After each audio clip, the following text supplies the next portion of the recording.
Jiang Ling, who had been single for 30 years, never anticipated that upon opening her eyes, she would find herself transported to a place called Lujia Village during a time of famine. Faced with a family that epitomized the archaic values of preferring sons over daughters, Jiang Ling ultimately decided to divorce and escape from their torment, seeking a new life for herself and her children. With the advantages of a system marketplace, Jiang Ling embarked on a remarkable journey, innovating products such as mashed potatoes, mint juice, sanitary napkins, and lipstick items that belonged to a future far removed from her current era. The once timid housewife transformed into a formidable business mogul. Natural disasters like droughts, plagues, and pestilences, which struck terror into the hearts of many, became mere challenges that Jiang Ling adeptly overcame, turning peril into safety. Consequently, the name of the extraordinary woman, Jiang, spread throughout every corner, earning her widespread acclaim. Chapter 1. I have crossed over. You worthless burden who cannot bear a son. Today I shall ensure my son divorces you. The sharp pain coursing through her body jolted Jiang Ling awake. Before her stood a fierce-looking old woman, brandishing a cane as thick as an infant's arm, aimed directly at Jiang Ling.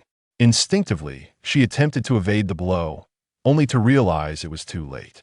Grandmother, please do not strike mother. At that moment, two figures leaped onto Jiang Ling, shielding her from the impending blow. The sound of impact echoed painfully in her ears, yet the two figures remained silent. You two little burdens, who do you think you are to speak here? Get away from me. The old woman barked at the two children clinging to Jiang Ling. Grandmother? Mother? Bewildered, Jiang Ling surveyed the scene before her. As a single young woman, when had she acquired two children? You dare glare at me, burden? I will strike you dead today. The old woman raised her cane once more, preparing to swing at Jiang Ling. Quickly, Jiang Ling grasped the two children and dodged aside, causing the cane to miss its mark. Infuriated, the old woman slammed her cane against the ground and bellowed, You burden! How dare you evade me? Staring at the wrathful old woman and the smug woman lurking nearby, Jiang Ling felt an acute pain in her head. What sins had she committed in her past life to warrant such punishment in this one? After tirelessly building her business, finally finding some stability, she had merely indulged in a peaceful sleep, only to awaken in this bizarre reality.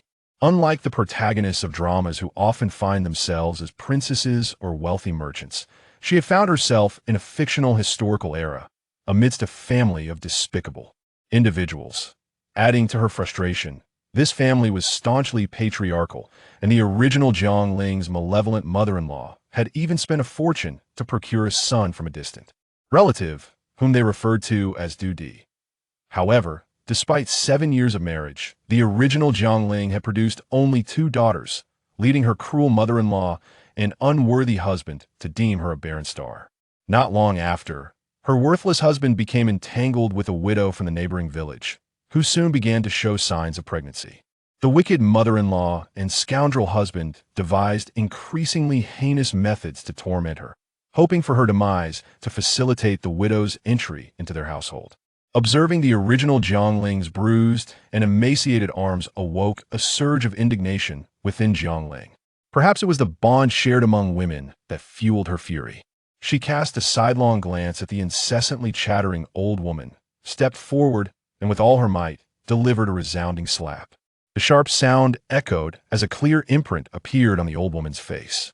You hit me? The old woman gasped, her eyes wide with a mix of rage and shock.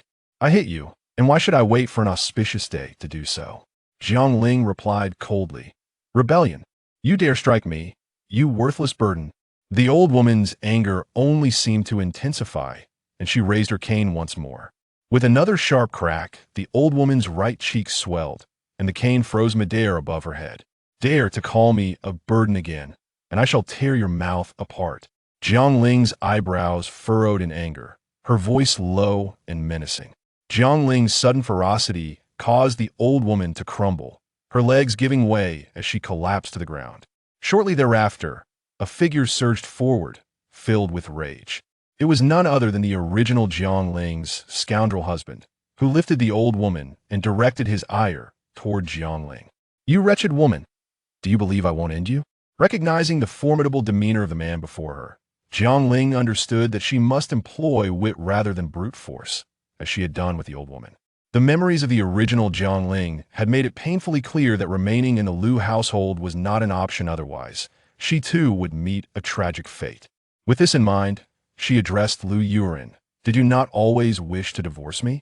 Let us finalize it today." Her words momentarily stunned Liu Yuren before he dashed out of the house.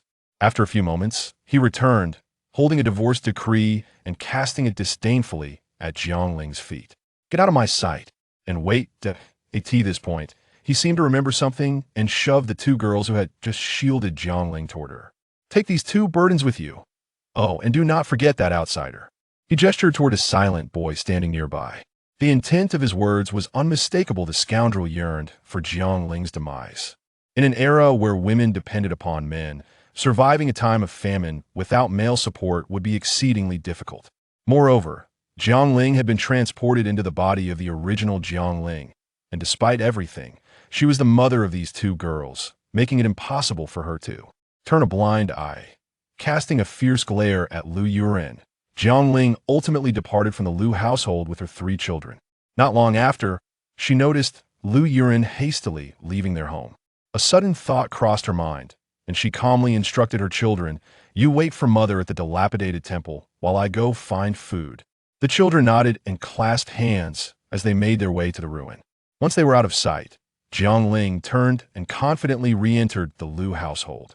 "What are you doing back? You and my son are divorced. You shall not enter my home again." The old woman, evidently fearful of Jiang Ling's earlier slap, retreated as she spoke. "What nonsense! Your family was impoverished to begin with, and you brought only a meager sum here.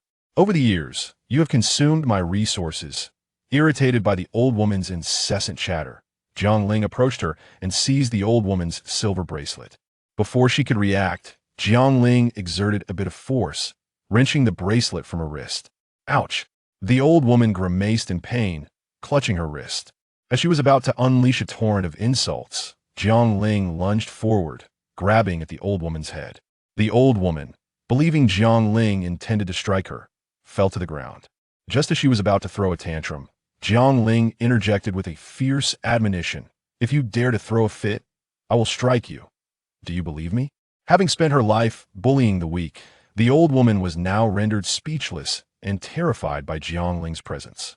With swift hands, Jiang Ling seized a silver hairpin and remarked, "How shameless you are! How can this already belong to you? Such a youthful design, and you were to appear younger." This display of defiance left the old woman utterly terrified, unable to do anything but watch as Jiang Ling departed.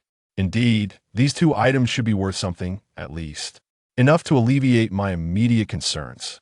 On her way to the dilapidated temple, Jiang Ling pondered as she gazed at the somewhat rudimentary silver ornaments in her hand. Beep. Host verification complete. The trading mall system has been activated. Chapter 2. With the system, hunger is no longer a concern. As the mechanical voice fell silent, a translucent panel materialized before Jiang Ling. She realized that this panel was likely a gateway to a dimensional marketplace connected to another realm. Here, she could procure all the items she desired using copper coins, while also having the opportunity to sell goods, as per the system's offerings. Beep. One ancient silver bracelet detected, currently priced at 400 copper coins. Would you like to sell? Beep. One ancient silver hairpin detected, currently priced at 300 copper coins. Would you like to sell? The mechanical prompts echoed in Jiang Ling's mind, and she was taken aback. She had never anticipated that these seemingly outdated silver ornaments would fetch such a high price. 700 copper coins amounted to nearly one tael of silver. In Lujia village, where farming was heavily reliant on the whims of nature, one could earn at most 2 to 3 taels of silver after a year of arduous labor. If she sold these items, she and her 3 children would not have to endure hunger for at least half a year. However, after a moment's hesitation, she ultimately pressed the no button. In the memories of her former self, Jiang Ling recalled a few rare moments of joy, and those happy times began with her brother, gifting her these 2 silver ornaments. "If you were still alive, I doubt you would be so eager to part with these items," she murmured softly, caressing the silver pieces in her hand. Beep. Wild licorice detected, priced at 10 copper coins per pound. Just then, The system's prompt echoed in her mind once more. The translucent panel revealed a view of a nearby field, where plants sparkling with starlight were visible. Jiang Ling hurriedly ran towards those glittering plants, and upon plucking one, the mechanical voice resonated again. Beep.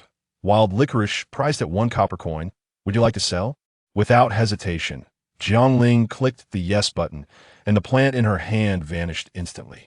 Shortly thereafter, a number 1 appeared next to the copper coin icon at the top of the panel. Jiang Ling tentatively clicked the coin icon, and with a soft thud, a copper coin appeared before her. At that moment, the previously translucent panel transformed, replacing the field view with a plethora of items, each with its own price tag. Jiang Ling clicked on a bottle of mineral water, and her copper coins vanished, replaced by a bottle of water in her hand. She twisted off the cap and gulped it down eagerly.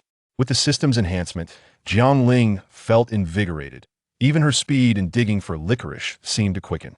As she dug while walking, she soon amassed a considerable amount of licorice. Suddenly, a faint groan reached her ears, causing Jiang Ling to halt her work abruptly and scan her surroundings with vigilance. The vast mountains revealed no signs of life, and with a wry smile, she thought she might be hearing things due to her exhaustion. Just as she prepared to resume digging, the faint groan echoed again. 1 pound of wild hay acquired. Would you like to sell? Jiang Ling hastily sold the freshly dug hay, brushed off the dirt from her clothes, and cautiously approached the direction from which the sound emanated. After walking a dozen meters, the groaning grew clearer, and she ultimately discovered its source behind a large tree. A man, flushed and drenched in sweat, was slumped against the trunk, utterly exhausted. Help me, the man murmured, sensing Jiang Ling's presence, his tightly closed eyes slowly opening a slit as he struggled to speak. Jiang Ling furrowed her brows as she scrutinized the man before her. Although he was clad in coarse, homespun garments and wore seemingly ordinary cloth shoes, the fabric appeared pristine and free of any patches, with only a bit of dirt on his footwear. All signs indicated that this man was not as simple as he seemed. After contemplating her next move, Jiang Ling quickly accessed the marketplace, spending 10 copper coins to purchase a bottle of herbal medicine, and approached the man, pouring the liquid into his mouth. The medicine's efficacy soon diminished the redness in the man's cheeks, and his tightly knit brows began to unfurl. Thank you. The man slowly opened his eyes and expressed his gratitude to Jiang Ling. It's quite hot, you must avoid heat stroke. If you're all right, I shall take my leave, Jiang Ling remarked, seeing that the man was now stable, and she hastily departed. Alas, after toiling all day, I haven't earned a single coin. I must continue gathering licorice, she sighed, glancing at the number beside her copper coins before squatting down once more to dig. As Jiang Ling immersed herself in her work, Gu Dazhao, who was weeding her own fields, hurried over, mistakenly believing that someone was stealing her grain. She swiftly approached Jiang Ling, seizing her arm and shouting, "Help! Catch the thief! Someone is stealing my grain." Upon realizing it was Jiang Ling, Gu Dazhao found a target for her frustration, taunting her, "Oh, who might this be? It's the wife of the Liu family." "Oh wait, I can't call you that anymore, can I? After all, your husband has divorced you, hasn't he?" Rather than engage in a futile argument with these people, Jiang Ling thought it wiser to focus on gathering more licorice to improve her circumstances, especially as she had 3 children to care for. With this in mind, she refrained from retorting and attempted to break free from Gu Dazhao's grip, moving deeper into the field. Seeing Jiang Ling's intent to leave, Gu Dazhao shouted even louder, "Help! Help! Catch the thief!" The neighboring farmers quickly gathered around upon hearing her cries. However, when they realized it was Jiang Ling being accused, they displayed expressions of schadenfreude. "Oh, who do we have here? It's the Baron Liu Jiang. Is it true that you've fallen to the point of stealing grain? No wonder Liu Yuan divorced you. It seems you truly are tainted." Jiang Ling had initially intended to ignore them, but their increasingly outrageous comments and insults forced her to respond. With a cold glint in her eyes, she pointed at her own belongings and addressed Gu Zhao. "Zhao, they say to catch a thief, one must seize the spoils. Pray tell, what grain have I stolen from you? Is this something you have cultivated?" Gu Zhao was momentarily speechless, and the bystanders were equally taken aback. The usually timid Jiang Ling had suddenly found her voice and dared to retort. "This," Gu Dazhao faltered, for indeed, Jiang Ling merely held a handful of green leaves adorned with clusters of drooping purple flowers, which were abundant in the fields. Gu Dazhao, does your accusation not amount to slander? Shall we seek the village chief to arbitrate this matter? With that, Jiang Ling pretended to drag Gu Dazhao towards the village chief's house. Chapter 3. The beginning of a name change. Upon noticing Jiang Ling's seriousness, Gu Dasa quickly broke free from Jiang Ling's grasp and altered her demeanor, saying, Sister Jiang, it was my mistake. My eyes are failing me. I apologize. With that, Gu Dasa hurriedly ran away, vanishing from Jiang Ling's sight. Jiang Ling couldn't help but smirk internally, her gaze shifting to the surrounding individuals. This group exchanged glances, eventually lowering their heads and meandering back to their own fields. As the sun dipped lower in the sky, Jiang Ling ceased her foraging activities. Obtained 3 pounds of wild hay. Do you wish to sell it? Jiang Ling felt a twinge of disappointment upon hearing the system notification. She had not anticipated that her efforts would yield merely 3 pounds. Nevertheless, she promptly pressed the yes button, and in an instant, the hay vanished, replaced by a copper coin icon displaying 30. Although she had acquired some money, the dilapidated temple lacked even a single decent cooking utensil, making it exceedingly difficult to start a fire for cooking. Thus, Jiang Ling walked for a good half hour before arriving at Jiangjia village. Relying on the memories of her previous self, she knocked on her family's door. What brings you here? The elderly Jiang matriarch frowned upon seeing Jiang Ling, as if she were a harbinger of misfortune. Mother, don't say anything. There's no grain, and even less money. Before Jiang Ling could finish, the elderly woman slammed the door shut, leaving Jiang Ling rejected on the doorstep. As the setting sun painted the once azure sky in hues of crimson, Jiang Ling felt a tightness in her chest as she gazed at the dust that had fallen from the door. She sighed, utterly unprepared for the cruelty her mother could display towards her. Just as she was about to leave in despair, a faint voice called out from behind her. Jiang Ling looked at the sweet potato in her hand, her heart a whirlwind of emotions.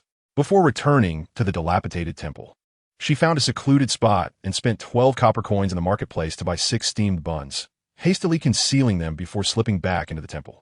Observing the mixture of tears and snot on her clothing, Jiang Ling felt a complex array of emotions, yet she maintained a smile as she revealed the purchased buns. Wow, steamed buns. The youngest, Lu Yingdi, immediately drooled at the sight of the scrumptious buns. Jiang Ling silently portioned the buns, placing them before Lu Yaojia and her 2 daughters. Especially after Lu Yaojia's status plummeted following the birth of 2 sons by her sister-in-law. The children's hunger had reached a pinnacle. Initially, they ate cautiously, but soon they devoured the buns ravenously, leaving nothing in front of them. If you wish to eat steamed buns every day, then none of you must tell anyone about this, all right? This secret belongs only to the 4 of us. Jiang Ling instructed the 3 children. All right. As the children consumed the buns, Jiang Ling contemplated the matter further. As a modern woman, she simply could not accept that the original children were named Zhao Di and Ying Di.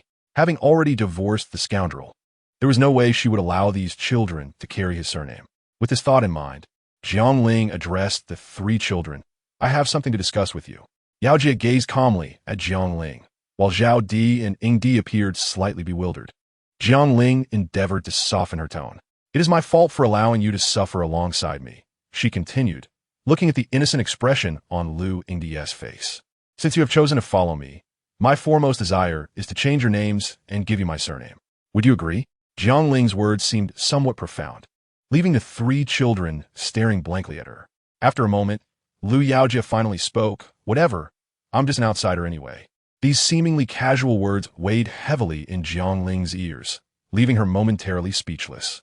At that moment, Lu Yingdi's youthful voice interrupted. Big brother, that's nonsense. What do you mean, outsider? We are family. Yingdi's words stirred something within Lu Yaojia, who smiled faintly and reached out to ruffle her hair. Seizing the opportunity, Jiang Ling said, Yaojia, you shall take my surname Jiang. Zhao Di. From now on, you shall be called Jiang Sua. I wish for you to have peace and health. Ying Di, you shall be named Jiang Wenxi. I hope you possess a wise and kind heart and enjoy peace and longevity. Lu Yaojia's expression remained placid, while her daughters appeared slightly bewildered. Nevertheless, the 3 of them chorused a heartfelt all right. After a day filled with commotion, the 3 children were utterly exhausted. Even the usually reticent Yaojia soon succumbed to soft snores. Jiang Ling, however, remained wide awake, pondering the path ahead. Once she confirmed that the children were sound asleep, she carefully rose and stepped outside. Though it was deep into the night, the oppressive heat offered no respite. Jiang Ling surveyed the dilapidated surroundings and sighed in resignation. Without cooking utensils, preparing meals was impossible. Even with the marketplace system, prolonged use was not viable, as it would inevitably raise suspicions among others. Clearly, residing in the temple was not a sustainable solution. Tomorrow, she would inquire with the village head about any vacant houses to rent, allowing them to remain inconspicuous. As she contemplated, Jiang Ling casually opened the marketplace system.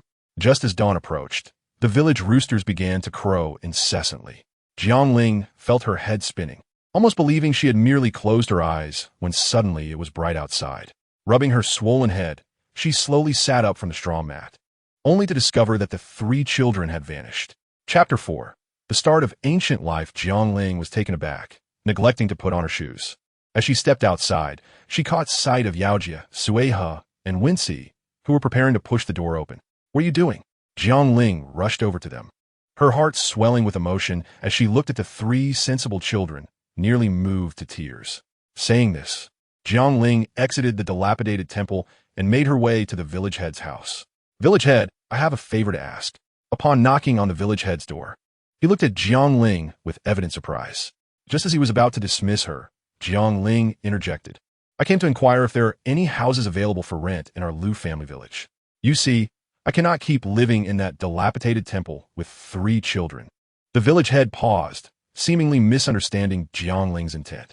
After stroking his graying beard for a while, he finally responded, "It's not easy for you to raise 3 children alone. There's a house in the south of the village. You 4 can stay there temporarily. As for rent, forget it. No one has lived in that old house for a while." Jiang Ling was overjoyed and repeatedly expressed her gratitude before leaving. Returning to the temple, Jiang Ling gathered the 3 children and led them to the house in the south of the village. Observing the dilapidated state of the old house, she could only console herself. "It's better than the temple. We shall make do." The house contained a simple stove and 2 beds made of hard wooden boards and straw. That was all there was to it. Thank goodness there was a stove, so she would have to worry about starting a fire for cooking in the future. Jiang Ling thought to herself as she showed the children around the old house. "Mother, why have you brought us here?" Sueha asked, curiously examining their surroundings. "This will be our new home. The village head has kindly allowed us to stay here," Jiang Ling said, while distributing the buckwheat cakes she had purchased from the marketplace that morning to the 3 children. "Really?"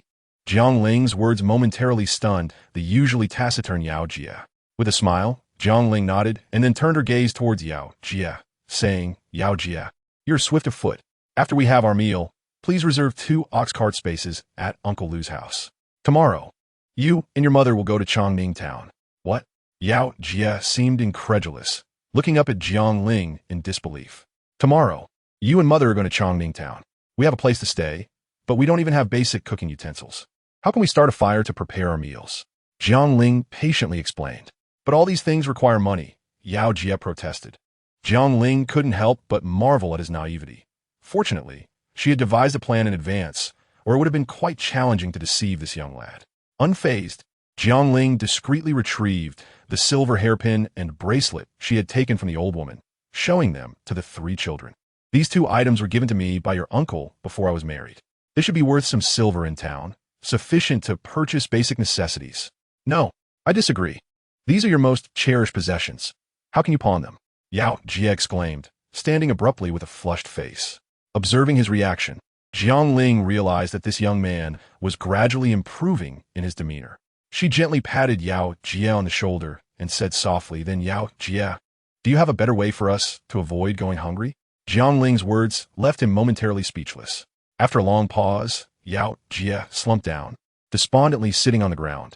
At the mention of this, Yao Jia trembled, prompting Jiang Ling to steer the conversation elsewhere. "Yao Jia, after we finish the pancakes, you should go to Uncle Lu's to reserve the spots, and then we will meet at the back mountain." With his head bowed, Yao Jia quickly wiped his eyes with his sleeve, then stood up hastily, leaving his meal unfinished as he dashed out the door. The 2 daughters obediently nodded and swiftly stuffed the remaining buckwheat pancakes into their mouths.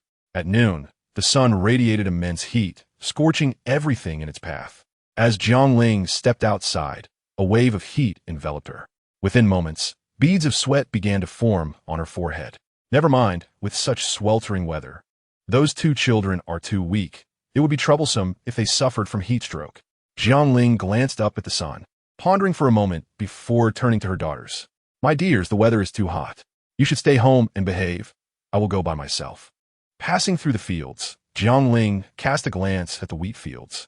Seizing a moment when no one was watching, she lightly pinched a wheat ear and was secretly astonished to find that the wheat, which should have been more than a month away from maturity, was now empty. Jiang Ling felt a pang of worry. Could this year yield no harvest? She dared not contemplate further, as she had always perceived the famine scenes depicted in dramas as distant, yet now it seemed alarmingly close. A notification chimed in her mind. Ding. Wild Yushashan discovered. Current price 30 copper coins per pound. As Jiang Ling entered the mountains, the system's prompt echoed in her mind once more. She quickly looked around, spotting a vast expanse of plants shimmering with starlight. According to her memories, the villagers of Lujia village were mostly illiterate farmers, possessing little knowledge of herbal medicine. To them, these plants were merely inedible weeds. Ironically, this ignorance worked to Jiang Ling's advantage. 30 copper coins per pound. Jiang Ling's eyes sparkled with excitement as she surveyed the abundant wild yushashan. She promptly crouched down, swiftly digging up the plants. Before long, her surroundings were filled with wild yushashan. Just as Jiang Ling was filled with enthusiasm, a derisive voice reached her ears. You parentless wretch, do you dare to compete with me? Jiang Ling had initially wished to avoid involvement, but for some reason, after hearing those words, she felt a sense of unease. Acquired 2 pounds of yushashan. Would you like to sell it? After hurriedly selling the yushashan, Jiang Ling quickly followed the sound. I told you this is mine. She heard Yao Jie's voice, and upon hearing another voice, her heart began to race, prompting her to quicken her pace. Chapter 5. I will protect you well. Jiang Ling soon traced the voice and was met with a scene that ignited her fury. Yao Jie was being pinned down by 3 or 4 boys from the village, while not far away. A boy named Zheng Yang was triumphantly holding something aloft. Jiang Ling recognized, from her memories, that this arrogant boy was Wang Daqiang, the son of Wang Lizi. Wang Lizi was known for his petty thievery and bullying of the weak. Wang Daqiang, having been influenced by his father, spent his days wreaking havoc with other boys of similar age in the village. Although the village chief had attempted to reprimand Wang Lizi several times, the man was utterly unyielding, leaving even the chief at a loss. Oh, you orphan outsider, you have quite the mouth, don't you? Dana, you dog Dan. Pry his mouth open and let him taste my golden urine, Wang Daqiang declared as he prepared to lower his trousers. The 2 boys, referred to as Daniu and Dog Dan, wore expressions of glee as they forcefully pried Yao Jie's mouth open. What are you doing? Jiang Ling shouted, rushing forward. The boys seemed taken aback by her sudden appearance, and while they hesitated, Jiang Ling quickly helped Yao Jie up and shielded him behind her. However, when the boys recognized Jiang Ling, their expressions shifted to one of defiance, particularly Wang Daqiang, who sneered, Jiang, I advise you not to meddle in affairs that don't concern you. Jiang Ling understood that the original owner of her body was known for her cowardice throughout the village. Not only her peers mocked her, but even some younger children looked down upon her.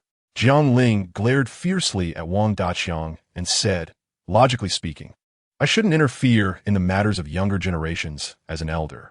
However, she added, stepping forward and seizing Wang Daqiang's wrist, pulling him before Yao Jie.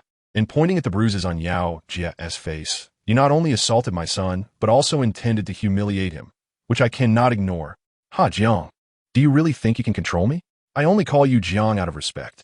Don't truly believe you are my elder, Wang Daqiang retorted, spitting contemptuously at Jiang Ling. Wang Daqiang, I will ask you once more.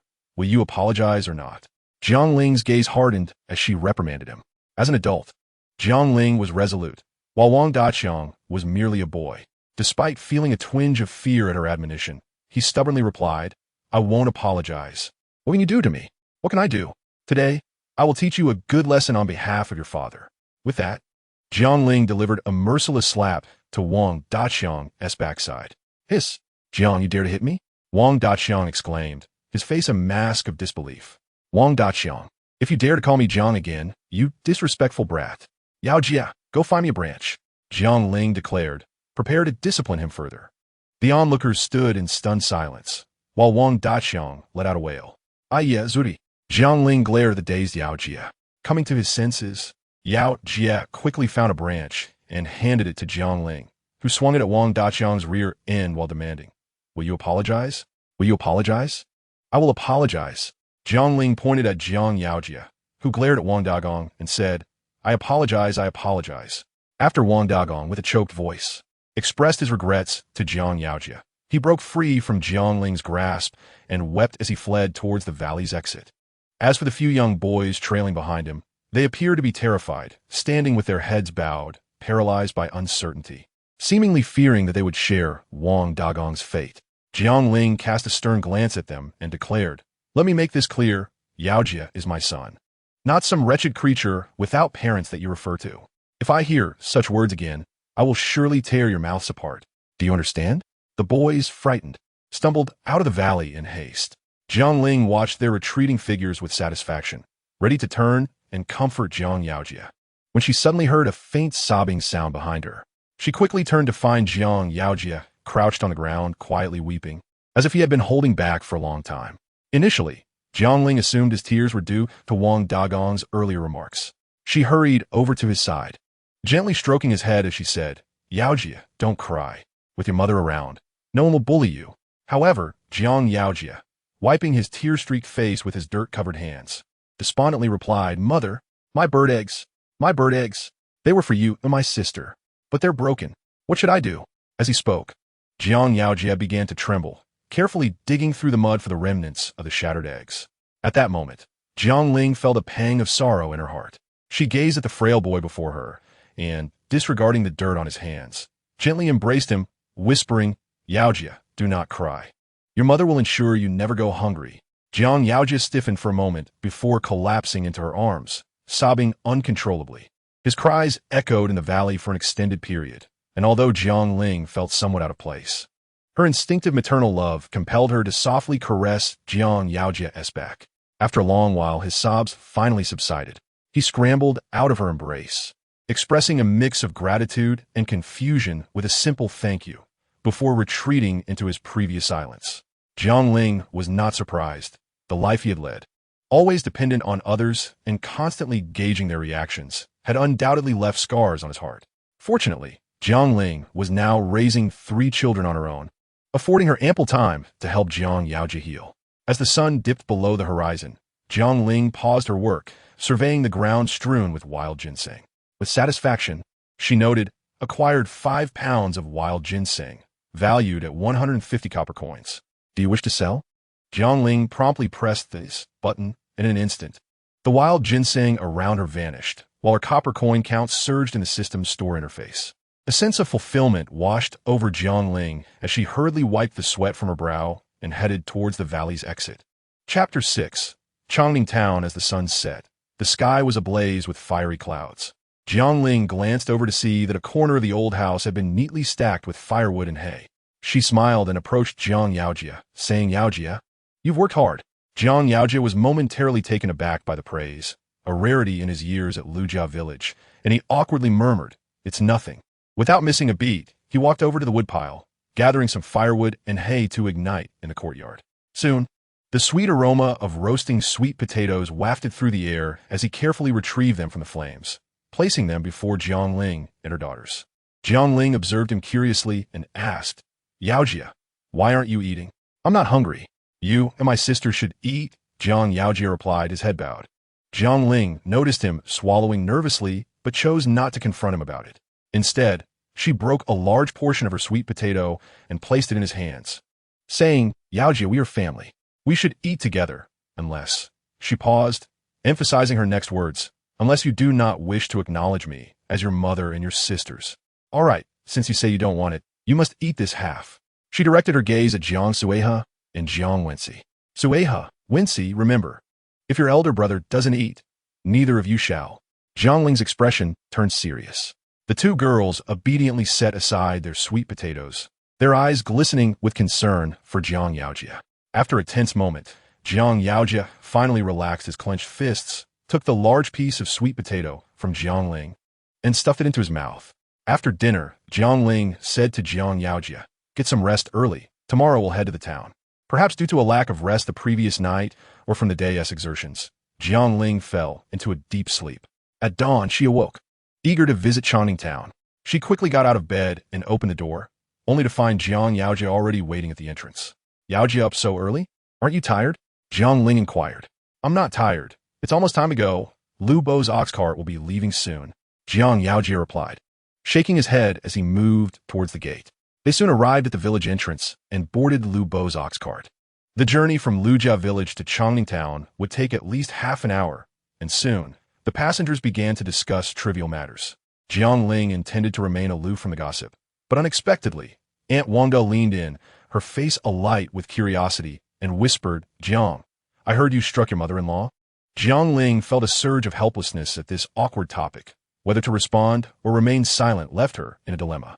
Ultimately, she chose to bow her head, closing her eyes as if to feign sleep and evade the conversation. Her silence rendered Aunt Wanga somewhat uncomfortable. After staring at her for a while, she huffed and muttered, "Oof, are you embarrassed to speak now?" Although Jiang Ling felt a flicker of anger, she continued to keep her eyes shut, understanding that engaging in such disputes would serve her no purpose. The ox cart slowly approached the gates of Changning Town, and Jiang Ling and Jiang Yaojia were the first to disembark. As they reached the entrance of the pawn shop, Jiang Ling turned to Jiang Yaojia and said, "Yaojia, you must be hungry after such an early start. Go to the wonton stall ahead and order 2 bowls. I'll join you shortly."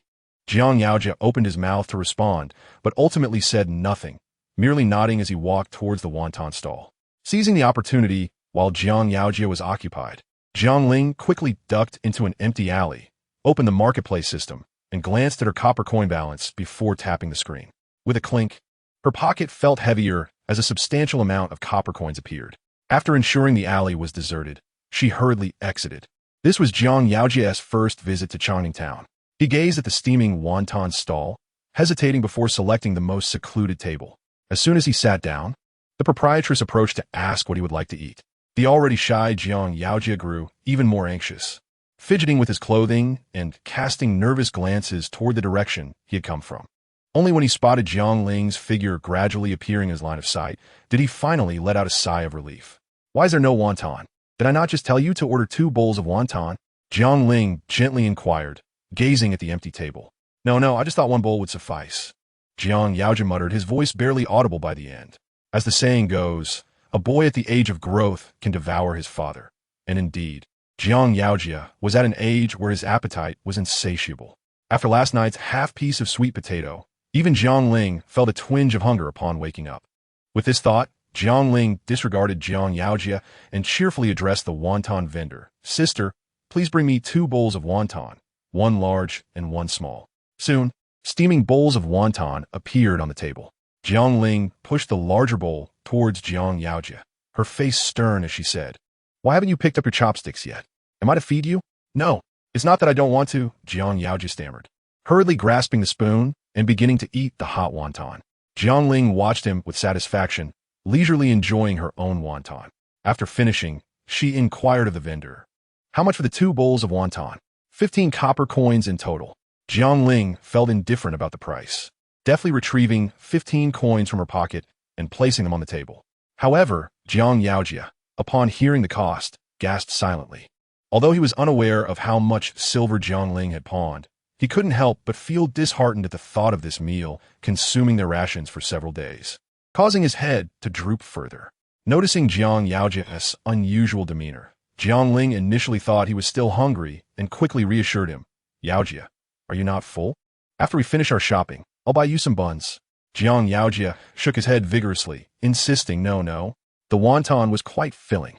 Jiang Ling found his reaction curious, but chose not to press further. Together, they arrived at the rice shop, where the prices displayed made Jiang Ling gasp in shock. Here, brown rice sold for 10 copper coins per pound, while white rice reached an astonishing 50 copper coins per pound. The flour shop was no better. Even the coarsest buckwheat flour cost 8 copper coins per pound. Jiang Yaojia cautiously took 10 copper coins and headed towards the general store at the end of the street.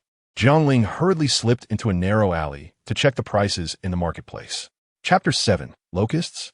Fortunately, the prices in the marketplace were less than a third of those outside. Jiang Ling let out a sigh of relief upon seeing the prices. She first purchased 2 backpacks, some basic food items, and daily necessities. After some contemplation, she also acquired 2 large water buckets, and with a moment's hesitation, decided to buy a small piece of pork. In a short span, Jiang Ling's once heavy pockets became almost empty. Feeling the few remaining coins, she sighed in resignation. It seemed she would have to work even harder in gathering herbs from now on. After swiftly stowing all the items into her backpack, she walked out the alley to reunite with Jiang Yaojia. Upon encountering him, Jiang Ling noticed his troubled expression and, thinking he had quarreled with someone, quickly asked, "What's wrong, Yaojia? Did someone bully you?" Jiang Yaojia shook his head and handed her a small package, saying, "The salt at the general store has increased in price. This little bit cost 10 copper coins." Jiang Ling felt a wave of relief wash over her as she tossed the small packet into her backpack, reassuring him, "It's all right, as long as we have something to eat. Don't worry, I won't let you or your sisters go hungry." Loaded with supplies, Jiang Ling boarded Uncle Lu's ox cart once more. As she sat down, Uncle Lu noticed the pot on top of her backpack and curiously asked, "Aunt Jiang, where did you buy this pot? It seems to be of better craftsmanship than those at the blacksmiths in town." Uncle Lu glanced at Jiang Ling with some dissatisfaction, internally lamenting, "Indeed, a woman without a man struggles to make ends meet.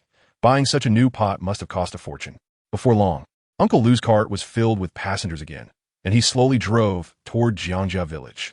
Bored, the women on the cart began chatting. "Aunt Wangda, have you heard? The Li family in town was robbed last night." Jiang Ling, who had been dozing off, suddenly opened her eyes wide at this news, subtly shifting closer to listen to the women's conversation. "I heard. It's terrifying. They say the thief who stole the grain even killed a servant. Over 100 pounds of grain were taken. Because of this, the price of grain in town has doubled," Aunt Wangda exclaimed, shaking her bag of coarse rice at the woman beside her. Upon hearing this, Jiang Ling's heart tightened. She understood that in this year of famine, not only should wealth be kept secret, but even food supplies must remain hidden from others, or they would undoubtedly provoke envy. As Jiang Ling pondered, something suddenly flew onto her face. Had it been any other time, she might not have been afraid, but the unexpected creature startled her. Stiff with fear, she turned to Jiang Yaojia and exclaimed, "Yaojia, quickly, help me get this off." Jiang Yaojia, seeing this, deftly removed the insect from her face. Suddenly, Aunt Wangda, with keen eyes, shrieked, "Oh my! This is a locust." Locusts? Upon hearing Aunt Wangda scream, everyone on the cart gasped in shock, and even Uncle Lu halted the cart in alarm.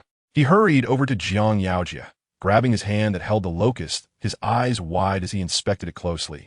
Finally, his face grew pale, and he collapsed to the ground in despair. "Oh my goodness! It truly is a locust. Is heaven truly determined to destroy our Jiangjia village? How infuriating! These locusts!" Ugh! Aunt Wangda was hot-tempered. She snatched the locust from Jiang Yaojia's hand, crushed it with a swift motion, and then flung it to the ground, stomping on it several times to vent her anger. Jiang Ling observed the chaotic scene around her, her heart filled with worry. She knew that locusts could leave nothing in their wake, especially for those who relied on the land for sustenance. The ongoing drought was already dire, if locusts truly arrived. The consequences were too dreadful for Jiang Ling to contemplate. "Mother, mother," as Jiang Ling pushed open the door to the old house, 2 thin little figures leaped into her embrace. She smiled and ruffled the heads of her 2 daughters, carrying the backpack alone into the house. She ensured no one was around before quietly placing all the purchased items into 2 inconspicuous jars. Then, she carefully moved the jars beside the bed so that if a thief did come to steal food, she could detect it in the quickest time possible, minimizing her losses. After completing these tasks, she stepped out holding the rice and the piece of meat she had bought earlier. "Is that meat? Mother, did you really buy meat?" The youngest daughter, Jiang Wensi, exclaimed in disbelief, her eyes wide as she gazed at the piece of lean meat in Jiang Ling's hand. "What? Meat?" Jiang Wensi's voice drew the attention of Jiang Suha and Jiang Yaojia, both of whom stared at Jiang Ling in astonishment. Jiang Ling chuckled at the sight of her 3 children, who were practically drooling in anticipation. "Yes, go play for a while. I will call you when the food is ready." The children, still incredulous, exchanged glances, and ultimately it was Jiang Yaojia who led Jiang Sueha and Jiang Wensi outside. "Brother, why do I feel like mother is acting a bit strange?" Jiang Wensi asked, looking puzzled at Jiang Yaojia as they stepped out. You're right." Jiang Wensi swallowed hard as she spoke. The word meat was both foreign and distant to Jiang Ling's 3 children.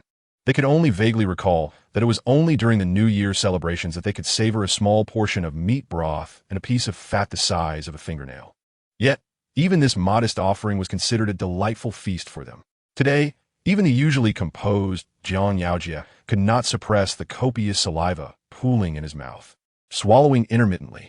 Soon, the tantalizing aroma of meat wafted from the kitchen, and the three children could no longer contain their yearning, standing eagerly at the kitchen door, their eyes sparkling with desire as they fixated on the dark iron pot.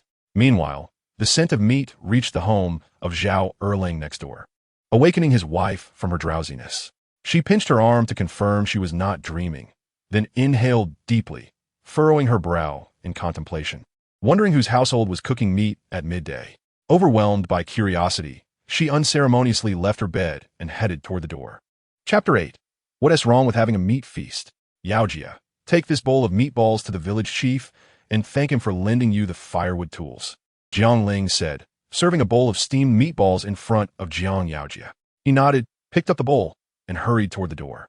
Unbeknownst to him, whether due to Zhao Erling's wife's intense focus on watching through the crack or Jiang Yaojia's hurried pace, he nearly collided with her as he pushed the door open. "Oh, are you so careless that you almost bumped into me?" she exclaimed, eager to preemptively divert attention from her own spying. "I apologize, Erling aunt," Jiang Yaojia quickly murmured, realizing his near mishap. "What do you have there?" Zhao Erling's wife leaned closer, sniffing the contents of the bowl. "This is Yaojia, just deliver it. I'll handle things here." Jiang Ling emerged from the old house, addressing him. Upon hearing her voice, Jiang Yaojia nodded and continued toward the village chief's home. Jiang Ling leaned against the door and asked Zhao Erling's wife, "What brings you here?" Zhao Erling's wife stammered, struggling to articulate her thoughts. "What, meatballs?" She attempted to speak, but merely mouthed the words. Jiang Ling nodded generously, continuing, "Erling aunt, I have indeed parted ways with Lu Yuren. You see, Widow Wang is about to give birth. Since Lu Yuren and Widow Wang are in love, why should I hold on to him? Although he may not want these three children. Sueha and Wincy came from my womb. As for Yaojia, though not born of me, he has been by my side all these years. How could I bear to abandon him?" Jiang Ling's expression turned sorrowful as she spoke. Her words left Zhao Erling's wife momentarily speechless and noticing her distress. Jiang Ling quickly wiped away a tear and forced a smile, saying, "Oh dear, I got carried away with my lamentations and forgot to invite you in for a seat." Without waiting for Zhao Erling's wife to respond, Jiang Ling ushered her inside. "Sueha, Wincy, call someone." Jiang Ling instructed her children seated at the dining table. "Erling aunt." "Sueha, go fetch a bowl and serve some meatballs for your Erling aunt." Jiang Ling added, "Oh, Jiang Ling, you're too kind. It is already hard enough for a woman like you, raising three children. How could I accept your generosity?" Zhao Erling's wife hesitated for a long moment before shaking her head in refusal. But Jiang Ling firmly placed the bowl in her arms, insisting, "Erling aunt, are we strangers? In the past, your assistance kept my three children from starving. Given the current drought, I know everyone is struggling. I sold my 2 pieces of jewelry just to scrape by. The children are growing, and I made the difficult decision to buy some meat." Jiang Ling's intent was to use Zhao Erling's wife as a mouthpiece to inform the villagers of her severed ties with Lu Yuren and to apply pressure on him, revealing his true character. Zhao Erling's wife, touched by Jiang Ling's words, felt her eyes welling with tears. "Jiang Ling, please don't say that. It pains me to hear you speak like this. We have known each other for so many years," she comforted. Suddenly, Zhao Erling's wife seemed to recall something, glancing at Jiang Ling with curiosity. "What did you just call those children?" "Since I have no ties to Lu Yuren anymore, I changed their names. Jadian and Don T sound pleasant. One is named Sueha, and the other Wincy. Don't you think they sound nice, Erling aunt?" Jiang Ling replied. Zhao Erling's wife quickly exited Jiang Ling's old house. Feeling a strange sense of unfamiliarity, she sensed that this Jiang Ling was different from the one she had known, yet she couldn't pinpoint how. Inside the old house, the three children sat at the table, swallowing hard as they gazed at their bowls filled with rice and a platter of steaming meatballs. They felt as though this happiness had arrived too suddenly, having just endured hunger days prior. Yet now they were presented with a bowl of coarse rice and a generous serving of meatballs. The youngest, Jiang Wincy, even pinched her cheek hard, worried that everything was merely a dream. Observing their expressions, Jiang Ling found it amusing and gently urged, "Eat up, You must be starving." Her words acted as a spell, awakening the children from their reverie, and they eagerly dug into their meals. Before long, the platter of meatballs was entirely devoured, not a drop of broth left behind. The children seemed insatiable, licking their empty bowls several times before reluctantly placing them down. "Big brother, am I dreaming?" Jiang Ling asked innocently, rubbing her belly. "Mother always said, as long as you're with her, you won't go hungry." Jiang Ling reassured her softly, noticing a grain of rice still clinging to her lips. "Mother, you are so wonderful. I love you," Jiang Ling exclaimed, her round eyes gleaming with adoration. After a brief respite, Jiang Ling washed the bowls and, with her backpack secured and her 2 children in tow, set off toward the mountains. Along the way, the system's notification chimes echoed in her mind, and as she surveyed the mountains brimming with herbs, her excitement grew. Ding! Wild Baiju discovered, priced at 100 copper coins per pound. The mechanical voice rang out again, sending a shiver down Jiang Ling's spine. She looked up to see a vast expanse of plants shimmering with starlight. Mere meters away, 100 copper coins per pound? I'm going to strike it rich, Jiang Ling thought. Try to contain her elation as she steadied herself and spoke to Jiang Suha and Jiang Wensi. "Suha, Wensi, you stay here and gather wild vegetables. Mother will go look for more inside." With that, she suppressed her excitement and moved toward the shimmering plants. Jiang Ling approached and was astonished to find that the area surrounding her, approximately 1 meter in diameter, was entirely filled with wild baiju, all adorned with delicate pink blossoms. Without further ado, she set aside her backpack and energetically began to dig up the baiju, undeterred by the scorching midday sun that drenched her in sweat. Time seemed to slip away as she worked diligently, until a sudden thought struck her while she gazed at the dirt covering her hands. Just as she was about to ponder it further, a hurried voice called out from behind her. Chapter 9. Jiang Yaojia humiliated. What happened? What is wrong? Seeing the distressed expressions on the faces of 2 individuals, Jiang Ling's heart began to race. Mother, brother is fighting with someone at the well," Jiang Suha exclaimed, her brow furrowed and tears welling in her eyes. "What?" Jiang Ling was taken aback, although she had only been the mother of these 3 little ones for less than 3 days. The memories of her predecessor revealed that Yaojia was typically taciturn. Even when he had been bullied by Wang Daqiang last time, he did not retaliate. With that thought in mind, Jiang Ling hastily abandoned her backpack and hurried after her daughters toward the well. On the way, she learned from her eldest daughter, Jiang Suha, the entire sequence of events. Jiang Yaojia had gone to fetch water, as instructed, and coincidentally encountered Wang Lizi. Ever since Wang Daqiang had been beaten up, Wang Lizi had been harboring a grudge. Upon seeing Jiang Yaojia at the well, he seized the opportunity to vent his frustration, first by mocking him. Jiang Yaojia ignored the taunts, provoking Wang Lizi to escalate his aggression. He smashed Jiang Yaojia's water bucket and slapped him hard. Zhao Debao, son of Zhao Erling who had come to fetch water, witnessed the entire ordeal. Though the 2 sisters were anxious about Jiang Yaojia's safety, their mother had already spoken, so they could only nod and turn back toward the mountain. Jiang Ling quickened her pace and soon arrived at the well, where a crowd had gathered. The vulgar insults from Wang Lizi echoed loudly among the onlookers. "Little outsider, do you think I'm giving you face? Wang Lizi, stop this at once. Who allowed you to strike my son?" Jiang Ling pushed through the crowd and shouted at Wang Lizi. Upon noticing her, Wang Lizi released his grip on Jiang Yaojia's collar, smirking as he used his filthy thumb to wipe his nose while leering at Jiang Ling Yaojia. "Come here." Jiang Ling swiftly shielded Jiang Yaojia behind her, glaring fiercely at Wang Lizi. "Jiang, your words are imprecise. What do you mean by my son? He is merely an outsider. Why do you cherish him so much? Could it be you wish to hide this pretty boy after parting ways with Lu Yuren?" Wang Lizi's lewd remarks struck a nerve with Jiang Ling furious. She glared at Wang Lizi and retorted, "Wang Lizi, dare you utter another word? I swear I will tear your mouth apart." "Well, Jiang is surprisingly bold now. I like fiery women. They must be flavorful in bed." Wang Lizi showed no fear, continuing to smirk at her. Jiang Ling's eyes blazed with fury as she stepped forward, extending her hand towards Wang Lizi's grimy cheek. With a sharp slap, a resounding sound echoed through the air, leaving a bright red imprint on Wang Lizi's face. Gasps of astonishment filled the crowd. Although rumors had circulated that Jiang Ling had changed, many had dismissed them, but witnessing this scene left everyone astonished. "You dare to hit me?" Wang Lizi's eyes widened in rage, raising his hand as if to strike Jiang Ling. Come on, Wang Lizi, I challenge you to hit me here. Jiang Ling pointed to her own head. Everyone was watching and listening. First, you smashed my water bucket, then you struck and insulted my son, and now you dare to humiliate me further. Go ahead, strike me. I want to see if there is still any law or justice left.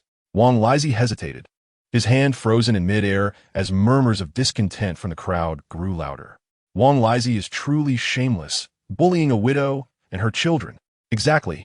I heard Wang Daqiang bullied Lu Yaojia. Right, I've heard of it too.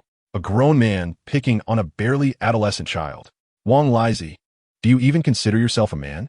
Do you have any shame for your actions against a widow and her children? The murmurs intensified, and every gaze turned disdainful towards Wang Lizi, who began to feel uneasy for the first time. He had never anticipated that Jiang Ling would employ such a proactive approach to drag him into the mire. He glanced at Jiang Ling and then at the outraged crowd, realizing he had no choice but to retreat. With his head bowed, Wang Lizi slinked away from the well. Jiang Ling sighed in relief as she watched him disappear. She had indeed acted impulsively, yet the support from those around her had provided a timely rescue. Had she truly engaged in a physical confrontation with Wang Lizi, the outcome might not have been in her favor. Afterward, Jiang Ling stepped forward to the crowd and bowed deeply, expressing her gratitude. Thank you all, uncles and aunts, for your assistance just now. This gesture left the crowd somewhat perplexed, their expressions filled with confusion. The Jiang Ling they once knew, meek and easily bullied, seemed to have vanished without a trace. Standing beneath the sun, she radiated a newfound confidence that was palpable, a quality they had not witnessed in any of them. Upon returning home, Jiang Ling turned to her silent son, Jiang Yaojia, and asked, Yaojia, do you have anything to say? Punish me, please. I was wrong. I shouldn't have fought. Jiang Yaojia's voice was calm, yet Jiang Ling was taken aback by his tranquility. You have done nothing wrong. Why should I punish you? Jiang Ling feigned anger in response. What? Jiang Yaojia's head snapped up, confusion evident in his eyes. You did nothing wrong. They provoked you first. Yaojia, remember this. We do not initiate bullying, but we must not allow ourselves to be bullied. Jiang Ling spoke gently yet firmly. A deeper confusion washed over Jiang Yaojia's face, but Jiang Ling simply smiled at him, choosing not to elaborate further. At that moment, a vision flashed through Jiang Ling's mind, resolving all the uncertainties that had occupied her thoughts. She suddenly realized the urgency of the matter and instructed Jiang Yaojia. Yaojia, take care of your sister. Mother will be back shortly. With that, she hurriedly pushed open the door and swiftly made her way toward the mountain. Chapter 10. Potatoes. Potatoes. The wild baijiu continued to shimmer in the meadow, yet Jiang Ling's mind was preoccupied with something else. She squinted her eyes and began to scrutinize the grassland before her, finally spotting a plant adorned with small light purple flowers, reminiscent of baijiu. However, unlike the others, this plant bore no glimmering points of light. Rushing to the plant, she crouched down and carefully began to dig, soon exposing the pale roots to the air. Upon seeing the roots, she halted her movements, her eyes wide with disbelief. She took a deep breath, attempting to calm her racing heart, and then reached out with trembling hands to grasp the plant's leaves. With a gentle tug, the white roots and golden tubers emerged before her. Could this truly be a potato? Jiang Ling's eyes sparkled with joy. In this year of scarcity, she understood how vital these potatoes were for Lu Jia village. Jiang Ling clutched the potato in her hand and hurried deeper into the mountains. As she walked, she suddenly halted, for the vast expanse around her was adorned with clusters of purple flowers. Unlike the wild baijiu, this time, Jiang Ling did not hear any system notifications or see the sparkling lights above the plants. She repeated her previous actions, and, as expected, she unearthed 4 or 5 potatoes, each the size of a ping-pong ball. Mother, why are you so happy? Jiang Suihe blinked and inquired, gazing at Jiang Ling Suihe. When she Jia come, let us ascend the mountain. Jiang Ling waved her hand with a smile, addressing the 3 children. The children exchanged glances, and ultimately, it was Jiang Yaojia who took the initiative to lift the basket from the corner. Taking hold of both Jiang Sui, he and Jiang Wenxi's hands as they followed Jiang Ling. Big brother, what's going on with mother? The youngest, Jiang Wenxi, asked, bewildered as she looked at Jiang Yaojia. I don't know either, but just listen to her. Jiang Yaojia responded, feeling equally perplexed, as he sensed that Jiang Ling was both familiar and unfamiliar. Meanwhile, Jiang Sui, he fixed her gaze on Jiang Ling's figure, pondering, Mother has been acting strangely lately. But as long as we can have enough to eat, it doesn't matter. After all, she is still our own mother. Jiang Ling led the children to the area where she had previously discovered the potatoes. She squatted down and began teaching the children how to dig for potatoes. Despite their curiosity, the 3 children complied with her instructions diligently. Mother, what is this? Jiang Sui, he asked seriously, examining the potato she had just unearthed. I've seen many of these small purple flowers on the back mountain, but I never imagined they would grow such things underneath. This is something edible. Let us call it potato, Jiang Ling explained patiently, tossing the dug-up potatoes into the basket. Potato? Jiang Sui, he squinted at the object in her hand. Edible? Jiang when she gulped at the mention. Potato? Edible? Jiang Yao Jie was taken aback in surprise. Time flew swiftly as they busied themselves. And soon the setting sun cast a rosy hue upon the azure sky. Noticing the darkening sky, Jiang Ling quickly called the children to leave the mountains. The 3 children proved to be quite capable, managing to fill 2 baskets with potatoes in less than half a day. Upon returning home, Jiang Ling skillfully washed the potatoes, peeled them, and shredded them finely. After grabbing a handful of flour from the ceramic jar, she sprinkled it over the shredded potatoes, added a bit of water, and mixed them together. Pouring a little oil into the pan, she carefully placed the mixed potato shreds into it. The delightful aroma soon wafted through the house, causing the 3 children to salivate, with the youngest, Jiang, when she, even beginning to wipe her mouth with her sleeve. Are you starving? Cool me. Try the potato pancakes that Mother made. Jiang Ling emerged with a plate, only to see Jiang, when she wiping her mouth. Jiang Ling couldn't help but chuckle, promptly placing the plate on the table. What is this, Mother? Why does it smell so good? Jiang Wenxi's face was nearly pressed against the plate as she inhaled deeply and turned to Jiang Ling with curiosity. Little glutton, this is potato pancake. You all eat first. I'm going to visit the village chief, Jiang Ling said, picking up 2 potatoes from the corner and heading toward the door. 3 knocks echoed, reaching the ears of the village chief. As he leisurely stood up from his chair, he walked towards the door. Jiang Shi, what brings you here? The village chief looked at Jiang Ling with evident surprise. Village chief, I found food. Jiang Ling calmly indicated the potatoes in her hand. What? Jiang Shi, you mustn't speak carelessly. The village chief's astonishment was palpable. I discovered this in the mountains. It is edible, Jiang Ling declared, placing the 2 potatoes in the village chief's hands. Upon hearing her words, the village chief cast aside his pipe, cradled the potatoes in both hands, and slowly raised his gaze to examine them closely. After a while, he cautiously brought them to his nose to sniff. Old man, Jiang Shi, what are you doing here? The village chief's wife, who had been cooking inside, hurried out upon hearing the commotion. Upon seeing Jiang Ling, her brow furrowed in concern. I found food on the mountain and came to inform the village chief, Jiang Ling replied calmly. What? Now it's my turn to be surprised. The village chief's wife exclaimed, her astonishment far greater than that of her husband. Old man, what does Jiang Shi mean by this? The village chief's wife tugged at the village chief's sleeve, whispering her inquiry. Jiang Shi, is this something you truly discovered on the back mountain? The village chief was intent, his gaze fixed on Jiang Ling. Yes, there are plenty up there, and a vast expanse on the back mountain. Nonsense. I've lived in Lujia village for nearly 40 years, and I've never seen such a thing. The village chief furrowed his brow and rebuked her. Village chief, do you recall those pale, purple flowers on the back mountain? This is the root beneath those purple flowers. If you don't believe me, let us go up the mountain right now, and I will demonstrate. Jiang Ling explained, her patience waning. Jiang Shi, you must understand that this is not something to joke about. The village chief's tone was grave, and Jiang Ling sensed the underlying skepticism. However, she remained calm and continued, Village chief, if you doubt my word, you are welcome to accompany me to the mountains. After all, it was you who offered me shelter after I was turned out by Lu Yu Run. How could I possibly deceive you with something so life-altering? The village chief, observing the resolute determination in Jiang Ling's eyes, finally gritted his teeth and said, Very well, I shall accompany you to the mountains at once. Chapter 11. The first elevation of prestige, Jiang Ling swiftly led the village chief to the back mountain, where the landscape was nearly blanketed with purple flowers, a sight so abundant that even Jiang Ling was taken aback. Approaching the nearest purple flower, she repeated her previous actions, and before long, several potatoes were uprooted. Village chief, see, I told you I wasn't deceiving you. Jiang Ling triumphantly held up the potatoes. The village chief's eyes widened in astonishment, and he trembled all over, collapsing to his knees. Jiang Ling was startled by the village chief's reaction and quickly dropped the potatoes to the ground. I merely found potatoes. There is no need for such grand gestures, she thought as she hastened to help him up. As she reached out to assist him, the village chief murmured, "The white-haired goddess.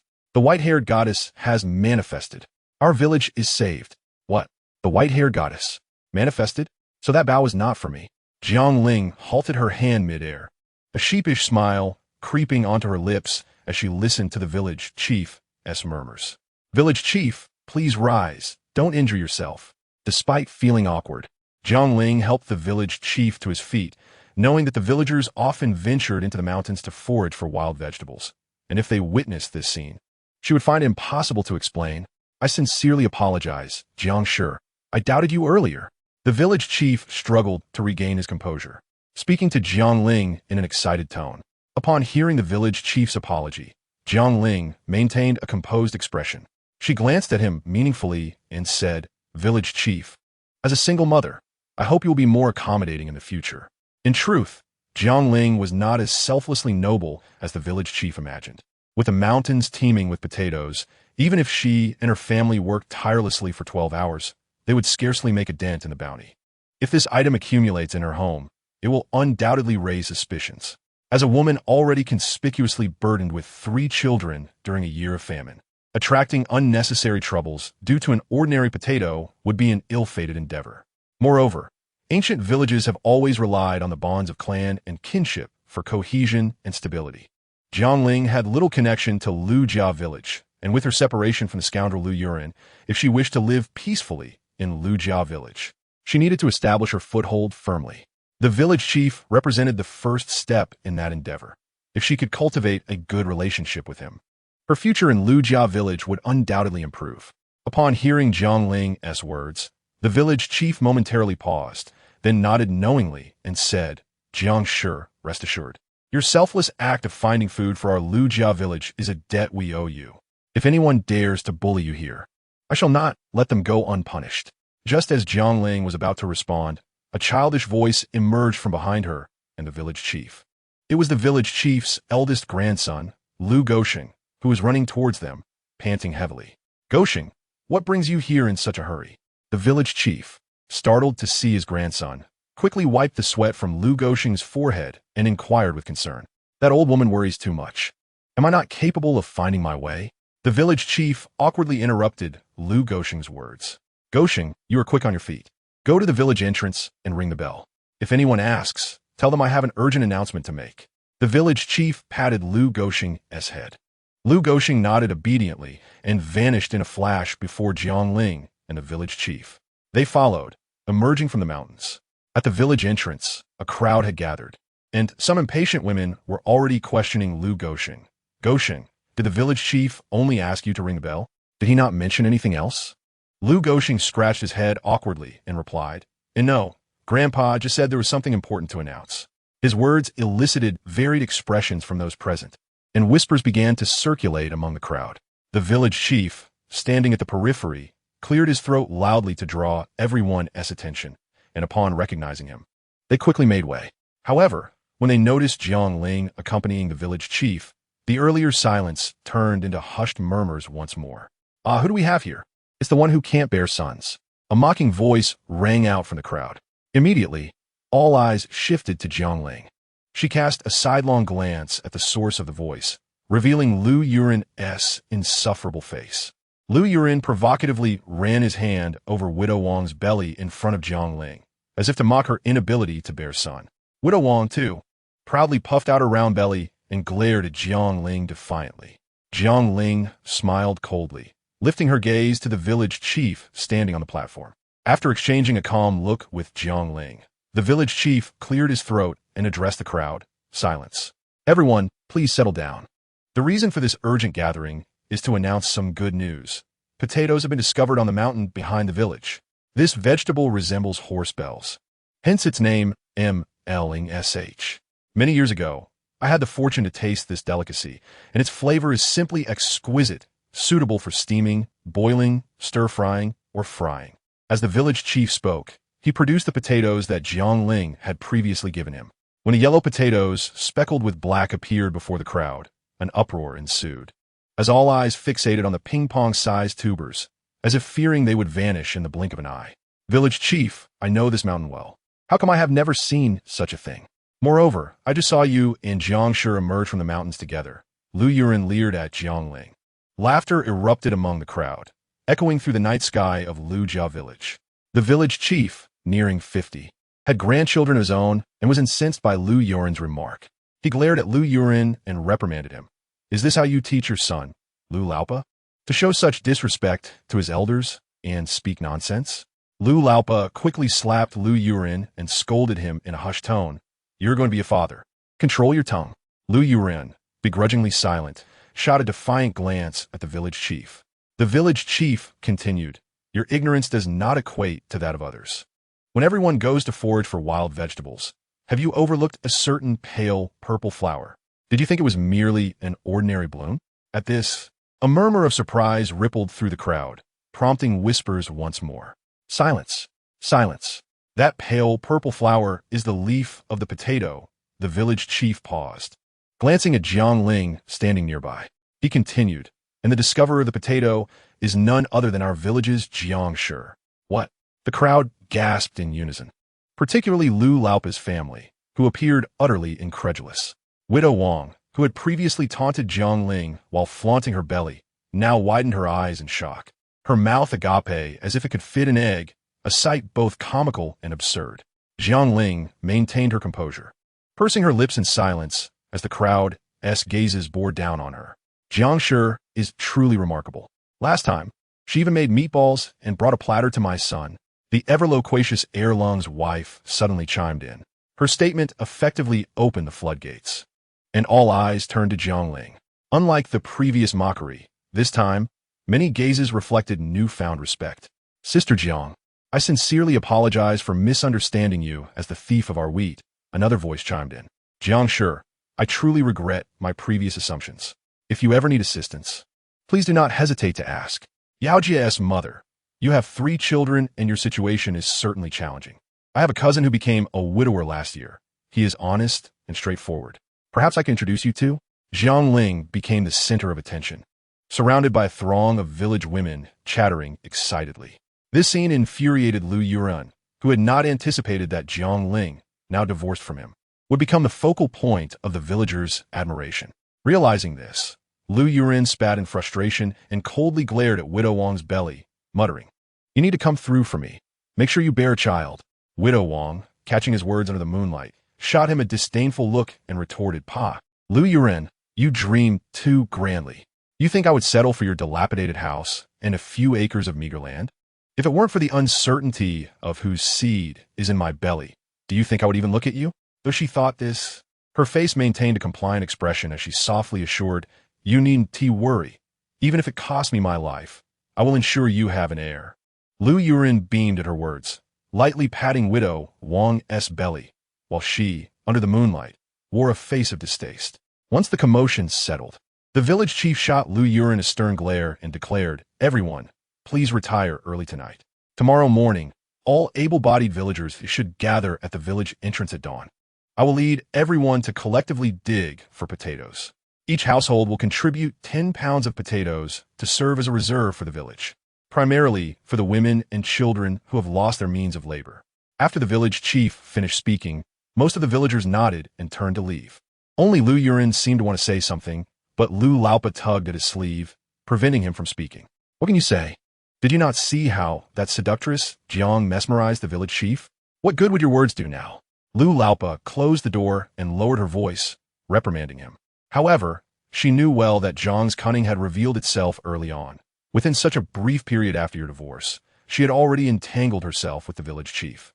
Don't worry, I have a plan that will ensure she cannot remain in our Lu family village.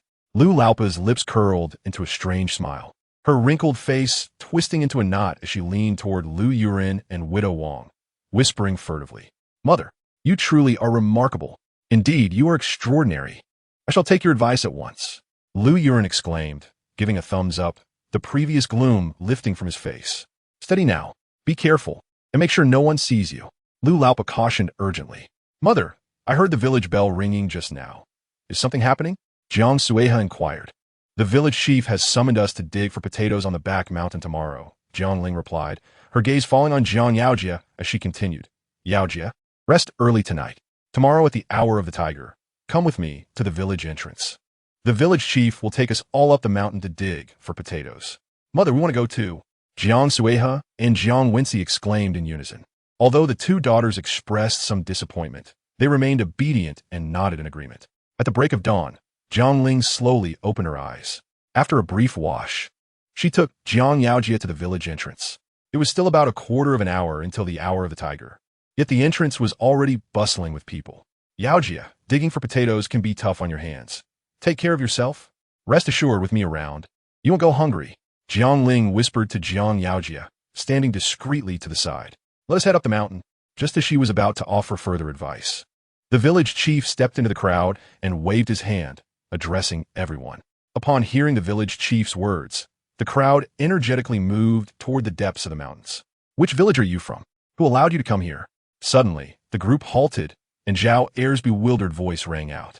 The villagers expressed confusion and moved toward the front, unaware of Lu Yuren, who was stifling a laugh. Which village are you from? As Jiang Ling reached the front of the line, she saw that a number of unfamiliar faces had gathered in the potato field on the back mountain.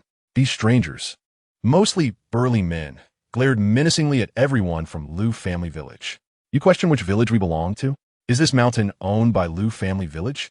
Now that food has been discovered, you think to hoard it all for yourselves. If it weren't for our villagers alerting us yesterday, you might have truly benefited. The leading man glared discontentedly at the village chief of Lu family village. You claim someone warned you, which is how you became aware. Allow me to ask, who exactly informed you? The village chief asked sternly, fixing his gaze on the man before him. The man glanced around, his eyes finally settling on Jiang Ling. With a smirk, he pointed at her, declaring it was her. Chapter 13. Framed and entrapped, the complex expressions of the crowd turned toward Jiang Ling, who sighed helplessly. It was evident that someone was attempting to frame her. Impossible. It certainly was not her. Someone is framing her. Jiang Yaojia, who had remained silent, suddenly spoke up. You, outsider, who do you think you are to speak here? Do you really think you belong to this village? Lu Yuren shot Jiang Yaojia a glare, mocking him. Jiang Yaojia flushed, trembling slightly. Jiang Ling knew he was a child of loyalty and compassion, and she placed a reassuring hand on his shoulder, saying, It's all right. I will handle this, so do not worry. All right, you claim I was the one who informed them. Let me ask you this, at what time? And with whom did I speak? Jiang Ling surveyed the man before her calmly. You. The man hesitated, glancing at Jiang Ling's composed expression. After a moment, he bit his lip and replied, Last night, at the hour of the rat, you came to Jiangjia village and spoke with my wife. What Jiangjia village? Isn't that where Jiang came from? Bah, Jiang is truly two-faced. Upon discovering food, she still leaks information to outsiders. The harsh insults reached Jiang Ling's ears, but she feigned ignorance, standing tall in the crowd, her eyes fixed on the man who pointed at her. Can you guarantee that every word you speak next is the truth? The previously aggressive man faltered under Jiang Ling's inquiry, his confidence waning as he avoided her gaze. Nonetheless, he defiantly asserted, I, Jiang Hai, assure you that everything I said is true. Why is there such a commotion? Before Jiang Ling could finish her thought, a commanding voice emerged from nearby. Everyone turned to see two men, one plump and one thin, approaching slowly. Although they wore coarse clothing and cloth shoes, the fabric appeared new, and their shoes were nearly spotless. Is that him? Jiang Ling was momentarily taken aback upon recognizing the slightly overweight man, the one she had inadvertently rescued before. What was he doing here? Although she preferred to remain uninvolved, facing Jiang Hai left her with no better options for escape. Who are you? The sudden appearance of the two men disrupted the atmosphere, prompting Jiang Hai to turn and scold them with furrowed brows. Before the plump man could respond, the thin man beside him opened his mouth, but a mere glance from the plump man silenced him. The plump man smiled at the crowd and said, I am a scholar. Seeing a dispute, I thought I might come and see if I could help. What? A scholar? The crowd's demeanor shifted to one of respect. Even the brawny men from Jiangjia village exhibited fear in their eyes. Jiang Ling understood that in ancient times, scholars held a prestigious position, especially for illiterate farmers. who regarded them with the same reverence as county officials. The plump man's gaze hesitated briefly on Jiang Ling before ultimately returning to Jiang Hai. He stroked his chin and inquired softly, "Might I ask what your disagreement is? Perhaps I could be of assistance." Jiang Ling remained silent, while Jiang Hai quickly donned a respectful expression and explained to the scholar, "Esteemed scholar, this woman came from Jiangjia village to marry into Lu family village. Last night, she visited our home and told my wife that Lu family village had discovered a large quantity of food, urging us to go early so we wouldn't be left out." The man spoke with such conviction that even most of the villagers from Lu family began to believe him, their eyes ablaze with anger directed at Jiang Ling. Jiang Ling refrained from rushing to explain herself. She wanted to see what the plump man was truly after. The plump man stroked his chin and pointed at Jiang Ling, addressing the man from Jiangjia village. "So, why are you so certain it was her and not someone else?" "My wife said so." Jiang Hai's face paled. "Might I inquire how your wife described her?" Jiang Hai stuttered, glancing at Jiang Ling intermittently. She said the woman was very thin, with dark skin and... Jiang Ling hurriedly lowered her head, preventing the man from continuing to sneak glances at her appearance. In any case, her skin was dark, and she was quite slender. Upon being unable to see Jiang Ling's features, Jiang Hai's tone shifted to one of urgency, losing the respectful manner he previously exhibited. "Very well, as Madam has said, dark-skinned and thin. But why did you recognize her at first glance? There are not just her, but also other aunts and sisters here, most of whom fit your description." The portly man's voice carried no hint of fluctuation, yet it bore an immense sense of pressure. Why do you protect her so fiercely? Are you perhaps her lover?" As Jiang Hai found himself at a loss for words, he could not help but hurl accusations at the two before him. Boldness. The lean man standing beside the portly man could no longer contain himself and scolded angrily. The portly man glanced at the lean man and waved his hand to silence him. "I advise you not to meddle in our village's affairs. Otherwise, my fists are not to be trifled with," Jiang Hai threatened, cracking his knuckles ominously. "Oh, is that so?" The portly man smirked slightly, turning to whisper a few words to the lean man, who nodded and then turned to leave. "I advise you to refrain from unnecessary interference. Or else," Jiang Hai continued to threaten the portly man, yet the latter showed no signs of fear, still smiling at him. Jiang Hai seemed to be provoked, raising his hand to strike the portly man. "Be careful," Jiang Ling cried out, just as a shadow darted forward. The shadow moved with remarkable agility, swiftly pinning the burly man to the ground in an instant. "Let me go. Taitu de Gua, hurry and help me." Jiang Hai, pinned to the ground, struggled defiantly. "I would like to see who dares to assist him." The portly man no longer wore his previous smile, glaring with fury at the remaining strong men from Jiang family village. Chapter 14. He is the county magistrate? This admonition was immensely intimidating. The two men, addressed as De Gua and Tai Tu by Jiang Hai, halted their outstretched hands mid-air, exchanging glances filled with uncertainty, ultimately lowering their heads in defeat. The others from Jiang family village were equally astonished as they looked at the portly man. The people from Lu family village were not faring much better. Jiang Ling was secretly taken aback, but the village head reacted quickly, bending his knees and trembling as he knelt down. Upon seeing the village head kneel, the others suddenly awakened from their stupor, their faces pale as they dropped to their knees in unison. Jiang Ling promptly pulled Jiang Yaojia down beside her. The previously boisterous atmosphere fell into an eerie silence. "Nonsense. If you're the county magistrate, then I am the governor. Do not try to deceive me. The county magistrate of Pingxi County is over 60 years old.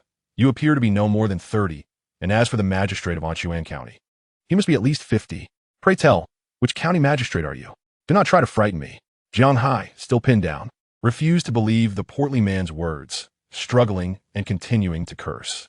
"Speak another word, and I will cut out your tongue." The man restraining Jiang Hai unsheathed his sword with a resounding clang. "The county magistrate of Pingxi County has retired to his hometown half a month ago, and I am here to assume his duties. Guards, take these troublemakers away." The portly man commanded, and several officials in uniforms swiftly appeared, promptly escorting Jiang family village's troublemakers out of the mountain. "I refuse to accept this. If you claim we are causing trouble, do you have any evidence? Besides, how could it be that only people from our village are causing disturbances? You are clearly biased towards her. Could it be that this woman is indeed your lover?" Despite the portly man having stated his identity, Jiang Hai's words remained foul. Boldness. Insolence. The lean man and the one holding Jiang Hai down both reprimanded him. The common woman is willing to accompany them to the magistrate's office to accept your interrogation, my lord. Jiang Ling, who had remained silent, quickly raised her head and calmly addressed the county magistrate. No. Before the others could react, Jiang Yaojia seized Jiang Ling's hand, shaking his head. Yaojia, do not worry. I will be fine. Jiang Ling softly reassured him. Oh, sister, you must consider the consequences of your words. The magistrate paused, stroking his chin as he regarded Jiang Ling. The common woman is very clear. I shall say it again. I am willing to accompany them to the magistrate's office to accept your interrogation, my lord. However, I have one request. Jiang Ling did not continue, but instead looked resolutely at the county magistrate. State your request. As long as it is reasonable, I shall certainly comply. The magistrate observed Jiang Ling with a complex expression. Jiang Ling nodded, her gaze suddenly turning cold as she pointed towards Lu Yuren in the crowd. Her tone resolute. This person and the village head, you must take both. Jiang Shi, how could you be so malicious? Do we not merely part ways? Must you drag me down with you? You venomous woman. Lu Yuren, pointed at by Jiang Ling, was taken aback, his guilt evident as he glared at her and began to curse. Jiang Ling paid no heed to Lu Yuren's insults, her expression still firm as she reiterated, this person and the village head, you must take both. With that, Jiang Ling heavily bowed her head before the county magistrate. You venomous woman, a harbinger of misfortune, a wretched person. Lu Yuren was now thoroughly panicked, disregarding the presence of the magistrate as he stood from the crowd and rushed towards Jiang Ling, seemingly intent on assaulting her. Lu Yuren, kneel down. Do not embarrass me here. The village head scolded, eyes wide with anger. Seeing Jiang Ling's unwavering attitude, the magistrate ultimately decided to take Jiang Ling and the other two away. This was the first time the village head had encountered a county magistrate, and he was already terrified, his face paling as he hunched over, following cautiously behind the magistrate. Pingxi County is not very close to Lu family village. It would take at least an hour and a half to walk there. Fortunately, Jiang Ling and the others had risen early that day, so even walking would not be too unbearable. Yet it was a challenge for Jiang Ling. She had never walked such a distance in her life.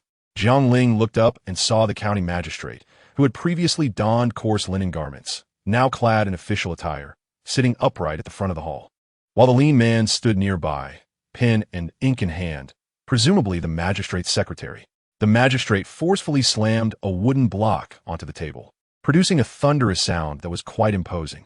Jiang Hai, who had been so arrogant moments ago, now knelt on the ground, his face ashen and trembling like a leaf, while the other members of Jiang family village bore equally troubled expressions. Jiang Hai, I asked you last night at midnight, was it the common woman before you who informed you that food was discovered in the mountains? The magistrate's piercing gaze fixated on Jiang Hai as he spoke slowly. Jiang Hai shuddered, his eyes darting towards Lu Yuren. I, your humble servant, acknowledge my wrongdoing. I should not have lied, nor should I have insulted you, my lord. Jiang Hai's mental defenses crumbled completely, his body shaking violently, tears and snot mingling on his face, rendering him utterly disheveled. At that moment, Jiang Ling suddenly caught a whiff of a foul odor, wrinkling her brow as she glanced in Jiang Hai's direction, where a puddle had formed beneath him. Another coward. Jiang Ling shot Jiang Hai a disdainful glare at her mind. As for the insults directed at me, let us set them aside for now. Since you have admitted to lying, I shall grant you one chance. Speak the truth. Jiang Hai hesitated, glancing at the now sweaty Lu Yuren, biting his lip as if making a significant decision, and then pointed at Lu Yuren, saying, It was him. It was him. It was he who arrived at Jiangjia village last night at midnight to seek me out. He claimed to possess a secret that he wished to disclose, but only on the condition that I would speak of it. Jiang Hai bit his lip and cast a glance at Jiang Ling, who knelt beside him. What is it? Speak quickly. The county magistrate furrowed his brows and reprimanded. Speak, speak. I implore you, great sir, have mercy. Jiang Hai once again bowed his head heavily several times. He stated that he had discovered a vast expanse of edible resources in the mountains, the location of which he would reveal to me, provided I agreed to a condition. Jiang Hai, you're speaking nonsense. Why would you harm me when we have no enmity? Lu Yuren, kneeling beside him, could no longer contain himself. He stood up in a panic, reaching out to strike Jiang Hai. The constable nearby would not allow such disorder from Lu Yuren and kicked him sharply on the calf, forcing him back down to the ground. The county magistrate looked at Lu Yuren with displeasure, rebuking him, creating a disturbance in court. It seems you seek punishment. Chapter 15. The punishment, my lord. I did not speak falsely. I hope you will see the truth. This fellow even gave me 50 copper coins, claiming it was a reward for me. Jiang Hai, in a fluster, pulled 50 coins from his pocket and tossed them onto the ground. You, Jiang Hai, you are lying. Despite being restrained, Lu Yuren's mouth remained unrestrained. 20 strikes.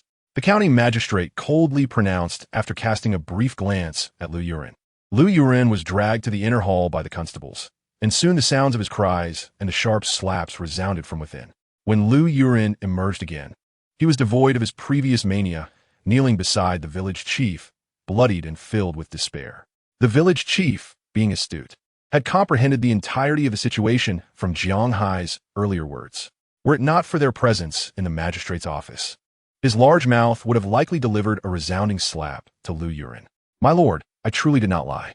Last night, he revealed to me the appearance of the Jiang clan, and I was worried I might not recognize them. He even told me he would remind me tomorrow, insisting that I must reach the back mountain before the hour of the tiger. When the people from Lu family village arrived, I saw him stealthily approach a woman and discreetly point at her. At that moment, Jiang Hai suddenly moved a few steps toward Jiang Ling.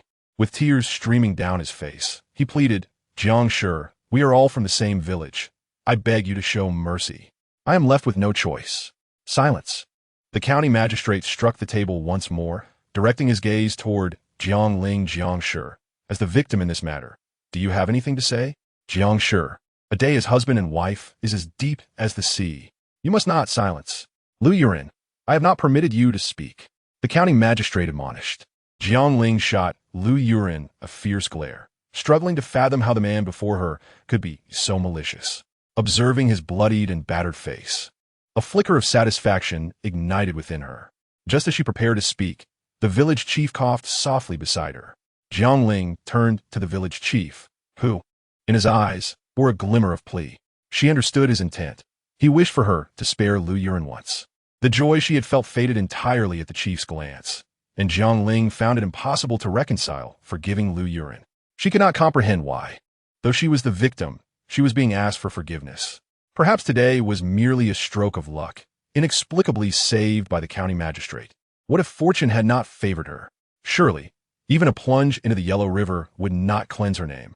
With this thought, Jiang Ling felt her eyes welling with tears as emotions of resentment, sorrow, and rage surged within her.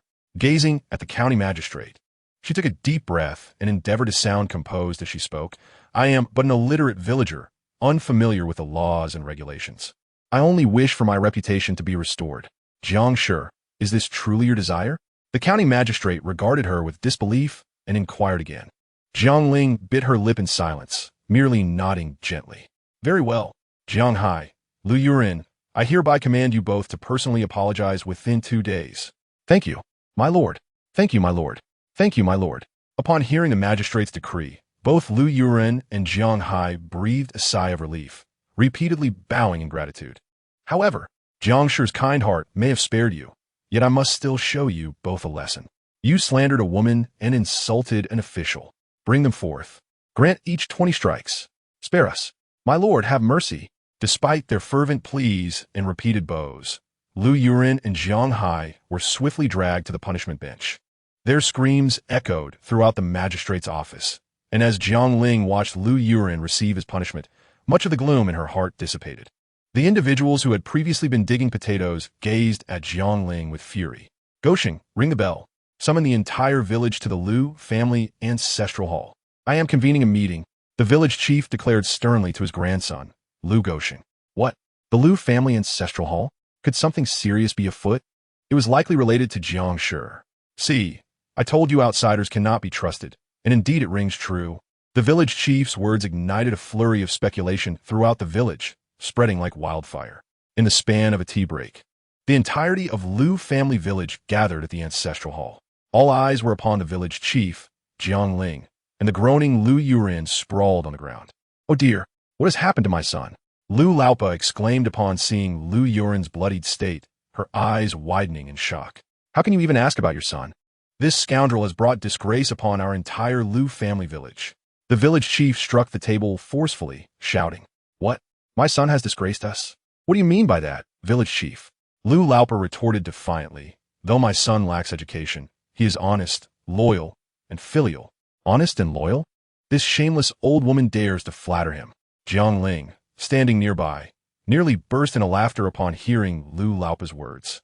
"It was your son who informed on the discovery of the potatoes. Not only did he betray us, but he also maliciously slandered Jiang Shi." The village chief glared at Lu Laupa before recounting the events that had transpired. Lu Laupa swayed amidst the crowd, unable to bear the weight of the revelation, her eyes rolling back as she collapsed to the ground. "Village chief, what shall we do about Lu Laupa?" The village chief had already spoken, and the crowd hastily assisted in carrying Lu Laupa back to her home. Meanwhile, the widow Wang, who had been leaning against the doorframe waiting to observe the unfolding drama, suddenly saw a throng of angry villagers approaching her dwelling, sending a chill down her spine. However, upon realizing they were carrying her mother-in-law, she breathed a sigh of relief. Chapter 16. A great disgrace in the Lu family ancestral hall. The crowd wore grave expressions as they gazed at the village chief. The chief threw a glance at the still moaning Lu Yuren on the ground and sighed helplessly. "The occurrence of such an incident in our village is my dereliction of duty.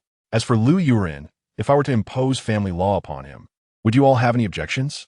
Indeed, the other three brothers of the Lu family understood Lu Yuren's character all too well, yet Lu Laupa had protected him since childhood, rendering them unwilling to oppose her.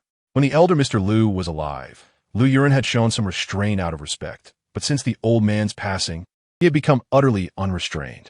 Initially, the other three brothers would occasionally voice their concerns about their elder brother to their mother, but Lu Laupa would only scold them, instructing them to mind their own affairs. Now that such a significant incident had occurred, they could only hope that he would learn a lesson from it. Lu Yoli cast a glance at Jiang Ling. Guilt etched on his face as he approached her and softly uttered, "Jiang Shi, I sincerely apologize for the unfortunate events. I speak on behalf of my elder brother to express our remorse." Jiang Ling looked up at Lu Yoli. Her memories of him were fond, perhaps due to their similar ages, as she had often cared for this unmarried younger brother during her time as the eldest sister-in-law. Lu Yuli lived up to his name, embodying a gentle and courteous demeanor. "Village chief, are we still excavating those potatoes? If not, our farmland will be overrun with weeds." Zhao Erlang interjected, unable to contain his impatience. As soon as he spoke, a cacophony of voices erupted among the crowd. "Mother! Mother!" As Jiang Ling pushed open the door, two figures rushed forward, clinging to her tightly, their sobs resonating in her ears. "Silly children, why are you crying? Isn't mother here safe and sound?" Jiang Ling comforted them while wiping away their tears. "Big brother said you were taken by the county magistrate. Oh, mother, you mustn't abandon us." Jiang Wensi choked out between sobs, wiping her own tears. "Are you all right? Did they trouble you?" Jiang Yaojia glanced at Jiang Ling, relief washing over him as he asked. In response to her children's concerns, Jiang Ling smiled reassuringly. "Do not worry, mother is fine. This matter is complicated to explain, Yaojia. Take the basket and help me dig for potatoes." Upon hearing this, Jiang Wensi burst into tears anew, clinging fiercely to Jiang Ling's leg. "No, mother, don't go." Jiang Soha gently patted Jiang Wensi's head, offering comfort. "Do not cry, sister. Mother is just gathering food for us." After several rounds of consolation, Jiang Wensi ceased her wailing, allowing Jiang Ling to feel at ease as she and Jiang Yaojia exited the old residence. Together, Jiang Ling and Jiang Yaojia made their way to the village entrance, where the village chief was once again leading the group towards the back mountain. Without the interference of others, the villagers of Jiangjia village were filled with excitement, chattering animatedly along the way. Upon reaching the area designated for potatoes, Jiang Ling demonstrated the method of harvesting, and soon everyone joined in, mimicking her actions.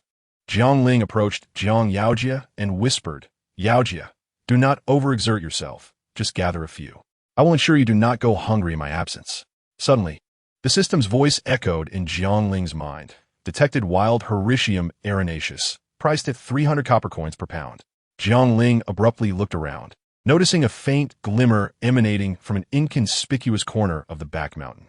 Surveying her surroundings, she saw everyone engrossed in their potato harvesting, unaware of her movements. Jiang Ling quietly stood up and approached the source of the faint light.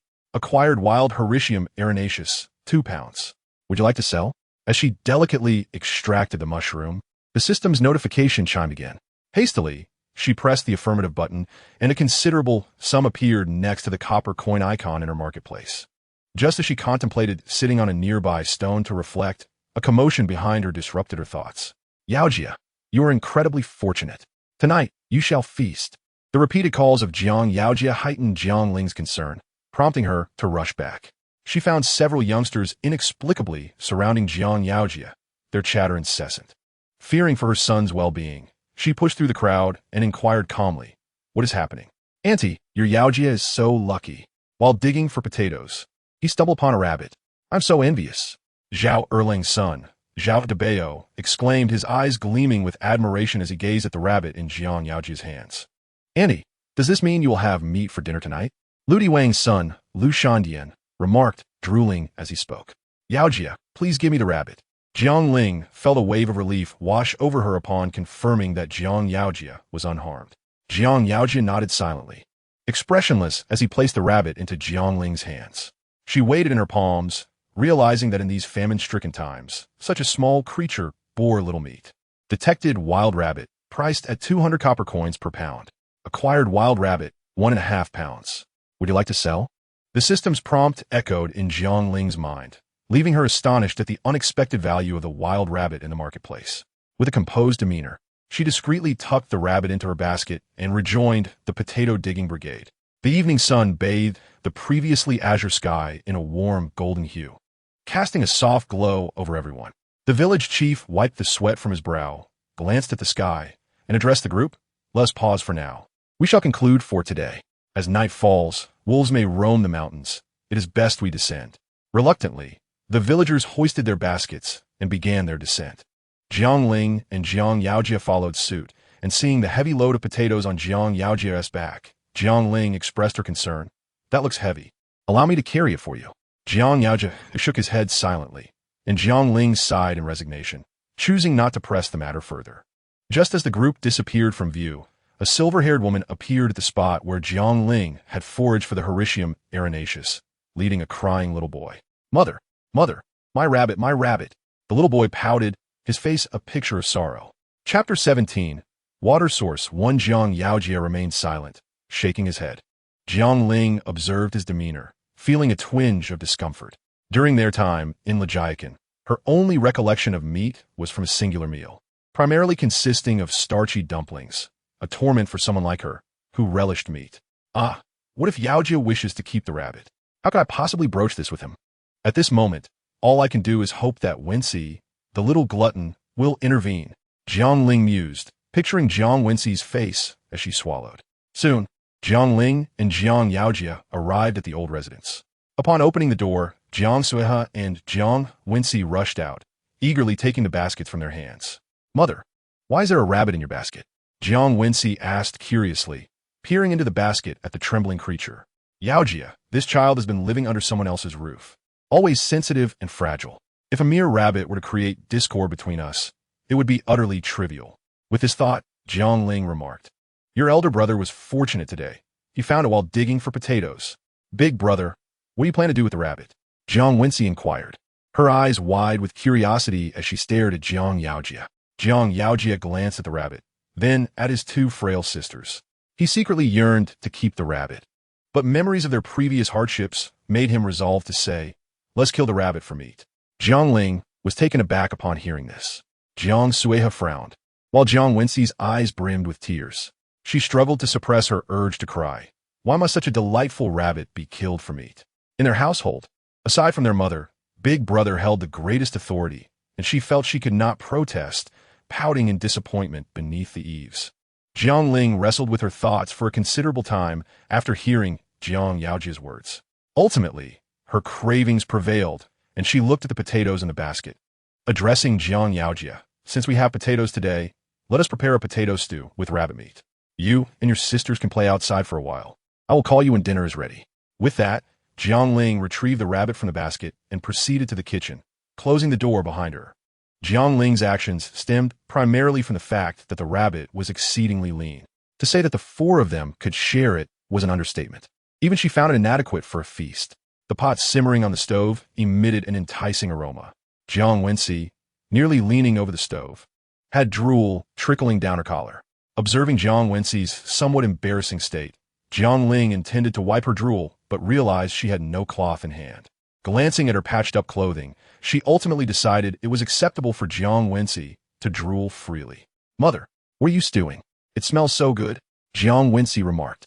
Tilting her head towards Jiang Ling bathed in the warm glow of the fire, Jiang Ling's small face appeared flushed and delightfully adorable.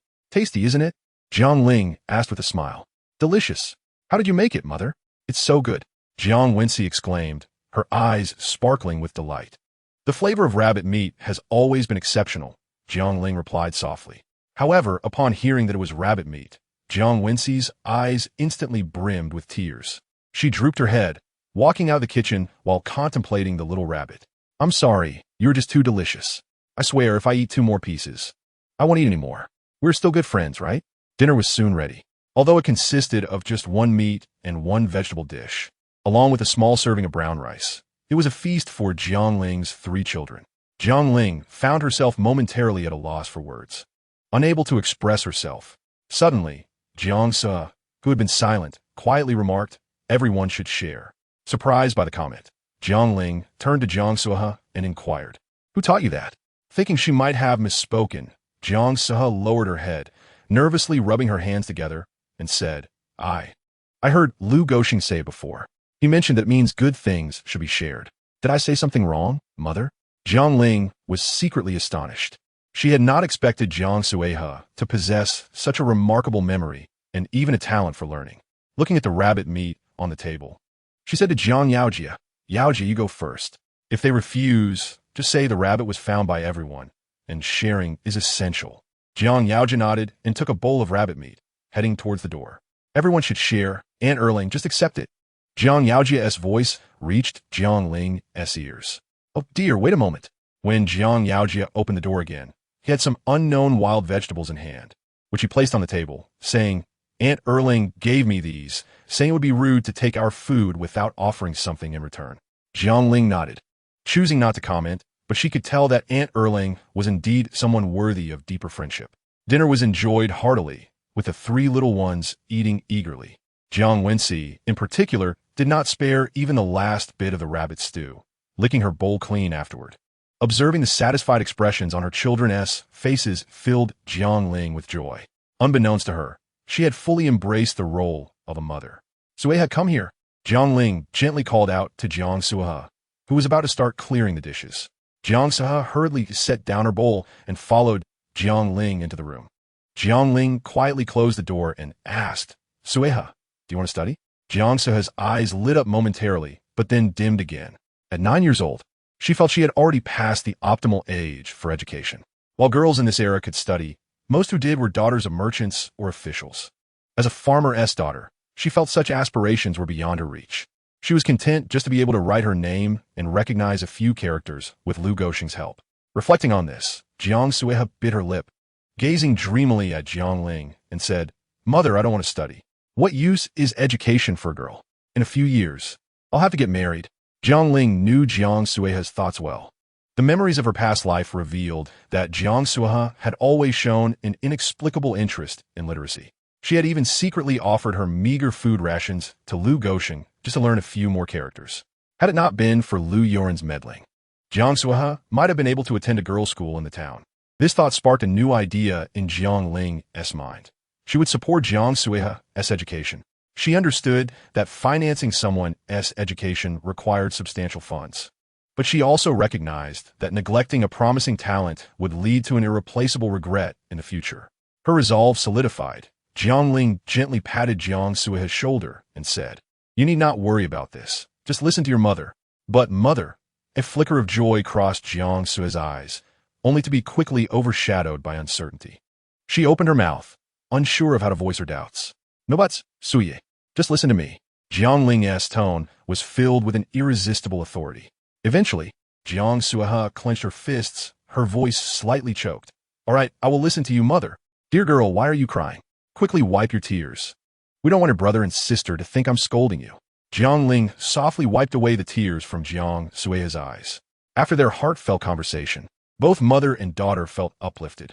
As Jiang Ling opened the door, she saw Jiang Yaojia pouring a basin of dirty water onto the patch of land in front of their home. This old residence had been uninhabited for quite some time, and with the ongoing drought, the land in front had not been cultivated. The parched earth welcomed the long-awaited moisture, promptly absorbing the dirty water. Jiang Ling gazed at the dampened soil, and a sudden realization struck her. Of course, how could she have been so foolish not to think of it sooner? Monkey head mushrooms could not possibly thrive in arid conditions. Fungi favor dark, damp environments. Moreover, the soil from which she had harvested the monkey head mushrooms was not dry and crumbly, but rather slightly moist. If that were the case, there must be a water source nearby. How else could mushrooms grow? With this epiphany, Jiang Ling slapped her forehead, forcing down her racing heart as she made her way towards the door. "Mother, where are you going?" Jiang Yaojia asked, instinctively reacting to the darkening sky. Without answering, Jiang Ling hurried towards the mountains. As she walked, the initial excitement began to wane.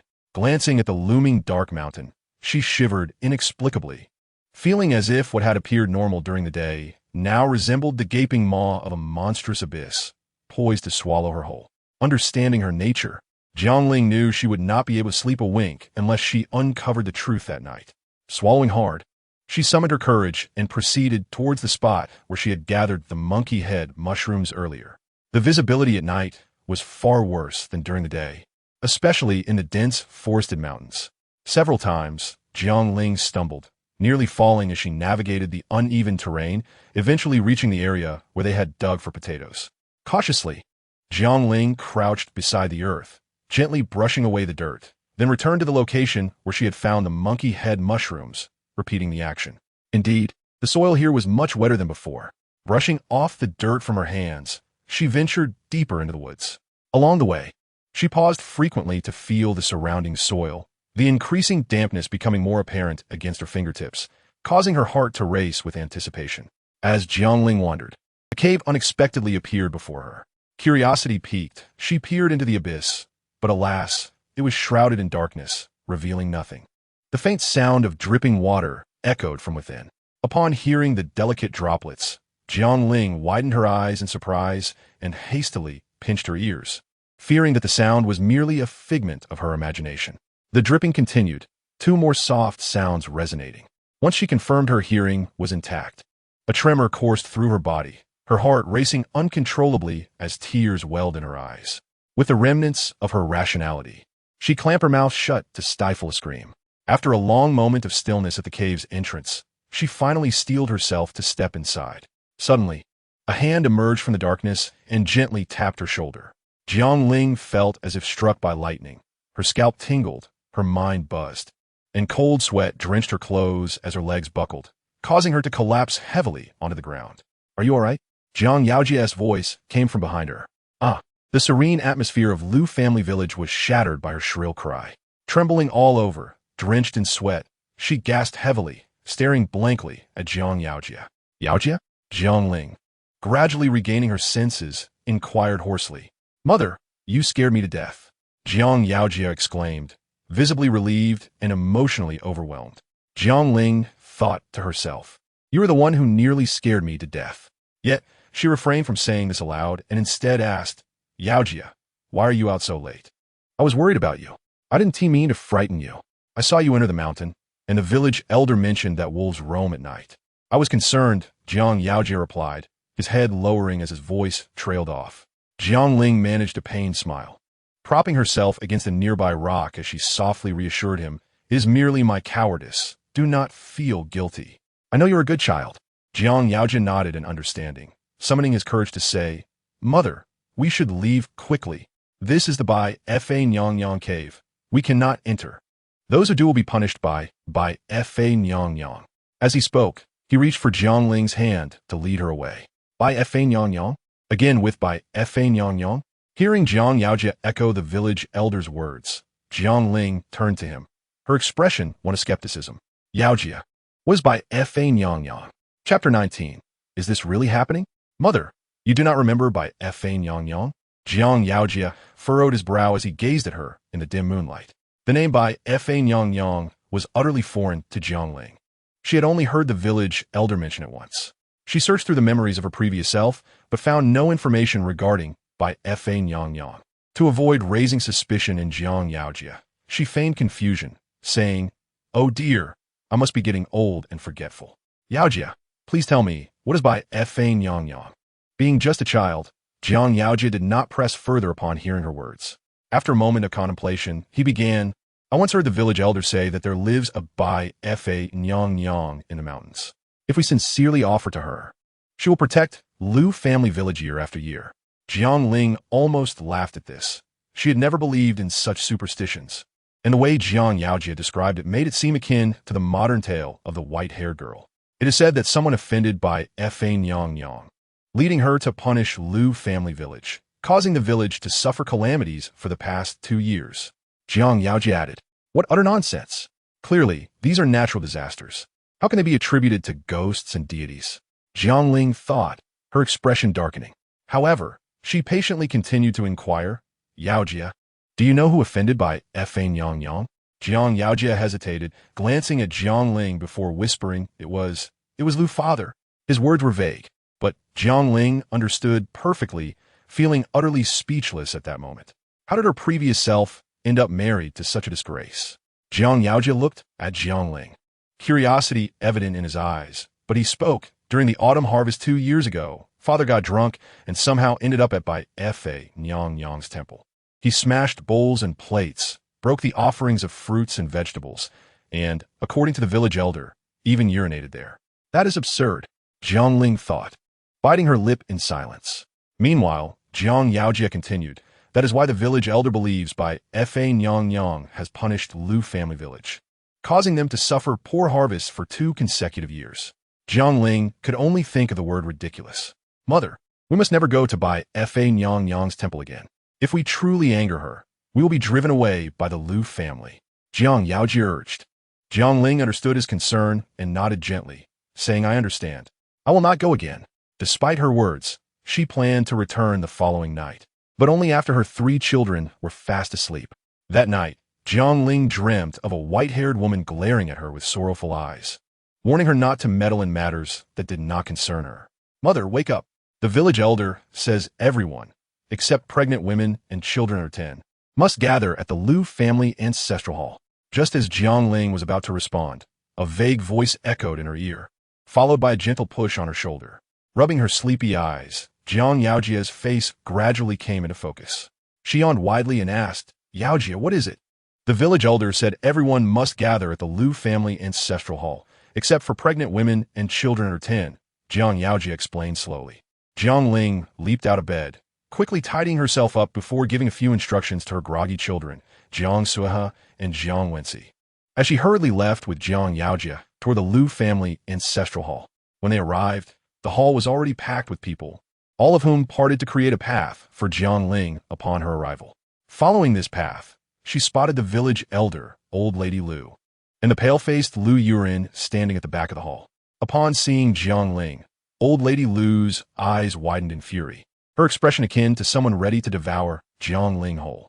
"Bah, shameless wretch," she spat with venomous anger. Jiang Ling remained unfazed, standing tall as she grasped Jiang Yaojia's hand and approached the village elder. Old Lady Lu, seeing Jiang Ling's indifference, grew even angrier. She struck her cane against the ground, continuing her tirade. "You are a harbinger of misfortune. The Lu family has brought you in, and it is as if we have invited a curse upon ourselves." As Jiang Ling turned to leave, the gathered Lu family members were split between sympathy and shock. Sympathy for the unreasonable Old Lady Lu, who blamed others for her son's grave mistakes, and shock at witnessing a daughter-in-law daring to confront her mother-in-law. You, harbinger of misfortune, who are you calling an old hag?" Old Lady Lu trembled with rage at Jiang Ling's words. Had there not been so many people present, she would have raised her cane to strike Jiang Ling. Whoever feels guilty must be the one to be scolded. "It is truly an eye-opener to have someone willingly invite insults," Jiang Ling remarked, yawning as she prepared to depart. "Mother, please stop." Lu Yurin, standing nearby, could no longer contain himself and tugged at Old Lady Lu's sleeve, whispering urgently, "Stop, Lu Yurin. You have learned to turn your elbow outward. Look at how your elder brother was unjustly punished with 20 strikes, while this wretch stands there unscathed." Old Lady Lu shot a glare at Lu Yurin, scolding him in a hushed tone. Lu Yoli's face turned various shades of blue and white under the scolding of Lu Leopozi. If there were a crack in the ground, he would undoubtedly be the first to dive in. He raised his gaze towards the village head, his eyes pleading for assistance. Sister Lu, what are you doing? This case was adjudicated by the county magistrate. The evidence and witnesses are all present. Surely, the magistrate would not wrong an innocent person? The village head furrowed his brow, visibly displeased. Lu Leopozi was well aware of the secrets surrounding the matter. She was the instigator. No matter how cunning she had been, she could never have anticipated the magistrate's presence. To a woman like her, the magistrate was as distant as the clouds in the sky, an unattainable existence.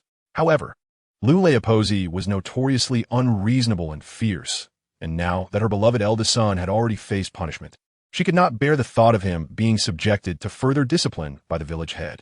With this in mind, Lu Leopozi rushed to Lu Yurin, turning to the village head and exclaiming, "Village head, if you must enforce discipline, let it fall upon me instead. Yurin has already suffered. If you proceed with punishment now, it is as if you want this old woman to send her gray-haired son to an early grave." As she spoke, Lu Leopozi collapsed to the ground, pounding her thighs and weeping bitterly. The village head, observing the spectacle, felt overwhelmed.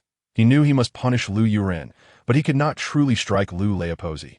Realizing this, the village head glanced at Jiang Ling beside him and lowered his voice to inquire, "Jiang Shi, what is your take on this matter?" Chapter 20. A crisis unfolds. Jiang Ling regarded the scene of Lu Leopozi throwing a tantrum as though witnessing a performance by a clown. With a placid expression, she replied, "Simply have a few people remove her. As for whether the village head punishes Lu Yurin, that is a matter for your village, not for my Jiang family to concern ourselves with." The village head, being astute, understood the implications of Jiang Ling's words. Had it not been for her intervention at the county office, Lu Yurin would surely have met with dire consequences. He pointed to several sturdy men from Lu family village and commanded, "You lot, escort the old Aunt Lu out. Discipline must be enforced upon Lu Yurin." The emphasis he placed on the word escort made it clear to the men what was intended. They surrounded Lu Leopozi, who, moments ago, had been wailing on the ground. Now wore a look of terror.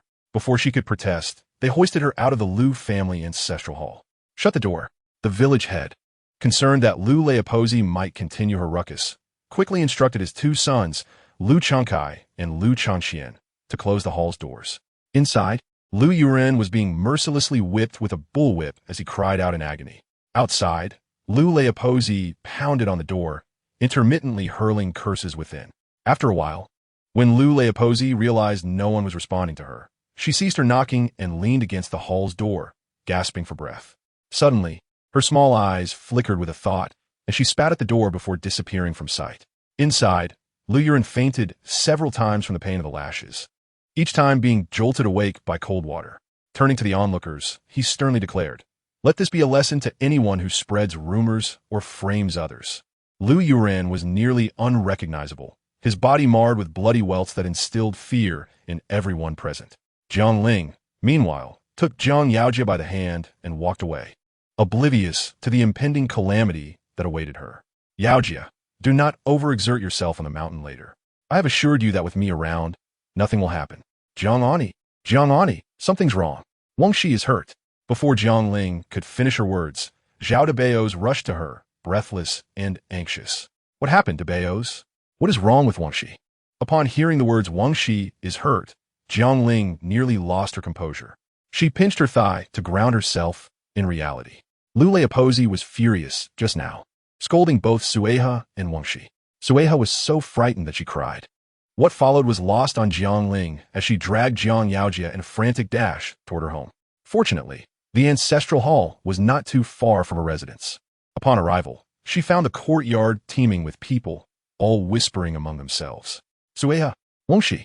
Jiang Ling pushed through the crowd. "Mother, sister has fainted." Jiang Sueha, seeing her mother, hurriedly ran toward her while cradling her sister. Whether it was due to Jiang Sueha's small stature or her panic, she stumbled and fell before she could take more than a couple of steps, her arms scraping against the ground. "Sueha, Wang Shi." Jiang Ling felt a rush of urgency, her brow furrowing as she rushed to her daughter's sides. Jiang Wangshi had blood trickling from her forehead, her eyes tightly shut, while Jiang Sueha's arms bore numerous abrasions. Blood dripping onto the ground, mingled with visible dirt. The sight of her daughters in such disarray sent Jiang Ling into a frenzy. Her mind blank with despair as she glanced helplessly at the gathering crowd. Jiang Yaojia swiftly pushed through the throng and ran toward the exit. Jiang Ling clutched her unconscious daughter, Jiang Wangxi, in one arm while holding on to Jiang Sua, whose arms were still bleeding, her eyes darting frantically among the onlookers. When her gaze fell upon Lu Leopozi, the old woman instinctively shrank back and attempted to flee. Lu Lisher, if you dare step outside my door today, I shall take your life. Jiang Ling glared fiercely, and the crowd collectively gasped at her ferocity. Strangely, the typically fearless Lu Leopozi seemed paralyzed. As if weighed down by lead, Jiang Ling approached Lu Leopozi, her voice dripping with venom. Speak. If you cannot clarify the situation today, I shall tear your mouth apart. Though terrified, Lu Leopozi feigned indifference, defiantly retorting, Jiang Shi, what nonsense is this? Who gave you permission to address me in such a manner, lacking in respect? Jiang Ling, upon hearing this, felt her rage boil over. She released her grip on Jiang Sueha and clenched her fist, striking toward Lu Leopozi's face.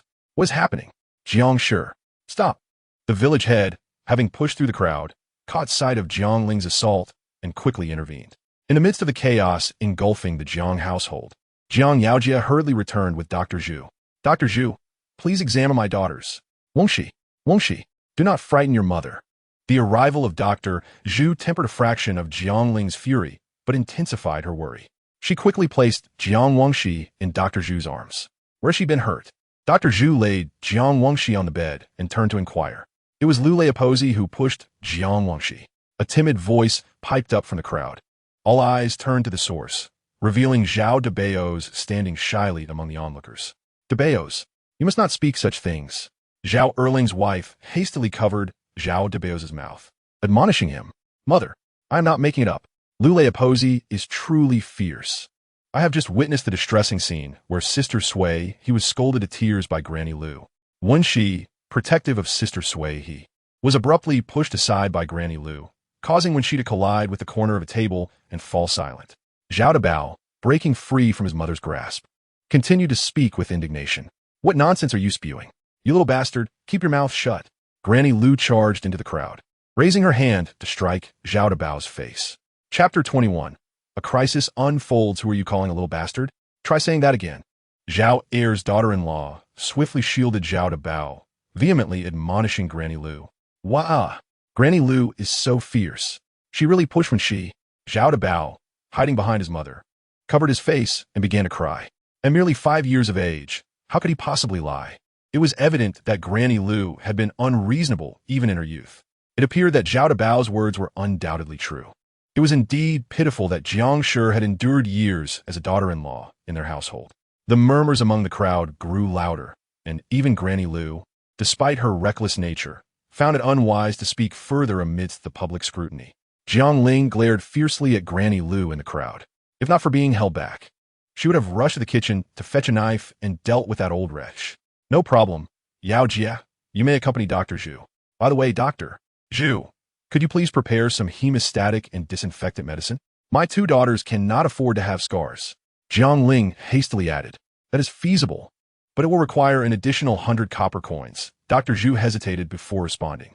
Feel free to prescribe whatever you deem necessary. Jiang Ling instructed Yao Jia to follow Dr.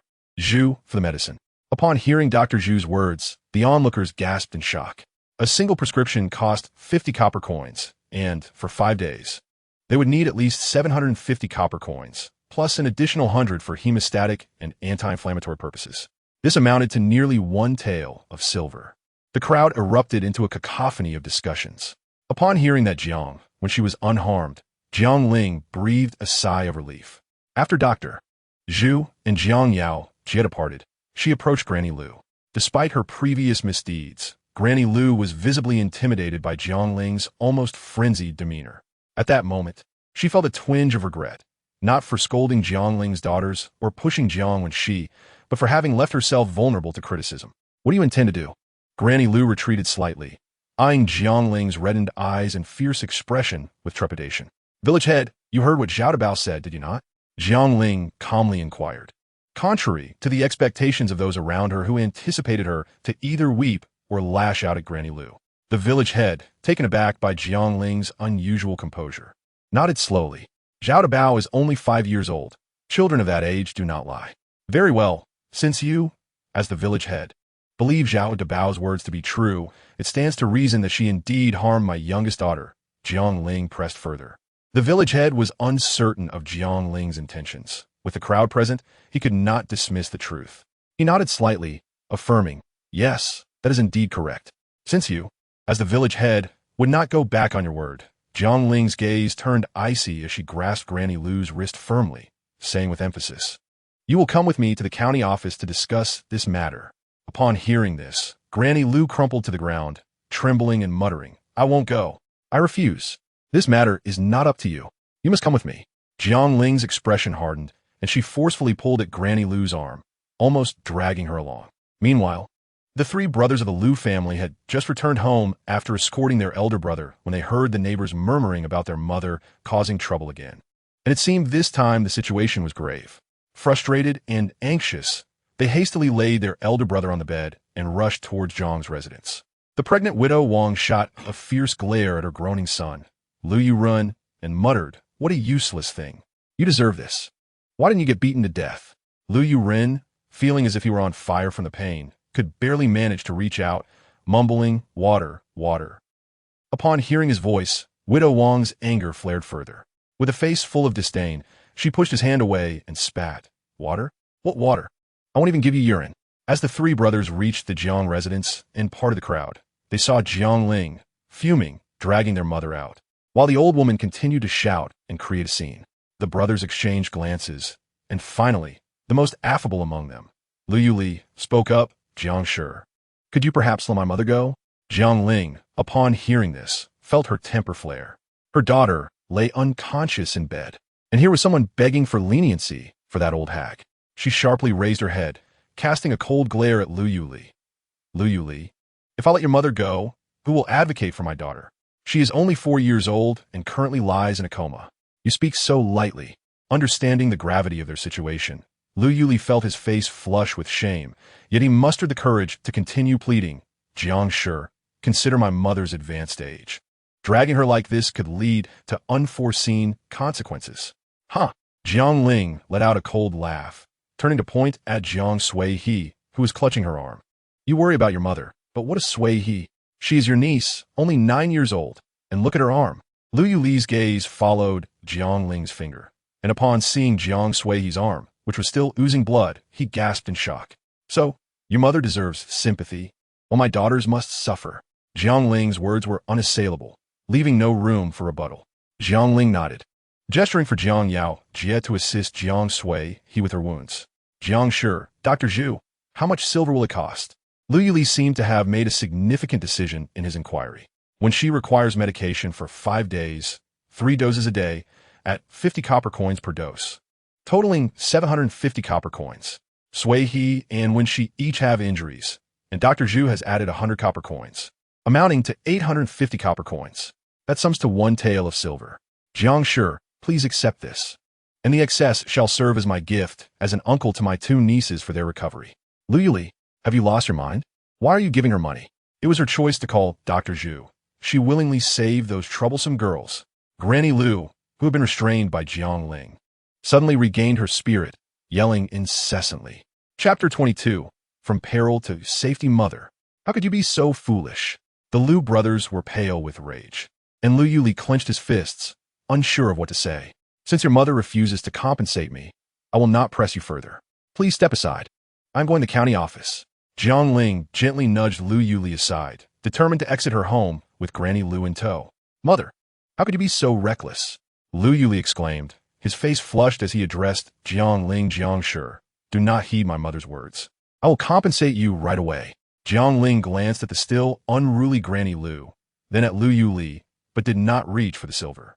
Upon speaking, Granny Lu ceased her antics, staring incredulously at Jiang Ling, unable to comprehend how the woman she had oppressed for nearly a decade had become so astute, predicting her thoughts so accurately. This realization sent a chill down Granny Lu's spine, causing her to shiver. Village head, please write as Jiang Shi has instructed. L. Y. Ul observed the village chief's grave expression and feared that he might disapprove. He was even more anxious about the prospect of Jiang insisting on bringing his mother to the county office to press the matter. You may proceed, but I must first say this. This is a matter between you and Jiang, and it does not concern anyone else, the village chief gently reminded him. Lyo, being an astute man, understood the nature of his mother well enough. He nodded sincerely and said, "Rest assured, village chief. This matter indeed lies within our family's fault. You need not worry. We will absolutely prevent our mother from causing further disturbances." The village chief nodded in agreement and instructed Ing to fetch ink and paper to draft the necessary documents. After Lyo and Ing affixed their fingerprints, the farce finally came to a close. Jiang Ling hurriedly took Jiang into the inner room, where Jiang had already prepared the medicine, carefully feeding it to Jiang with a small spoon. "Mother, I'm sorry. It's my fault for not protecting my sister well," Jiang murmured, her head bowed and eyes cast down, anxiously clutching her clothing. No, it is not my sister's fault. It is I who have failed as the elder brother to protect my two younger sisters," Jiang interjected hurriedly. After the morning's commotion, Jiang Ling found that it was nearly noon by the time she finished cooking. Jiang remained in a state of unconsciousness, with both Jiang and Jiang by her side. Jiang Ling, unable to retrieve white flour from the ceramic jar in front of the two children, took some black buckwheat instead and pretended to head towards the kitchen. She also hastily purchased 4 eggs from the market, discarding the shells into the firewood on the stove. Once this was done, Jiang anxiously glanced back, relieved that the two children had not ventured out. Jiang prepared 4 black buckwheat egg pancakes and simply stir-fried some shredded potatoes. After lunch, Jiang intended to accompany Jiang to dig for potatoes, but she insisted he stay home to care for their sister, while she herself ventured deeper into the mountains with her basket. Under the blazing sun, Jiang felt emboldened. She glanced at the bustling crowd and stealthily made her way towards the Nayang temple. Beep. Found wild chicken oil fungus. Priced at 50 copper coins per pound. Beep. Found wild chicken leg mushrooms. Priced at 80 copper coins per pound. Beep. Found wild. The system's notification echoed in Jiang mind as she walked, pausing intermittently to collect the mushrooms indicated by the system, tossing them into her basket. By the time she approached the vicinity of the Nayang cave, her basket was filled to the brim with wild mushrooms. Jiang set aside a small portion of the mushrooms and decided to sell the remainder in the system's marketplace. Just as she prepared to investigate the Nayang temple, she heard Jiang anxious voice behind her. "Yohi, what is it?" Jiang asked, fearing something had happened to WNX as she rushed over. Venix. Jiang, having run in a panic, suddenly halted, breathless, supporting himself against a large tree while gasping for air. Jiang, her heart racing, waited anxiously for him to catch his breath. "Venix. WNX, she has awakened. Mother would not deceive you. I merely found some wild mushrooms nearby. How about we make mushroom soup for dinner?" Jiang felt grateful she had not sold all the mushrooms earlier, as it would have made it difficult to placate Jiang. "Mama, hug." As Jiang stepped inside, WNX stretched out her arms, seeking affection. Jiang smiled and gently embraced her, whispering, "WNX, do you feel unwell anywhere?" "I'm fine, Mother. You need not worry about me," WNX replied, nuzzling against Jiang's chest like a little puppy. This tender moment melted Jiang's heart. How could you are and not cherish such a wonderful daughter? Sitting by the bedside, she softly patted WNX's back, but soon, perhaps due to her injuries, WNX fell back into a drowsy slumber. In the depths of the mountains, at the Nayang temple, the white-haired woman suddenly fainted without warning. A small boy nearby panicked and rushed over, kneeling beside her, repeatedly calling, "Mother, mother." What has happened? Chapter 23. A further exploration of the water source. The two children, recalling Jiang's admonitions, watched her depart from the old residence once more. Deep in the mountains, Jiang again stealthily approached the Nayang temple. This time, she exercised caution, refraining from entering hastily. Instead, she observed her surroundings, ensuring the area was clear of any onlookers before cautiously slipping inside. As she ventured a few steps in, a wave of dampness greeted her, causing her heart to swell with joy. She reached out to touch the smooth stone wall, which felt slightly moist, confirming her suspicion that a water source must be nearby. Overcome with excitement, she struggled to contain her breath, her heart racing in anticipation. She patted her chest and took several deep breaths to calm her agitated spirit before continuing to tread carefully deeper into the cave. The sound of muffled sobs drifted closer, sending a chill down Jiang Ling's spine, and she felt her heart begin to race once more. Fear not, fear not, the sun is shining bright. How could anything dreadful be lurking here? She reassured herself as she pushed forward, her legs trembling slightly. The path within the cave grew increasingly slippery, and Jiang Ling held onto the wall for support as she pressed onward. A faint glimmer of light emerged around a corner, and the crying grew more distinct. Jiang Ling crept up to the bend in the stone wall and cautiously peered around it, only to be startled by the sight before her. A white-haired woman lay lifeless on the ground, her eyes shut and her complexion ashen, while a pale child knelt beside her. Bifning Nyan? No. She must be a human. The flickering candlelight cast their shadows upon the ground, and upon seeing their silhouettes, Jiang Ling exhaled a sigh of relief. She cautiously stepped out from behind the stone wall, ensuring her presence posed no threat. Are you okay? Jiang Ling spoke softly, attempting not to frighten the child. Ah, you. Who are you? The sudden appearance of Jiang Ling startled the boy, causing him to shiver and widen his eyes in alarm. I am Jiang Ling, she replied, uncertain how to clarify her identity, her gaze shifting to the white-haired woman beside her. Is this your mother? The boy eyed Jiang Ling warily. He hesitated, about to nod, but then vigorously shook his head. What has happened to her? I don't know, the boy responded, his expression remaining unchanged. Jiang Ling bit her lip and bravely approached the white-haired woman, reaching out to touch her neck. Just as she was about to make contact, the boy erupted in a desperate shout. Don't touch her. Startled by the boy's outburst, Jiang Ling steadied herself and replied softly, do not worry. I mean no harm to you. The boy, sensing no threat from Jiang Ling, though still cautious, permitted her to touch the white-haired woman. Jiang Ling extended her trembling hand and gently pressed it against the woman's slender neck. Thank goodness. She is still alive. Jiang Ling sighed in relief as she felt the pulse beneath her fingertips. The sound of a grumbling stomach emanated from the small boy, prompting Jiang Ling to turn and glance at him. She gently touched the sunken abdomen of the woman and inquired, how long has it been since you last ate? The young boy was taken aback by the question, pondering for a moment before responding, perhaps around 2 days. Hearing this, Jiang Ling sighed in relief, concluding that the elderly woman with white hair had merely fainted from hunger. With that thought in mind, she looked at the boy and said, wait here for a moment. I will fetch you something to eat. She placed a buckwheat pancake before the boy, then proceeded to feed the woman a piece of chocolate that she had unwrapped. What are you doing? You. As Jiang Ling attempted to open the woman's mouth to insert the chocolate, the boy suddenly cried out in alarm. This is medicine. It will help her regain consciousness. Rest assured, I mean you no harm. Jiang Ling reassured him as she pushed the chocolate into the woman's mouth, tearing off a piece of the buckwheat pancake to eat herself. Don't worry, it's not poisonous.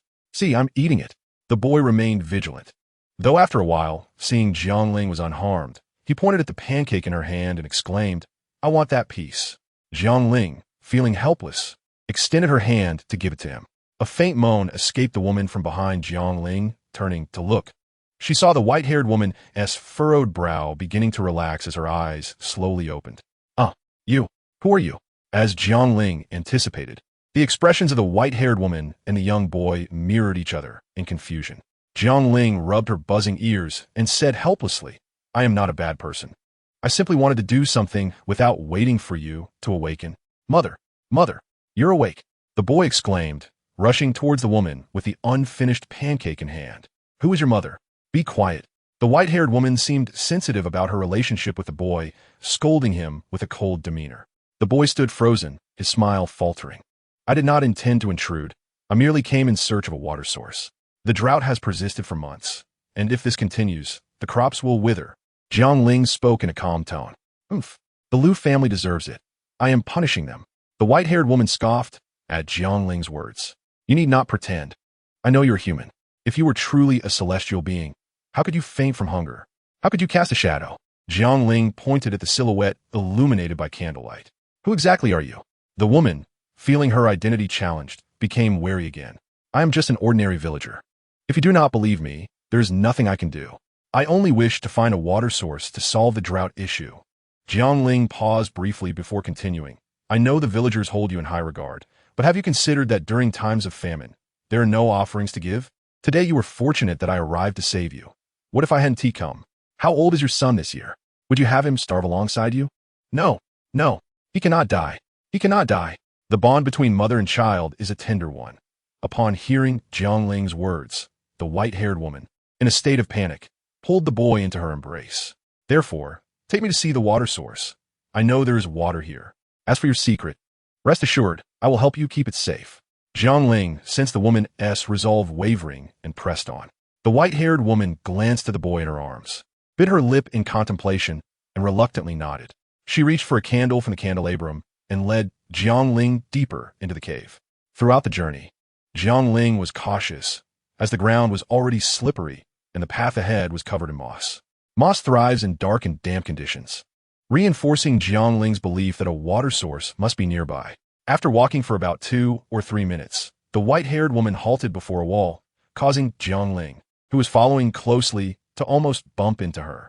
Uncertain of why she had stopped, Jiang Ling hurried to her side. By the dim light of the moon, Jiang Ling was disheartened to discover that what she thought was a wall was actually a massive boulder, perfectly blocking the flow of water. Only a few drops trickled through a small gap. You see, the boulder obstructs the water outlet. The scant water that trickles out cannot even nourish the crops in your Liu family village, let alone the back mountains. The white-haired woman looked at Jiang Ling, her expression reflecting despair. Jiang Ling felt her heart sink. This revelation left her feeling quite uneasy. The entire afternoon had been consumed by thoughts of the water source, and her task of harvesting potatoes had been nearly abandoned. As the sun set, villagers returned home laden with their harvest, while Jiang Ling's own load was dismally light. The village head intended to inquire about her day, but upon recalling the earlier scene, ultimately chose silence, shaking his head instead. Upon arriving at her ancestral home, Jiang Ling paused outside the door to compose herself before gently pushing it open. 3 children were joyfully playing in the yard, their laughter lifting Jiang Ling's spirits, dispelling the gloom that had enveloped her. Mother! The 3 children exclaimed, rushing towards her. Jiang Yaojie swiftly took her load from her back, while Jiang Sueha and Jiang Wenxi each grasped her hands, creating a scene of familial warmth. For dinner, Jiang Ling secretly mixed a handful of white rice with the brown rice, preparing a mushroom soup with the mushrooms she had gathered earlier, and making a cold potato salad. A modest yet fulfilling meal for their family of 4. Given the primitive medical facilities of the past, even a common cold could claim many lives. With the heat of summer upon them, Jiang Ling hoped to prevent her daughters from suffering infections from their injuries. After the children had fallen asleep, Jiang Ling cautiously descended from her bed and stepped outside, opening the system's marketplace. After searching for a time, she found that the tools for moving stones were either prohibitively expensive or completely anachronistic. The only items that might be usable were sulfur and saltpeter. Unfortunately, as she was not a science student in high school and had not excelled in chemistry, she had no idea how much of each to buy, what ratios to use, or how to employ them. A sudden explosion startled Jiang Ling from her thoughts, and she turned to see a piece of bamboo about the length of her finger, charred from the flames.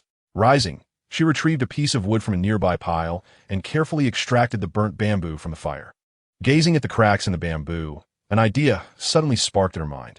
Of course, I could place some sulfur and saltpeter inside the bamboo. This way, it would be powerful without harming anyone. Why didn't I think of this sooner? Jiang Ling realized the possibilities. However, these 2 substances were cumbersome to store, so she resolved to wait until she could experiment before purchasing them. Glancing at the sky, Jiang Ling quietly pushed open her door and made her way towards the cave where the white-haired woman resided. Upon re-entering, Jiang Ling felt none of her previous anxiety. She stood at the entrance and softly called, "It's me, Jiang Ling, may I come in?" After receiving permission, she cautiously stepped inside, only to be silenced by the white-haired woman who gestured for quiet. With a look of affection, she gazed at the boy sleeping beside her before stealthily exiting the cave. "What is the matter?" the white-haired woman asked, her curiosity piqued by Jiang Ling's arrival. I have thought of a way to destroy the boulder, but it may mean you and your son cannot remain here any longer. Jiang Ling had not intended to disturb the tranquility of this mother and child, yet she was even less willing to witness a scene of death and despair. She spoke with a look of deep regret. The woman with white hair merely cast a faint glance towards the cave and replied, I can agree to your request, but there is a prerequisite. At this juncture, it was evident that she struggled to restrain her emotions. Jiang Ling turned to look at the white-haired woman, noticing 2 lines of tears had begun to grace her cheeks. Jiang Ling refrained from urging her to continue. After a few moments, the woman gently wiped away her tears and, with a quivering voice, said to Jiang Ling, the condition is that you must take him away. Jiang Ling was taken aback by this revelation. She opened her mouth to inquire further, but the white-haired woman waved her hand, continuing, there are certain matters you need not question. Even if you ask, I shall not divulge. My silence serves only to benefit you. If you agree to this condition, I shall willingly relinquish the cave. But shouldn't you ask for his opinion? Although he appears small, he is still a person capable of independent thought. Jiang Ling replied, biting her lip, uncertain of the white-haired woman's true intentions, yet sensing her sincerity. Jiang Ling hesitated before finally conceding, very well, I agree. Then tomorrow, bring someone here. But what do you intend to do with him? You cannot simply acquire a son without reason, the white-haired woman inquired, her body trembling slightly as she spoke. Jiang Ling detected the woman's quavering voice and chose not to confront her. After a moment of contemplation, she suggested, since you are recognized as the famine, I can assert that she appeared in a dream to me. Tomorrow, I shall bring only the village chief, and your son will be my little immortal. With water, the crops shall flourish, and sustaining your son will be no trouble at all. Wait here for me. I shall return shortly. The white-haired woman seemed to ponder this, then turned and entered the cave. Not long after, the white-haired woman emerged from the cave, holding a handful of shiny objects. These are for you. I hope you will treat my son kindly in light of the silver, she said.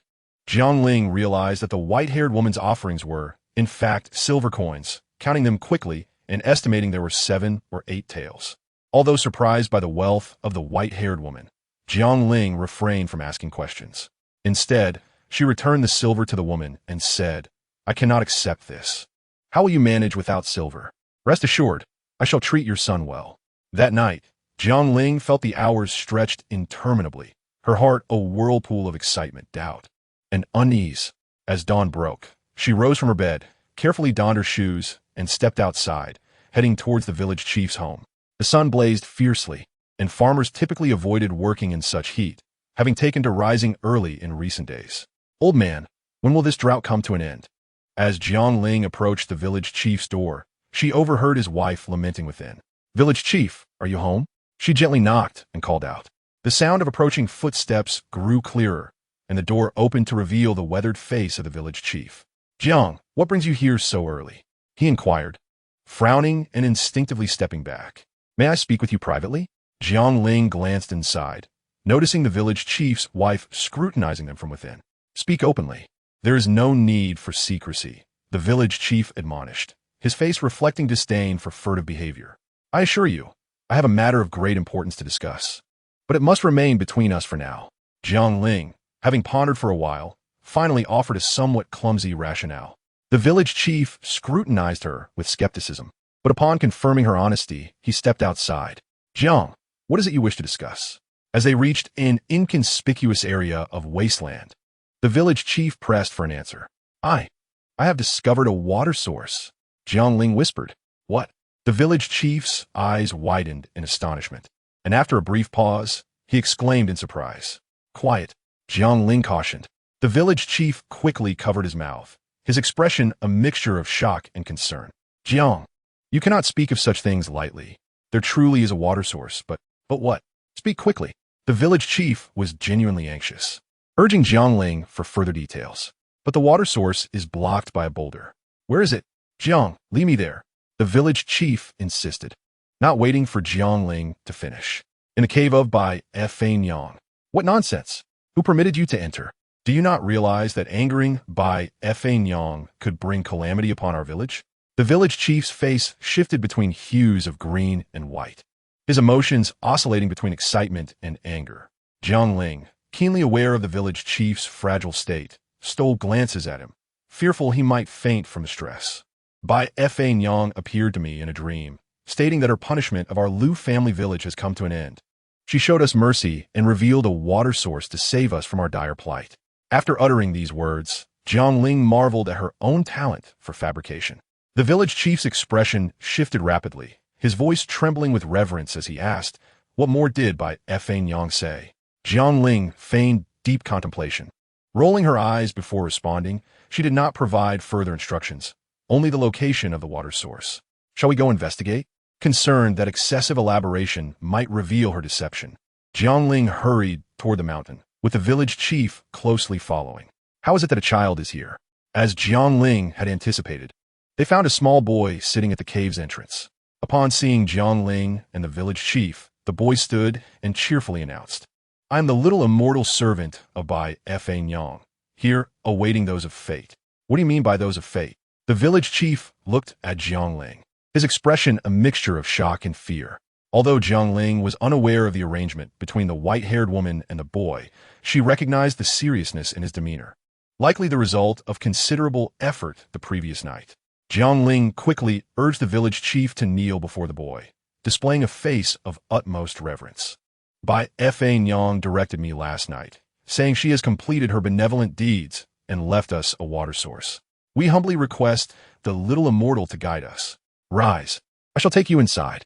The boy turned and entered the cave, with Jiang Ling helping the village chief to his feet and following closely behind. "Oh my, there truly is a water source." The village chief's eyes filled with tears upon witnessing the trickling water deep within the cave. "There's water, but the stones block the outlet. This trickle is insufficient even for the potato fields on the back mountain." Jiang Ling, fearing the village chief might become overly excited, quickly reminded him, "Indeed, Jiang, did Bai Nyang share any method for us?" In the darkness, Jiang Ling sensed a pair of green eyes fixed intently upon her. She took a few steps back and said, "Well, in my dream, Bai Nyang did provide a method. We must cut the bamboo from the mountain into sections, then fill them with large stones and place them here to bake. Over time, the bamboo will explode and the stones will strike the boulders." "Village chief, do not speak of the water source to anyone," Jiang Ling cautioned, fearing that his excitement might lead to careless disclosures. "Rest assured, I shall not." By the time she finished speaking, the village chief had vanished from sight. "Little one, what is your name?" Jiang Ling asked, glancing around to ensure they were alone. With a sigh, she patted the boy's head, her heart heavy as she surveyed the landscape surrounding the mountains. Jiang, sure. Do you think this bamboo is suitable?" Shortly thereafter, the breathless voice of the village chief emerged from behind Jiang Ling. Chapter 26. Successful Explosion. Turning around, Jiang Ling saw the village chief excitedly approaching her, dragging a piece of bamboo, as thick as a bowl. Wiping the sweat from his forehead, the village chief dismissed Jiang Ling's words with a smile, saying, "Jiang, sure. Feel free to experiment. I will go fetch some firewood and dry grass for you." With that, the village chief hurriedly disappeared from Jiang Ling's sight. Jiang Ling sighed helplessly. To be honest, she had no clear concept of whether this method would succeed. For now, she could only take it step by step. While pondering, she picked up large stones and soil from the ground. Seizing the opportunity while the little boy was distracted, Jiang Ling hurriedly opened a shop and bought some sulfur, crushed charcoal, and saltpeter. She mixed these with the stones and soil, hastily stuffing them into the bamboo, then found a larger stone to plug the other end. Watching the bamboo, which still had some air leaks, Jiang Ling's previously calm demeanor began to inexplicably grow tense and excited. The village chief, carrying firewood and dry grass, joined Jiang Ling by the large rock. After inspecting the surroundings, Jiang Ling selected a suitable position and gathered stones to build a simple stand. After placing the dry grass, firewood, and bamboo, Jiang Ling turned to the village chief and said, "Village chief, please take the little xian tong and leave the cave. I worry that the explosion might harm you." The village chief looked at Jiang Ling with concern and said, "Jiang, sure. Please be careful. Yes, let me know when you are out of the cave." Jiang Ling squatted down, continuing to adjust the position of the bamboo tube. Before long, the village chief's voice came from the cave entrance. Jiang Ling swallowed hard and lit the dry grass on the ground with a fire stick. The grass quickly ignited the firewood, and the flames gradually grew larger. Seeing this, Jiang Ling turned and ran toward the cave entrance. Upon exiting, She collided with the village chief's anxious gaze, and she pointed toward the cave, saying, "Just wait. I cannot say how long it will take." The village chief seemed to want to say something, but in the end, he merely opened his mouth without producing any sound. The waiting time was excruciatingly tense. Even a usually composed village chief paced back and forth with his hands behind his back. Although Jiang Ling wanted to remind him to stay calm, she decided it best to remain silent after considering the gravity of the situation and the pressure he bore as the village chief regarding the food supply of the entire village. Suddenly, a thunderous explosion startled all three standing outside the cave, causing the little boy to shrink behind Jiang Ling in fright. "Don't be afraid, don't be afraid," Jiang Ling comforted. Glancing over, she saw billowing black smoke emerging from the cave, mingled with the distinctive scent of sulfur. "This is how bamboo explodes. Let us wait until the smoke dissipates before we go in." No. I mean, why does this smell so terrible? Could it be poisonous?" The village chief pinched his nose, sounding somewhat odd. "It shouldn't be. It's likely the smell from the stones exploding, so don't worry." Jiang Ling quickly dismissed the concern, attributing the issue to the stones. A few minutes later, noticing that the smoke in the cave had significantly lessened, Jiang Ling turned to the village chief and said, "Village chief, the smoke has almost cleared. Shall we go in and take a look?" Throughout the journey, Jiang Ling felt anxious inside, unaware that the village chief was even more nervous than she was. Soon, they arrived beside the large rock, where the bamboo was charred and shattered, surrounded by soil and fragments of exploded stones. Jiang Ling paid no heed to her surroundings as she hurried forward to inspect the large rock. Observing the charred areas, she silently marveled at the power of the bamboo. By the light of the flames, she quickly noticed several fine cracks appearing at the base of the large rock.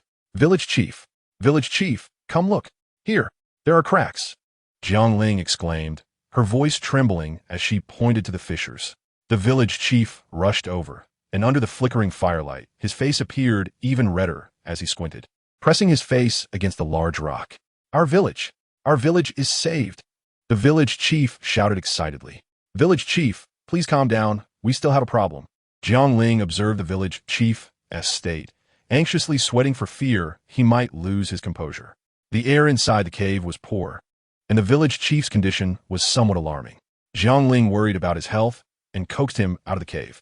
The village chief's face was flushed, his eyes still revealing intense excitement as he stammered at Jiang Ling, "Jiang Shi, what other problems could there be?"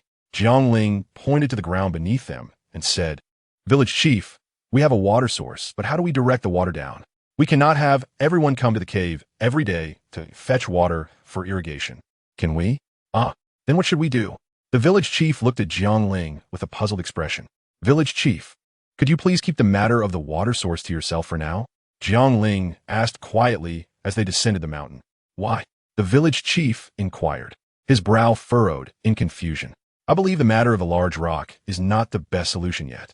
I want to see if the white-haired lady will send me a dream tonight."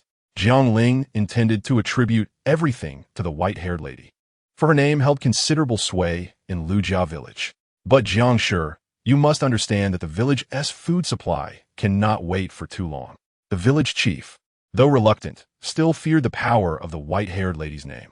Jiang Ling understood the implications of his words and nodded in agreement, saying, "Village chief, I promise you, if the white-haired lady does not send a dream by tonight, we will find a way to break the stones to fetch water for irrigation." The village chief initially wanted to say more, but upon seeing the determination in Jiang Ling's eyes, he refrained.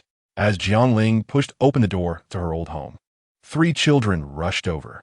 The trio were astonished to see the little boy Jiang Ling was holding, especially the youngest, Jiang Wensi, who pointed at the boy and asked, "Who are you? What are you doing in my home?" Jiang Ling initially thought to deceive them by saying he was the white-haired lady's little Xiantong, but reconsidered. Such a lie would not hold for long, especially since these 3 children had lived with her for an extended period. Concluding this, Jiang Ling beckoned all 3 children to her side. Observing their varied expressions, she finally found the right words. Chapter 27, Water from Bamboo. "Did your mother tell you that we are all family?" Jiang Ling asked the 3 little ones. The trio nodded in unison, and Jiang Ling continued, "Don't you think it is sad for children without a mother?" Before Jiang Ling could finish her sentence, Jiang Wensi burst into tears, tugging at Jiang Ling's arm as she sobbed. "Mother, do you not want us anymore?" Jiang Ling was speechless. She patted Jiang Ling on the head and said, "How could your mother not want you?" But Jiang Ling still wanted to say something, only to be choked by her own tears. "Wincy, don't cry. Your mother would never abandon you. It's this little friend named Nci, whose mother has temporarily left him. Your mother hopes that you three can accept him and allow him to stay with us for a while." As soon as Jiang Ling finished speaking, Jiang Ling ceased her tears, looking up with still wet eyes and tentatively asking, "Mother, is that true? You really want to abandon us?" The three children nodded in agreement, and the usually daring Jiang Ling approached Nci, blinking her watery eyes as she cautiously said, "Hello, Nci. My name is Jiang Ling." Children always find it easy to bond with one another, and before long, the four of them were playing together. Jiang Ling stifled a yawn. Having barely slept the previous night, she now felt quite fatigued. Nevertheless, she forced herself to remain alert and prepared some potato pancakes for the children as breakfast.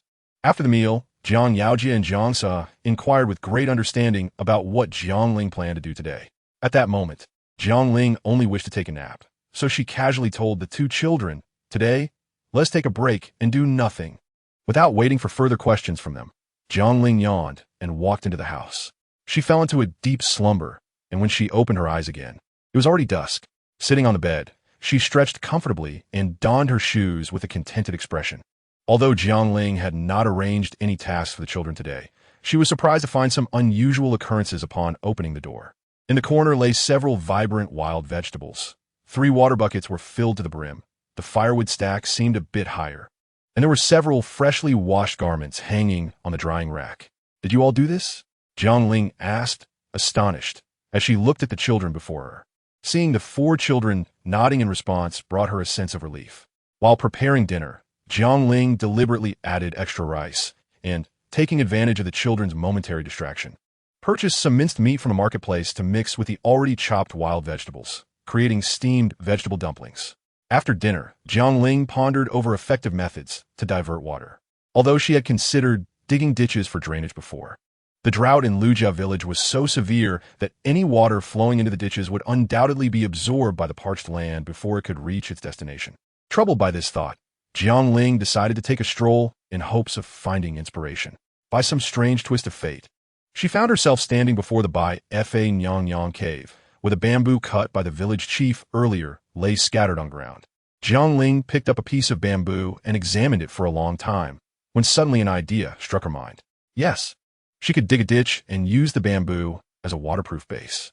Although some water would inevitably seep through the gaps, the loss would be negligible, especially since bamboo is remarkably resistant to decay and would not rot even if submerged in water for 2 or 3 years.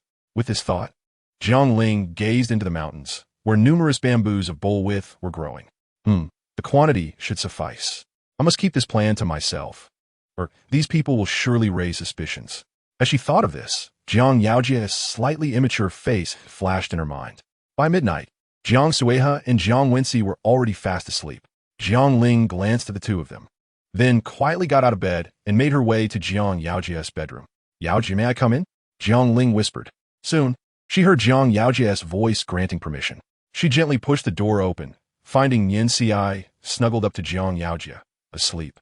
Just as Jiang Yaojia opened his mouth to speak, Jiang Ling gestured for silence and pointed to the window, indicating they should step outside to talk. Jiang Yaojia nodded, and together they slipped outside. The heat of the day still lingered in the air, making the night feel stifling. "Mother, what is it that you wish to discuss?" Jiang Yaojia asked, looking at Jiang Ling with a hint of confusion. "Yaojia, I'm truly delighted that you recognize me as your mother, and I know you are a sensible and obedient child." Jiang Ling initially intended to praise Jiang Yaojia before broaching the main topic, but to her surprise, the usually sensitive Jiang Yaojia seemed to redden around his eyes. He sniffled, unable to meet Jiang Ling's gaze, and tentatively asked, "Mother, do you not want me anymore? I understand that now there is another younger brother, and I am the eldest in the family. Mother, please rest assured." "Yaojia, what nonsense are you speaking?" Jiang Ling was taken aback by his unfounded words. Her brows furrowed as she looked at Jiang Yaojia. "Then why did you say that earlier?" Jiang Yaojia's body stiffened for a few seconds before he stammered out his question. Jiang Ling, feeling exasperated, rubbed her temples, realizing that Jiang Yaojia was not only sensitive but also overly suspicious. It would be challenging to communicate with him moving forward. Clarifying his wild thoughts would not be an easy task. With that in mind, Jiang Ling continued, "Rest assured, Yaojia, you are indeed very exceptional and deserving of praise. Do not worry. You, Sueha, Winci, and Yanci are all my precious children. I would never abandon you." Jiang Ling recognized the subtle worries in his heart, but she understood that changing such a mindset would take time. Nevertheless, she was confident she could help Jiang Yaojia overcome his sensitivity. "Yaojia, as our eldest son, you bear responsibilities that are often far greater than those of Sueha and Winci. Mother, you're not suffering from a terminal illness, are you?" Jiang Yaojia blurted out. Jiang Ling was utterly speechless upon hearing his words, gazing at him in confusion. "Yaojia, why would you think I have a terminal illness?" Chapter 28. Revealing to the public, one Jiang Yaojia was taken aback by Jiang Ling's question, lowering his head and anxiously fiddling with his patched clothing. After a long hesitation, he finally spoke. "I vaguely remember that some elderly people lying in bed said the same thing. Not long after, they were no longer here." He dared not say any more, fearing to dwell on such thoughts, and his heart ached inexplicably, almost bringing him to tears. Jiang Ling was at a loss for words, rubbing her forehead only to realize that Jiang Yaojia was not just sensitive but also suspicious. In the future, she would need to be straightforward when talking to him. His tendency to overthink would not be easy to clarify. With that thought, Jiang Ling spoke up. "Do not worry, I am in good health. You are our eldest son, and I merely believe that some things are better expressed by you. Just a few days ago, I discovered a water source in the mountains, and this morning I went to discuss it with the village chief." "What? Mother, you found a water source?" Jiang Yaojia's eyes widened in disbelief. "Yes, it is located within the Bai Fa cave, but currently, the water source is blocked by a massive rock. The method was revealed to me in a dream by Fa, and after testing it, I found it indeed works." Jiang Ling paused for a moment. However, while resolving the issue with the boulder is one challenge, figuring out how to divert the water down remains another. Jiang Ling expressed her dilemma. "That's not difficult at all," Jiang Yaojia replied. Jiang Ling's heart leaped with joy as she asked, "Yaojia, do you have a plan?" "Mother, it is quite simple. I can carry buckets to fetch the water." Jiang Yaojia's response left Jiang Ling speechless. How could these people only think of the most laborious and impractical solution? "Yaojia, let me ask you, how long would it take to reach the Bai Fa cave at the back mountain?"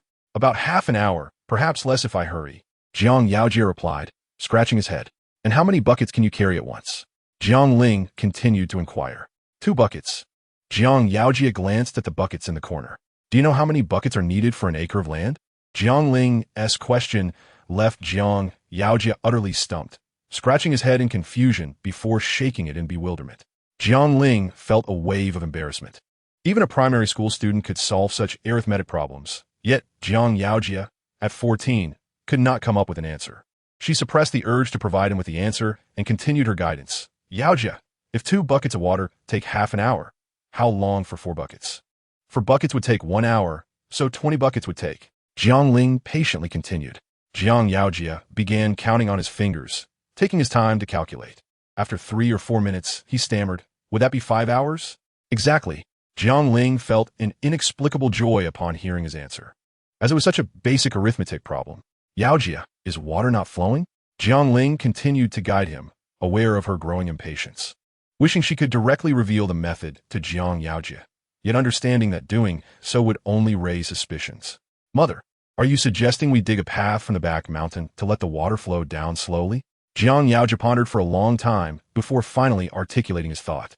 When Jiang Ling heard those words, she nearly leaped from the ground in exuberance, for heaven knows how difficult it had been to suppress that thought in her heart.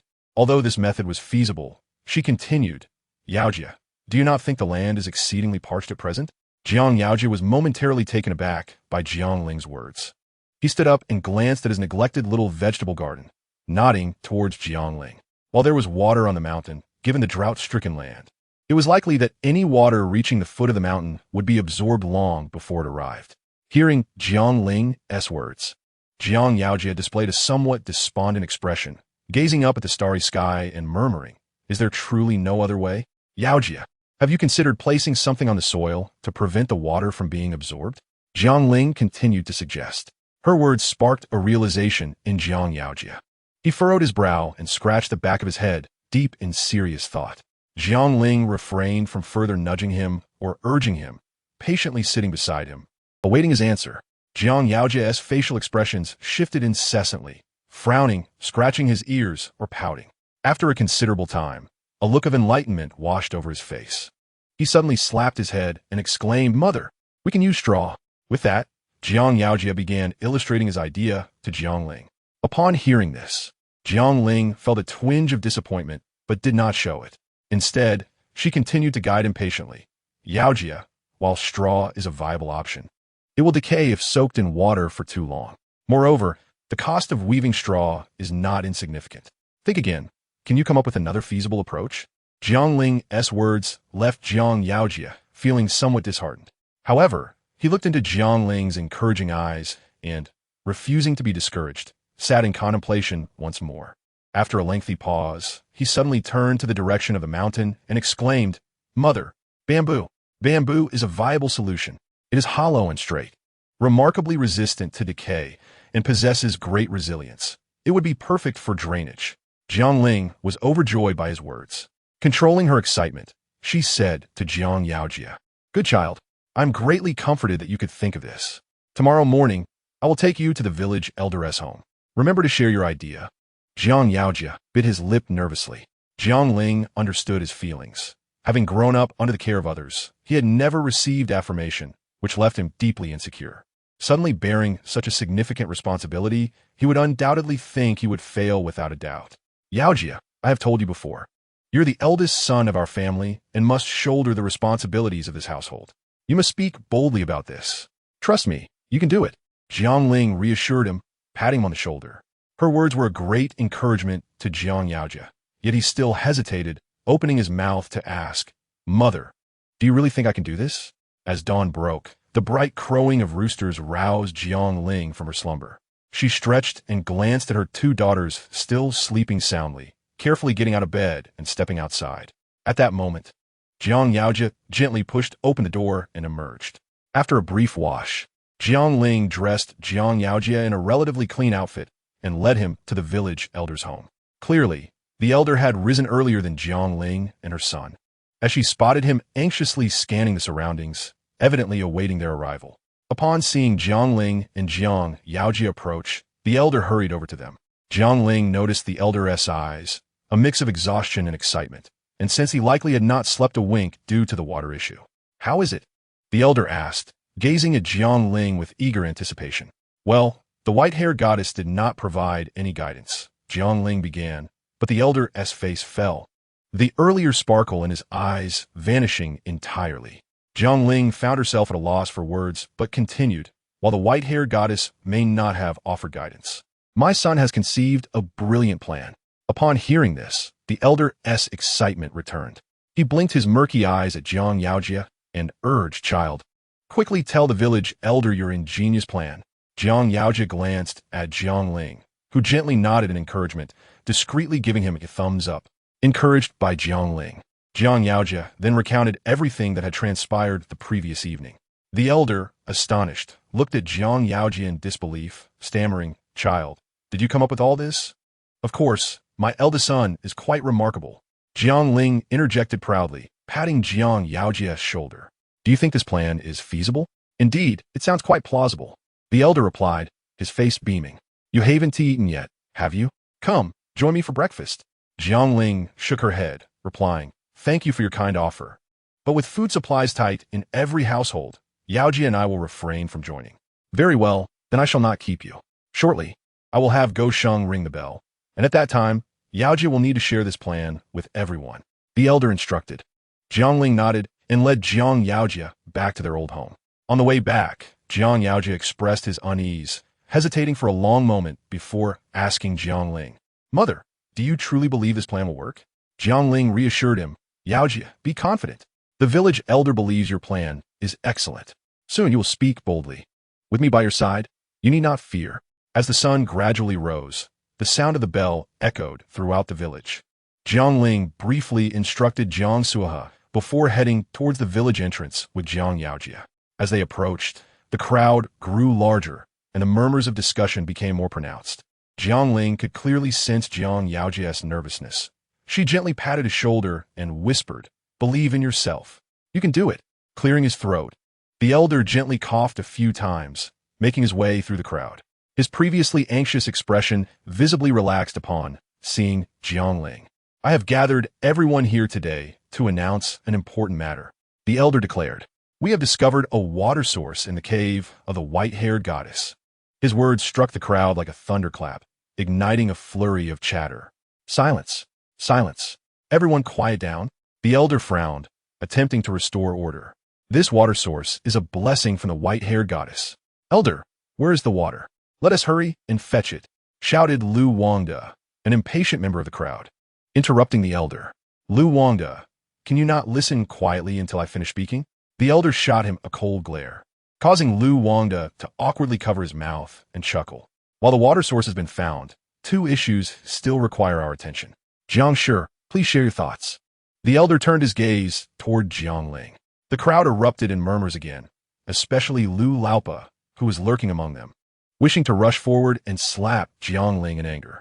Jiang Ling calmly approached the elder's side and spoke composedly. "A few days ago, I dreamt of the white-haired goddess, who revealed the location of the water source to me. Yesterday, the elder and I explored the cave of the white-haired goddess and indeed found water inside. Currently, the water source is obstructed by a massive rock, resulting in a very weak flow. The elder and I devised a plan to cut down some bamboo from the back mountain, fill the bamboo with stones and soil, and burn the bamboo. Once burned to a certain point, the bamboo will explode, enabling us to break the giant rock."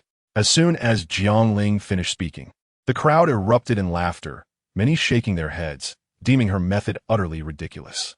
However, the elder, maintaining a stern demeanor, coughed forcefully and addressed the crowd. "You need not laugh. Jiang Shi and I have already tested this method, and indeed, the giant rock has developed some minor cracks." The crowd erupted in astonishment. Their gazes toward Jiang Ling transformed into one of respect. Once the boulders were detonated, the issue of drought would be resolved. Indeed, at that time, we could ascend the mountain to fetch water for irrigation. The expressions of excitement were evident on the faces of all who heard Jiang Ling's words. However, there remains a problem. Jiang Ling paused, her eyes landing on Jiang Yaojia, and gestured for him to speak. "Yaojia, you take it from here. This solution is your idea." This was Jiang Yaojia's first time addressing the crowd, and he nervously fidgeted with the hem of his garment, his legs trembling as he walked to Jiang Ling's side. He glanced at the varied expressions of the crowd and opened his mouth to speak. "Once the giant stone is destroyed, the water flow will increase significantly. But if we attempt to carry water up the mountain and then down again, this method is indeed impractical." "Impractical? What then? Do you possess a better solution?" Wang Lizi rolled his eyes and interjected loudly.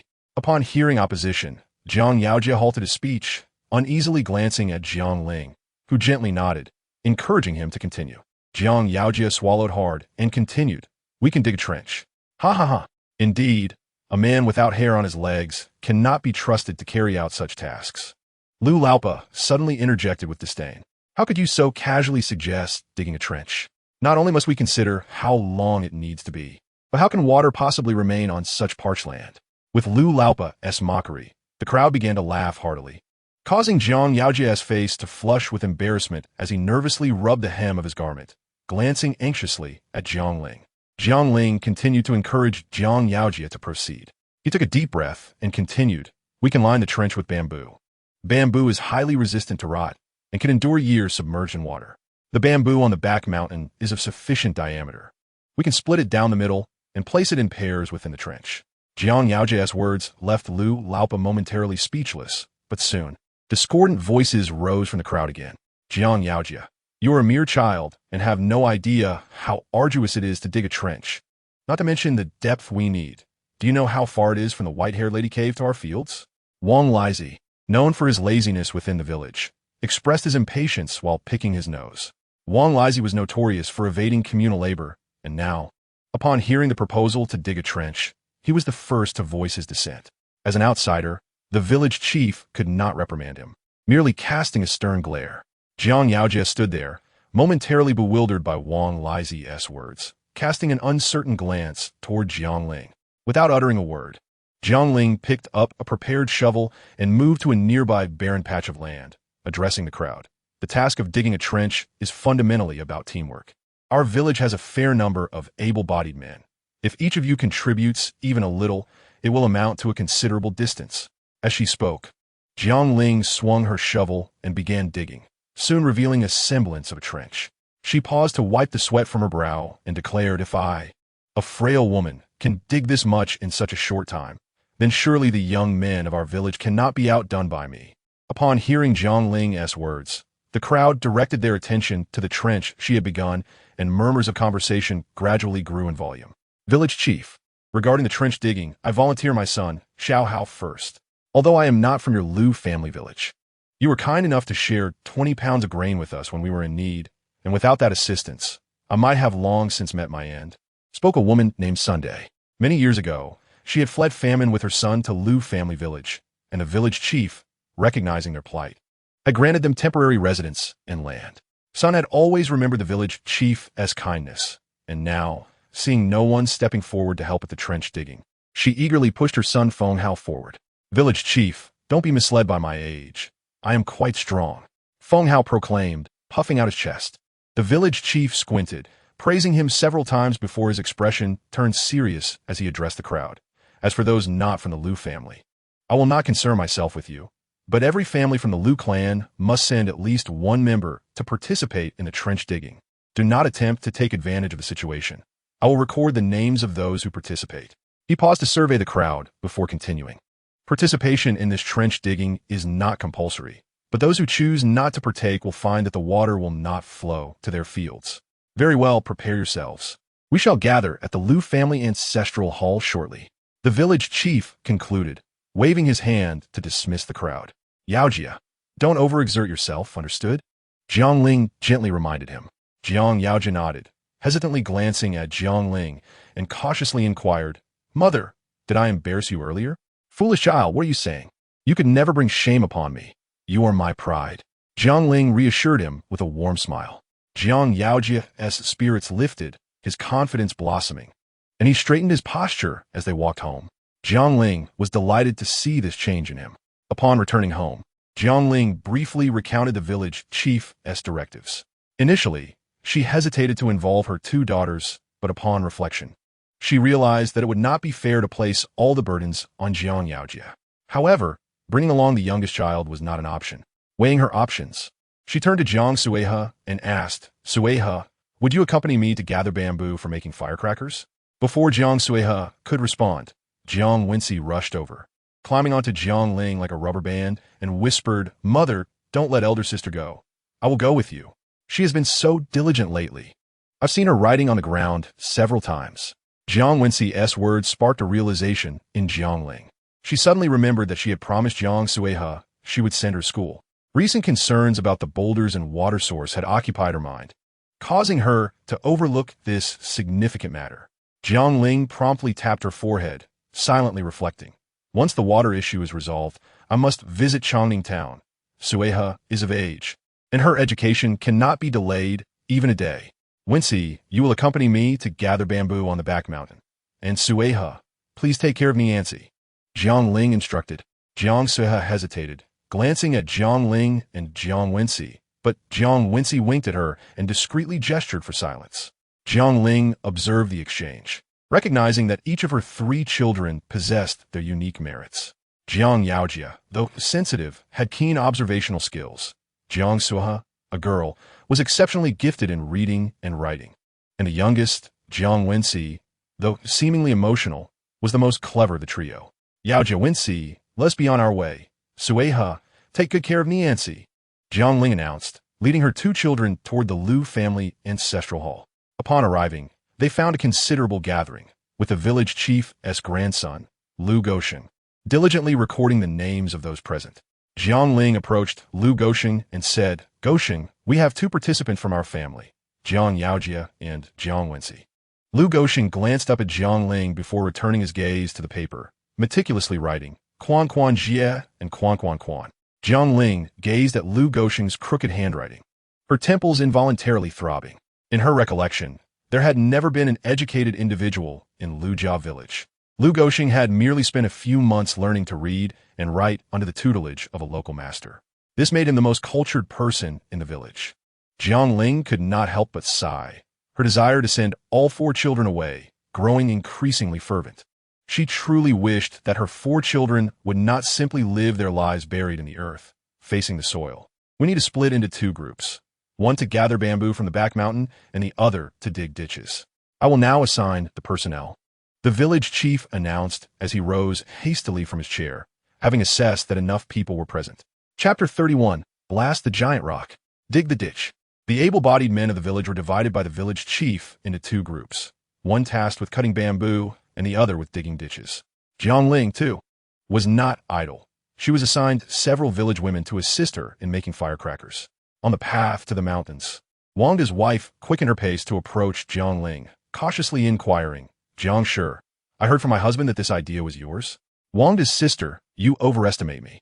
This was all conceived by my son." Jiang Ling emphasized the words "my son" with a deliberate weight. Wangda's wife was well-meaning, but often ended up causing trouble. She had heard whispers about Lu Yuren's disgraceful incident and glanced at Jiang Ling with a hint of admiration, saying, "Jiang Shi, I must say I admire you. Just the fact that you can manage this with 3 children is remarkable. You seem different now. You appear a bit plumper than before." "What? Plumper? I must lose weight," Jiang Ling thought to herself, feeling that her dark complexion would only worsen if she also became overweight, potentially resembling a bear. Nonetheless, she smiled at Wangda's wife and replied, "Sister, I am merely forced into this situation. A fortunate woman has it easy, while an unfortunate one struggles." With that, Jiang Ling deliberately lowered her eyelids, squeezing out a few tears as if she had been deeply wronged. Observing this, Wangda's wife recognized her misstep and hurriedly comforted her, saying, "Jiang Shi, please do not take it to heart. It was my fault for bringing up painful topics." Jiang Ling, pretending to wipe her eyes with her sleeve, murmured, "It's all right. The past is behind us. I'm doing quite well on my own with the 3 children, especially now that I have written a divorce letter. I have no ties with their family anymore." Wangda's wife, absorbing Jiang Ling's words, stroked her chin and glanced around. Leaning closer, she lowered her voice, "Jiang Shi, please do not think ill of me for speaking out of turn. Life is hard for women without men, and you are raising 3 children alone. While I acknowledge that Yaojia is excellent, he is not your biological son. If he were to be taken away, your family would not have a male heir, and life would become exceedingly difficult." Wangda's wife spoke cautiously, glancing frequently at Jiang Yaojia and Jiang Wensi in the distance. Upon noticing Wangda's wife had halted, Jiang Ling smiled and patted Jiang Yaojia's shoulder, saying, "Yaojia, go find the village chief. He may need your guidance. Mother believes in you. You are the best." Jiang Yaojia nodded and ran towards the village chief. Once he disappeared from view, Jiang Ling's expression underwent a complete transformation. Her brows knitted, her eyes narrowed, and her lips turned down, her tone sharpening slightly. "Wangda's sister, are you attempting to drive a wedge between my children and me?" Wangda's wife was taken aback by Jiang Ling's inquiry and hastily shook her head. "Jiang Shi, you are being overly sensitive. I only wish the best for you. Although Yaojia is a fine boy, he is not your flesh and blood. Wangda's sister, I hope this is the first and last time you say such things. Yaojia is a wonderful child. He is my son, and I am his mother. I understand you mean no harm, but you simply see me as a woman struggling to get by." Jiang Ling did not wish to engage in an argument with Wangda's wife, considering her husband belonged to Lu Jia village. Indeed, my brother is an excellent man. Please refrain from speaking ill of him," Jiang Wensi interjected, holding Jiang Ling's hand. Though Jiang Wensi's voice was soft, the nearby village women heard every word clearly. As an adult and mother of 2, Wangda's wife felt embarrassed when addressed by the little girl, her face alternating between shades of red and green. Jiang Ling, catching a glimpse of Jiang Wensi, quickly turned to Wangda's wife and said, "Sister, my child speaks without thinking. Please do not take it to heart." She then fixed a serious gaze upon Jiang Wensi, admonishing, "Wensi, Wangda's sister is your elder. You must be respectful and apologize." Feeling the weight of her mother's stern expression, Jiang Wensi's sense of injustice swelled within her. With her head bowed and lips pouting, she quietly said to Wangda's wife, "Wangda's sister, I was wrong. I should not have said that. Oh dear child, why speak such foolishness? I was merely joking with your mother," Wangda's wife said, despite her discontent, knowing that she could not continue to argue with a mere 4 or 5-year-old girl in front of so many witnesses. Seeing her goal achieved, Jiang Ling quickly smiled and said, Wangda's sister, it is my poor parenting. Please do not take it to heart. Let us hasten our journey and not delay everyone. Without waiting for Wangda's wife to respond, Jiang Ling led Jiang Wensi to the center of the group. Wangda's wife, wanting to say more, found herself silenced by the throng of people around her. Before long, the entire group gathered at the entrance of the Bai Nyang cave.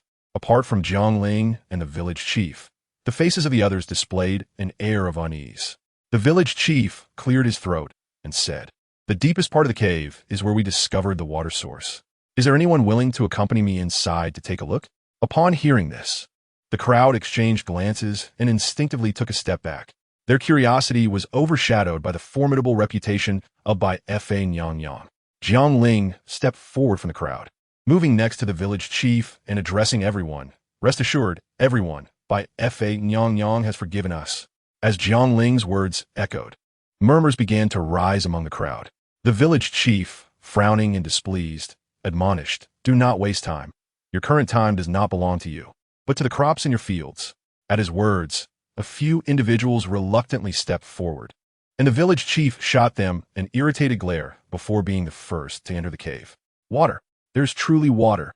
A few men who entered with the village chief exclaimed in excitement upon seeing the water seeping from the giant rock. Zhao Erlang, part of the group, was especially animated, sprinting to the giant rock, pressing his face against it, and licking the water that flowed from it. "Zhao Erlang, have some dignity." The village chief scolded as he approached Zhao Erlang and slapped him on the head. Zhao Erlang merely laughed, turning to the village chief with a grin, wiping his mouth with his sleeve and exclaiming, "It's sweet. Village chief, this water is delightful. Get up, look at you, acting like a fool. Once the water is diverted, you'll have no one to stop you from bathing in it." The village chief rolled his eyes at Zhao Erlang. Soon, the village chief, along with Jiang Ling and a few others, emerged from the cave, prompting the crowd to swarm around them, eagerly inquiring about the water source. Once the existence of the water source was confirmed, cheers and applause erupted from the crowd. With a command from the village chief, everyone prepared to work with renewed vigor. Chapter 32. Lujia Village has water. Jiang Ling remained busy, teaching several village women how to fill bamboo, while she herself crouched down to assess the cave's suitable locations. Once all preparations were complete, Jiang Ling used the same excuse to send the village women away, then promptly opened the system shop to purchase additional sulfur, saltpeter, and charcoal, which she utilized to further process the bamboo. A series of resounding blasts echoed from within the cave, releasing a stimulating plume of thick smoke. "What on earth is that smell? Jiang, what have you done in there? This substance isn't toxic, is it?" The village women, catching a whiff of the sulfur, surrounded Jiang Ling with anxious chatter. "Sisters, do not be afraid. This smoke is harmless. The rocks are merely being blasted apart, which produces this odor." Jiang Ling hastily reassured them. However, the women appeared skeptical, their eyes reflecting a mix of doubt and concern. Jiang Ling continued, "If you truly worry about the smoke being toxic, I shall enter once it dissipates." Upon hearing her words, the women collectively sighed in relief and resumed their work with the bamboo at hand.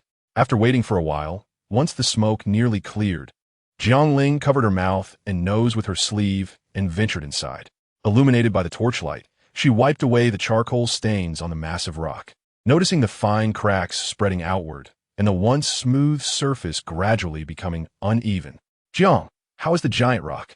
As Jiang Ling emerged from the cave, she spotted the village chief standing nearby, his face brimming with anticipation.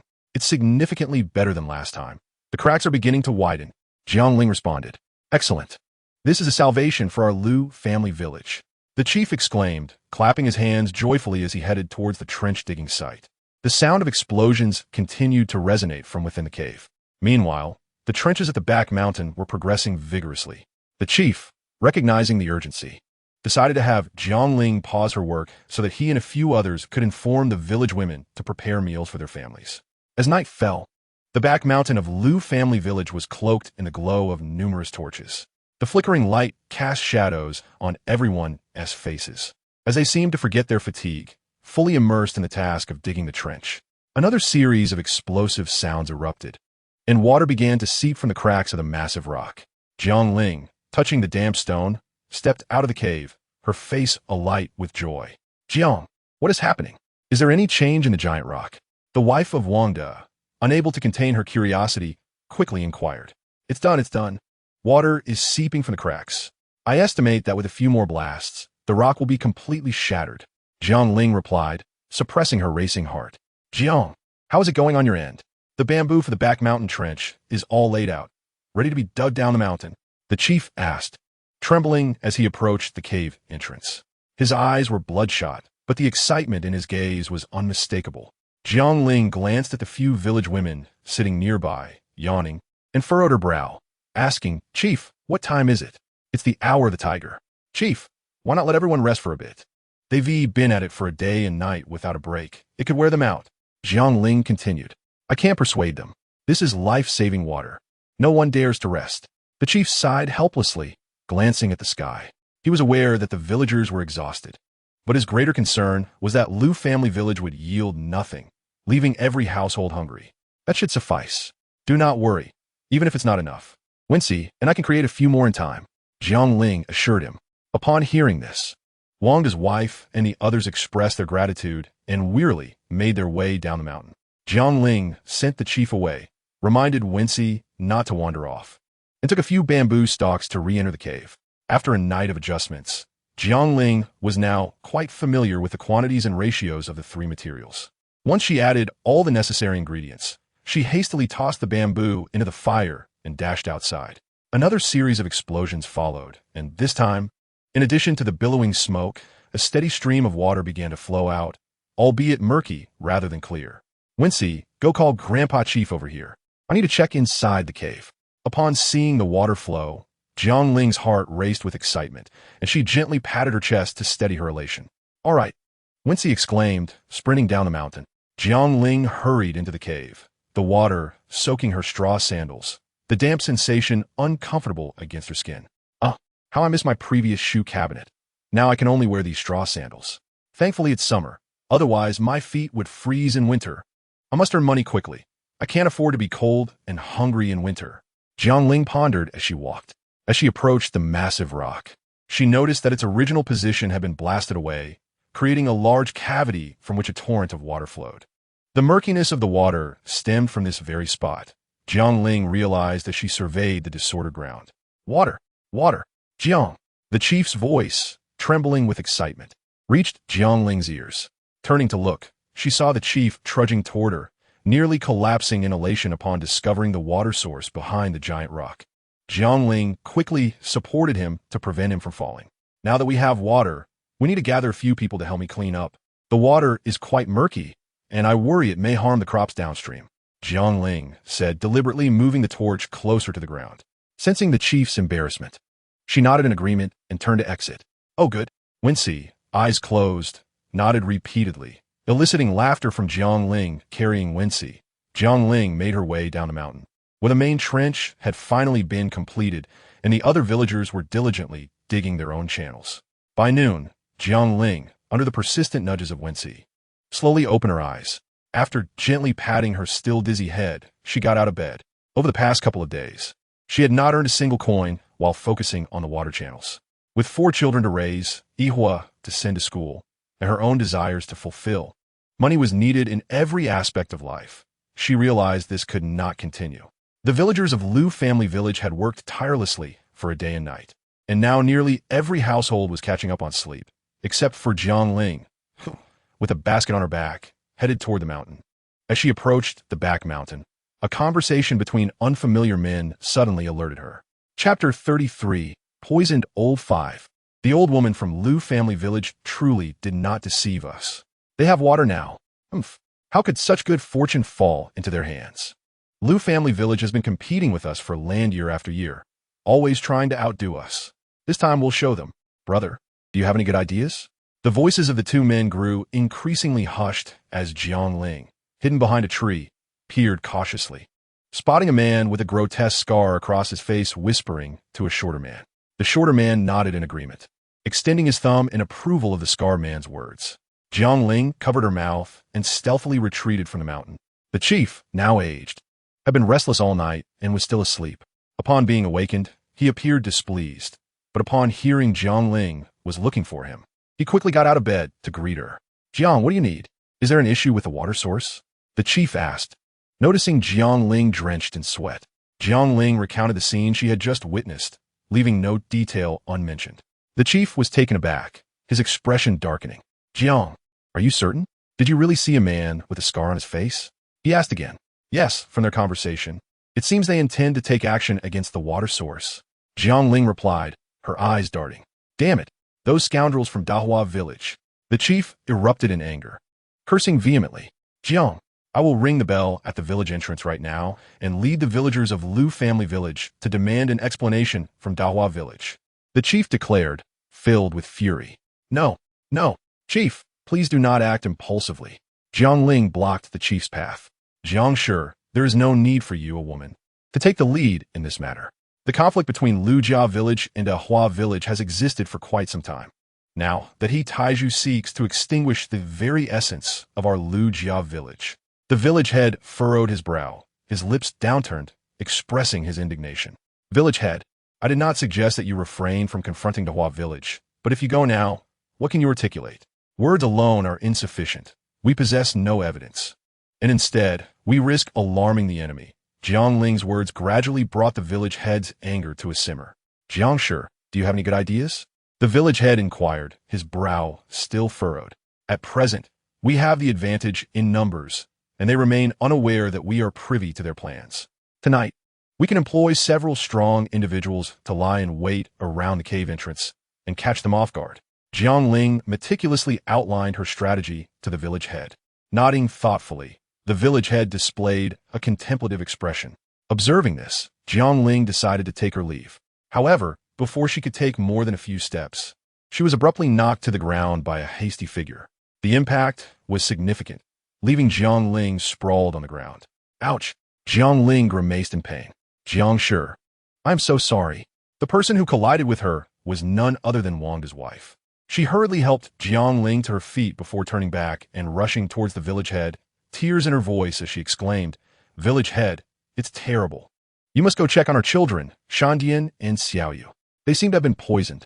The village head was taken aback, hastily asking, how could they have been poisoned out of nowhere? Did those two children eat something they shouldn't have? Wang's wife was so distraught that she could scarcely speak, her forehead glistening with sweat as she grasped the village head's arm and led him toward her home. Jiang Ling, initially reluctant to interfere, felt compelled to follow since Wang's family were neighbors. As they approached the end of the path, Jiang Ling noticed a crowd gathered at Wang's home. Among them her son, Jiang Yaojia. Remaining silent, she surveyed the scene outside before cautiously entering the courtyard. Inside, a cacophony of wails erupted, as Lu Xiaoyu and Lu Shandian writhed on the bed, foam escaping their lips. Has anyone summoned Zhu Longzhong? Jiang Ling inquired. Did your children eat anything unusual today? She pressed on as she stepped further inside. Not at all. Xiaoyu and Shandian never eat recklessly. Wang's wife, in a state of panic, clutched Jiang Ling as if she were a lifeline. Jiang Shi, please, I beg you, save my children. I will kneel and bow to you. In her desperation, Wang's wife dropped to her knees, fervently banging her head against the ground. The scene unfolded so abruptly that by the time others helped her up, a crimson mark had appeared on her forehead. Eat. They only had some wild vegetables and the potatoes we dug up earlier. Xiaoyu and Shandian are not the type to eat recklessly. Wang's wife's brow furrowed deeply in distress. Suddenly, her gaze fell upon the refuse beneath the stove. Jiang Ling darted over to examine it, soon uncovering a brown potato skin sprouting green shoots. This is it, Jiang Ling exclaimed, clutching the potato skin as she hurried back inside. Wang's wife, is this the new potato you cooked today? Jiang Ling held up the skin for confirmation. Yes. This morning, the two children said they were hungry, so I cooked potatoes for them. Their father and I, feeling exhausted, went to sleep without eating breakfast. Wang's wife recounted, her voice breaking into sobs. Hurry, bring me 2 sticks. Jiang Ling commanded those present. Moments later, 2 sticks were delivered to her. Jiang Ling rinsed them briefly before placing one in each of Wang's hands, her expression serious as she instructed, only you two can save your children. Use the sticks to press down on their tongues continuously, coaxing them to vomit whatever is in their stomachs. Wang De and his wife hesitated, the murmurs of discontent from the onlookers growing louder. How can we trust Jiang Shi instead of Zhu Longzhou? What if we injure the children in the process? The clamor irked Jiang Ling, prompting her to rise and address the crowd with a steely gaze. Do any of you possess a better solution? I may not be a physician, but in my childhood, my grandmother employed this method to save me. As her words lingered in the air, Wang De and his wife, trembling, began to use the sticks to pry open their children's mouths. Yes, just like that. Press down firmly on their tongues and help them expel the contents. Jiang Ling urged. Inducing vomiting could alleviate the symptoms of poisoning to some extent. And Jiang Ling could only hope that the children had not ingested the toxic substance for long. The minutes dragged on, and despite her efforts, Lu Xiaoyu only retched a few times without producing anything. Noticing the child's lips turning slightly purple, Jiang Ling pressed. Wang De's wife, you must act quickly. Xiaoyu cannot afford any delay. Overwhelmed by fear, Wang De's wife lost her resolve, dropping the stick and sobbing uncontrollably. Jiang Ling contemplated urging her once more, but reconsidered.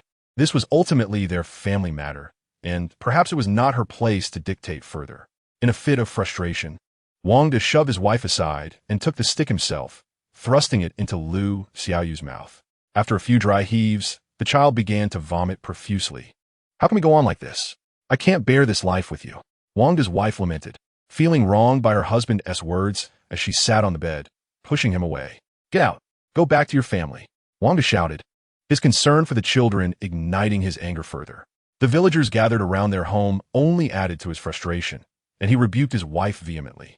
Witnessing the escalating tension, the crowd split into two factions, one group attempting to console the weeping Wang De's wife, while the other endeavored to reason with Wang De.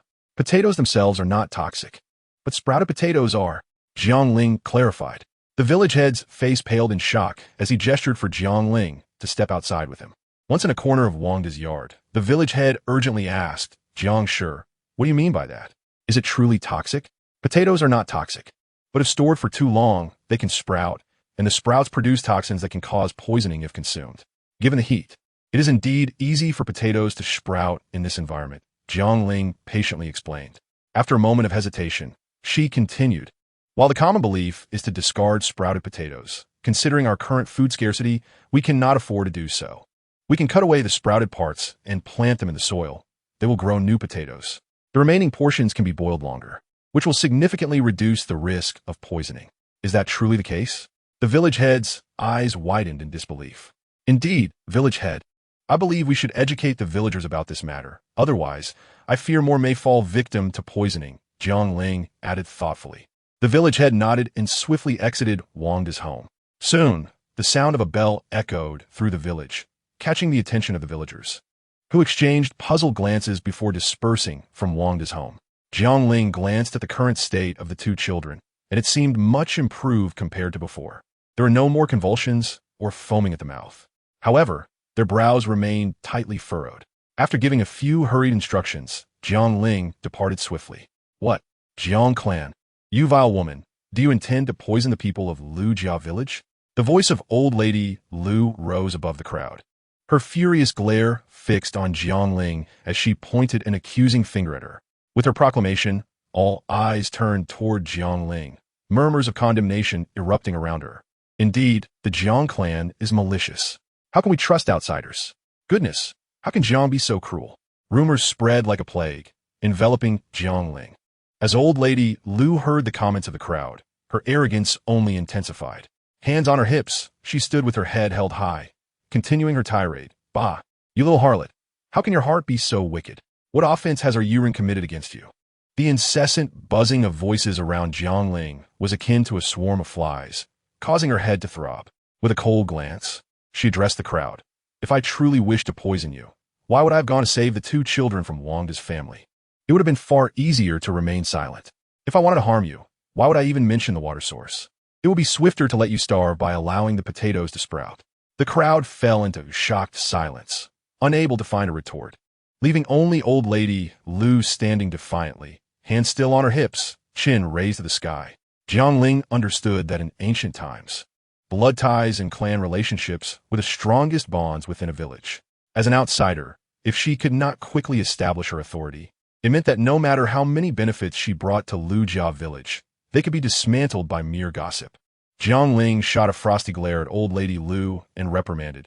What is it that you hope to achieve, old lady Lu, by repeatedly scheming against me? Do you wish for me to hang myself at your doorstep before you are satisfied?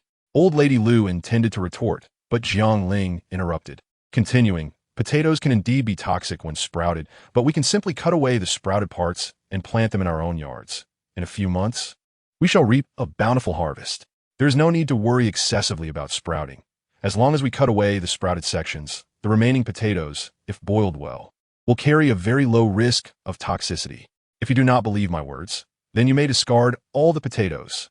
After Jiang Ling's declaration, an eerie silence enveloped the crowd. They exchanged glances, unable to find a reason to counter Jiang Ling's assertions, standing helplessly to the side.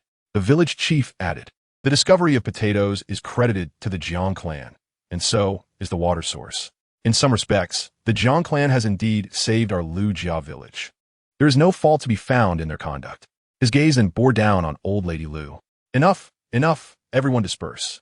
You may do as you please with the Jiang clan's methods tonight." The village chief had intended to chastise the Yurin family, but refrained, fearing accusations of favoritism.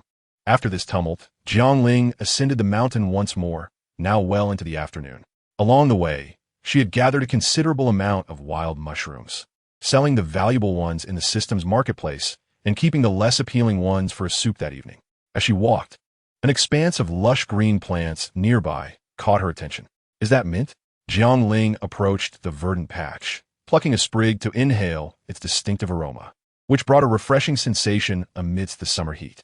Observing the abundant mint, a thought fluttered through her mind. Although Jiang Ling had the system's marketplace at her disposal, she was hesitant to use the earnings for her daily expenses, as she currently held the status of a village woman with nothing. Any expenditure, no matter how small, could raise suspicions among others. Recently, she had considered venturing into small business, but due to a lack of suitable opportunities and the multitude of recent events, such plans were temporarily shelved. Now, confronted with the plentiful mint, Jiang Ling recognized her opportunity. She recalled that during summers in the modern world, she relished mint-infused water for its refreshing quality, and with the current sweltering heat, she was confident that her mint water would find eager customers. With this in mind, she promptly set her basket down and began to gather the mint. As the sun dipped lower in the sky, Jiang Ling paused her work, satisfied with the half-full basket of mint, brushing off the dirt from her hands. Upon leaving the mountains, Jiang Ling spotted the village chief and Jiang Yaojia engaged in conversation near her home. Approaching them quickly, she inquired, "What is the matter?" "Jiang clan, I have come to discuss tonight's plans with you. The sky is growing dark, and we should implement our strategy soon," the village chief replied.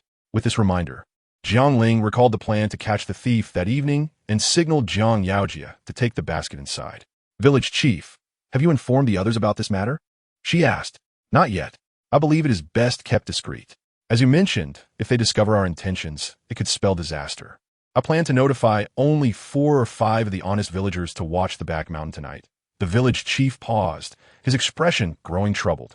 "Village chief, are you suggesting that I should accompany you?" Jiang Ling asked. The village chief, taken aback, arched an eyebrow in surprise. "How did you know?"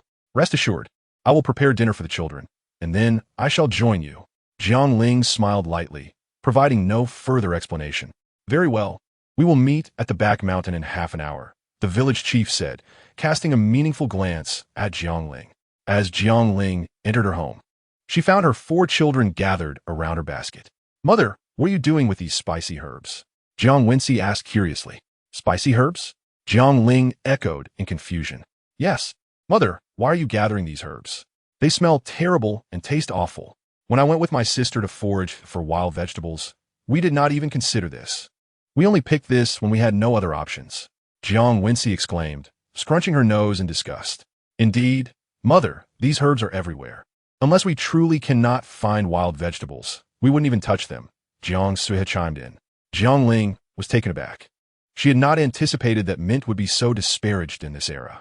"Well, these spicy herbs can sometimes serve purposes beyond consumption," Jiang Ling smiled, pulling out a sprig of mint and crushing the leaves between her fingers. She beckoned Jiang Wensi over. Jiang Ling gently applied the crushed mint to Jiang Wensi's temples, and her expression transformed immediately. "Mother, why do I feel so cool?" Jiang Wensi's words piqued the curiosity of the other 3 children, who rushed to Jiang Ling's side. Inspecting Jiang Wensi closely, Jiang Ling continued to apply the mint to the temples of all 3 children. "Wow, how marvelous!" Jiang Sueha exclaimed in surprise. This feels so nice. Jiang Yaojia squinted his eyes in delight at the fleeting coolness. Oh, how fun. Nian Ci rubbed her temples and then sniffed her fingers. Isn't it amazing?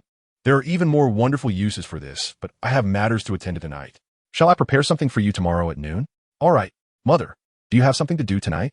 I overheard the village chief mentioning a plan with you, Jiang Yaojia remarked, causing Jiang Ling to feel a jolt of surprise.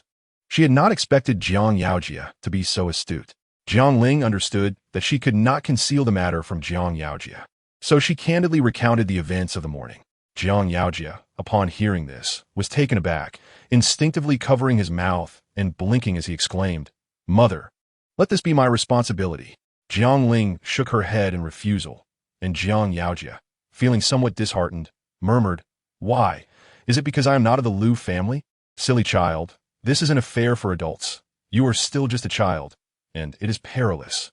Jiang Ling patiently explained, Mother, I am 14 this year. Not a child anymore. I do not want you to be hurt. Jiang Yaojia seemed to muster great courage to voice this sentiment. Do not worry, my dear. I will protect myself. Jiang Ling's heart was warmed by his words. After much persuasion, Jiang Ling finally convinced Jiang Yaojia, though he still appeared somewhat sullen. For dinner, Jiang Ling prepared a mushroom soup with the leftover mushrooms, made a few buckwheat cakes by mixing white flour with buckwheat flour, and prepared a simple cold potato dish, providing a modest meal for the 5 of them. After dinner, Jiang Ling instructed the children before setting off alone towards the mountains.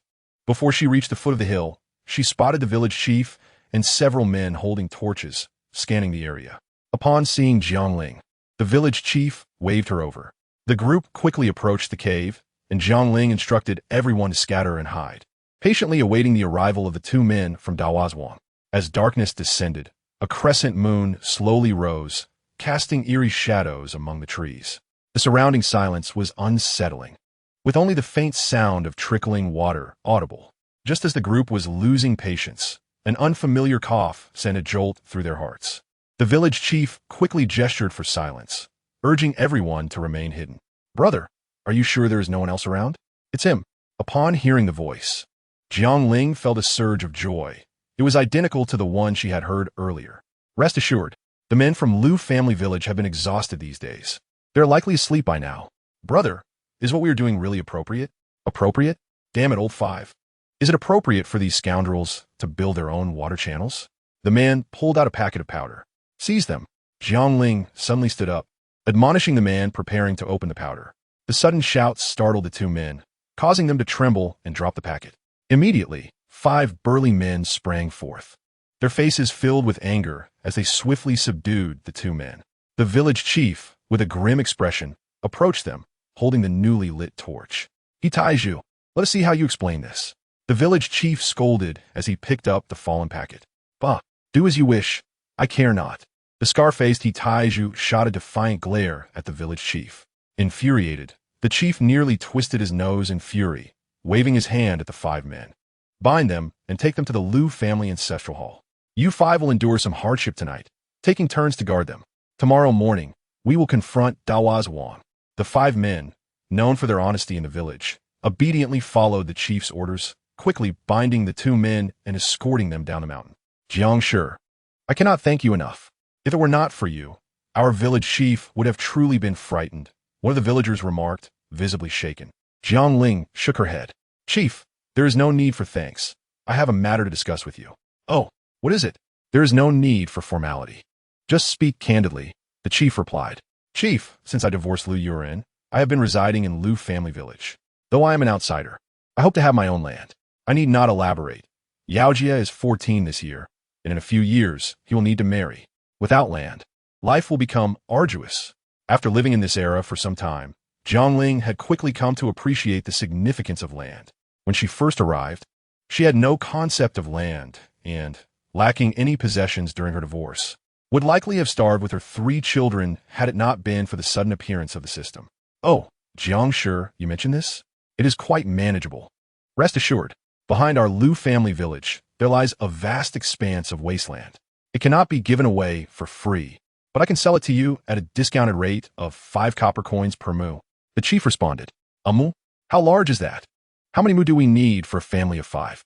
A multitude of questions flooded Jiang Ling's mind. Although she recognized the importance of land, she had no clear concept of its size, forcing her to temporarily set aside the idea of purchasing land. What? Jiang, sure, do you find expensive? No problem. I can extend credit. Just pay me back when you have saved enough. The chief inquired, observing Jiang Ling's expression. Fear not. As I mentioned, it can be deferred. Very well, I await your news. Once confirmed, inform me, and I will arrange for someone to draft the contract. The chief reassured her. Jiang Ling nodded, and suddenly another thought struck her. She quickly spoke. Chief, I believe we should no longer conceal the issue of the water source. What do you mean by that? The chief halted, perplexed. Do you not think our discovery of the poisoning was mere luck? Had we not come during the day, would we have known about the poisoning tonight? Chief, we can no longer keep the water source a secret. Today, it is Dawazwan. What of tomorrow? The day after? The day after that? We cannot station someone here to monitor it around the clock. Jiang Ling's words left the chief at a loss for words. Chief, I know your concerns. You fear that if the nearby villages dig channels for water, our crops may suffer if the water runs dry, correct? Jiang Ling's observation struck a chord with the chief, who nodded and sighed heavily. Jiang, sure, to be honest, I am indeed worried about this. Last year was a year of famine, and this year appears to be the same. Fortunately, the government provided us with relief grain last year, allowing us to survive winter. If this continues, half the villagers may perish. I am sure you do not wish to witness such a scene. Chief, you need not worry about that. It is better to open up than to block.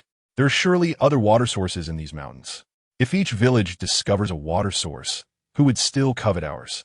Jiang Ling's words enlightened the chief, who, with gratitude, exclaimed, Jiang, sure.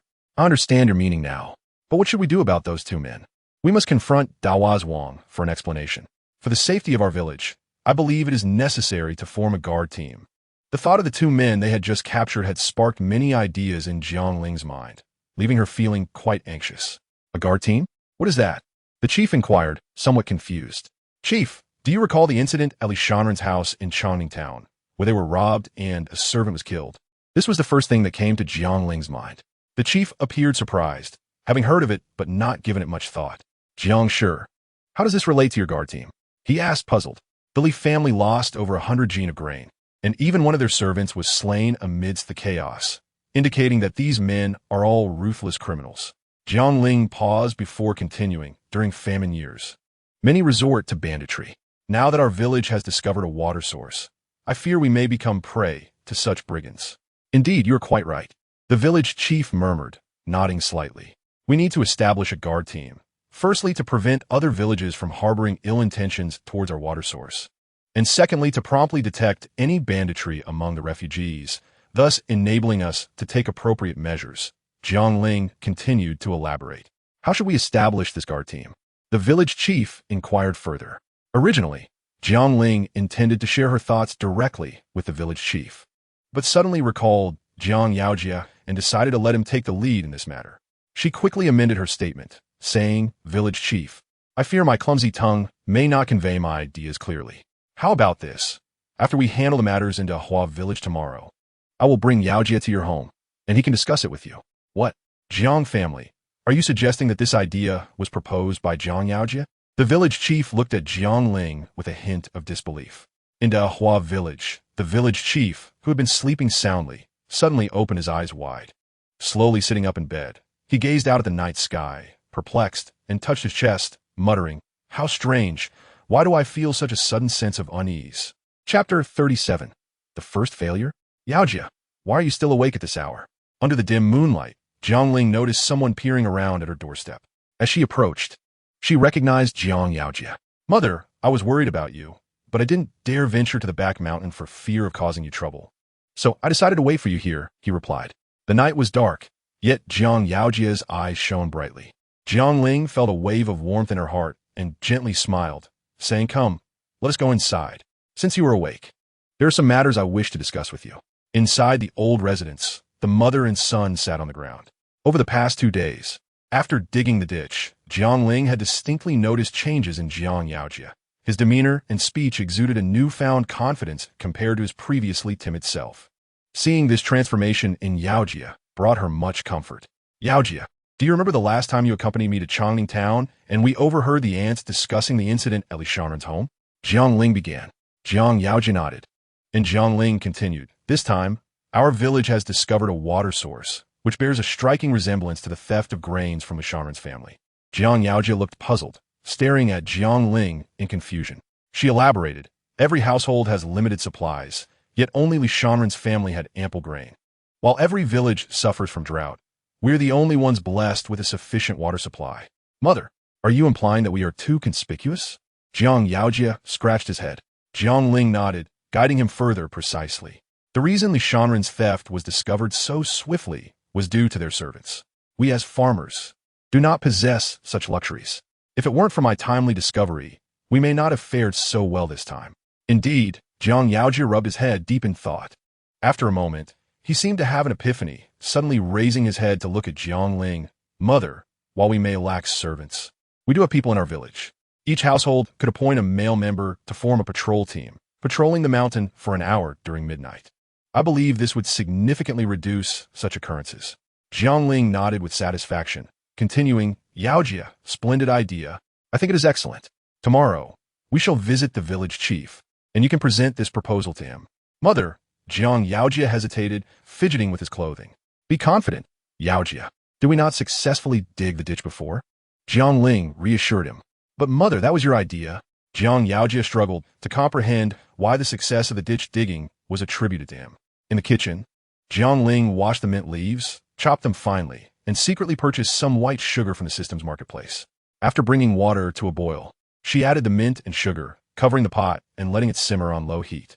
As the sun gradually dispelled the dark sky, everything on the ground was bathed in a warm, orange glow. A rooster crowed loudly from atop the fence. Jiang Ling lay in bed, covering her ears, hoping to steal a few more moments of sleep. Half awake, she sensed someone calling her name. As she slowly opened her eyes, she met the concerned gazes of 4 children. Mother, you're awake. Hurry and get up. The village chief is ringing the bell at the door. Jiang Sueha exclaimed. I'm so tired. Jiang Ling yawned widely, her eyelids still heavy. Amidst the children's lively chatter, Jiang Ling reluctantly sat up, quickly washed up, and stepped outside with the 4 children. On the way, the attention of the surrounding villagers was fixed on the precious Nian Ci in Jiang Ling's arms, their whispers and pointed fingers never ceasing. Nian Ci, overwhelmed by the commotion, had nestled deeper into Jiang Ling's embrace, trembling. Growing irritated, Jiang Ling halted, scanned the crowd, and called out to the loudest woman. Is there something you can't say to my face? Why speak behind my back as if afraid of ruining your tongue? Though the woman wore an expression of displeasure, she was compelled to silence due to Jiang Ling's recent reputation and standing in Lujia village. Jiang Ling cast a cold gaze over the crowd, stating, if there is something to be said, say it in front of me. Whispering in secret is nothing but cowardice. With that, Jiang Ling led the 4 children to the village entrance. As anticipated, the 2 culprits captured the previous night were bound tightly, their heads drooping in despair. Jiang Shi, come here. The village chief waved as he spotted Jiang Ling among the crowd. As she approached, the village chief struck the copper bell hanging from a tree once more, declaring, these 2 attempted to poison our water source last night. A wave of uproar surged through the crowd, expressions transforming into anger as they glared at the tied-up individuals. Hang them. How shameless. Village chief, let us confront Hua village immediately. Yes, village chief, let's take these 2 to Chongning town and demand justice from the county magistrate. The fervor of outrage escalated, and had the village chief not stood beside the 2 culprits, the villagers of Lujia would have likely taken matters into their own hands. Silence. Silence. The village chief gestured for order, striving to maintain calm. Now, we shall head to the Hua village to seek an explanation. You, and you. Follow me. The rest of you stay in Lujia village and behave. If I find out anyone has gone to the Hua village to cause trouble, do not blame me for the consequences. The village chief pointed at several strong men in the crowd. The names called out belonged to those who had participated in the capture the previous night, along with the village chief's 2 sons. Although the crowd felt a tinge of disappointment, they were compelled to watch as the village chief and his group disappeared from the village entrance, owing to his authority and the weight of his warning. Mother, what is this? Jiang Wensi curiously examined the mint water before her. It's water made from the mint plant. Give it a try. Jiang Ling said eagerly as she poured the mint water into 4 bowls, placing them in front of the children. Jiang Wensi was the first to take a bowl, but as she swallowed a sip, she immediately spat it out, exclaiming, "Bitter! Mother! It's terribly bitter." Bitter? Jiang Ling furrowed her brow, puzzled by Jiang Wenxi's reaction. Ugh! Jiang Suiha followed suit, also spitting out the mint water he had just tasted. Then it was Nian Xi's turn, while Jiang Yaojin managed to swallow a bit, but grimaced in distaste. Is it really that unpleasant? Jiang Ling, filled with confusion, poured herself a bowl to taste. Chapter 38. Regretting the lack of knowledge, as soon as Jiang Ling took a sip of the mint water, her reaction mirrored that of the children. Why is this so bitter? I added plenty of sugar last night. She pondered, frowning at the pale green liquid in her bowl. Mother, I told you this mint is truly unpalatable. Jiang Wenxi wiped the corner of her mouth, her expression tinged with pain as she addressed Jiang Ling. Indeed, mother, this delicacy cannot be allowed to flourish abundantly across the mountains. Jiang Suiha added, gazing at the distant peaks. Jiang Ling, who had faced a setback in her initial attempt, was at a loss for how to explain this situation to her children. The mint juice she had savored in modern times was distinctly refreshing and lightly sweet, yet it transformed into a bitter concoction under her hands. Ah, how I wish I had a mobile phone. Oh yes, I have a system shop. Jiang Ling suddenly recalled the existence of her system's marketplace. Swiftly, she entered the house, ensuring the four children were oblivious to her presence. She accessed the system shop and, after considerable deliberation, purchased a tome titled The Complete Guide to Syrup Making. Flipping through its pages, she swiftly located the recipe for mint syrup. After glancing at the preparation steps, she immediately discerned where she had erred. It turned out that mint must not be chopped, nor should it be subjected to boiling water for an extended period. The water should be brought to a boil, then removed from heat to steep for a brief time, just 2 to 3 minutes. Sugar, too, should not be added directly as before. It must first be cooked in a syrup before being combined with water. After absorbing this knowledge, Jiang Ling carefully tucked the book beneath the bed. Soon, she successfully crafted another bowl of light green mint water. However, in her eyes, this iteration still fell short of perfection. The mint had been crushed too finely, resulting in some residue filtering through the strainer into the bowl. For Jiang Ling, flavor was paramount, while the purification process could be addressed later.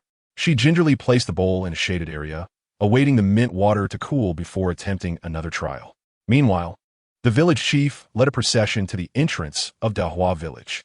The villagers were instantly stirred by the sight, particularly a robust man in his 30s with dark skin, who pointed at Lu Dongyuan, the chief of Lujia village, and shouted, "Release Lao Wu and ergo at once. Or do you wish to be beaten?" The few individuals accompanying Lu Dongyuan were not to be trifled with. Upon hearing this, they stepped forward to shield Lu Dongyuan, with the chief's eldest son, Lu Changkai, declaring, "Let your village chief come to meet us." The man, incensed, bellowed, "Meet the village chief? Who do you think you are? What is the commotion about so early in the morning?" He, from a distance, had already heard the ruckus. The chief of Dahua village, Hidake, emerged slowly, visibly surprised by the scene before him. "Lu village chief, our Dahua village has maintained a peaceful coexistence with your Lu Jia village. Your actions of binding and restraining have disrupted the harmony between our two villages." Hidake was a shrewd and astute elder, his weathered face concealing a pair of bright, shrewd eyes. "Oof. Do you not worry that the wind might catch your tongue?" "Hidake," Lu Dongyuan retorted, genuinely angered, his face darkening. "Ha! Old Lu, do you dare to speak such nonsense about our village chief?" Pierre, standing nearby, was fuming, his eyes nearly bulging from their sockets, ready to strike the elderly intruder had the village chief not been present. "Pierre, this is not your concern." Hidake shot a warning glance at Pierre, then squinted at Lu Dongyuan's group, saying, "You all appear to be reasonable individuals. Although Pierre has a bad temper, he is of good character, and I hope you can be forgiving." However, his smile faded, and he fixed a cold gaze on Lao Wu and ergo. "Binding our Dahua villagers in such a manner seems quite against the rules, does it not?" "Rules?" "Hidake, your villagers attempted to poison our water supply and were caught red-handed. Is this what you consider against the rules?" Lu Dongyuan sneered. "What?" Hidake was taken aback, realizing that Lao Wu and ergo, despite their mischief, had acted foolishly. However, as they were part of Dahua village, any punishment should fall upon them, not an outsider. Realizing this, Hidake blinked and addressed Lu Dongyuan. "Village Chief Lu, you are a reasonable man. Since you are so confident, it seems you have ample justification but Lao Wu and Ergo are still our villagers. Binding them like this is unacceptable, especially since that mountain does not belong to your Lujia village. How can the water source you excavated be solely yours? Lu Dongyuan's frustration with Hidake's obstinacy was palpable, yet he was grateful he had consulted Jiang Ling beforehand. Otherwise, he would have been a loss for words. That mountain may not be designated for our Lujia village, but the discovery, excavation of the water source, and construction of the canal were all accomplished through our efforts. Why should this not be credited to us? Moreover, if you require the water, why resort to such vile means of poisoning? Do you wish for our Lujia village to starve? As he spoke, Lu Dongyuan produced the very poison packets that Lao Wu and Ergo had intended to use. Now, it was Hidake's turn to be astonished. Although he had heard tales of Lu Dongyuan's dull wit, witnessing it firsthand was a different experience altogether. Yet, he had not anticipated such a nefarious plot from the two fools, especially given they had been caught in the act. He fixed a fierce glare at the bound Lao Wu and Ergo, then quickly donned a smile as he addressed Lu Dongyuan, "Old brother, even if you lent me your courage, I would not dare to bring famine upon your village. The sun is quite scorching. Let us not suffer from the heat. Gulme, let's discuss this matter inside." Seeing Hidake relent, Lu Dongyuan felt it inappropriate to continue the confrontation and nodded, following Hidake into his home. Lao Wu and Ergo, having recognized their mistake, pleaded, "We are from the same village. Please leave this matter to us." Chapter 39. The mint water experiment. Having learned from the previous experience, Jiang Wensi and Jiang Suiha quickly covered their mouths, shaking their heads as they fled. Nian Xi followed closely behind, while Jiang Yaojia remained curiously observing the bowl of mint water. Noticing this, Jiang Ling filled a bowl and placed it before Jiang Yaojia, her face brimming with anticipation. "Yaojia, quick, taste it. I assure you it is nothing like the last time." "Really?" Though Jiang Yaojia was somewhat skeptical, he took a tentative sip under Jiang Ling's eager gaze. His expression gradually transformed. Initially doubtful, his brows furrowed but soon relaxed, his eyes half closed in enjoyment. He leaned back in a chair and drained the remaining mint water, smacking his lips afterward. "Yaojia, how is it?" Jiang Ling, observing his reaction, felt she already knew the answer but wished to hear it spoken aloud. "What? Brother, do not say such things just to please mother." Jiang Suiha scrutinized the empty bowl and the mint water. "Impossible, little sister, you must try it. It truly is delightful and sweet." Jiang Yaojia insisted. "What? Sweet?" Jiang Wensi, who had been shaking her head, dashed to the kitchen, grabbed the bowl, and rushed back to Jiang Ling's side, exclaiming, "Mother, I want some too. I want some." Jiang Ling smiled and ladled 2 spoonfuls of mint water into Jiang Wensi's bowl. "Wow, this is delicious. So refreshing. I no longer feel the heat." Jiang Wensi placed her empty bowl on the table and wiped her mouth. "Really? Truly?" Jiang Suiha looked at Jiang Wensi and Jiang Yaojia, still hesitant. "Suiha, give it a try. Your elder brother and younger sister would never deceive you." Before long, another bowl appeared beside Jiang Suiha. Jiang Suiha picked up the bowl and delicately licked a sip with her tongue. Her eyebrows immediately twitched, and with a few hearty gulps, she drained the bowl of mint water. "So how about it? Mother did not deceive you, did she?" Jiang Ling inquired with a cheerful smile. While Jiang Ling basked in a harmonious atmosphere, the situation in Dawazwang felt somewhat delicate. Hidake sat on a chair, puffing on his dry tobacco with an extraordinarily grave expression, while Lu Dongyuan, the village chief of Lujia village, displayed an impatient demeanor beside him. "Brother, are you speaking the truth?" Hidake hesitated for a long time before voicing his doubts. Hidake's eyes darted about, and he tentatively asked, "What about the remuneration?" Lu Dongyuan immediately grasped the implication of Hidake's words and added, "Rest assured, I will not take any remuneration from you. Such good fortune? I do not believe it." After saying this, Hidake resumed puffing on his dry tobacco. "You, Hidake, how can you mistake kindness for malice? If I truly wish to haggle with you, why would I not directly take those 2 individuals to Chongning Town and let the county magistrate handle the matter?" Lu Dongyuan's temper flared as he spoke, ultimately rising to leave. Seeing Lu Dongyuan's anger, Hidake quickly donned a smile and apologized. Brother, do not be angry, do not be angry. It is I who have underestimated your noble intentions. Alas, I had no other choice." Hidake picked up his dry tobacco again and resumed puffing. Amidst the swirling smoke, Hidake revealed his inner troubles.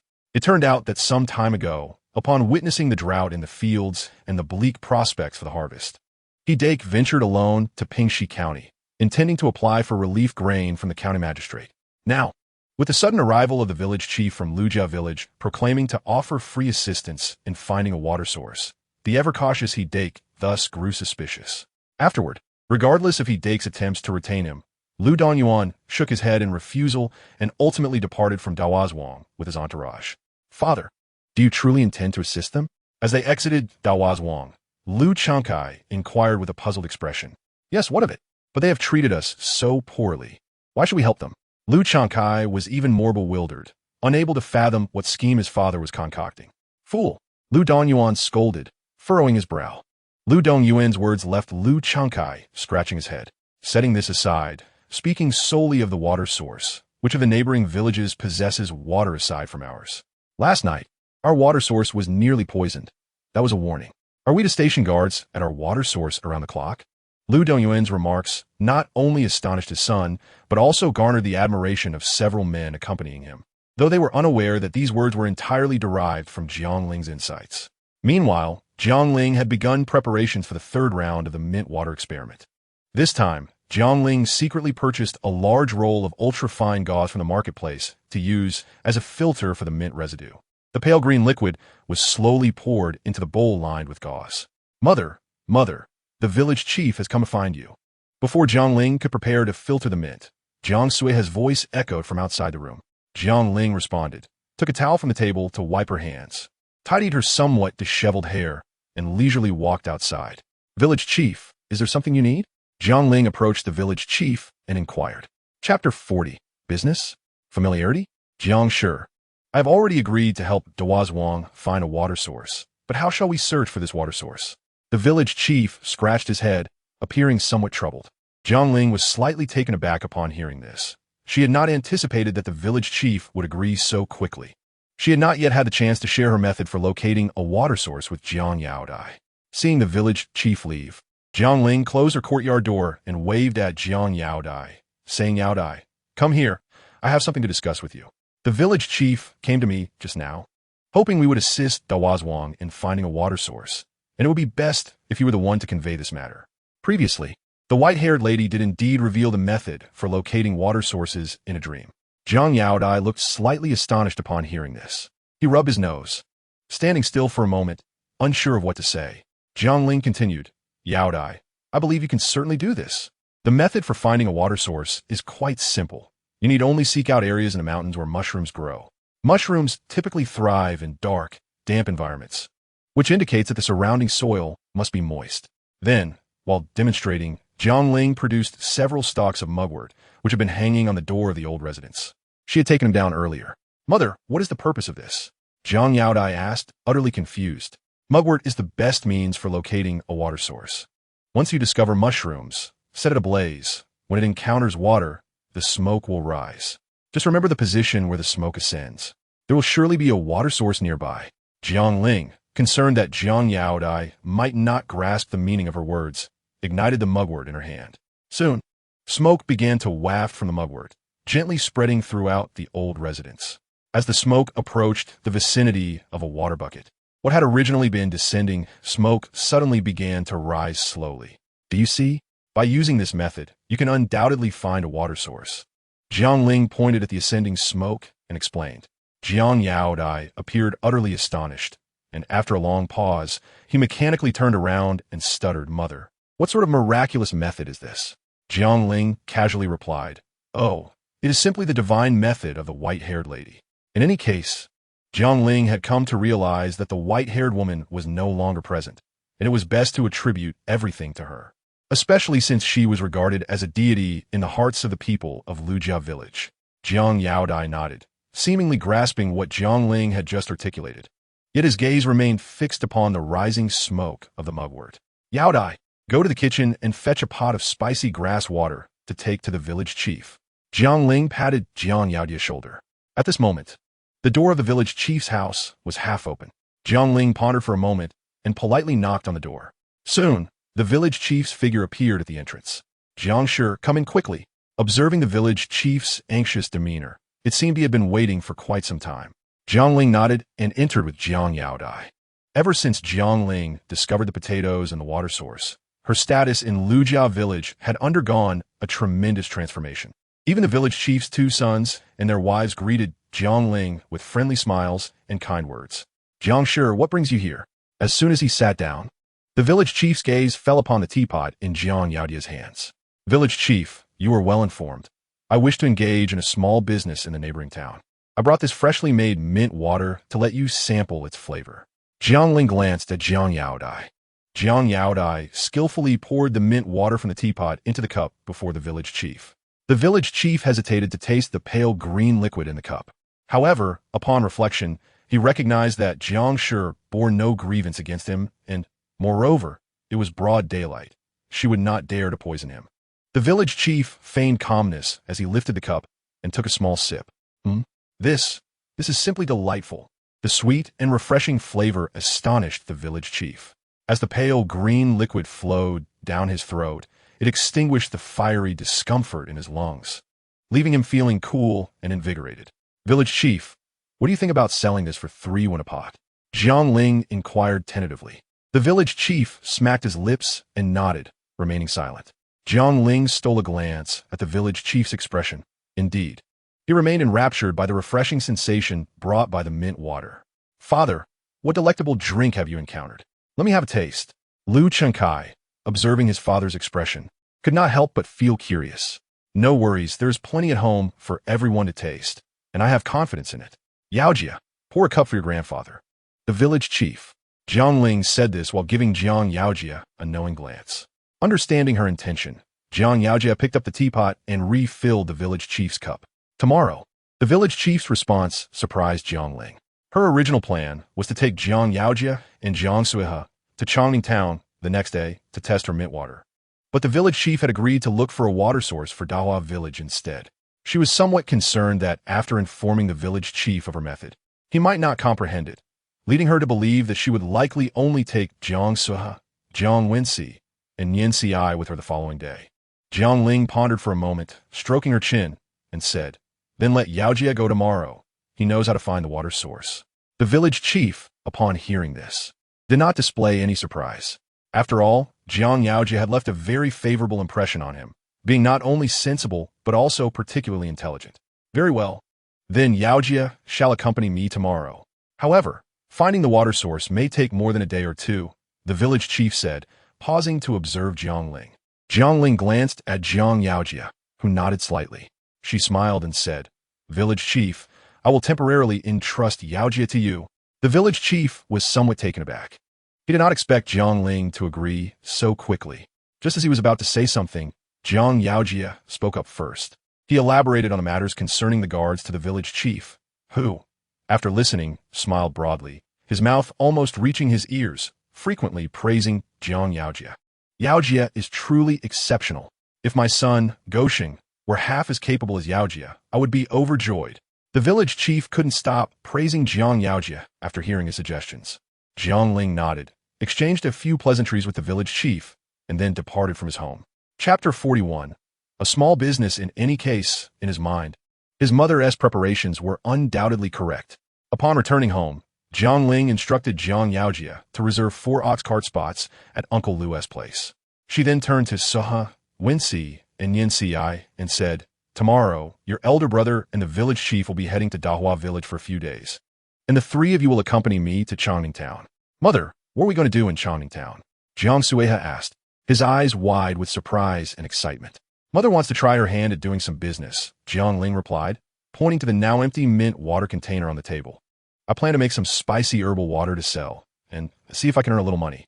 Upon hearing this, Jiang Suiha's eyes dimmed slightly. Jiang Ling understood what he was thinking and quickly added, "Mother also wants to inquire about your schooling in Changning Town." "School? Really? What?" The 3 children's expressions varied. Jiang Sa's eyes brightened, while Jiang Wenxi frowned with reluctance, and the youngest, Nian Xi, looked utterly bewildered. "Yes, school. Mother does not wish for you to live an ordinary life like I did." The more Jiang Ling lived in Lujia village, the more she felt the educational deprivation here. Most people toiled endlessly, and girls married young, perpetuating a cycle of mediocrity. Jiang Ling ardently desired a different fate for her children. She wished for them to venture out, to see the flowers of the capital and hear the winds of Bianliang, so that even if they did not achieve greatness, They would at least have experienced life. But mother, education requires a lot of money, Jiang Sui has said softly, fiddling with his clothing. You need not worry about the expenses, as long as you wish to study. Mother will find a way. Jiang Ling reassured him, patting his shoulder. Before Jiang Sui could say more, Jiang Ling hurried into the kitchen, preparing the remaining mint into mint water according to her previous method, placing it in a cool spot to chill, ready for their venture to Changning town the following morning.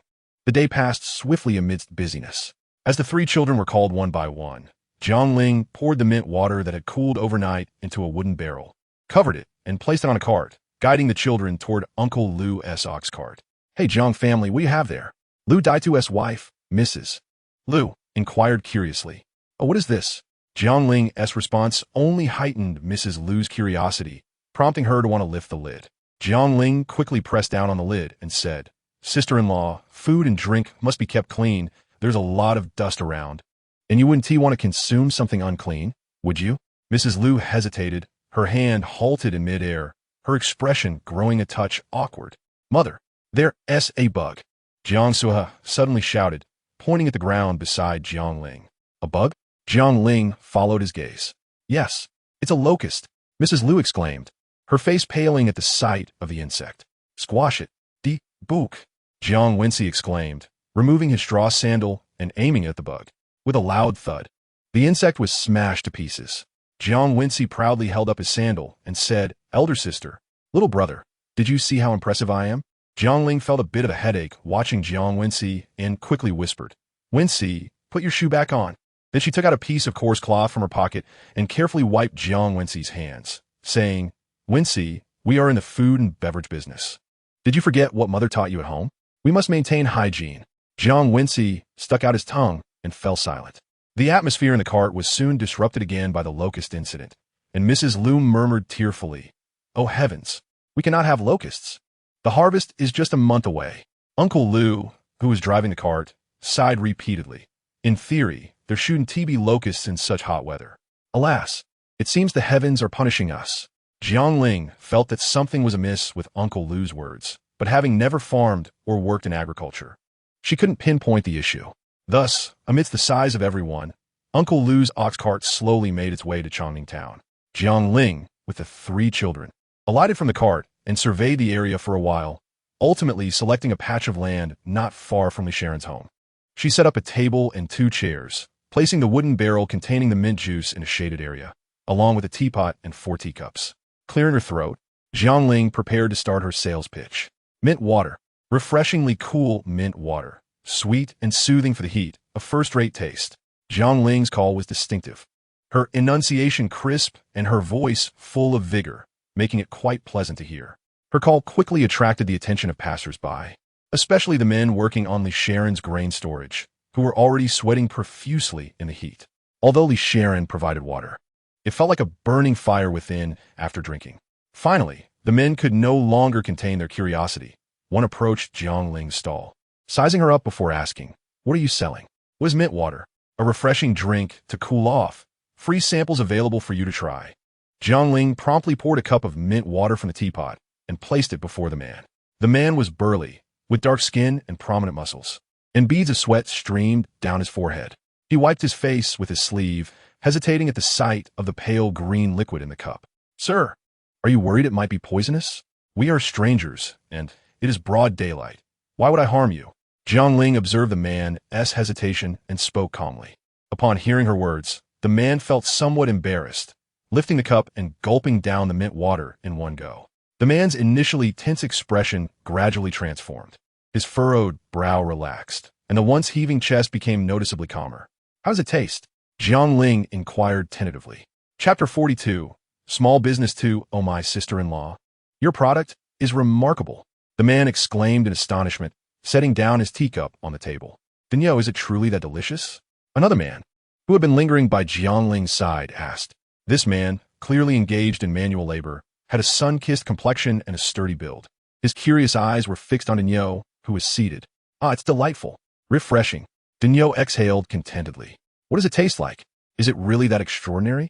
The surrounding crowd erupted into chatter, each person eager to inquire further. 3-1 for pot, Jiang Ling replied. All right, Annie, I'll take a pot.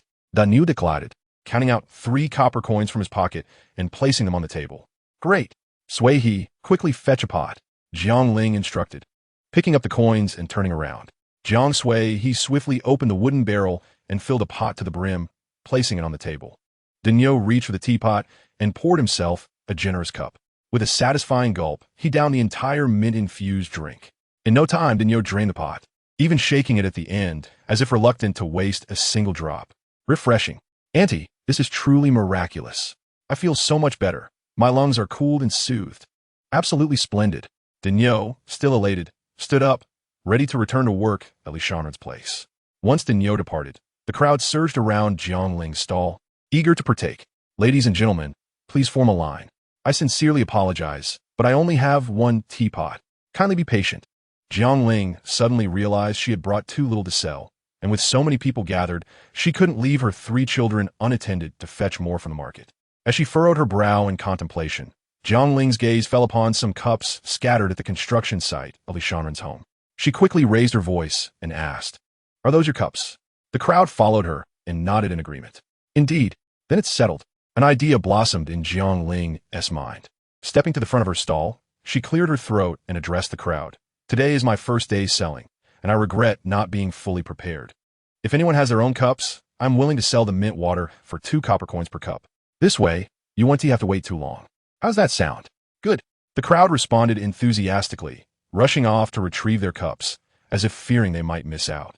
Jiang Ling fished a copper coin from her pocket and handed it to Jiang Sui He, saying, "Sui He, please return this coin to that uncle. If he refuses, just explain the situation." Jiang Sui He obediently accepted the coin and made his way toward the hard-working Daniel. In an instant, Jiang Ling's small table was filled with various cups. She ladled the mint water into each one. The sun radiated its heat, causing the laborers to sweat profusely as they seized their cups and tilted their heads back to gulp down the refreshing beverage. After tasting the mint water, the crowd showered Jiang Ling with praise. Before long, more than half of the barrel had been sold. At that moment, the man known as Daniel returned alongside Jiang Sui He. With a hint of admiration, he said to Jiang Ling, sister-in-law, "Here's a copper coin for you. Considering I used your teapot." He placed the coin on the table with a thud. "That simply won't do. You're my first customer. I cannot allow you to be at a loss." Jiang Ling insisted, attempting to return the coin. However, Daniel waved his hand dismissively. "Sister-in-law, with your generosity, Li Daniel, can confidently predict that your business will flourish. This water is not only sweet, but also invigorating. Will you be selling again tomorrow?" "Yes, I will return tomorrow," Jiang Ling replied, glancing at the remaining mint water in the barrel. "That's wonderful. Consider this coin a deposit. We will come to support you again tomorrow." Li Daniel beamed. "Indeed, sister-in-law, your water is incredible. It cools the body and invigorates the spirit. You must set up shop again tomorrow."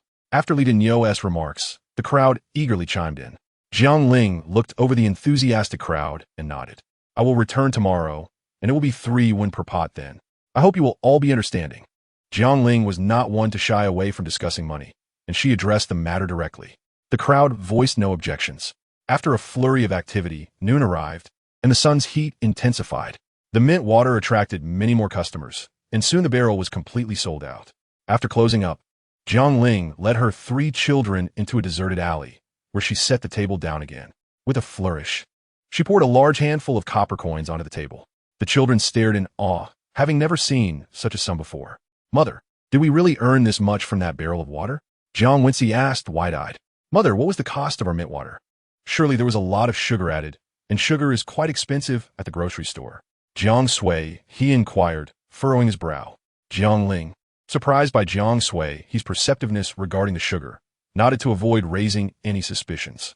"Indeed, while it appears we have quite a bit of copper, after deducting the cost of ingredients, there isn't much left. Fortunately, we broke even and made a small profit. Later, I will buy you some snacks." At the mention of snacks, Jiang Wincy nearly drooled with excitement, while Jiang Sui He and Nian Ci remained relatively composed. Jiang Ling quickly counted the coins, revealing a total of 200 coins. After deducting 20 for secretly purchasing sugar from the market, along with various experimental and labor costs, she estimated that she had earned at least 150 coins from the day's efforts. The speed at which mint water generated profit was far superior to her previous endeavors of foraging for herbs and wild mushrooms in the mountains.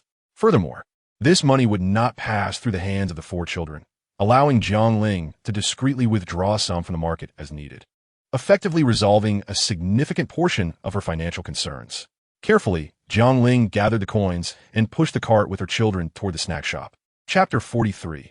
The county magistrate visits my home, one mother. These snacks are delicious. As they exited the snack shop, Jiang Wensi eagerly unwrapped a pastry and stuffed a piece into his mouth.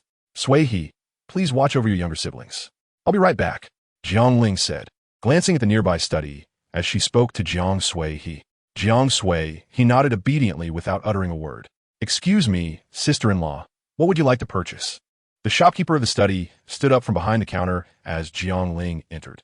Shopkeeper, could you please tell me how to enroll at the Linghui Academy in the neighboring town?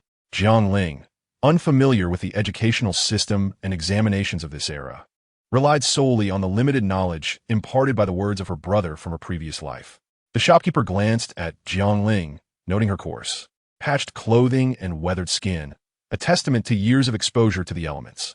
With her appearance, it was hard to believe she hailed from a family capable of producing scholars. Furthermore, the Linghui Academy was a renowned girls' school, attended by daughters of merchants and aristocrats. It was unheard of for a peasant family to send their child there. Annie, you were inquiring about the Linghui Academy? The shopkeeper tentatively touched the back of his head and inquired again. This aunt, to begin with, the expenses for a semester at the Linghui Academy are considerable. An admission is strictly selective each year. Although there is no age limit, applicants must have a thorough understanding of basic Enlightenment literature and arithmetic up to 100. Enrollment occurs twice a year, in April and September. May I ask how old your daughter is this year? The shopkeeper scrutinized Jiang Ling once more, feeling that the village woman before him seemed somewhat different. Upon hearing this, Jiang Ling was secretly taken aback. She had not anticipated that the requirements for Linghui Academy would be so stringent. In modern times, the first 9 years of education were compulsory, yet attending an academy now required examinations. It was indeed the Liu family's negligence that had hindered Sui-he. Jiang Ling, however, was not one to wallow in self-pity. Raising her head, she said to the shopkeeper, please bring me a copy of Enlightenment literature and basic arithmetic, just as you have. Which type do you require? Dear aunt, our scribes vary in pricing. A scholar's copy costs 100 copper coins, while a studentess is 80 copper coins, the shopkeeper inquired. In ancient times, the cost of education was considerable, and many impoverished scholars would choose to copy texts in the study to sustain their daily expenses. This money could alleviate some of their family's burden and also serve as travel funds for future examinations. After some thought, Jiang Ling decided to purchase the best. She took out 200 copper coins from her pocket and placed them before the shopkeeper, saying, a scholar's copy, please, one of each. The shopkeeper, observing Jiang Ling's generous display of 200 copper coins, became even more convinced that this village woman was no ordinary person. Upon exiting the study, Jiang Ling cheerfully waved the 2 books in front of Jiang Sui-he, whose eyes immediately lit up. Books? Are those books? Mother, did you buy me books? Jiang Sui-he asked with excitement. Yes, Sui-he, you must study diligently. I just inquired about the admission requirements for Linghui Academy, and these 2 books must be thoroughly understood. Jiang Ling placed the books in Jiang Sui-he's hands. To her surprise, the previously excited Jiang Sui-he's expression fell, displaying a look of discontent. Initially, Jiang Ling thought she had placed too much pressure on her and quickly softened her tone, saying, Sui-he, what is wrong? Is it too much pressure for me?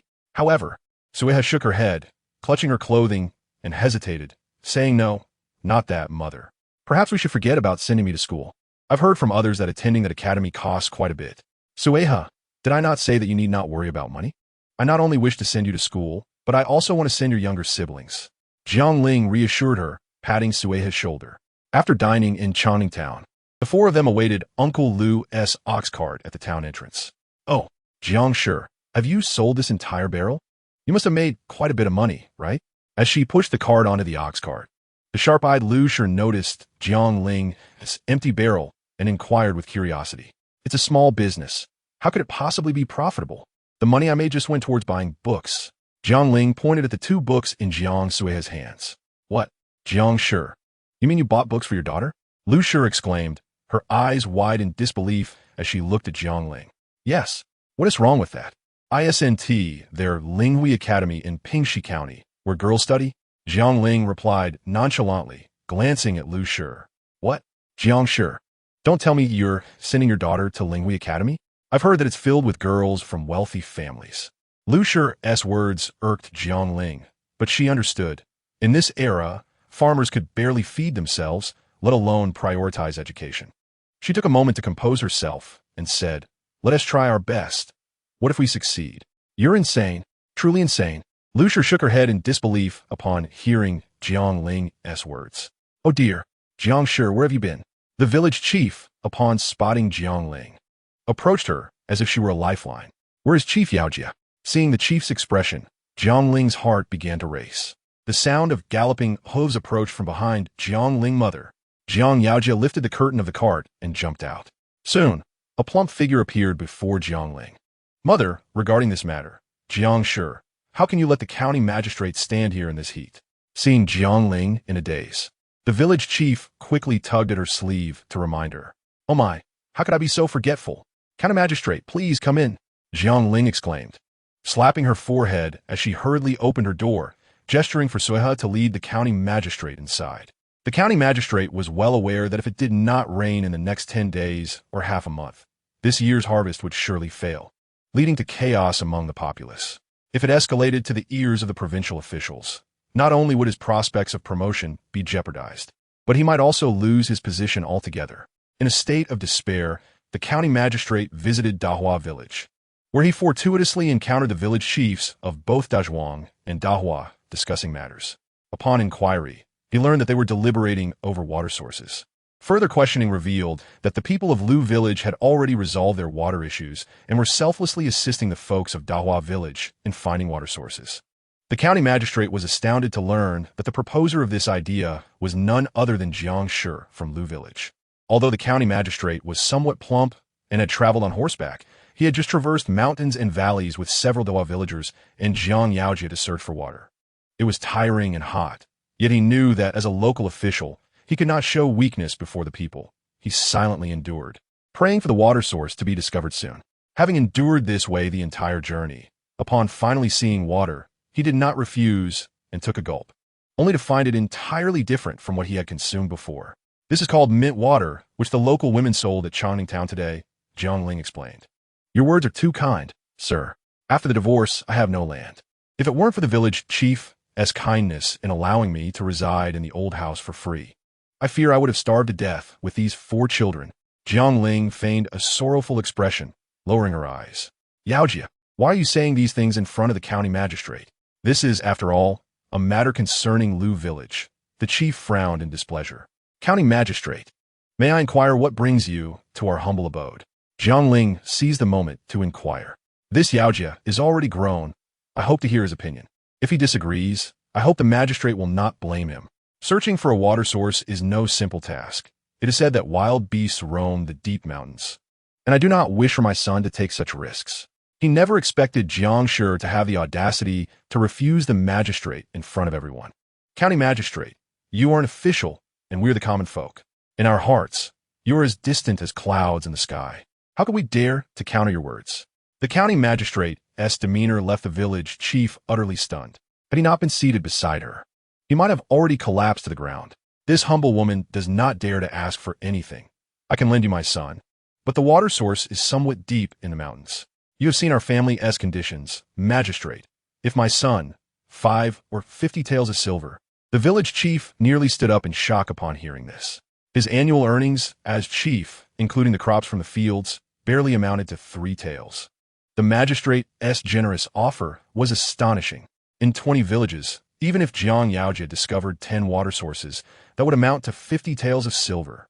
As the village chief's already troubled expression grew more solemn, the wrinkles on his face seemed capable of crushing a fly that dared to pass by. "My lord, you jest. This method was not conceived solely by our Yaojia. The village chief deserves considerable credit as well. If it weren't for his organization of everyone to actively dig ditches, even if Yaojia discovered the water source, it would never flow to the fields." Jiang Ling said with a slight smile. Is there more to my involvement?" Upon being mentioned by Jiang Ling, The village chief broke out in a cold sweat, feeling an inexplicable chill.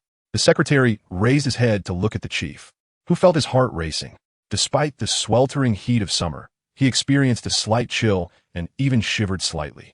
Chief Liu, your village has successfully unearthed a water source and excavated ditches, and as a reward, the county magistrate grants you 20 taels of silver. Jiang Yaoji's ingenuity in using mugwort to find the water source is commendable as well, and thus, I bestow upon him an additional 5 taels. The secretary paused deliberately before turning to Jiang Ling Jiang family. In Pingxi County, only Lijiakan and Dahua village presently have access to a water source.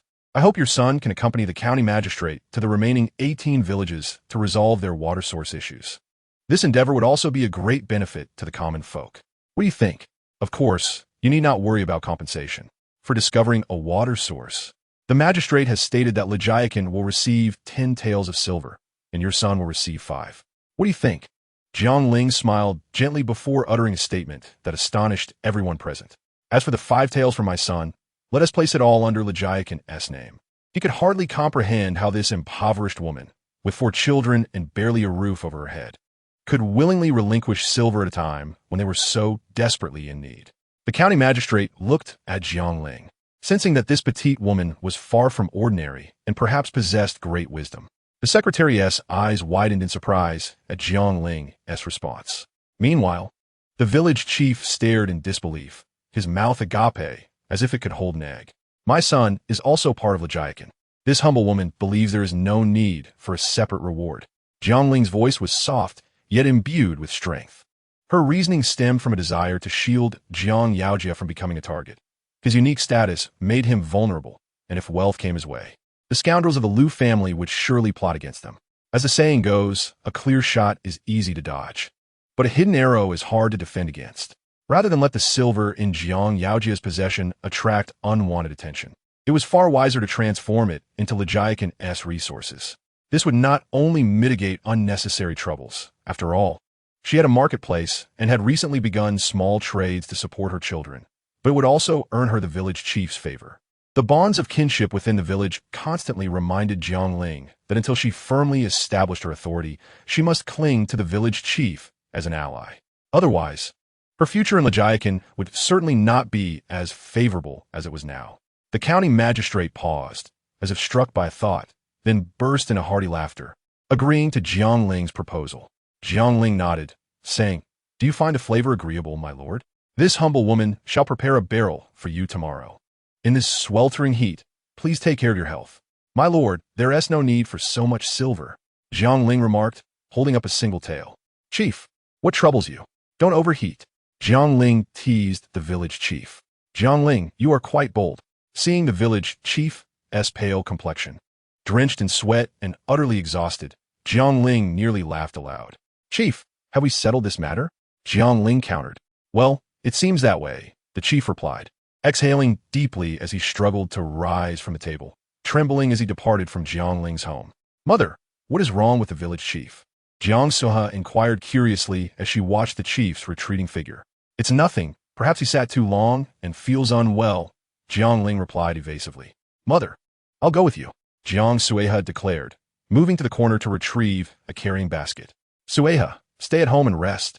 It's too hot, and you might faint," Jiang Ling said, quickly taking the basket from her daughter. Jiang Sueha was about to protest, but was silenced by Jiang Ling, who understood that her daughter was a good child. However, in such heat, if Sueha were to collapse, Jiang Ling would be even more anxious. Thinking quickly, Jiang Ling said, "Sueha, go read the 2 books I bought for you. Read as much as you can." Jiang Sueha nodded, softly saying, "Mother, take care on your way." Jiang Ling affectionately patted her daughter's head and left the home, heading towards the mountains. "Jiang Shi, did the county magistrate visit your home?" Upon stepping outside, Jiang Ling encountered Zhao Erling's wife, who was preparing to tend to the crops. Zhao Erling's wife quickly approached Jiang Ling, whispering, "What did he look like? Is he tall or short? Fat or thin?" Jiang Ling was at a loss for words. Zhao Erling's family lived just a wall away. Did she not have the courage to sneak a glance at the county magistrate? However, upon reflection, Jiang Ling understood Zhao Erling's curiosity. After all, this was not the modern era, and social hierarchies were distinctly defined. With that in mind, Jiang Ling replied casually. He is plump and has a kind appearance. He should be a good official. Ah, Jiang, sure, you are indeed brave. If it were me, I would probably be too frightened to speak. Zhao Erling's wife expressed admiration after hearing Jiang Ling's description. Then she leaned closer, covering her mouth with her hand and lowering her voice. Jiang, sure, I heard from Dido's wife that you want Suha to attend Linghui Academy. Is that so? Jiang Ling furrowed her brow, saying, it's not that simple. There are exams to pass before one can be admitted. Zhao Erling's wife hesitated, biting her lip in embarrassment. I have an unreasonable request, sister-in-law. Could you allow our Shandian and Xiaoyu to study alongside Sueha? Jiang Ling was taken aback, surprised that Zhao Erling's wife harbored the ambition for her children to learn. Noticing Jiang Ling's frown, she quickly added, sister-in-law, you need not worry about the tuition fees. We will strive to provide the silver. If we cannot manage that, she gestured to her fields, if the silver is insufficient, we can use grain as payment when a new rice harvest comes. Jiang Ling was even more astonished by this revelation.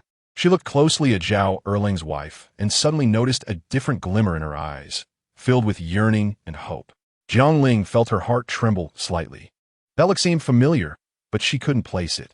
Nevertheless, she nodded and said, sister-in-law, rest assured, there is no problem with literacy and education. Zhao Erling's wife beamed with gratitude, her expression brimming with hope as she repeatedly thanked Jiang Ling until they reached her own fields, where her thanks finally ceased. As Jiang Ling ventured deeper into the mountains, she noticed an abundance of wild mushrooms, and before long, the system's notification chimes began ringing incessantly in her mind. She selected some valuable mushrooms to sell in the marketplace, while the less appealing one she intended to use for a stir-fry with meat later that evening. The mint on the back mountain seems to have flourished due to the water source, creating a lush and verdant expanse that appears remarkably refreshing from a distance. Jiang Ling set down her basket and knelt to dig up some mint. Before long, the basket she brought was already brimming with mint leaves. After glancing at the contents of her basket and then at the back mountain, Jiang Ling found a cool spot to sit and ponder. There were now far too many mint plants on the back mountain. He needed to study at home. Yao Jie had been dispatched by the county magistrate to search for water sources, and when she and Yin Xi were still too young. Suddenly, an idea struck Jiang Ling. She hoisted her basket and made her way down the mountain. As she exited the mountains, she encountered Zhao Erlung's wife, who was weeding. Jiang Ling hurried over and said, Sister Erlung, I have something I would like to discuss with you. Zhao Erlung's wife brushed the dust off her hands and replied, Sister, you are too kind. Please, speak freely. We will certainly help you if we can. Jiang Ling nodded and took a sprig of mint from her basket, stating, Sister, I need a large quantity of this spicy herb from the back mountain. I was wondering if your children, Shandian and Xiaoyu, could assist me. I have a bit of task. Of course. Zhao Erlung's wife quickly interrupted Jiang Ling, calling out to a nearby spot, Xiaoyu, Shandian, come over here. The two children ran over, giggling, and greeted Jiang Ling politely. Zhao Erlung's wife instructed them, Xiaoyu, Shandian, your Aunt Jiang needs some spicy herbs. Since you both have nothing to do right now, help her gather some. At that moment, she suddenly remembered something and turned to Jiang Ling, inquiring, Sister, how much do you need? Jiang Ling felt somewhat helpless, as she had not yet completed her explanation when Zhao Erlung's wife, in her eagerness, had already assigned the task to the children. Jiang Ling quickly tugged at Zhao Erlung's sleeve and whispered, Sister, I haven't finished yet. This task isn't just a one-day job. I was thinking if I could hire your two children to help. Just one basket each per day would suffice, and I would pay 2 copper coins per basket. What do you think? Jiang Ling believed it was only fair to compensate them for their labor. Sister, please do not decline. I will pay 2 copper coins per basket. If you refuse payment, then I shall forego it. Jiang Ling feigned a stern expression, pretending to be upset, concerned that Jiang Ling might truly be angry. Zhao Erlung's wife quickly reassured her, Sister, please don't be upset. We can agree to your price. Jiang Ling nodded in agreement. All right. So it's settled. 2 copper coins per basket, and you can bring to my house later. Without waiting for any further comments from Zhao Erlung's wife, Jiang Ling made her way back home with her basket. Upon returning home, Jiang Ling quickly filled a basin with water and directed the 3 children to help her wash the mint. After washing, she meticulously crushed the mint. However, after only grinding a third of it, she felt her arms aching, nearly unable to lift them. At this rate, she would surely develop formidable muscles. While rubbing her sore arms, she muttered under her breath, Mother, why don't you take a break? I can handle this. Jiang when she approached Jiang Ling, standing on tiptoe to look up at her. Jiang Ling shook her head. Sweetheart, go play. I'm famine. Jiang when she, however, did not heed her mother's words and carefully took the pestle from Jiang Ling, squatting beside her to continue crushing the mint with a rhythmic thud, thud, thud. Jiang Ling watched in astonishment. When did this little girl gain such strength? The pestle must weigh at least 3 or 4 pounds. Can a 4-year-old truly lift it so easily? The sound of crushing mint continued unabated, and Jiang when she worked remarkably quickly. Before long, she had pulverized a considerable portion of the washed mint. And Jiang Ling was even more astonished by the fineness of the crushed mint, which surpassed her own previous efforts. Auntie, are you home? Just then, a knock sounded on the door, interrupting Jiang Ling's thoughts. She went outside to find Xiaoyu and Shandian, both carrying 2 baskets of mint. Jiang Ling quickly took the baskets, pouring the mint into a cool spot, and retrieved 4 copper coins from her pocket, handing them to Xiaoyu and Shandian. Thank you for your hard work. Keep these coins safe. Xiaoyu and Shandian beamed with delight at the sight of the coins, carefully tucking them away before scampering off towards their fields. Mother, is this all right? Jiang, when she approached Jiang Ling, tugging at her sleeve and pointing at the pestle she had placed on the ground. Jiang Ling led Jiang when she to the kitchen, and her eyes widened in surprise at the scene before her. In just a few minutes, Jiang when she had managed to crush all the mint that had previously been piled high. When she, are you tired? Jiang Ling asked, gently stroking her daughter's rosy cheeks. To her surprise, Jiang when she shook her head vigorously, puffing out her chest with pride. Not tired at all. This is easy. Jiang Ling frowned. Although she had never cared for children before, she understood enough to know that it was unusual for a 4-year-old to possess such strength. Countless questions filled her mind, but she was too busy preparing mint water to dwell on them. She planted a kiss on Jiang when she's rosy cheeks and softly said, when she, I will make something delicious for you tonight. Now go rest for a bit. Upon hearing the promise of a treat, Jiang, when she quickly swallowed hard, her eyes sparkling as she eagerly left the kitchen. Jiang Ling looked up at the window where Jiang Sui, he was frowning at his book, and saw Jiang when she playing with Nian Ci nearby. With no one paying attention to her, Jiang Ling seized the opportunity to open the marketplace and purchase 2 bags of white sugar. Following the method described in her previous readings, she soon prepared the first batch of mint syrup. After placing the syrup in a cool spot, she began to repeat the previous series of tasks. By the time she finished, Jiang Ling was drenched in perspiration, her clothes nearly soaked through. The damp fabric clung uncomfortably to her skin. After selling this mint water, I must buy some fabric to make myself a new dress. This one is far too tattered. Jiang Ling sighed as she glanced at her patched clothing. After taking a brief rest on the kitchen floor, she looked up at the sky as the sun set, painting the azure expanse a bloody red. Before preparing dinner, Jiang Ling bought a piece of lean meat from the marketplace and hesitated for a moment before purchasing 4 eggs as well. For dinner, she planned to make stir-fried wild mushrooms with meat and scrambled eggs. When the dishes were served at the table, the 3 children simultaneously swallowed hard. Mother, where did you buy the eggs? Jiang Sui, he, though trying to suppress his hunger, still retained a sliver of reason as he looked up at Jiang Ling. Jiang Ling had thought that without Jiang Yaoji at home, the children would not suspect anything, but to her surprise, Jiang Sui, he was quick-witted. Oh, I found on the back mountain today. They must be from some wild chicken. Jiang Ling hastily fabricated a clumsy excuse. Mother, are there wild chickens on the back mountain? Jiang, when she's eyes widened in disbelief as she questioned Jiang Ling, possibly? Jiang Ling stammered. Sui he, when she, Nian Ci, hurry and eat. Fearing that the conversation would reveal too much, she quickly placed a piece of egg into each child's bowl. As children, the enticing aroma of the eggs immediately whetted their appetites, and they dove into their meal with gusto. Mother, are there really wild chickens on the back mountain? After dinner, Jiang Siha cautiously approached Jiang Ling and inquired, there should be some, right? Jiang Ling was secretly astonished.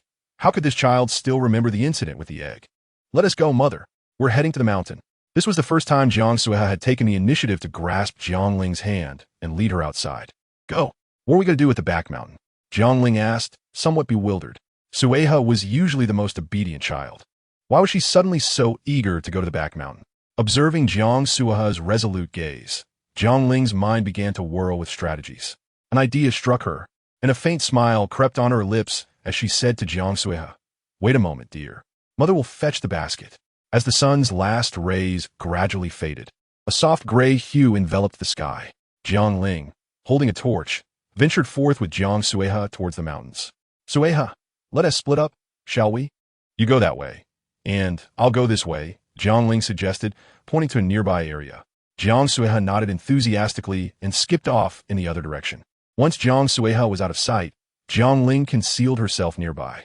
After a few minutes, Jiang Ling accessed the system shop, spending 10 copper coins to purchase a hen weighing approximately 3 to 4 pounds. Grasping the hen by its feet, she called out, Sueha, hurry, come help mother. I found it. No sooner had the words left her mouth than the underbrush rustled, and Jiang Sueha appeared before Jiang Ling, her eyes sparkling with excitement. She grasped the hen's wings with one hand and its feet with the other, laughing as she exclaimed, Mother, this is wonderful. We'll have eggs to eat from now on. Jiang Ling sighed, realizing the naivety of children. Well, let's just say we could buy a rooster next time, she said, smiling wryly as she stroked Jiang Sueha's head. Yes, let us hurry down the mountain. The village chief says there might be wolves here. At the mention of wolves, Jiang Sueha shivered and quickened her pace, leading Jiang Ling down the mountain. Especially eager was Jiang Wensi, who gently touched the hen's head and asked, Mother, does this mean we'll have eggs every day? Yes, indeed, Jiang Ling replied, wiping away a barely noticeable bead of sweat from her forehead.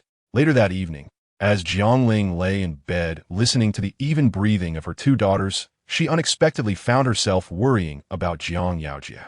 I wonder if Yaojia is safe. He tends to keep everything bottled up. If he were truly injured, he probably wouldn't say anything. Jiang Ling chuckled awkwardly, realizing she had come to regard these 4 children as her own. She genuinely began to comprehend the true meaning of the poem Song of the Wanderer she had studied in school. The next morning, Lu Bo slowly drove his ox cart to Jiang Ling's doorstep. Jiang Ling busily tucked away 4 buckwheat pancakes, each containing an egg, before taking her 3 children and pushing her unicycle onto Lu Bo's cart. Perhaps due to the newfound water source, the villagers were all busy in the fields. This time, only Jiang Ling and her 3 children were on the cart. Jiang Ling took out the buckwheat pancakes and distributed them among the children, saying, Eat a little, and once mother sells the mint water, I'll buy you some snacks. Lu Bo leisurely drove the ox cart to Changning Town. After disembarking with her children, Jiang Ling asked Lu Bo, Could you wait for me here for a moment? I still need to head to Pingxi County. Pingxi County? The Jiang family charges extra for that. You'll need to give me 4 more copper coins. Lu Bo replied. Jiang Ling grimaced, but kept her displeasure hidden, retrieving the coins from her pocket and handing them over. All right then, please wait for me here. Jiang Ling pushed her unicycle back to the spot where she had set up her stall yesterday. The laborers working nearby occasionally glanced in her direction, as if all were awaiting her arrival. As soon as she pushed her cart over, a group of men gathered around her. This time, Jiang Ling was well prepared, having quietly purchased 5 teapots from the shop while the children were asleep.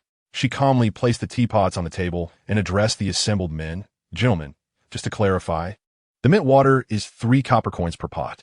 That is no problem, sister-in-law. You're running your business so honestly that all the brothers know it. Pour us that mint water quickly. The leader, a big fellow named Nyo, grinned. Jiang Ling swiftly poured the mint water into the prepared teapots. The sun radiated immense heat, and the laborers were already sweating profusely. They praised Jiang Ling's skills as they drank the mint water. Soon, a barrel of mint water was sold out, but some men still seemed unsatisfied. One shorter, dark-skinned man eyed another barrel and said, Sister-in-law, can you sell us a bit more? Don't you have another barrel? Jiang Ling quickly washed all the teapots and cups in water and replied, I'm truly sorry. That barrel has already been reserved by someone else. If you like, you can place a reservation with me. These items don't keep well. If not sold today, they will spoil by tomorrow. The laborers exchanged glances, ultimately nodding their heads in agreement with Nyo. Sister-in-law, could you save us 2 barrels for tomorrow? Nyo asked. Jiang Ling quickly calculated the time and materials needed for production in her mind and nodded in agreement. All right, I'll reserve 2 barrels for you tomorrow. The men then departed from Jiang Ling's stall. After packing up her things, Jiang Ling led her 3 children back to where Lu Bo had parked the ox cart. Lu Bo, having nothing to do, had placed a straw hat over his face to shield himself from the sun and was dozing off. Jiang Wensi, feeling playful, quietly approached Lu Bo and suddenly shouted in his ear, Wake up, Lu Bo. Startled from his dreams, Lu Bo sat upright, his hat falling to the ground.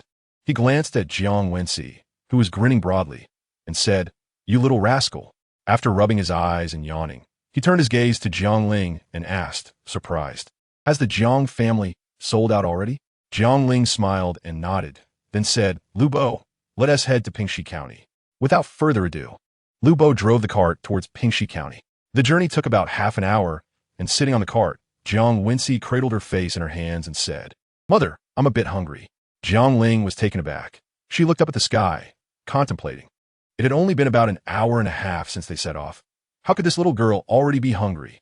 Nevertheless, Jiang Ling patiently replied, "Wincy, dear, just wait a little longer, and once we arrive in Pingxi County, Mother will buy you some snacks."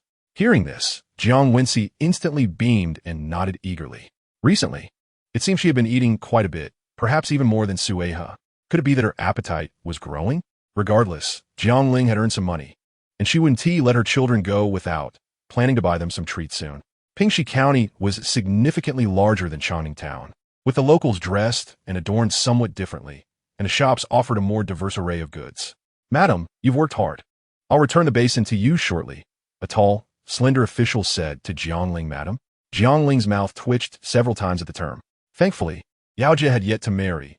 Otherwise, they would surely call her Jiang Laopa. This thought left Jiang Ling feeling somewhat disheartened. At 30, she wasn't exactly old in modern times, yet here she was being referred to as Madam. Absolutely unacceptable. Once I earn some money, I must certainly purchase anti-aging products from the marketplace and indulge in some beauty treatments. Just as Jiang Ling was reveling in the prospects of the future, that tall and lanky constable, brimming with ire, emerged from within. Although Jiang Ling had no intention of meddling, her curiosity got the better of her. She took her wooden basin and inquired, "Sir Constable, given the sweltering heat, why are you so irate? Aren't you concerned about your health? Please, go inside and enjoy a glass of mint water to alleviate the heat." "Oh, dear lady, do not mention it. That inconsiderate fellow inside carelessly spilled a considerable amount of your mint water. I fear my companions shall not have enough to share." The tall constable, evidently vexed, gestured to Jiang Ling with a look of exasperation. Jiang Ling peered inside the yamen and indeed spotted a puddle on the nearby path. Placing her basin on the unicycle, she turned to the tall constable and remarked, "Indeed, it is quite challenging to transport this water without spilling it. Rest assured, when I bring it to you again, I shall take measures to improve its preservation." The tall constable seemed to misunderstand Jiang Ling's words, as he quickly waved his hands and said, "Lady, please do not misconstrue my meaning. I am not blaming you." Jiang Ling smiled, but remained silent, pushing her unicycle towards Lu Bofa's cart. After placing all her tools on the ox cart, Jiang Ling and the three children planned to explore Pingxi County. Upon arriving at a fabric shop, Jiang Ling overheard two women engaged in conversation while purchasing cloth. "Mother, are they talking about elder brother?" Jiang Sui gently tugged at Jiang Ling's arm, her voice barely above a whisper. Jiang Ling casually responded, unaware that Jiang Sui's eyes sparkled with admiration at the mention of her brother. In that moment, she felt a strong desire to study diligently and aspire to match her brother's excellence. The shopkeeper scrutinized Jiang Ling from head to toe, taking in her patched clothing before cautiously inquiring, "Is this lady here to buy fabric?" Jiang Ling was not surprised by the shopkeeper's words, for the saying "clothes make the man" is timeless. With a polite smile, she responded, "Yes, esteemed shopkeeper. May I inquire where I might select some coarse cloth?" As Jiang Ling led the children toward a corner, she reflected that she had enough silver to purchase several rolls of silk. Yet her entrepreneurial experience taught her the wisdom of discretion. Furthermore, this was not a year of abundant harvest. Many destitute wanderers were struggling in these tumultuous times. "Sui, how about I make you a new dress from this batch of cloth?" Jiang Ling asked as she examined a piece of light pink fabric. "Mother, this color would suit sister better. I will be too embarrassed to wear it." Jiang Sui replied, her cheeks flushed with shyness. "What? Sui is only 10. Why should there be any embarrassment?" Jiang Ling sighed nostalgically, wishing for the simplicity of modern times where any attire was acceptable. Ultimately, she chose a piece of earthy yellow, 2 pieces of gray, and 1 piece of light pink coarse cloth, and proceeded to settle the bill. Upon exiting the fabric shop, Jiang Ling purchased 3 boxes of snacks for the children and pretended to stroll into a grocery store to buy 5 taels of sugar. She stuffed these items into her backpack and made her way toward Lu Bo's ox cart. "Ah, Jiang Shi, it seems your small business is quite profitable, Lu Bo remarked, eyeing the contents of Jiang Ling's backpack. Lu Bo, de notiste. These meager earnings are hard-won. Unlike you, who at least has a few plots of land. After parting ways with Lu Yurun, I have nothing but these 3 children. If I do not seek some means of livelihood, how shall I care for them? I cannot simply carve away parts of myself to provide for them, Jiang Ling replied calmly. Lu Bo paused, realizing the truth in her words. Just as he was about to offer her some comforting words, Jiang Ling continued, Lu Bo, for the next 10 days, I must visit Pingxi County daily. May I reserve your ox cart for this duration? Lu Bo appeared astonished, his mouth agape.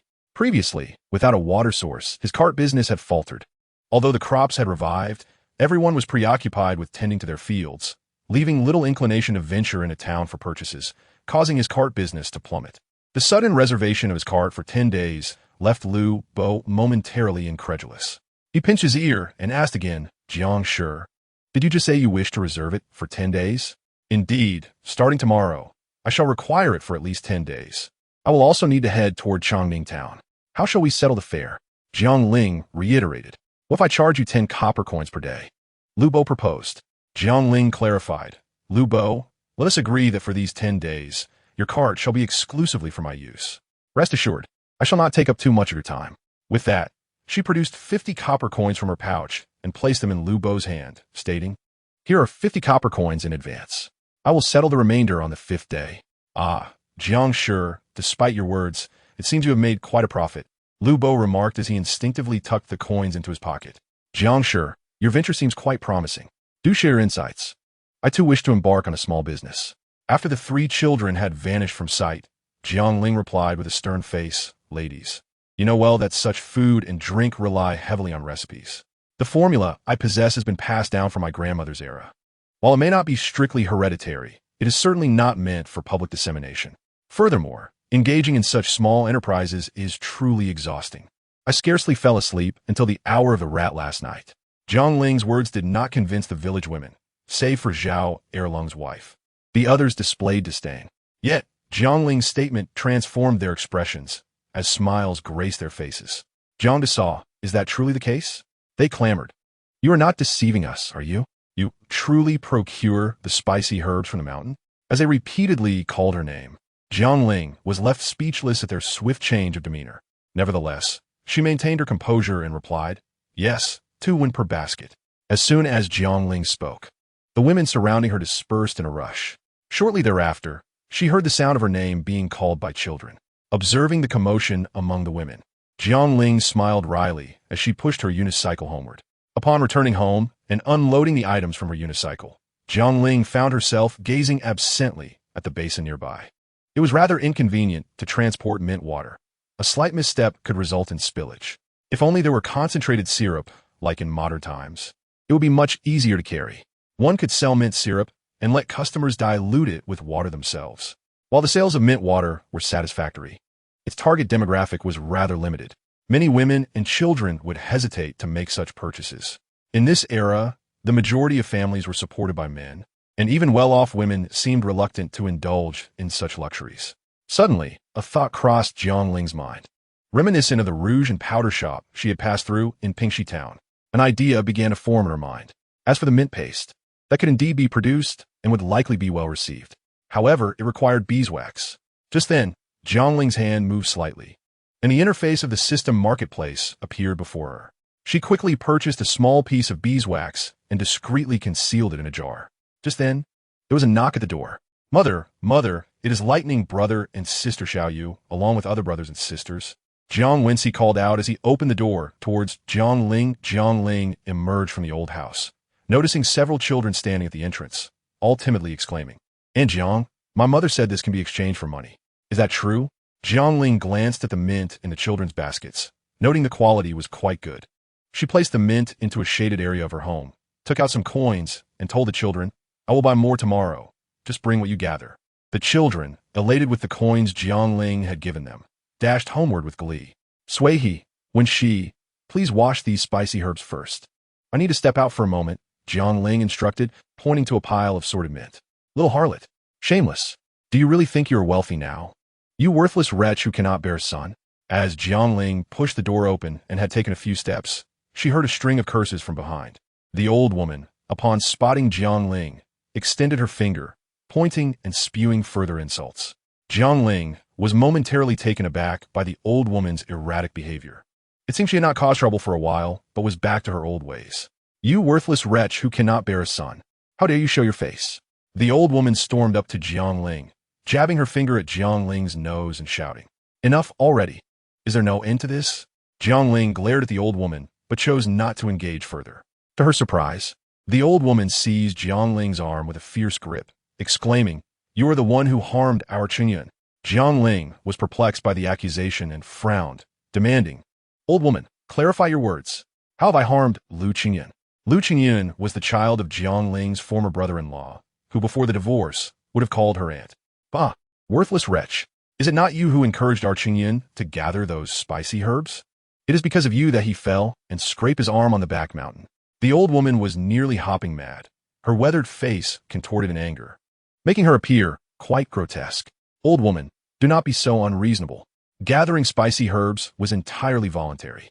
If you did not want your precious grandson to go, you could have simply tied him up." Jiang Ling, unwilling to waste time with the old woman, forcefully shook off her grip. "What is happening, mother?" The commotion outside had disturbed the children washing the mitt. Jiang Sui, he cracked the door open, revealing a look of fear. "You little wretch, how dare you come outside?" Seeing she could not intimidate Jiang Ling, the old woman redirected her ire towards Jiang Sui. She strode toward Jiang Ling's door, flung it wide open, and began to viciously scold Jiang Sui. Alarmed, Jiang Ling rushed towards her front door. Jiang Sui, unprepared for the old woman's sudden outburst, froze in place, even dropping her copy of the three-character classic, "Worthless wretch, do you still wish to study?" Though the old woman was beyond her years, her senses were sharp. Upon noticing the book that had fallen from Jiang Sui, she shoved Jiang Sui aside and picked it up. Jiang Sui, panicking over her book being snatched, hurried to the old woman's side, pleading, "Grandmother, please give me back my book." "Get lost. Little wretch, who is your grandmother? You are growing bold alongside that worthless wretch. Do you have money to study?" The old woman, glancing at the book in her hands, suddenly smirked. A foreboding feeling washed over Jiang Ling at the sight of that grin. In the next moment, the old woman began tearing the book page by page. The sound of ripping paper drove Jiang Sui into a frenzy.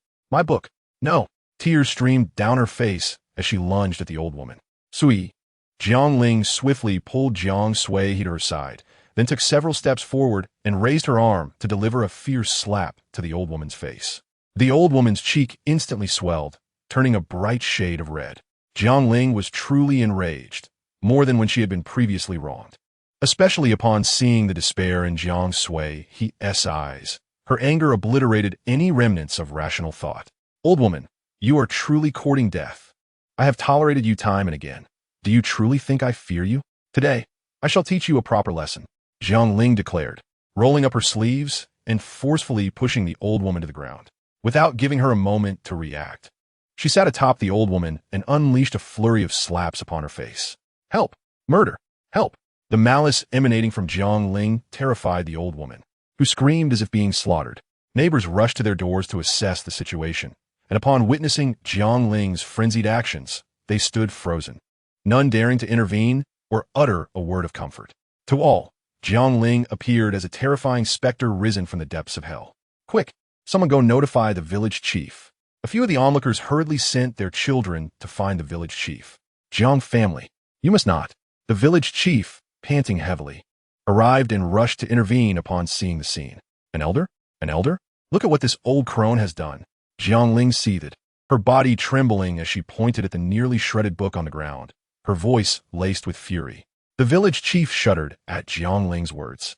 Her anger was formidable, and he swallowed hard, taking a step back. "Jiang Ling, if you kill her, you will find yourself imprisoned." The village chief's words struck Jiang Ling with clarity, and she abruptly halted, glaring at the old woman as she rose from her place on top of her. "Village chief, please help me." Jiang Ling's earlier force had indeed been considerable. The old woman's cheek was swollen, blood trickled from her mouth, and a few teeth had been knocked out. "What was this all about?" the village chief asked, rubbing his aching temples.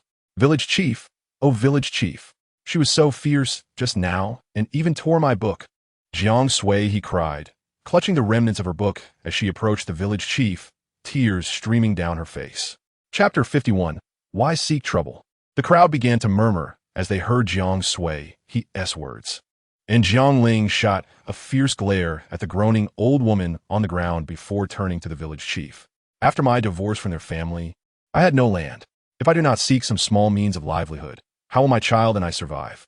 I needed the spicy herbs from the back mountain, and I could not gather them alone, so I thought to ask the neighborhood sisters to bring their children to collect some, offering 2 coins per basket in return. Who would have known that this old hag would suddenly appear, claiming her grandson was injured while gathering the herbs and demanding 500 coins from me? Before I could even respond, she tore my daughter's book. At the conclusion of her statement, a chorus of gasps erupted from the crowd, and the whispers grew louder. Jiang Ling surveyed the gathering crowd and suddenly formulated a plan. She bowed to those around her and spoke with a calm demeanor. Dear sisters, I'm truly grateful for the spicy herbs you brought today. I acknowledge my oversight. Henceforth, you need not bring any more, should your children suffer injuries. I cannot bear that responsibility. Jiang Ling delivered her words with such resolute authority that it was nearly impossible to refuse. The surrounding village women cast fierce glares at the elderly Lu Laopa lying on the ground, their hearts filled with disdain for a penchant for trouble. Zhao Erling's wife was the first to step forward, speaking softly. Sister-in-law, your words seem rather unkind. Our little Yu and Shandian are just mischievous. Bumps and scrapes are quite normal. Rest assured, even if my child were to get hurt on the mountain, they would never come to you for money. As soon as she finished speaking, the other village women began to echo her sentiments. You need not worry, Yao Jinyang. My son is tough and can withstand a few knocks. Indeed, Sister Jiang, we are not wealthy families. It's perfectly normal for children to be playful. Please do accept the spicy herbs. Jiang Ling was acutely aware that a single basket of mint could earn nearly 10 copper coins in a day. And for families with multiple children, this could amount to close to 300 copper coins a month, a significant sum for farmers. And they certainly did not wish to lose such a lucrative opportunity. Nevertheless, Jiang Ling maintained a stern silence, standing her ground. Mother, what on earth are you doing? Just as the atmosphere grew awkward, 2 figures, one large and one small, suddenly parted the crowd. Lu Yi hurried to his mother's side, carefully helping her up from the ground while inquiring about her well-being. Upon seeing her family member arrive, Lu Laopa perked up, covering her swollen cheek while pointing at Jiang Ling and muttering, You little harlot, you owe me money. Yi, you must take her life today. Mother, could you please refrain from causing a scene? The injury on Xingyun's arm had nothing to do with picking spicy herbs. Lu Yi, witnessing his mother's outrageous behavior, wore a helpless expression. Yes, Grandma. I explained it to you earlier, didn't I? I was just playing with Da Zhuang when I accidentally fell. Lu Changyun chimed in, producing the 2 copper coins Jiang Ling had previously given him from his pocket. Uncle, you heard that this child's injury has nothing to do with me. I'm merely trying to run a small business. It took me a long time to earn enough to buy a book for my child, only for this old hag to ruin it. What should we do about this? Jiang Ling directed her gaze at the village chief. The village chief was nearly beside himself with anger at Lu Laopa's antics. He had never anticipated that within a month, the Lu family would create so many troubles, each more significant than the last. Glancing at Lu Laopa's face, which had swollen to the size of a bun, he sighed, constrained by family ties, and said to Jiang Ling, Jiang Shi, you see, she has indeed harmed you, and it is not a light injury. How about we settle this matter? Jiang Ling's anger flared instantly as she realized the village chief was speaking out of familial obligation. However, this old wretch had consistently bullied her child without remorse. This matter had to be addressed today. With a raised eyebrow, Jiang Ling responded, Chief, what do you mean by that? Settle it? Are you not aware of why I struck her? The village chief found himself at a loss for words. Jiang Ling, seeing his hesitation, placed her hands on her hips and continued, She has wrongfully accused me without cause, extorted 500 copper coins from me, and even tore my daughter's book. Previously, her son falsely accused me over the potato incident. Since I separated from him, I have never once caused a stir at their home. Instead, they have repeatedly been aggressive. Chief, do you intend to show favoritism? Or do you expect me to bring my 4 children to hang ourselves at their doorstep for this to be resolved? Jiang Ling's words left the village chief utterly speechless. Were it not for his role as the village chief, he would have wanted to berate Lu Laopa fiercely at this moment. Chief, I have not sought any accolades from you regarding the potato and water matters, have I? Jiang Ling pressed on. The village chief was at a loss for words, feeling an unprecedented pressure in front of the gathered crowd, especially from a slender woman who had been divorced. Rubbing his sore temples, he glared at Lu Laopa and declared, "If you come to trouble the Jiang family again, I will seriously consider removing your name from the clan register." "Ah, no, please, Chief, I won't dare." The ancient reverence for the clan register struck terror into Lu Laopa, and she hurriedly waved her hands in panic. "Jiang Shi, how much did that book cost you?" The village chief inquired, noticing the torn remnants in Jiang Sui's hands. "You can find it at the bookstore in Changning Town. I only need you to replace it with an identical copy."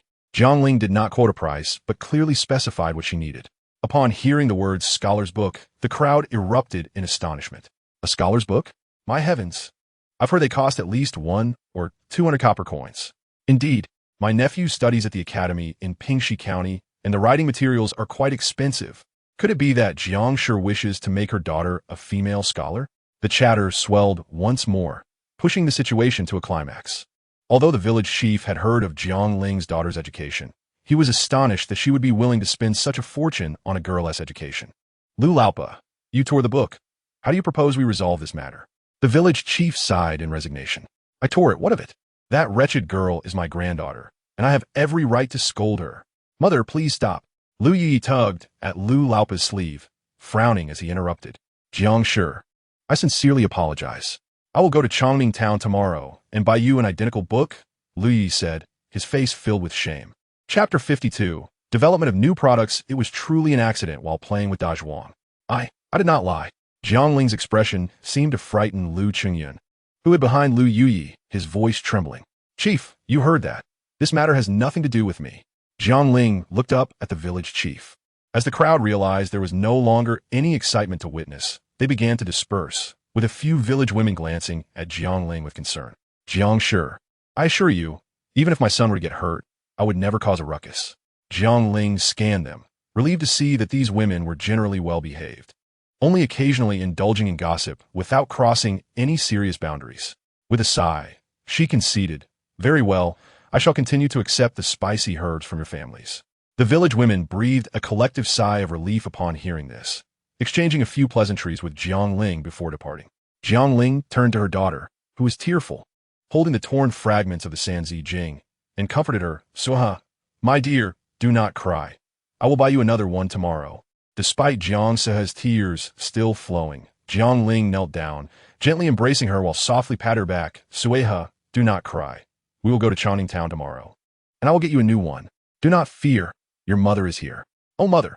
Jiang Sueha, being a child, could not contain her sorrow after such comforting words from her mother, and she sobbed in Jiang Ling's embrace for quite some time. After thoroughly soothing Jiang Sueha, Jiang Ling finally left her home, heading towards the village chief's house. "Chief, are you at home?" Jiang Ling's sudden appearance startled the village chief, causing him to choke on his tobacco. "Jiang Shi, do you need something from me?" he asked, covering his mouth. "Chief, may I ask if you have any oil paper?" Jiang Ling inquired. Oil paper?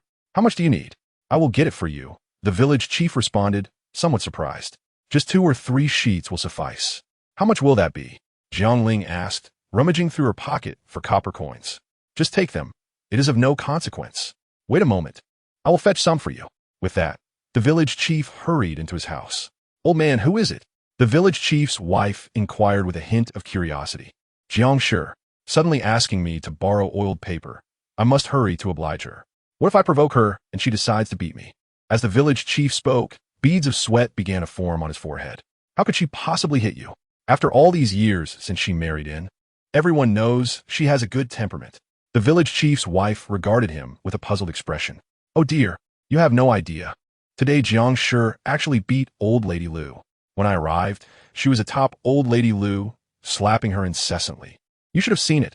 Old lady Lu's teeth were knocked out." The village chief appeared visibly apprehensive about the scene he had just described, trembling inexplicably as he spoke. His wife, astonished, opened her mouth to ask a question, but the village chief hastily waved his hand, saying, "Don't ask just yet. I must quickly get the oiled paper to her, or she goes mad and kills me." With that, he dashed out, leaving his wife bewildered. Jiang Shi, having opened the door just a crack, received the oiled paper. Jiang Ling accepted it, and before she could express her gratitude, the village chief swiftly slammed the door shut. Jiang Ling, slightly dazed, began to head home with the oiled paper in hand, unaware that just a door away, the village chief was patting his chest, murmuring fervent prayers to the heavens. Thank goodness she didn't hit me. Upon returning home, Jiang Ling discovered that the mint had been properly processed by her 3 children and was now laid out under the sun to dry. Taking a small portion of the mint into the kitchen, she proceeded with her usual method, only this time altering the water component. After filtering the mint water, she retrieved the sugar she had previously bought and began to cook it down in a pot. As the white sugar melted in the heated pot and gradually became more viscous, Jiang Ling promptly poured in the filtered mint water. Once it reached a boil again, she poured the mint syrup into a bowl and set it aside in a shaded area. Next, Jiang Ling took the oiled paper, cutting it into several squares, and carefully laid one piece in a teacup. Mother, what are you making? Jiang Wenxi and Nian Xi inquired curiously as they approached, eyeing the cup in Jiang Ling's hand. You'll find out soon enough. Go play for a while, Jiang Ling replied, carrying the cup and mint back into the house. She placed the beeswax in a pot to heat and stir, then added the crushed mint. Once the 2 ingredients were thoroughly combined, she quickly poured the mixture into the prepared oiled paper bowl. Observing the nascent form of the mint paste, her heart fluttered with excitement. If this endeavor proved successful, she was certain it would sell remarkably well in the sweltering heat. After completing her tasks, Jiang Ling intended to sit down for a moment of respite. But the distant sound of hoofbeats grew closer, followed by a knock on her door. Who is it? Jiang Ling opened the door, just a crack, and saw a stranger. Are you Jiang Shi? The man asked politely. Sensing no immediate danger, Jiang Ling opened the door and stepped outside. The man was dressed decently. While not in silks and satin, he was certainly not clad in coarse cloth, likely a servant or steward from a prominent household. May I inquire what brings you here? Jiang Ling assessed the man. He produced a piece of silver from his pocket and said, I'm a servant from the Li family in Changning Town. Mr. Li has taken a particular interest in your mint water and has sent me to place an order for a barrel. Jiang Ling hesitated upon hearing this. Creating 3 barrels of mint water already required considerable effort, and producing a 4th would leave her with, at most, 3 to 4 hours of sleep that night. Moreover, she was currently in the process of improving the mint water. If her efforts failed, she wouldn't have enough containers to store the mint water. After a moment of contemplation, Jiang Ling shook her head, expressing her regret. I'm afraid I cannot accommodate that request. I currently lack sufficient manpower and tools. The earliest I could fulfill an order would be the day after tomorrow. The servant paused for a moment, then asked Aunt Jiang, if I were to provide the necessary tools, could you have the mint water ready by tomorrow? Chapter 53. Developing new products too. After a brief deliberation, Jiang Ling replied, still not feasible. To be frank, I'm the only one managing the mint water, and the earliest it could be ready is the day after tomorrow. Please consult your master regarding this. She cautiously retrieved the bowl of prepared syrup from the shaded area, giving it a gentle shake. The viscous syrup moved slightly within the bowl, and Jiang Ling felt a wave of relief wash over her. At that moment, she had been genuinely worried that the syrup would cool and solidify, rendering her mint candy a failure. Jiang Ling placed the syrup on the table, took the wooden basin she had used for the mint, filled it with water, and gradually added the syrup. Each time she added syrup, she would scoop a bit into a bowl to taste. It wasn't until the entire bowl of syrup was added that she ceased her tasting. This single bowl of syrup was just enough to mix with a basin of water, achieving the right proportion. Carrying syrup was much easier than lugging around a basin of mint water. This thought brought a smile to Jiang Ling's face as she called her 3 children to come and drink the mint water, while she went to retrieve the mint paste from the shaded corner. The mint paste had completely solidified on the oiled paper, and Jiang Ling easily completed the demolding process. Mother, what is this? Jiang Suha asked after finishing a bowl of mint water, staring at the mint paste on the table. Try it, Suya, Jiang Ling encouraged, taking the paste into her hand and gently applying a bit to Sueha's temples. Oh, it feels so cool and refreshing. The flavor is quite similar to the mint water, Sueha exclaimed in astonishment as she touched the area where the paste had been applied. Comfortable, isn't it? This is called mint paste. It can alleviate heat and prevent insect bites, Jiang Ling explained patiently. What is this? Jiang Wenxi, having heard her sister's excitement, also approached with curiosity. Jiang Ling smiled, but said nothing, repeating the earlier action with Wenxi. Wow, this feels amazing, Wenxi exclaimed as the coolness enveloped her temples. I want some too, Nian Xi chimed in, drawn by the reactions of her siblings. Jiang Ling repeated the action with Nian Xi, whose reaction was the most dramatic. Her eyes widened, and her mouth dropped open, spilling some of the remaining mint water from her bowl. At that moment, Jiang Ling heard the familiar sound of hoofbeats drawing nearer, accompanied by the sound of a horse's neighing. "Aunt Jiang, it's me, the servant from the Leaf family," called a voice from outside. Jiang Ling opened the door, surprised to see the servant arriving with a horse-drawn cart. After dismounting, the servant lifted the cart's cover, revealing several basins, buckets, and cups for holding water. "What is this?" Jiang Ling asked, puzzled. "Our master said you could choose any containers from here for your delivery the day after tomorrow," the servant explained, gesturing towards the cart. Jiang Ling peered inside, ultimately selecting 10 lidded bamboo cups, which would hold the syrup perfectly without fear of spillage, making it much more manageable than transporting mint water. "Will this be sufficient?" the servant asked, slightly taken aback. Upon hearing her choice, his eyes lit up with gratitude as he produced the silver piece from his pocket, intending to hand it to Jiang Ling. "That's too much. One barrel costs only 350 copper coins," Jiang Ling said, waving her hand to decline. "But our master provided me with this much." The servant insisted, urging her to accept. "Aunt Jiang, please take it. You could deliver another barrel each day for the next 2 days," he added, placing the silver in her hands. Jiang Ling curled her lips slightly. Are the wealthy so capricious? Do they not fear that I might abscond with their money? However, upon further reflection, the feasibility of such an escape in this era seemed virtually non-existent, especially since she had 4 children to support. "And Jiang, what rare item is this?" A young servant, having just placed 10 bamboo cups on the table, inquired curiously about the mint paste he spotted. "This is called mint paste. It provides a refreshing sensation in the summer and can also prevent mosquito bites," Jiang Ling explained, placing the experimental mint paste into the young servant's hands. "It has so many benefits? "Aunt Jiang, how do you use this?" The servant continued to press with curiosity. "Simply dip your fingertip in it and apply it to your temples," Jiang Ling elaborated. The servant, somewhat dazed, found himself unconsciously dipping his finger into the mint paste and applying it to his temples. A wave of coolness, infused with the unique fragrance of mint, enveloped him, bringing immense comfort. "This is truly remarkable, Aunt Jiang. How much for a piece? Can you sell me one?" the young servant asked, reluctantly placing the mint paste back on the table. "I apologize, but this is merely an experimental piece. There's only this one for now." Jiang Ling's words left the young servant somewhat disheartened. Observing this, Jiang Ling swiftly exchanged glances with Jiang Sui-he, who nodded and rushed to the kitchen, returning with a bowl of mint water and placing it on the table. "Uncle, it's so hot. Please try the mint water my mother made." The refreshing sensation instantly spread throughout his body, dissipating the earlier discomfort. "Sui-he, sir, another bowl for Uncle." Jiang Ling smiled. "Oh no, Aunt Jiang, that is unnecessary. How much for a bowl?" "I will pay you," the young servant insisted, waving his hands in protest. "Young sir, you worry too much. This bowl is simply for experimentation. You may drink it for free," Jiang Ling assured him, placing the already prepared bowl in front of the servant.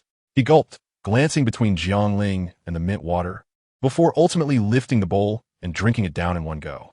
"Young sir, I have a matter I wish to consult with you. How do you perceive the efficacy of this mint paste?"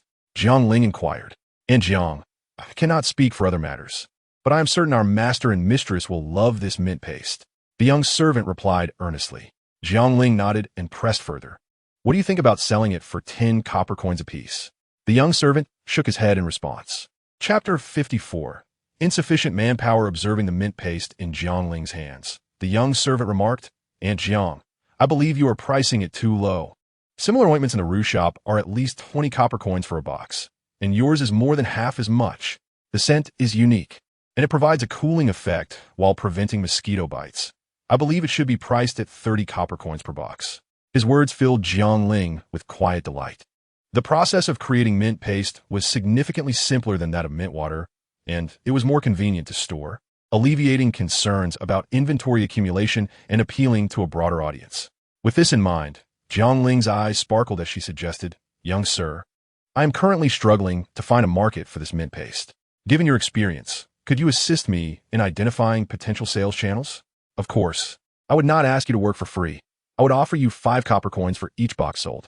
As she spoke, Jiang Ling poured another bowl of mint water for the young servant, who quickly waved his hands in polite refusal. "Oh, Aunt Jiang, you're being too formal. Rest assured, I will take care of this matter for you." But the young servant's expression brightened, and he carefully stored the mint paste before glancing up at the sky. "Aunt Jiang, I shall not delay you further. Please ensure to deliver the mint water early tomorrow." With that, he turned and walked out. Jiang Ling did not remain idle. She began preparing mint syrup, working tirelessly until the sun set. By the time she finished with 4 bowls of syrup, she placed them in a cool area to chill, then began making the mint paste, continuing her labor until the late hours. Stifling a yawn and rubbing her sore arms, she contemplated whether to hire a few individuals to assist with time-consuming yet simple tasks in the future. The next morning, Jiang Ling gently moved her arms and felt an intense soreness. Gritting her teeth, she poured the syrup into the bamboo tubes and, with the 10 portions of mint paste, set off with her 3 children on Lu Bo's ox cart. The cart stopped at Li Shanren's doorstep, and Jiang Ling adjusted the bamboo tubes, knocking on the door. A young girl, around 13 or 14 years old, answered, dressed in a yellow jacket that exuded efficiency. "Who are you?" the girl asked, her tone calm rather than disdainful, as she regarded Jiang Ling's coarse linen attire. "I am Jiang from Lujia village. Your master sent me to deliver mint water." Jiang Ling replied. "Ah, you are Jiang. Please come in," the girl exclaimed, quickly opening the door to let Jiang Ling in. Following the girl through the inner courtyard to the main hall, Jiang Ling seated herself, and the girl promptly poured her a cup of tea before bowing and leaving. After a few minutes, a man in his 50s appeared before Jiang Ling. His hair was graying, and he was dressed respectably, clearly identifiable as Li Shanren. "Greetings, Li Shanren." Jiang Ling stood to address him. Li Shanren, although wealthy, was known for his kindness and generosity. He waved his hand amicably, urging her to sit. "Please take a seat. I've heard much about you from the workers in my household these past few days. Meeting you in person is indeed a pleasant surprise." Jiang Ling smiled, placing a bamboo tube on the table before him. "Li Shanren, this is the mint water you requested." Upon seeing the bamboo tube, Li Shanren's expression registered mild surprise. He stroked his chin thoughtfully and remarked, "This water seems a bit off. I had instructed my servant to arrange for a bucket. You may not be aware, but this is an improved version of mint water. You only need to bring a basin of water, and if you have ice, adding a few pieces would enhance the flavor significantly," Jiang Ling explained. Li Shanren, somewhat skeptical, instructed his servant to fetch a basin. Soon, a basin containing a few ice cubes was presented to Jiang Ling. She opened the bamboo tube and poured the prepared mint syrup into the basin, stirring the mixture. "Li Shanren, you may give it a try. If the flavor does not meet your expectations, I can offer you a refund," Jiang Ling said with a smile. Li Shanren hesitated, calling over the young servant who had visited Jiang Ling's home the day before. "Ah Fu, you come and taste this." The servant nodded, filling a cup. This time, he did not gulp it down in one go, but savor it carefully. After finishing the cup, he gave Li Shanren a thumbs up and whispered something in his ear. "Ah Fu, is what you said true?" Li Shanren asked, slightly taken aback, his voice rising a notch.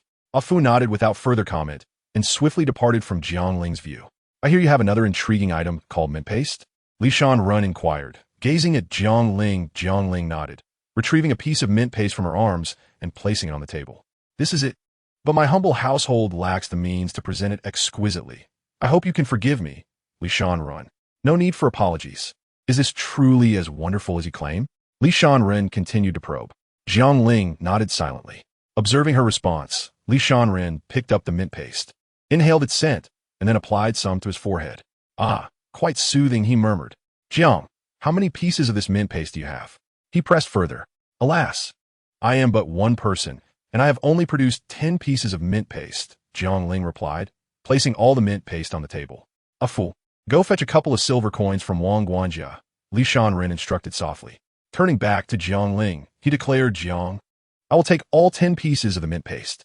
You need not pay me in copper coins. Did you not receive a piece of silver from Ah Fu yesterday?" Jiang Ling countered. Li Shanren, upon hearing this, shook his head and said, "No need for modesty. Simply continue delivering the mint water tomorrow. However, I will require 3 barrels." Li Shanren slightly furrowed his brow and inquired, "Why is that?" "If you feel the funds are insufficient, I can double the amount." "What? Jiang Yaojia is your son?" Upon hearing this, Li Shanren's eyes widened in astonishment, his previously calm demeanor vanishing, leaving only surprise. Jiang Ling proudly replied, "Indeed. Well, that certainly explains everything. What do you think, Jiang Shi?" Li Shanren remarked, his gaze once again falling upon Jiang Ling. Chapter 55. Insufficient manpower to tomorrow. Arrive at my residence early. My servants are at your disposal. Just tell me what materials you require," Li Shanren said, stroking his beard. Jiang Ling pondered for a moment. This was indeed a viable option. The kitchen in Li Shanren's household was well equipped, making the process quicker without the need for cooling time. That sounds good. However, Li Shanren, you must understand that the recipes for food and drink are of utmost importance. I insist on being the sole person in the kitchen during the preparation, Jiang Ling asserted. This is certainly not an issue. I will have a foo make the arrangements. Please come by around the hour of the rabbit tomorrow. Li Shanren replied. In the meantime, a foo had already placed 300 copper coins at the door. Li Shanren waved his hand, and a foo entered with a red lacquered square wooden tray. Respectfully presenting it to Li Shanren, say, Master, here are the 300 copper coins. Li Shanren nodded and instructed a foo. Jiang Shi will be coming tomorrow at the hour of the rabbit. Please arrange the servants in the kitchen. A foo nodded, bowed his head, and exited the hall. Take a look. Li Shanren pushed the tray in front of Jiang Ling. With a smile, Jiang Ling poured the coins into her purse and said, Li Shanren, you are kind-hearted and generous. I trust you will not deceive a humble woman like me. Li Shanren laughed heartily, complimented Jiang Ling a few more times, and gifted her a box of exquisite pastries. As she was leaving, Jiang Ling poured the additional 2 bowls of syrup into the basin prepared by a foo, even adding some ice cubes for the workers. The laborers praised her profusely, and after collecting their payments, Jiang Ling departed with her 3 children. Just as they climbed onto Lu Bo's ox cart, Lu Bo, with keen eyes, noticed the box of pastries in Jiang Ling's hand and exclaimed, Oh, the delicacies from Yu Huazhai? Jiang Shi, Li Shanren is quite generous. Curious about Lu Bo's reaction, Jiang Ling asked, Yu Huazhai, are their pastries truly delightful? Jiang Ling smiled and unwrapped the paper from the pastries, taking a piece and playfully tapping Lu Bo on the shoulder, saying, Here, Lu Bo, enjoy. No, I couldn't possibly. These pastries are quite costly. Please, save them for the children. Lu Bo quickly waved his hands in refusal. Despite his words, he swallowed hard. And Jiang Ling exchanged a knowing glance with Jiang Sueha. Jiang Sueha carefully stood up in the cart and took the pastries from Jiang Ling, saying, Uncle Lu, please enjoy them. My mother says we should share. Well, if you insist, thank you, Sueha. Faced with the child's earnestness, Lu Bo had no reason to refuse. He accepted the pastries, but instead of consuming them, he took out a piece of coarse cloth from his pocket, wrapped the pastries carefully, and placed them back in his bosom. Suddenly, Jiang Ling remembered something and asked Lu Bo to wait for a moment, instructing him to keep an eye on her 3 children. She then disembarked from the cart and walked towards the alley. Jiang Ling arrived at the previous study, where the shopkeeper recognized her instantly. As she entered, he quickly rose from behind the counter and asked, Madam, what book would you like to purchase today? Jiang Ling pointed to the location of the Sanzi Jing and replied, I would like the one transcribed by a scholar. The shopkeeper, though surprised, did not pry and fetched a copy from a shelf. Looking at the vigorous characters of the Sanzi Jing, Jiang Ling asked, Shopkeeper, I have a question for you. The shopkeeper waved his hand, saying, Madam, feel free to ask. There is no need for formalities. I would like to know how much the tuition fee is to hire a tutor. Jiang Ling's inquiry stunned the shopkeeper, who quickly assessed her attire. To his eyes, she appeared unable to afford such expenses. The shopkeeper shook his head, expressing concern. Well, madam, I must speak candidly. Your attire does not suggest you can afford the tuition fee. If it were for a regular academy, it might be acceptable. Sometimes a few dozen pounds of rice or several eggs would suffice. But you wish to hire a tutor to come to your home? The shopkeeper hesitated. Yes, you understood correctly. That is indeed my intention, Jiang Ling affirmed. Setting aside the fees, a tutor requires 3 meals a day. While they need not have rice at every meal, it cannot be too poor. As for the monetary aspect, the shopkeeper raised 2 fingers. 200 taels? Jiang Ling exclaimed in shock. No, it is not that much. Even the least expensive tutor would require at least 2 taels of silver per month. Madam, I do not mean to look down upon you, but given your household's circumstances, it may be difficult to produce 2 taels in a year. The shopkeeper, realizing his remarks were harsh, quickly covered his mouth and shook his head. Hearing that it was 2 taels, Jiang Ling felt a sense of relief. This amount was within her means. After expressing her gratitude to the shopkeeper, she departed. The ox cart creaked along as it made its way to Pingxi County. Upon reaching the county office, a tall, thin constable waved at Jiang Ling, quickly closing the distance to her side. Observing the absence of a basin, he curiously inquired, Madam, where's the mint water today? With a smile, Jiang Ling patted the bamboo tube slung over her shoulder and replied, It's right here. Yesterday, when you accidentally spilled the mint water, I was inspired to make some improvements. The constable appeared puzzled, scratching his head as he asked, "But madam, this little bit is hardly enough for us." Jiang Ling chuckled and explained, "What you see inside is syrup. Just use the basin from yesterday, pour this in, mix it well, and if you have some ice, adding a bit will enhance it even more. Trust me, the flavor will be identical." The constable, though skeptical, took the bamboo tube. Jiang Ling waited on the cart with her children, and shortly after, the constable emerged with a delighted expression, holding the bamboo tube. "Madam, you are truly clever. It is no wonder you have raised such an intelligent child." Jiang Ling laughed, covering her mouth, and politely replied, "Oh, please. My Yaojia is not that remarkable. I am just a simple village woman who can barely read. It is all due to your kind praise." "No, madam. You are too modest. Young Master Yaojia is truly exceptional." The constable insisted. Jiang Ling inquired briefly about Jiang Yaojia's current situation, and upon hearing that he was well, she felt a weight lift from her heart. After expressing her thanks, she climbed back onto Lu Bo's cart, heading towards Lu Jia village. As they approached Lu Jia village, the previously cheerful group fell silent, their expressions frozen in shock, especially Lu Bo, who, after a moment's daze, suddenly dropped the reins and dashed towards the village. Jiang Ling gazed at the darkening sky, her expression suddenly turning grave. Chapter 56. The appearance of locusts. Locusts. "It's locusts!" Jiang Sueha exclaimed, extending his hand with a look of dread. Jiang Ling's heart jolted at the news. She understood that locusts were a calamity in ancient times, and with the crops in Lu Jia village already scarce, the arrival of locusts spelled disaster. The inhabitants of Lu Jia village were thrown into a state of panic, frantically wielding various objects to drive away the locusts. However, the sheer number of locusts was overwhelming. As soon as one ventured into the fields, they would find themselves covered in these pests, clinging to their clothes, trousers, and even their hair. Jiang Ling ignited a torch and waved it towards the sky, the acrid scent of charred flesh invading her nostrils, accompanied by the unsettling sound of popping. The number of locusts burned around her increased, and seeing this, Jiang Ling urgently shouted to the others in Lu Jia village, "Quick, use fire. The locusts fear fire." Upon hearing her words, the crowd hastily sought tools to ignite flames, and soon enough, more torches blazed, intensifying the stench of burning flesh. Ultimately, the wave of locusts could no longer withstand the onslaught of flames and scattered in retreat. Once the locusts had fled to other areas, everyone in Lu Jia village collapsed to the ground, panting and resting. Jiang Ling gazed at the multitude of locust carcasses and the rice that had been devoured by the pests, feeling a pang of sorrow despite not owning any land herself. "Oh, those damn locusts! They are driving us to the brink of despair," Zhao Erling's wife exclaimed, fiercely stomping on the locust corpses to vent her frustration. The appearance of the locusts had left everyone in a state of alarm, with sighs and lamentations echoing around, further deepening Jiang Ling's own sense of melancholy. It was imperative to find a solution to the locust crisis swiftly. She could not bear to watch the people of Lu Jia village suffer such unwarranted misfortune. Observing the sorrowful and angry expressions of the neighboring farmers, Jiang Ling contemplated silently. "Mother, will we go hungry?" She discerned a hint of fear in Jiang Sueha's voice. She quickly patted Jiang Sueha's back, reassuring her, "Don't worry, Sueha. I promise you will not go hungry." With that, Jiang Ling gently released her 3 children, placed some snacks on the table, and retrieved a copy of Sanzi Jing, handing it to Jiang Sueha. "A book?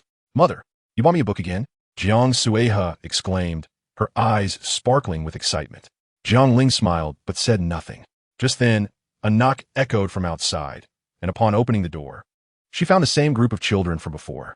Jiang Ling swiftly set aside the mint and handed each child 2 copper coins. The children paused, gazing at Jiang Ling with puzzled expressions. Jiang Ling cheerfully addressed them. "From now on, you can bring me 2 baskets of spicy grass every day, and I will reward you with 4 copper coins." "Really?" Zhao Xiaoyu was the first to inquire. "Well, have I ever deceived you? You can even go back up the mountain today and gather another basket. I will give you 2 more coins." Jiang Ling replied with a smile. Overjoyed, the children scattered in delight, while Jiang Ling set about cleaning the mint. With the remaining oil paper, she made 20 mint pastes, which she carefully placed in a bamboo tube once they had solidified. Subsequently, she began washing the mint the children had brought for the second time, packing it all into the bamboo tube, intending to take it to Li Shanren's home the next day to make mint candy syrup together. Just as she finished these tasks, Another knock resounded at the door, followed by the voice of the village chief. Jiang Shi, may I come in? Please come in. Jiang Ling replied, hurriedly standing up and walking toward her front door. Before she could reach the door, the village chief had already pushed it open. His brow furrowed and his expression grave as he inquired, Jiang Shi, how did you know that locusts fear fire? My grandmother's family faced a locust plague in the past, and they employed this method, Jiang Ling replied, rolling her eyes to fabricate a story. And how effective was it? The village chief probed, his eyes glimmering with interest. Well, as you saw today, it worked decently on a small number of locusts, but the majority were less affected, Jiang Ling mused, stroking her chin. This response seemed to deflate the village chief's spirits. He sighed heavily and shook his head, asking, is there no other solution? After some contemplation, Jiang Ling replied, perhaps I could ask my brother tomorrow. He is well-educated and knowledgeable. He might know some strategies. The village chief's face lit up with hope as he looked at Jiang Ling with disbelief, exclaiming, really? After expressing his gratitude repeatedly, he departed from Jiang Ling's home. As night fell, the serene moonlight bathed the courtyard. After lulling her 3 children to sleep, Jiang Ling stealthily slipped outside, hiding in a corner to access the shopping system. After much deliberation, she ultimately purchased a book titled The Complete Guide to Locust Control, and under the cold moonlight, she began to study it diligently. The first half of the book predominantly discussed the origins and development of locusts. Jiang Ling flipped through nearly half of it before discovering methods to combat them. Most of these methods involved modern pesticides, but the ratios and quantities of these chemicals posed a considerable challenge for Jiang Ling. Continuing to peruse the book, she finally stumbled upon a few viable methods, one of which suggested igniting mugwort to disperse locusts, with the addition of sulfur enhancing the effect. Another approach involved raising ducks, as they particularly enjoyed preying on locusts. However, capturing and raising ducklings at this stage would incur significant time costs, and none could predict when the next swarm of locusts would arrive. Jiang Ling felt a sense of helplessness as she continued to read, until a particular method for capturing locusts caught her eye. Chapter 57. The Locust Extermination Plan 1 stated that if mugwort, cocklebur, white alum, and realgar were boiled in water, and the dry grass soaked in this mixture for half an hour before being dried and ignited, the smoke produced would kill the locusts. However, this method had a drawback. Inhaling large amounts of smoke could be harmful to humans. Upon realizing this, Jiang Ling sighed and muttered, if only masks existed in this era. Masks. Jiang Ling looked up at her drying clothes. A thought suddenly sprang forth in her mind. The next morning, Lu Bo appeared at Jiang Ling's doorstep, wearied and driving an ox cart. The atmosphere was eerily quiet. Lu Bo lacked his usual vigor, hunched over as he sat at the front of the cart, occasionally cracking the whip or sighing softly. Jiang Ling understood that the locusts from the previous day had caused considerable panic among the farmers, and her plan needed to be executed promptly. The cart halted at Li Shanren's door, and as Jiang Ling disembarked, a Fu approached her, inquiring, Auntie, do you have any mint paste left? Our master might need some. Did your master consume so much in a day? Jiang Ling asked in surprise. Auntie, you have no idea. The mint paste you made was sold out within an hour after our master had it delivered to the roux shop. The shopkeeper even came to our master's residence to inquire if there was more, a Fu replied with a grin. Jiang Ling was even more astonished.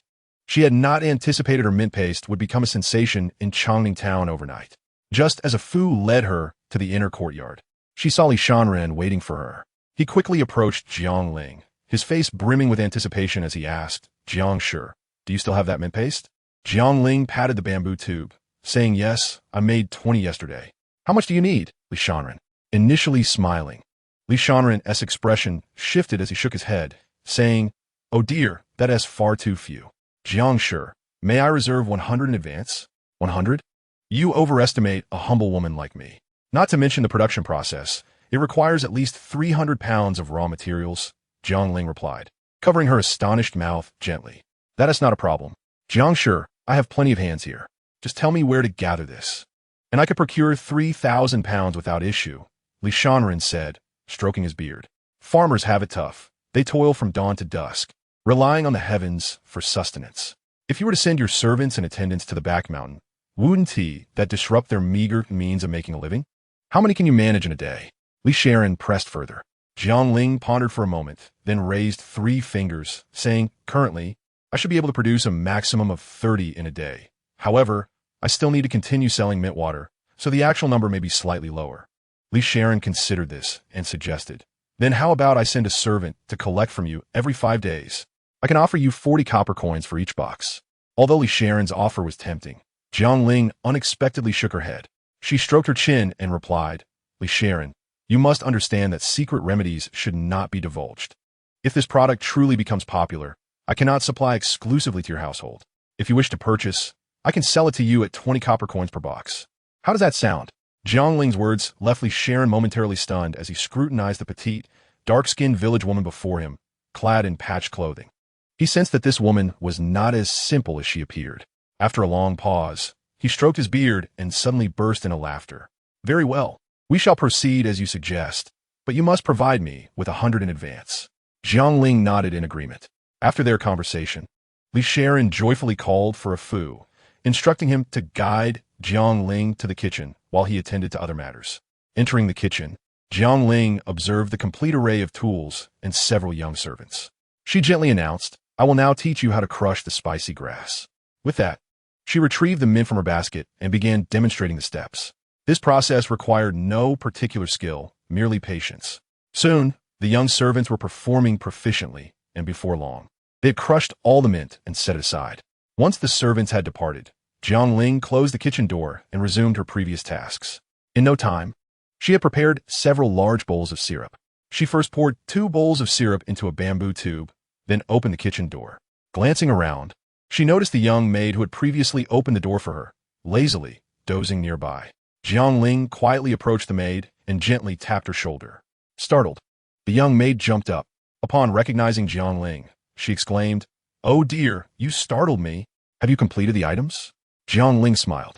Indeed, I have finished them quite swiftly. Please wait, I'll go fetch someone. With that, the young maid hurriedly lifted her skirts and dashed in a certain direction. Before long, a foo and the young maid appeared before Jiang Ling. A foo, looking astonished, asked sister-in-law, Have you finished everything?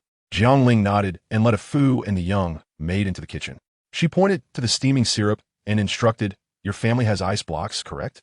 You can reduce the water and increase the ice to lower the temperature, maintaining the same ratio as before. A foo promptly had a basin prepared, filled with ice blocks and some clear water. He approached the stove, carefully poured the syrup into the basin, and stirred it with a spoon, tasting a bit before declaring, Yes, this is the flavor, but it seems the mint water is a bit sweeter than before. Jiang Ling explained, That is normal, since you added ice. Once the ice melts, the flavor will dilute slightly.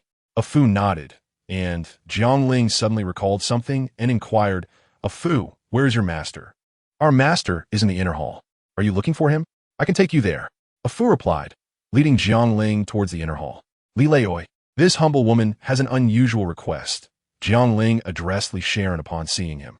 Chapter 58. The Locust Extermination Plan 2. Li Sharon looked surprised. Stroking his beard as he asked, Jiang Shi, feel free to speak openly.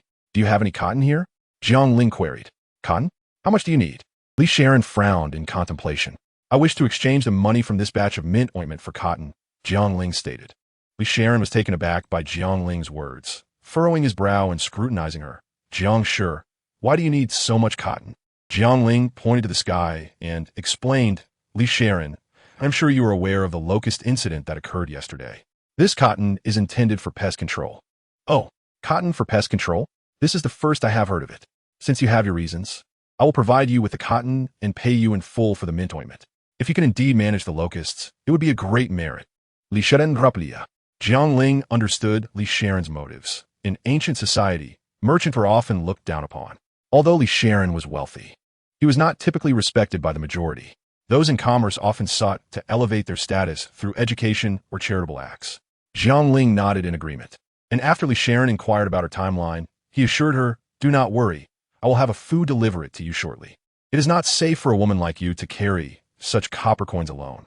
If you trust me, I will have a foo accompany you. Jiang Ling thanked him and departed with her 3 children. As they stepped out of Li Sharon's door, Jiang Sui, he quietly asked, Mother, why do you need so much cotton? Jiang Ling smiled mysteriously and did not disclose her plan to exterminate the locusts. The 4 of them continued their journey towards Pingxi County in a bullock cart. Upon arriving at the yamen, a richly dressed man was pacing nearby. Upon seeing Jiang Ling, He quickly approached her as she dismounted from the cart. "Excuse me, are you Jiang?" He asked politely, despite his fine attire. Jiang Ling, guarding her children behind her, asked warily, "Who are you?" The man, appearing well acquainted with people, quickly raised his hands and explained, "Sister-in-law, please do not misunderstand. I am the manager of the Yuchu Lu in Pingxi County. Your mint water has become quite popular here. I would like to inquire whether I could purchase your recipe."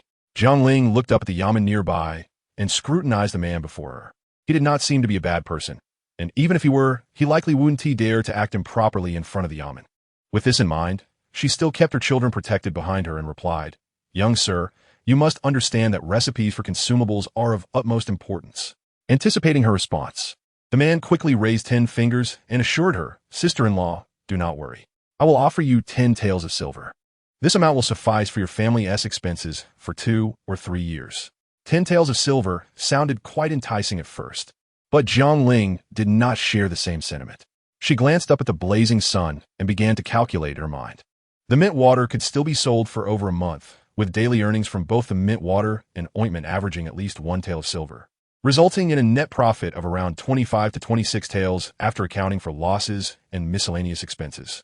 With that, Jiang Ling shook her head and replied to the man, "Thank you for your generous offer, but this recipe is a family heirloom, and I do not intend to sell it."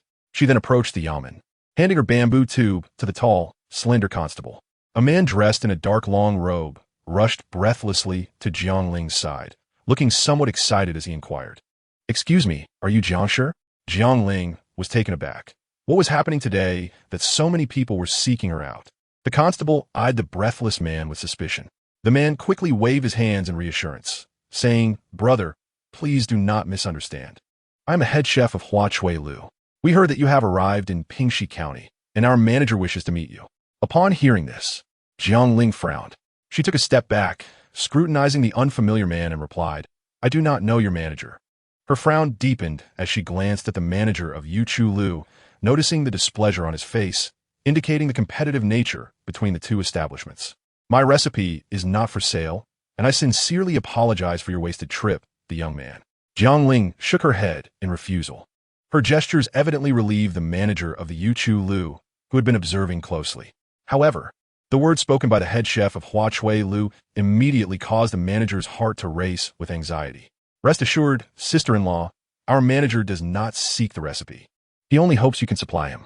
Please hurry and accompany me." The man gestured invitingly. Jiang Ling glanced back at the children and instructed Jiang Sui, "Please take your younger siblings to sit in Uncle Lu's ox cart. Mother will be back shortly. Sister-in-law, should we not discuss this further?"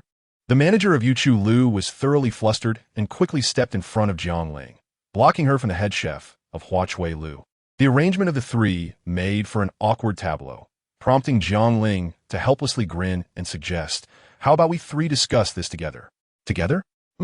Absolutely not." Both the managers of Yuchu Lu and Huachui Lu exclaimed in unison, casting disapproving glances at each other. Jiang Ling was amused by their unspoken understanding. She chuckled softly and continued, "All right, you two are businessmen and should understand that harmony brings prosperity. Let's proceed together." The manager of Huachui Lu was a slender man around 50, with a benevolent demeanor that suggested he was quite amiable. As noon approached, the busiest time for Huachui Lu, he hurried to greet Jiang Ling upon seeing her with his head chef. Although he appeared displeased upon spotting the manager of Yuchu Lu, he did not let it show, leading Jiang Ling to a private room. He looked meaningfully at the manager of Yuchu Lu and remarked, "I say, old Wu, you must understand the need to avoid suspicion. I encountered her first." The manager of Yuchu Lu cast a displeased glance at his counterpart. "You both know that as businessmen, harmony is essential for prosperity. If we were to make a fuss over mint water, would I not be the culprit?" Jiang Ling interjected, attempting to mediate the stalemate. They both huffed in unison. "But sister-in-law, please do not leave just yet. I have matters to discuss with you," the manager of Huachui Lu insisted eagerly. Chapter 59. Expansion of scale. Upon hearing the manager of Huachui Lu's words, Jiang Ling furrowed her brows and remained silent. The manager of Yuchu Lu quickly added, "Elder sister, please do not depart. I too have matters to discuss with you." Jiang Ling's expression grew more serious as she scrutinized both managers before asking, "What could two managers possibly want with a village woman like me?" "Mint water," They both replied in unison. After their declaration, they exchanged glares, stubbornly ignoring each other. As the saying goes, business rivals are like enemies, and Jiang Ling could discern the underlying tension between the two. She smiled softly before stating, "As both of you are managers, you must understand that the most valuable aspect of food is its recipe. I regret to inform you that my recipe is not for sale. No, elder sister, please do not misunderstand. I'm not like some who insist on coercing you into selling your recipe." The manager of Hua Chui, Lu, said with a hint of significance. "You, the manager of Yu Chu Lu, no fool," recognized the jibe directed at him. Though he wished to retort, he remembered he was on another's turf and merely scoffed in silence. After hearing the words of the manager of Hua Chui Lu, Jiang Ling felt slightly astonished. She raised an eyebrow and asked, "Then what is your purpose in seeking me today?" "Elder sister, I assure you I will not consider the recipe, so please rest easy.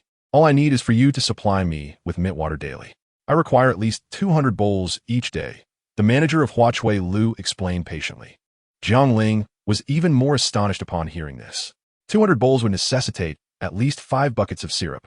The county office and Li Shan's family each required at least 2 buckets daily, and Li Shan had just ordered more mint paste. Such a grand undertaking would be impossible for Jiang Ling to accomplish alone, even if she worked tirelessly. Just as she was about to speak, the manager of Yu Chu Lu interjected, "Elder sister, I will not purchase the recipe either. I also wish to order mint water from you. Also, 200 bowls daily. What do you think? Another 200 bowls?" Jiang Ling rubbed her sore temples and contemplated for a moment before addressing both managers. "All right, but I can only start supplying from the day after tomorrow. Initially, you may need to send someone to pick up the goods, as all the mint water will be produced solely by me. If I have to deliver daily, I may not be able to keep up." Upon hearing Jiang Ling's agreement to their requests, both managers sighed in relief and nodded in affirmation. Jiang Ling then produced a bamboo tube she had been carrying and said, "Gentlemen, each time you send someone, please bring along 5 of these bamboo tubes." The two managers exchanged puzzled glances, with the manager of Hua Chui Lu asking first, "Elder sister, what are these bamboo tubes for? The previous mint water was difficult to store, so I have made improvements. Approximately 5 of these tubes filled with syrup can yield about 200 bowls of mint water, and the method is quite simple." Jiang Ling proceeded to explain how to dilute the mint syrup to the two managers. After listening, their expressions turned to astonishment, and the manager of Hua Chui Lu stroked his beard and remarked, "Elder sister, you truly are remarkable to devise such a method." Jiang Ling smiled but said nothing further. After exchanging a few pleasantries with the managers, she departed from Hua Chui Lu mother. "Are you all right?" As Jiang Ling reached the entrance of the yamen, Jiang Sui, he quickly leaped down from the ox cart, a look of concern etched on his face. With that, Jiang Ling took Jiang Sui's hand and sat in the cart. Soon, the clear voice of Zhao Erlong's wife echoed from within. Upon seeing Jiang Ling, she beamed and led her into the courtyard, asking, "Sister Jiang, what brings you here?" "Sister Erlong, I know your reputation is quite good in our Lu Jia village, so I have a favor to ask of you," Jiang Ling began. Zhao Erlong's wife, a straightforward person who frequently interacted with Jiang Ling, waved her hand dismissively and said, "Oh, let us skip the pleasantries. Just tell me what you need." "Sister Erlong, could you help me find a few nimble and capable workers? The task isn't very arduous. It simply involves cleaning and smashing the spicy herbs I need for the children. It would only require about an hour of their time each day, and I assure you it will be compensated fairly, 2 copper coins for an hour. What do you think?" Initially, Zhao Erlong's wife appeared hesitant, but upon hearing the offer of payment, her expression transformed. She stared wide-eyed, biting her thin lip in disbelief, and asked, "What? Sister, you're not joking, are you? Is there really money involved?" Jiang Ling nodded and added, "Yes, if you are unsure, I can pay in advance, and we can settle the payment daily upon completion of the work. You can count on it." Zhao Erlong's wife struggled to contain her excitement. Covering her mouth with her hand and wide-eyed, she whispered, "Then, how many people do you need right now?" "For now, I need 5, but I am uncertain about future needs." "Ah, sister, I will be the first to volunteer. You can rest assured that I will find nimble and efficient workers for you." Without waiting for Jiang Ling to finish her sentence, Zhao Erlong's wife interrupted eagerly. After proclaiming her intentions, she dashed toward her door, as if fearing that Jiang Ling would announce she had already filled the positions. Jiang Ling quickly reached out to stop her, smiling, "Sister Erlong, please do not rush. There is still something I have not mentioned." "What is it?" "Sister Jiang, please tell me. Zhao Erlong's wife queried, perplexed, regarding the spicy herbs. I have lifted any restrictions on the quantity. The more, the better. Jiang Ling continued. What? Is that true? Sister Jiang, please do not deceive me. Zhao Erling's wife was taken aback once more, her mouth involuntarily beginning to part slightly. Jiang Ling remained composed, nodding gently as she replied, Indeed, Erling's sister-in-law. I keep my word. Before she could finish her statement, Zhao Erling's wife had already dashed out the door, disappearing without a trace. Jiang Ling observed the retreating figure of Zhao Erling's wife with a wry smile. Upon returning home, Jiang Ling busied herself with her tasks for the day. Seizing a moment when the three children were distracted, she purchased a few more pestles from the market. Afterwards, she placed the spicy herbs into water for washing. Within 5 minutes, there came a series of knocks at the door. Jiang Ling wiped her hands, stood up, and walked towards the entrance.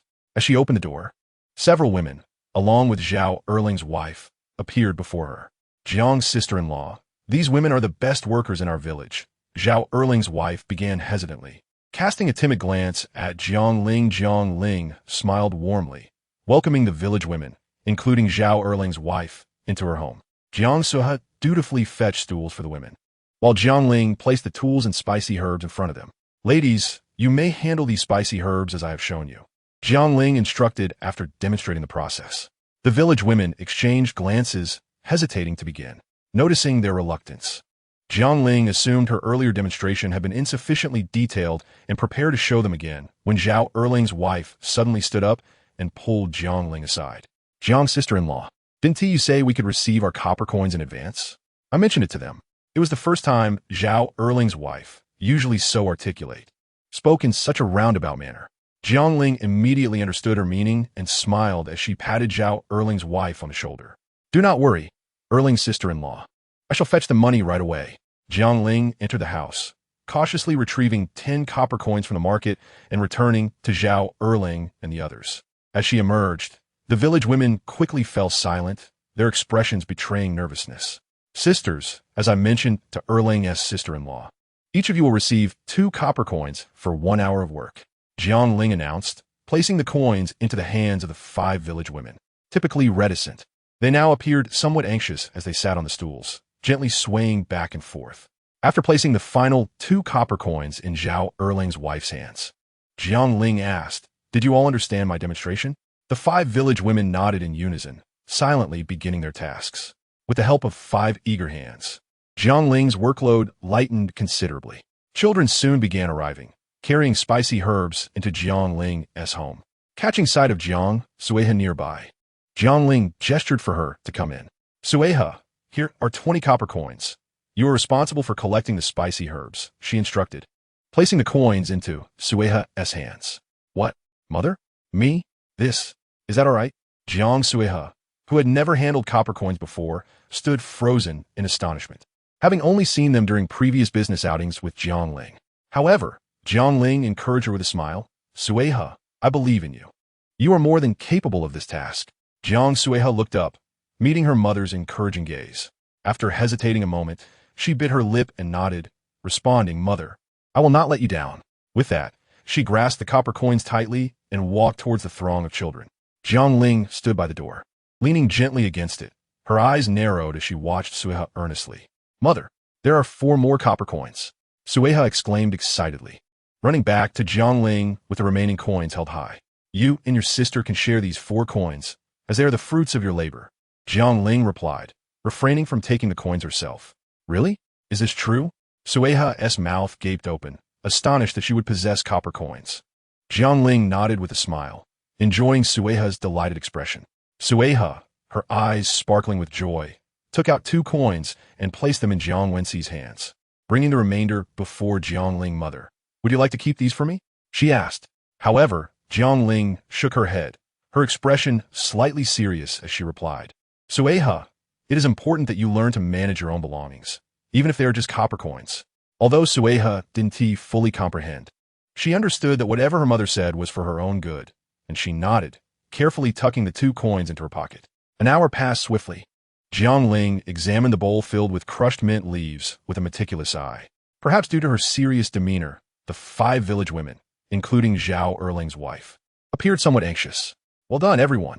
Today's work is satisfactory, and I appreciate your efforts, Jiang Ling declared after inspecting the last bowl of crushed mint. Upon hearing this, everyone exhaled quietly in relief. Zhao Erling's wife leaned closer and asked, "Sister-in-law, what about tomorrow?" Understanding her inquiry, Jiang Ling nodded and replied, "Please return at this same time tomorrow. This task will require at least a month." "What? Sister-in-law, are you saying we can come for the entire month?" One of the village women asked incredulously. Jiang Ling affirmed with a nod, reiterating, "Indeed, you can rest assured. While I cannot guarantee for too long, you may certainly come for at least this month." Upon hearing this, the women wore expressions of joy, their eyes twinkling with gratitude as they thanked Jiang Ling before departing. As Jiang Ling gazed at the bowls filled with mint leaves, she began to ponder which steps could be delegated to others. The next morning, Jiang Ling awoke feeling a sharp ache in her arms, yet she persevered through the discomfort and rose from her bed. While the three children were still asleep, she quietly took up her basket and pushed open the door to her home. Utilizing the guidance from the system in her mind, Jiang Ling ventured to the back mountain and collected a substantial amount of mugwort and shingren. Seizing the opportunity to purchase some white alum and realgar from the system market while no one was watching. Upon returning home, Jiang Ling followed the ratios outlined in her book, combining the 4 ingredients in a pot to boil. Afterward, she tossed in the prepared herb bundles. Approximately half an hour later, she spread the bundles out in the sun to dry. "Mother, what are you doing?" the 3 children inquired softly, observing the array of herb bundles scattered across the yard. "Come here, all of you, I have something to discuss," Jiang Ling called them over. The 3 children appeared puzzled but obediently nodded, knowing they must heed Jiang Ling's words. Just as she finished speaking, the sound of hoofbeats approached, followed by a familiar male voice. "Sister-in-law, it's Ah Fu, the steward from Ishanjin's household." Jiang Ling opened the door to find Ah Fu standing outside, holding a large bundle. "Sister Jiang, this is a delivery from our master. There are 3 more bundles in the cart. Please wait a moment," Ah Fu said, placing the bundle at Jiang Ling's doorstep. Eagerly, Jiang Ling opened the bundle to find it filled with soft, snow-white cotton. Grateful, she quickly retrieved the 30 boxes of mint paste she had prepared the previous night and handed them to Ah Fu. After expressing his gratitude, Ah Fu departed Lajiakin with his horse cart. "Mother, what is this?" Jiang Wensi assisted Jiang Ling in transporting cotton into their home while inquiring, "What is this?" "This is cotton. Mother needs it for her experiments," Jiang Ling replied. Jiang Wensi, somewhat perplexed, nodded and refrained from asking further questions. After the family of 4 had breakfast, the 3 children set off hand in hand, carrying baskets on their backs. Jiang Ling, not idle herself, quickly pulled off a piece of cotton and, following the steps of cotton processing she recalled, began to fluff it. In no time, a neat square of cotton was prepared by Jiang Ling.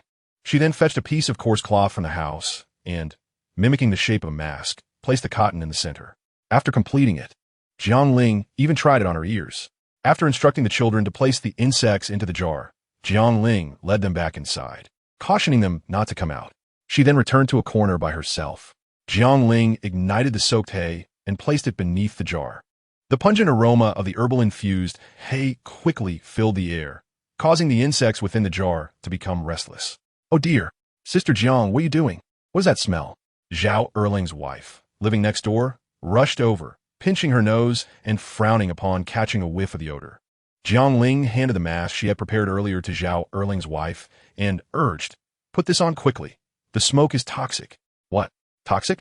Upon hearing this, Zhao Erling's wife immediately lost her composure, hastily placing the mask over her ears and stepping back, wide-eyed, to stare at Jiang Ling. The insects in the jar perished swiftly under the smoke. Jiang Ling cautiously tapped the jar, and upon not hearing any further sounds or movements, she quickly splashed a basin of water onto the smoldering hay. "Sister Jiang, what are you doing? Are you trying to poison me?" Despite wearing a mask, Zhao Erling's wife could still be heard expressing her anxiety. Jiang Ling smiled, removing her mask first to explain, "I was conducting an experiment to see if the smoke could kill the locusts." "What? Kill locusts?" Zhao Erling's wife exclaimed in astonishment, grabbing Jiang Ling by the shoulders. "Sister Erling, please calm down and listen to me." Jiang Ling gently lowered Zhao Erling's hands and began to explain patiently. Zhao Erling's expression shifted from surprise to excitement as she cautiously lifted the lid of the jar, poking it with her hand. Confirming that all the insects were indeed dead, she rushed back to Jiang Ling, her face alight with enthusiasm, asking, "Are they really all dead?" Jiang Ling smirked slightly and replied, "Yes, they're all dead." This method seems feasible. Come, Sister Erling, let's find the village chief. Together, Jiang Ling and Zhao Erling made their way to the village chief's home, where Zhao Erling, quick of tongue, recounted the events to the chief in a torrent of words. As Jiang Ling had anticipated, the chief's expression transformed dramatically, and he quickly stood, asking again, "Jiang, are you serious? We cannot take matters regarding crops lightly." Jiang Ling smiled and nodded. "Chief, have I ever deceived you?" The chief's actions mirrored those of Zhao Erling, and upon confirming that all the insects in the jar were dead, he exclaimed in wonder, "Jiang, quickly tell me what method you used." "Forget it. Come with me to the Liu family ancestral hall. I must convene a meeting immediately."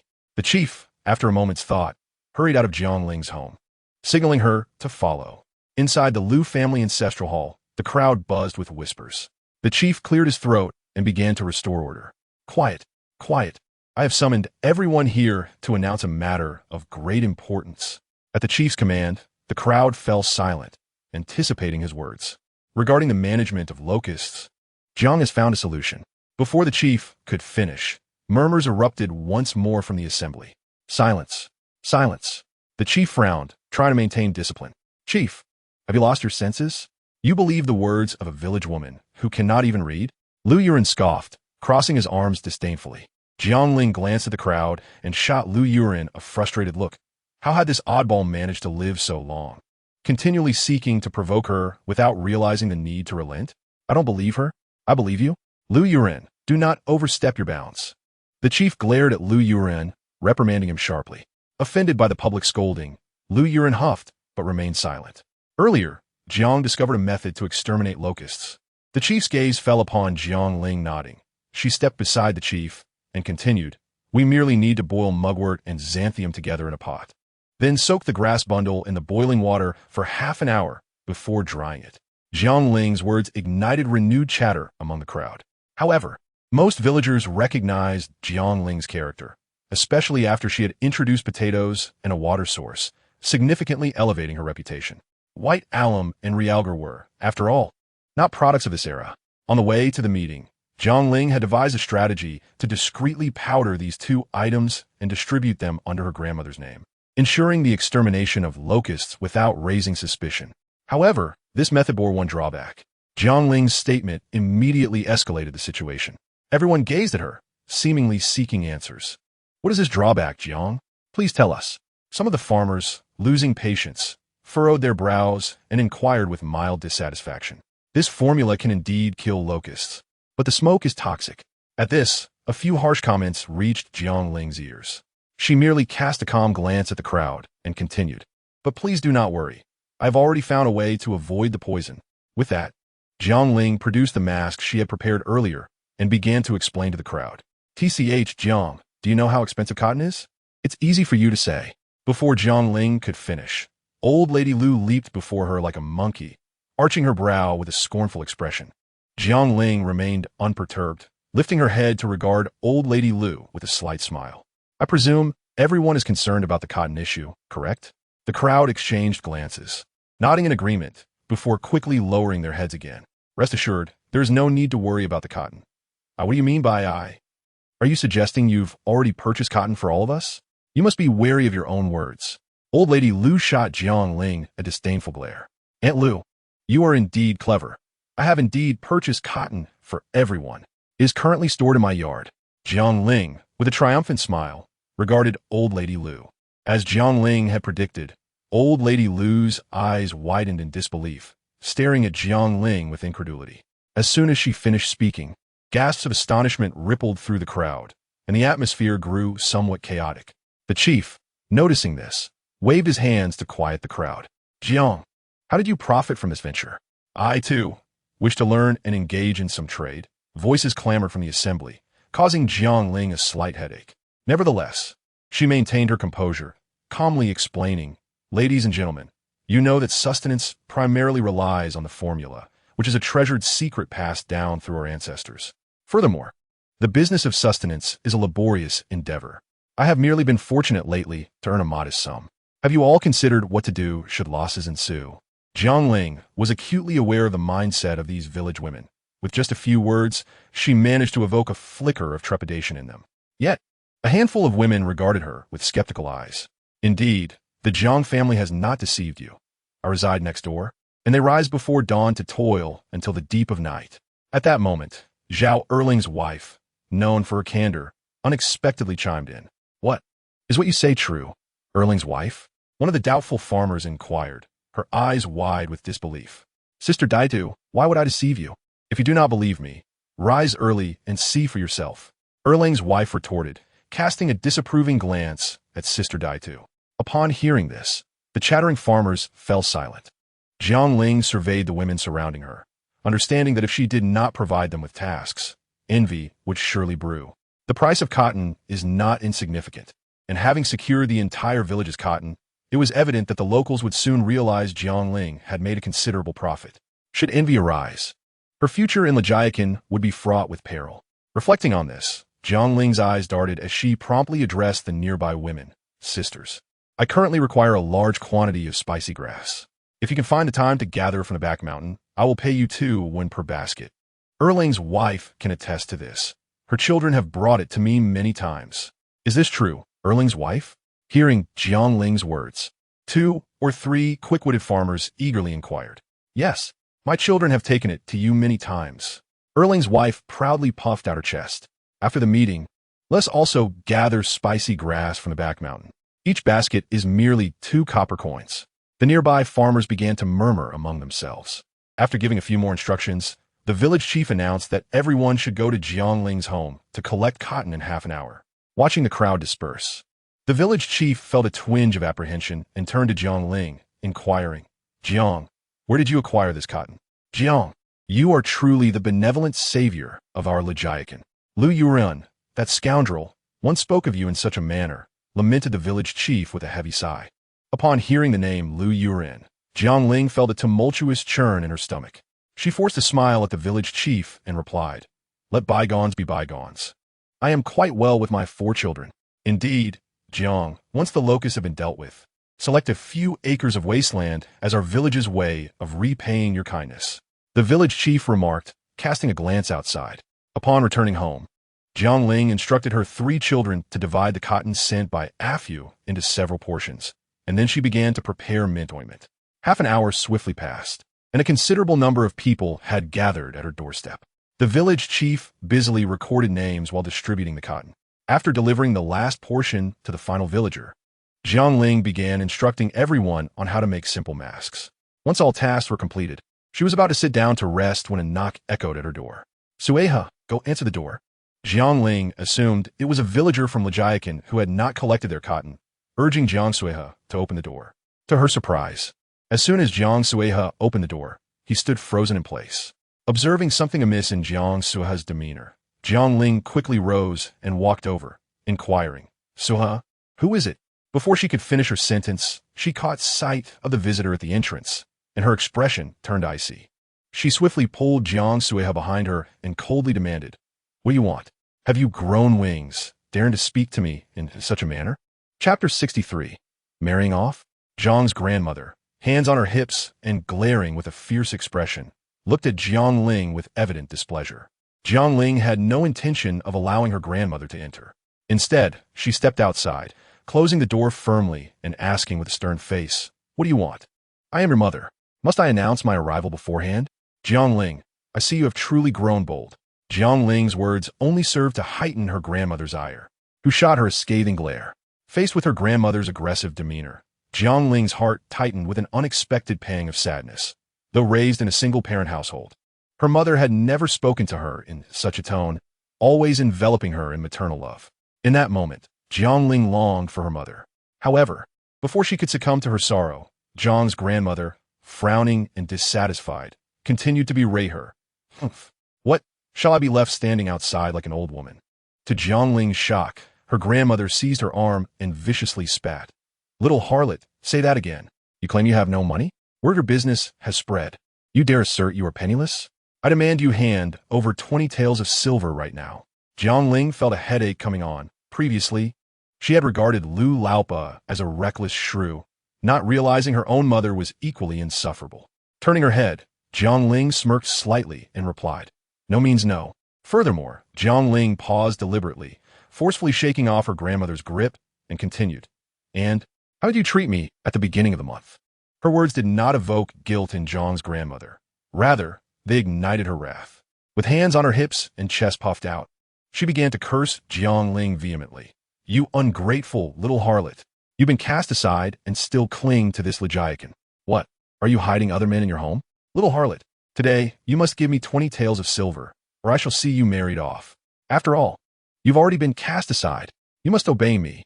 Jiang Ling gazed at her grandmother's actions, her last vestige of maternal affection extinguished. As a person of modernity, she could not fathom how such an absurd mother could drive her daughter to the brink for a mere 20 taels of silver. "I have already said no. If you continue this nonsense, I shall throw you out." Jiang Ling glanced around, noting the absence of witnesses, and swiftly stepped before her grandmother, issuing a low warning. What do you mean by that? Speak another word, and I'll strike you." Jiang Ling threatened, her fist raised menacingly. Jiang's grandmother was taken aback by Jiang Ling's sudden transformation. She could not comprehend why the once submissive Jiang Ling now appeared so formidable. Yet, Jiang's grandmother was not easily intimidated. She plopped herself down and began to wail, her voice rising as she feigned tears. Her cries soon attracted a crowd, and as she pretended to wipe her tears, she slyly observed the gathering onlookers. As more and more people congregated around her and Jiang Ling, her sobs grew louder, her words muddled with accusations against Jiang Ling. Believing her scheme was about to succeed, she instinctively shielded her face, fearing others might glimpse her triumphant expression. Yet Jiang Ling saw through her facade, ignoring the curious gazes of the crowd and the spectacle her grandmother was making. Jiang Ling cleared her throat and addressed the onlookers. "Ladies and gentlemen, I, Jiang Ling, must apologize. The cotton I previously promised to give for free will now require a fee." Her statement fell like a few drops of water into a pot of sizzling oil, igniting a cacophony of discontent among the gathered crowd. Almost everyone wore expressions of profound dissatisfaction. Yet Jiang Ling remained unfazed, continuing to smile as she addressed them.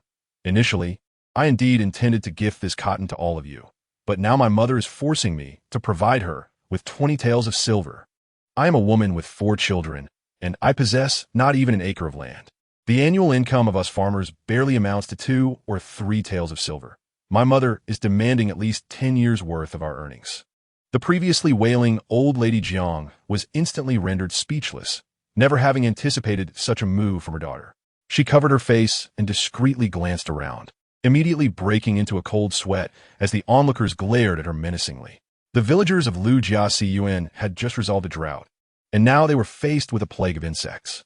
Had it not been for the benevolence of Li Shanren, who generously offered this batch of cotton at an exceedingly low price, our crops would have surely been devoured by locusts this year. Surely, the days of hunger are not easy for everyone here.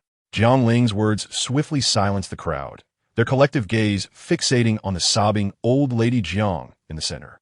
"I hope you can understand my mother. She's an elderly woman, and to ask for money from me, her married daughter, she must be harboring unspoken sorrows."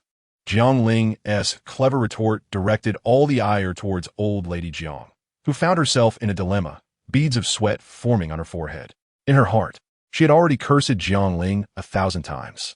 "Old lady, you are being exceedingly unreasonable." Zhao Erling's wife was the first to break the silence, exclaiming from the crowd. With this, the others chimed in, creating a cacophony of voices. Unable to endure any longer, old lady Jiang sprang to her feet, casting a furious glare at Jiang Ling before hanging her head in defeat and fleeing towards the entrance of Lu Jiasiyuan.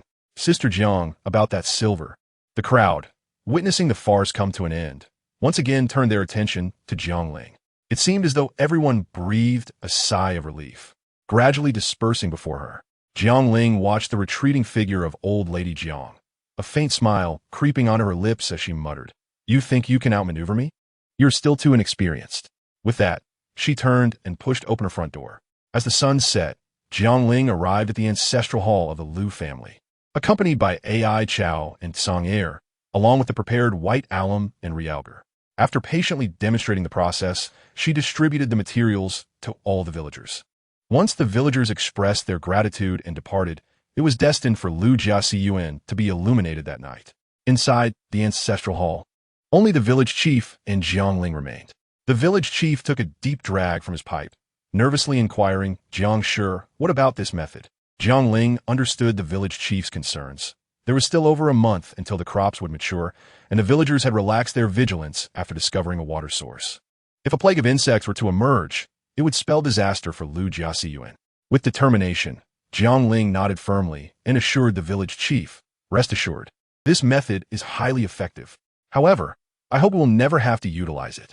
The village chief, resigned, nodded in silence, choosing not to speak further. The following morning, Jiang Ling, weary-eyed, was jolted awake by the persistent knocking at her door. Yawning, she opened the door to find Fu, along with the young men from Huachui Lu and Yuchu Lu, standing at her doorstep. Rubbing her sleepy eyes, she quickly distributed the items they needed. And after expressing their thanks, the trio vanished from her sight. "Sister Erling, I need to discuss something with you," Jiang Ling called out upon seeing Zhao Erling's wife. "Oh, no need for formality. Just tell me what you need." Zhao Erling's wife replied with a warm smile. "Could you help me find 5 quick and efficient workers? I still need 5 more people," Jiang Ling requested. What? Sister Jiang, you're looking at a daily expense of at least 20 copper coins," Zhao Erling's wife exclaimed, her eyes widening in surprise. Jiang Ling helplessly pointed to her shoulders and dark circles under her eyes, explaining, "I can't manage everything alone. It's better to find a few people to lighten the load. There's never enough silver to go around." Though Zhao Erling's wife was perplexed, she nodded. "All right, Sister Jiang, I'll find you 5 reliable workers. What about the working hours?" Returning home, Jiang Ling felt fatigued, but mustered the energy to prepare breakfast for the children, a pot of thick corn porridge accompanied by a few simple pickles. Though the meal appeared modest, the children relished it. After breakfast, Jiang Ling took the children to the back mountain to gather AI chow, tsang air, and some dry grass, hoping to prepare more grass bundles before the locusts arrived. As the sun climbed high in the sky, its rays grew fierce, prompting Jiang Ling to worry about the children overheating. She halted their work and led them homeward. Just as they reached the doorstep, the village chief came running. Out of breath, frowning, Jiang Ling asked, "Village chief, is there something urgent?" He wiped the sweat from his brow and urged, "Come. We must go to the Lu family ancestral hall." Jiang Ling furrowed her brow in confusion, noting the village chief's serious demeanor but refraining from further questions. She handed her basket to Jiang Suha with a few instructions before following the village chief to the ancestral hall. To her surprise, a horse-drawn carriage was parked outside, its black pearwood body compact, yet sturdy, topped with a domed canopy made of supple rattan that stretched over a cowhide painted in the shade of the black pearwood. The wheels, fashioned from fine purple sandalwood, featured a solid ebony axle. Curious about the carriage, Jiang Ling recalled no relatives of Lu Jiaxiyuan who held any prestigious positions. "Mother," a familiar voice called out, prompting Jiang Ling to look up in delight as Jiang Yaojia poked his head out from the entrance of the ancestral hall. "Yaojia," she exclaimed, hurrying forward. "Thank you, County Magistrate." Upon reaching Jiang Yaojia, she noticed he appeared slightly plumper and fairer, his complexion much healthier than before, indicating he had been well during their time apart. Unable to contain her emotions, she embraced him tightly, tears welling in her eyes. Just as Jiang Ling was about to speak, a frantic voice pierced through from outside the ancestral hall. "Village chief, it's terrible." It was Lu Wangda, the father of Lu Xiaoyu and Lu Shandian, rushing towards the ancestral hall, his face pale and frantic. He stumbled on the steps, nearly losing his balance. Trembling, he exclaimed, "It's bad, the locusts." Without finishing his sentence, he pointed outside, causing the crowd's faces to change dramatically as they pressed towards the entrance to see. In the direction of the back mountain, ominous clouds of dark swarms advanced swiftly, their numbers so vast that they obscured the once azure sky. "Oh no, it's the locusts!" The village chief shouted in alarm as he dashed outside. "Yaojia, stay here and protect the county magistrate. Do not go out," Jiang Ling instructed Jiang Yaojia. "Village chief, please inform everyone to bring grass bundles and masks to the fields." Being youthful, Jiang Ling followed the village chief, offering a quick directive before racing back home. Upon arriving, Jiang Ling donned a mask, gathered her fire starter and the prepared grass bundles, and hurried to the fields. By this time, the locusts had already descended upon a portion of the crops, voraciously devouring the ears of grain. Jiang Ling swiftly ignited the grass bundles, the acrid smoke filling the air and causing her to grimace. Villagers rushed in one after another, and under Jiang Ling's guidance, despite the initial chaos, they quickly lit the grass bundles with urgency. In the fleeting moment when the smoke dispersed, numerous locusts began to flutter their wings chaotically like headless flies. However, before long, these locusts fell to the ground like raindrops, and in a short while, only half of the once overcast swarm remained, fleeing in disarray. Chapter 65. The Return of the Sun. Victory! We have triumphed. The retreating locusts filled the hearts of everyone in Lujia village with tears of joy. The village chief, in particular, was so moved that his body trembled slightly. Approaching the village chief, he inquired, Village chief, what is the secret behind this? I am quite curious." Seeing this, County Magistrate Duan quickly urged, "Dear villagers, please rise." The village chief, whose heart had previously been in turmoil, felt a sense of relief. But upon hearing just 2 words, his anxiety returned. He turned to glare at Jiang Ling, his eyes seemingly pleading with her not to speak carelessly. Without even glancing at the village chief, Jiang Ling continued, "However, my grandmother's specially formulated powder is limited. The recipe can be shared, but I cannot provide the secret powder, and the smoke produced is toxic. To create this, we need something called a mask, which can block most of the poisonous fumes and protect the villagers. However, this requires cotton, and the batch of cotton in our village was sold to me at a very low price by Li Shanren from Chongning Town. Therefore, I genuinely cannot provide the powder or the masks." Jiang Ling expressed this matter-of-factly, yet the village chief, listening nearby, felt as though he was on a roller coaster ride emotionally, even breaking out in beads of sweat on his forehead. County Magistrate Duan was even more astonished. He gazed at Jiang Ling with a somewhat dazed expression. He had already been deeply impressed by Jiang Yaojia, and now learning that his daughter was literate further shocked him. Although there were instances of girls in the 20 villages under Pingxi County receiving an education, they were typically daughters of officials or wealthy merchants. For centuries, he had never heard of a farmer's daughter being educated. Duan hastily cleared his throat to dispel the previous awkwardness. Jiang Ling, however, smiled and said in her usual calm tone, "How about I demonstrate personally for you, dear villagers?" Duan nodded in agreement. "That would be fine." Jiang Sueha, upon hearing this, nodded but felt her heart racing intensely. She even thought that if she spoke, her heart might leap from her mouth. Hearing this, County Magistrate Duan felt a twinge of disappointment. He had always aspired to be a good official, to be a leader who was one with the common people. Yet it seemed that no matter what he did, the common folk appeared to fear him greatly. Jiang Ling noticed Duan's disappointment. She had originally intended to offer some comforting words, but upon reflection, she realized she had already drawn enough attention to herself. Continuing down this path would surely incite jealousy. With this in mind, Jiang Ling quickly signaled Jiang Sueha to fetch cotton and coarse cloth from inside the house. Chapter 66. Wang Lizi's Malicious Intent. As soon as County Magistrate Duan departed, the village chief hurried over to Jiang Ling and whispered, "Jiang Shi, you nearly scared me to death." Jiang Ling glanced at the village chief, unfazed, and asked, "What? How did I frighten you? This isn't the first time. Are you hungry, village chief? Would you care to dine with us?" She looked up at the sky, estimating that it was just past noon. "Oh dear, Yaojia's new clothes must be quite expensive." The village chief remarked with a smile as Zhao Erling's wife approached Jiang Ling's home, feeling the fabric of Jiang Yaojia's attire. Jiang Ling, aware of Zhao Erling's wife's character, merely smiled without comment. Jiang Yaojia, feeling slightly embarrassed, tugged at his clothes and murmured, "My previous clothes were torn on the mountain, and this outfit was a gift from the magistrate." How impressive.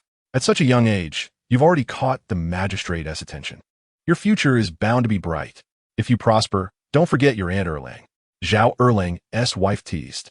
Jiang Yaojia's face flushed red at her words, prompting Jiang Ling to interject, "Sister-in-law, is there a reason for your visit today?" "Oh dear, how forgetful of me," Zhao Erling's wife exclaimed, smacking her forehead. "You see, Yaojia will soon turn 16. I thought about my niece, who is about the same age, and whose parents are honest and straightforward people. I wanted to ask for your thoughts." Jiang Ling was taken aback. While she understood that marriages occurred early in ancient times, she found it hard to accept such a notion for her son. Turning her gaze to Jiang Yaojia, she gently asked, "Yaojia, your Aunt Erlang is inquiring about you. What do you think?" Jiang Yaojia's face turned crimson like an apple, and he fidgeted with his clothing, struggling to articulate his thoughts. Jiang Ling turned back to Zhao Erling's wife. Speaking apologetically, sister-in-law, I'm truly sorry, but our Yaojia is still quite young. Oh dear, turning 16 soon. And still considered young? Rest assured, my niece comes from a good family. Both her parents are honest and upright, Zhao Erling's wife quickly added. Jiang Ling felt a headache coming on. She rubbed her temples and said, Sister-in-law, I appreciate your good intentions, but this is ultimately a matter for the children to consider. Traditionally, this has always been a matter of parental consent and matchmaking. If you think it's suitable, then there's no issue. Zhao Erling's wife disagreed. Shaking her head, Jiang Ling did not wish to become a mother-in-law so soon, nor did she want her not-yet-adult son to marry and have children at an early age. She skillfully dismissed Zhao Erling's wife and turned to Jiang Yaojia, who was still clutching her sleeve, asking, Yaojia, do you wish to marry this early? Jiang Ling felt immense satisfaction upon hearing Jiang Yaojia's response. She gently patted his head and said softly, Good, my dear son. You will surely achieve great things in the future. For lunch, Jiang Ling prepared an abundant feast, specifically purchasing 5 eggs and a piece of lean meat from the market. She made a dish of 4 happiness meatballs, fried a large egg pancake, and crafted a soup from wild mushrooms dried on the mountain, followed by a pot of steaming white rice. Jiang Ling felt a bit embarrassed by her own words, as if she had been mistreating her 3 children in Jiang Yaojia's absence. The meal was characterized by a silence filled with contentment as they ate heartily. I am full. How delightful. Jiang Wensi leaned back in his chair, rubbing his round belly softly. Observing the satisfied expressions of the 4 children brought joy to Jiang Ling's heart. As she gathered the dishes to wash, Jiang Yaojia quickly stepped beside her, taking the bowls and utensils from her hands, declaring, Mother, let me handle this. You've worked hard while I've been away. Taking out a hairpin from his pocket, Jiang Yaojia presented it to her. Although the design appeared somewhat outdated, it was evident that it had been chosen with great care. Jiang Ling felt a warmth in her heart, her hands trembling slightly as she carefully accepted the hairpin, placing it in her bosom, and said with gratitude, My dear son, you are truly thoughtful. Jiang Yaojia scratched his head and smiled, saying, Mother, I will ensure you wear fine silks and satins, adorned in gold and silver. Time flew by, and after completing all her tasks, it was already time for the evening meal. Jiang Ling glanced at the starry sky and promptly told Jiang Yaojia, Yaojia, go rest now. You must not have had much rest lately. Don't wear yourself out. Jiang Yaojia yawned widely, nodded, and made his way to his room. The night in Lujia village was particularly tranquil. Jiang Ling was unaware of how long she had been asleep when she was suddenly awakened by the sound of a chair being pushed aside at the entrance. Sitting up abruptly, she saw a shadow standing by her bedside in the silvery moonlight. Feeling her heart race, Jiang Ling broke into a cold sweat at the sight of the figure. Hee, little beauty, you're awake? The loathsome voice sent alarm bells ringing in Jiang Ling's heart. She struggled to maintain her composure, aware that her 2 daughters were nearby. Chapter 67. Wang Lizi's malicious intent too. What is wrong, Yang? Jiang Yaojia's urgent voice echoed from outside the door. The newcomer was startled, but upon recognizing Jiang Yaojia, he furrowed his brow and scolded, Get lost, you little bastard. If you dare interfere with me today, I will castrate you. Do you believe me?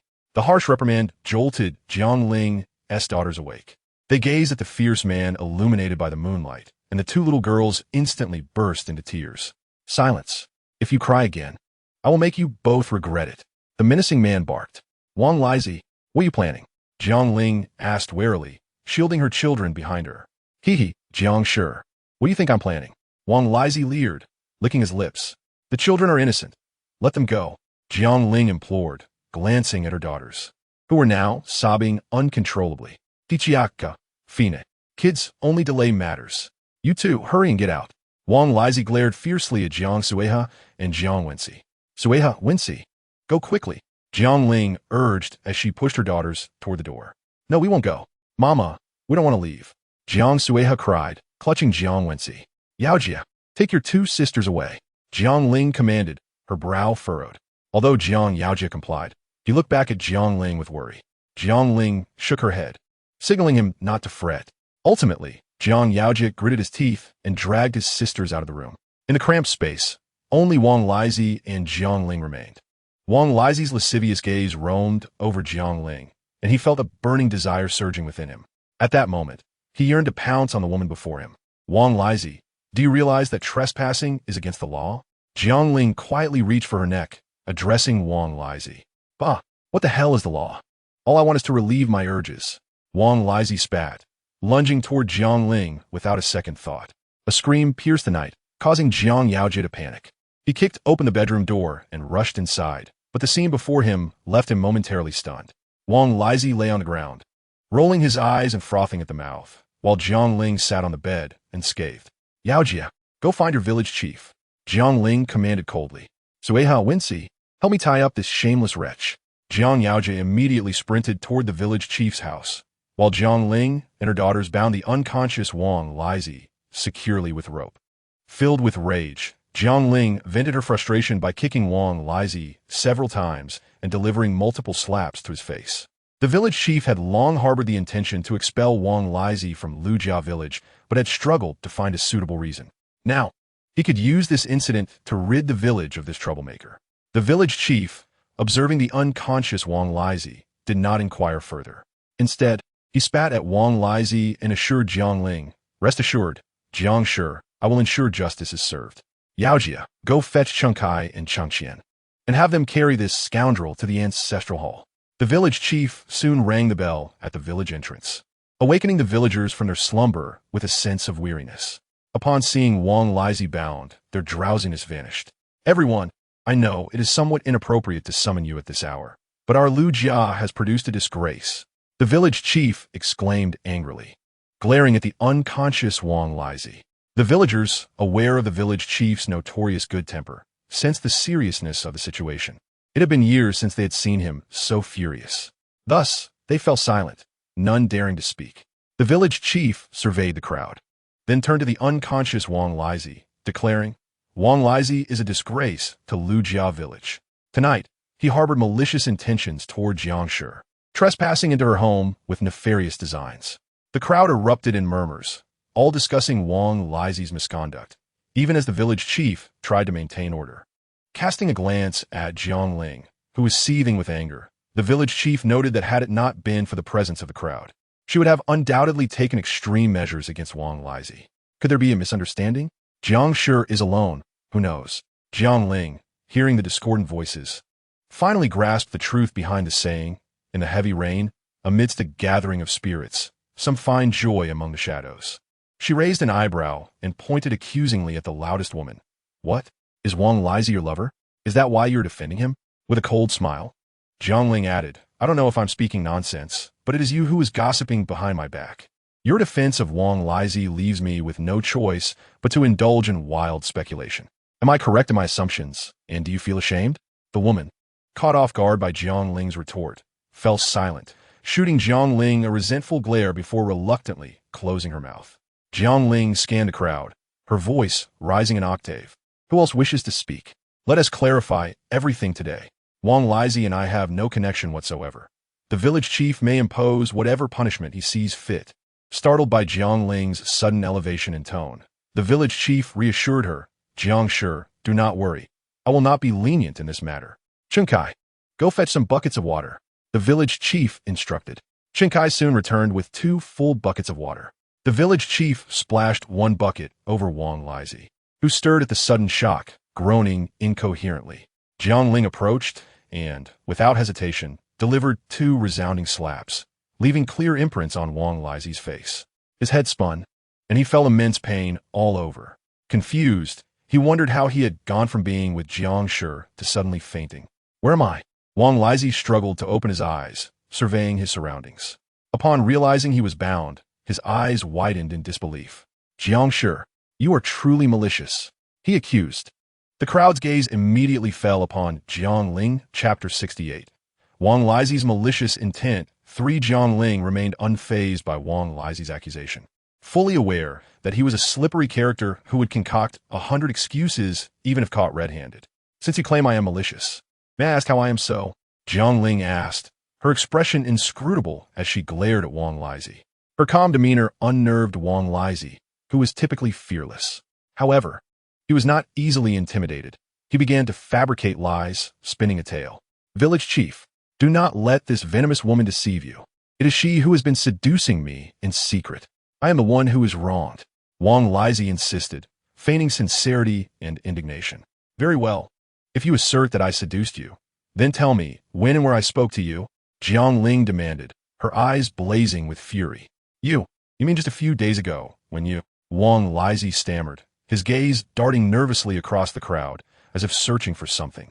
Jiang Ling followed Wang Lizi's gaze and noticed that Widow Hao in the crowd suddenly lowered her head and turned to leave. Jiang Ling, swift of foot, rushed towards Widow Hao, catching her just as she was about to exit the Liu family ancestral hall. Hey, Jiang, why are you grabbing me? Let go. You're hurting me. Widow Hao displayed a pitiful expression, her peach blossom-like watery eyes fixed on Jiang Ling. What do you mean? Come here, I have something to ask you. Jiang Ling unceremoniously dragged Widow Hao to Wang Lizi's side. That paramour of yours is you. I senti it? Jiang Ling inquired with a cold smirk, her gaze fixed on Widow Hao. You mustn't slander me. You've committed such disgraceful acts yourself. Don't cast dirt on others. Widow Hao immediately teared up, presenting a sorrowful visage. Cough. Jiang, you must be mistaken. How could Widow Hao engage in such disgraceful conduct? The village chief leaned in, looking perplexed. Jiang Ling surveyed the crowd's expressions, which mirrored the village chief's bewilderment. Many villagers had begun to harbor animosity towards Jiang Ling, who now appeared as a female tyrant. Bullying others, Jiang Ling tightened her grip on Widow Hao's wrist and menacingly commanded, "Raise your hand." What? Widow Hao replied, her voice quivering with a hint of tears. Raise your hand. Did you hear that? Widow Hao's attempts at appearing pitiful were ineffective against Jiang Ling's fierce demeanor, prompting her to repeat the command. Trembling in fear, Widow Hao slowly extended her hand. You all see this. This is Widow Hao's hand. Jiang Ling exclaimed, holding up Widow Hao's hand, adorned with long, lightly tinted nails. The crowd remained puzzled. Even the village chief stared at Jiang Ling in confusion. Village chief, please remove Wang Lizi's upper garment. Jiang Ling glanced at the village chief. Uncertain of Jiang Ling's intentions, the village chief nodded and complied. As he pulled off Wang Lizi's shirt, gasps erupted from everyone present, including the village chief. Several bloody scratch marks marred Wang Lizi's dark back. Fellow villagers, these are my fingerprints. Jiang Ling extended her palm for all to see. The Jiang family has no nails, hence could not create such marks. Indeed, and Widow Hao's delicate appearance hardly suggests she could work the fields, yet her few acres of land seem to fare well. Widow Hao, unaccustomed to such scrutiny, collapsed to the ground, tears streaming down her face. I was coerced. Village chief, you must believe me. It's all Wang Lizi's doing. What could a widow like me do? Weak and helpless, Widow Hao began to weep. This only incensed Wang Lizi, who glared at the weeping widow and spat, the most venomous of hearts. If you hadn't courted me, would I have ever taken you? A jinx? After uttering this, Wang Lizi realized his mistake and quickly fell silent, bowing his head. Meanwhile, Widow Hao scrambled to Wang Lizi's side, clawing at his face while denouncing his previous beastly behaviors. The situation spiraled out of control, prompting the village chief to call for assistance to separate Widow Hao and Wang Lizi. Widow Hao sat on the ground, crying incessantly, while Wang Lizi continued to curse vehemently. Enough. If you keep this up, I will send you both to the magistrate. You will face imprisonment. The village chief scolded. Upon hearing the mention of imprisonment, both fell silent. Wang Lizi, aware of his blunder, hung his head in silence. Village chief, don't listen to her nonsense. It's him who has harbored inappropriate thoughts towards the Jiang family. He even threatened me. Widow Hao retorted. You are indeed malicious. Village chief, do not believe her. I have told everything. Wang Lizi, realizing Widow Hao was turning against him, hastily began to defend himself. Faced with such chaos, the village chief felt at a loss. Jiang Ling approached him and whispered, Village chief, let us first take 2 people to escort Widow Hao away, lest she escapes. We should interrogate Wang Lizi. The village chief nodded and promptly instructed a few men to remove the sobbing and wailing Widow Hao from the Liu family ancestral hall, with only Wang Lizi remaining. The village chief furrowed his brow and admonished, Wang Lizi, if you do not clearly recount everything, prepare to face the magistrate and be imprisoned. The village chief's words bore authority, and Wang Lizi, who had lost his initial bravado, slumped his shoulders and muttered despondently, I am at fault. I am not human. I have been entangled with Widow Hao for some time, and the more I saw the Jiang family, the more I desired to possess her. Widow Hao knew this, and although we quarreled, she insisted on giving me ideas. Suddenly, Wang Lizi fell silent, A look of panic etched on his face as he pleaded with the village chief. Village chief, I've said all I can, but please do not let me go to prison. There is no room for bargaining. Speak quickly. If you don't, I will report to the magistrate and let him decide. The village chief impatiently retorted. Wang Lizi trembled, revealing an expression of utter despair as he confessed. Widow Hao said that the Jiang family is merely a woman. If I forcefully take her, she would have no choice but to follow me. Moreover, her dwelling is in a remote part of the village. If I'm careful, I can sneak in without being noticed. So, village chief, I truly was blinded by lust. You must understand. Tonight, you all endure a bit of hardship and keep a close watch on him. Do not let this fellow escape. The village chief interrupted Wang Lizi, turning to his sons. The village chief, Jiang Ling, and several onlookers returned to Widow Hao, who was crying like a rain-soaked pear blossom. Yet Wang Lizi's words had thoroughly instilled disgust in the crowd towards her. Widow Hao, unaware of Wang Lizi's betrayal, instinctively felt he had completely sold her out. Taking a deep breath, she scowled. It's all Wang Lizi's doing. That man has long had inappropriate thoughts towards me. As a widow caring for 3 children, I succumbed to him. Who knew he would turn out to be such a beast? Now fixated on the Jiang family. But as a woman, how could I control him? Under his coercion, I could only. You provided him with a vile suggestion, right? Jiang Ling gripped Widow Hao's chin, sternly admonishing her. Widow Hao, overwhelmed by the situation, trembled, her eyes brimming with tears. You are a victim in this matter, Jiang. What do you propose we do? The village chief inquired. Stepping beside Jiang Ling. Take her to the county office tomorrow, Jiang Ling declared coldly, turning away before the village chief could respond. The village chief glanced at Widow Hao, who was still on the ground weeping, shaking his head in resignation as he instructed several people to watch over both Widow Hao and Wang Lizi, ensuring they did not escape in the night. That night, the people of Lu family village were destined for sleeplessness, with Jiang Ling burdened by dark circles under her eyes, tending to 4 frightened children until dawn. Exhausted, Jiang Ling distributed the mint candies and mint ointment she had prepared the previous night to the 3 children, briefly recounting her ordeal and informing them that they would be closing for the day. Upon hearing Jiang Ling's experience, the 3 children were filled with righteous indignation, even offering some of their silver coins to assist Jiang Ling in her legal battle, which she graciously declined. Uncle Lu arrived in a bullock cart, with the village chief and his companions already seated. Upon seeing Jiang Ling, both Wang Lizi and Widow Hao hurriedly apologized, hoping to earn her forgiveness. Jiang Ling turned her head, choosing to disregard the 2 individuals. After more than an hour, the ox cart arrived at the entrance of the Pingxi County Government Office. Due to Jiang Ling's previous provision of mint water and Jiang Yaojia's discovery of a water source, the local constables were somewhat familiar with her. Today, upon seeing Jiang Ling accompanied by a large crowd, they curiously inquired, Aunt Jiang, what brings you here? The constables were perplexed, but nodded nonetheless. Jiang Ling approached the nearby drum and began to strike it vigorously. Mean Fu Jiang. Although kneeling on the ground, Jiang Ling held her back straight. Hearing her proclamation, County Magistrate Duan felt a twinge of discomfort, but he could only continue to ask, who strikes the drum to voice grievances? Jiang Ling, maintaining her composure, recounted the events of the previous night in detail, indicating the village chief and several individuals from Lujia village as witnesses. The more County Magistrate Duan listened, the more incensed he became. Were it not for his official attire, he would have rushed over to kick the 2 offenders. Suppressing his anger, he slammed the gavel down forcefully and turned to his assistant, saying, Assistant, what punishment should be meted out for trespassing and plotting mischief? The assistant stroked his beard thoughtfully and replied sternly, according to the law, 50 strokes of the rod and expulsion from the village. Upon hearing this, Wang Lizi and Widow Hao were immediately terrified, frantically kowtowing to Jiang Ling and admitting their faults. Yet, Jiang Ling remained unmoved. She did not believe that Wang Lizi and Widow Hao were genuinely repentant. They were merely regretful that their scheme had been exposed, and they were to face punishment. The village chief hurriedly led the group away from the government office. Impossible. Absolutely impossible. Jiang Ling vigorously patted her head, attempting to dispel the absurd thoughts swirling in her mind. Chapter 70. Has old lady Lu caused trouble again? Well, yes.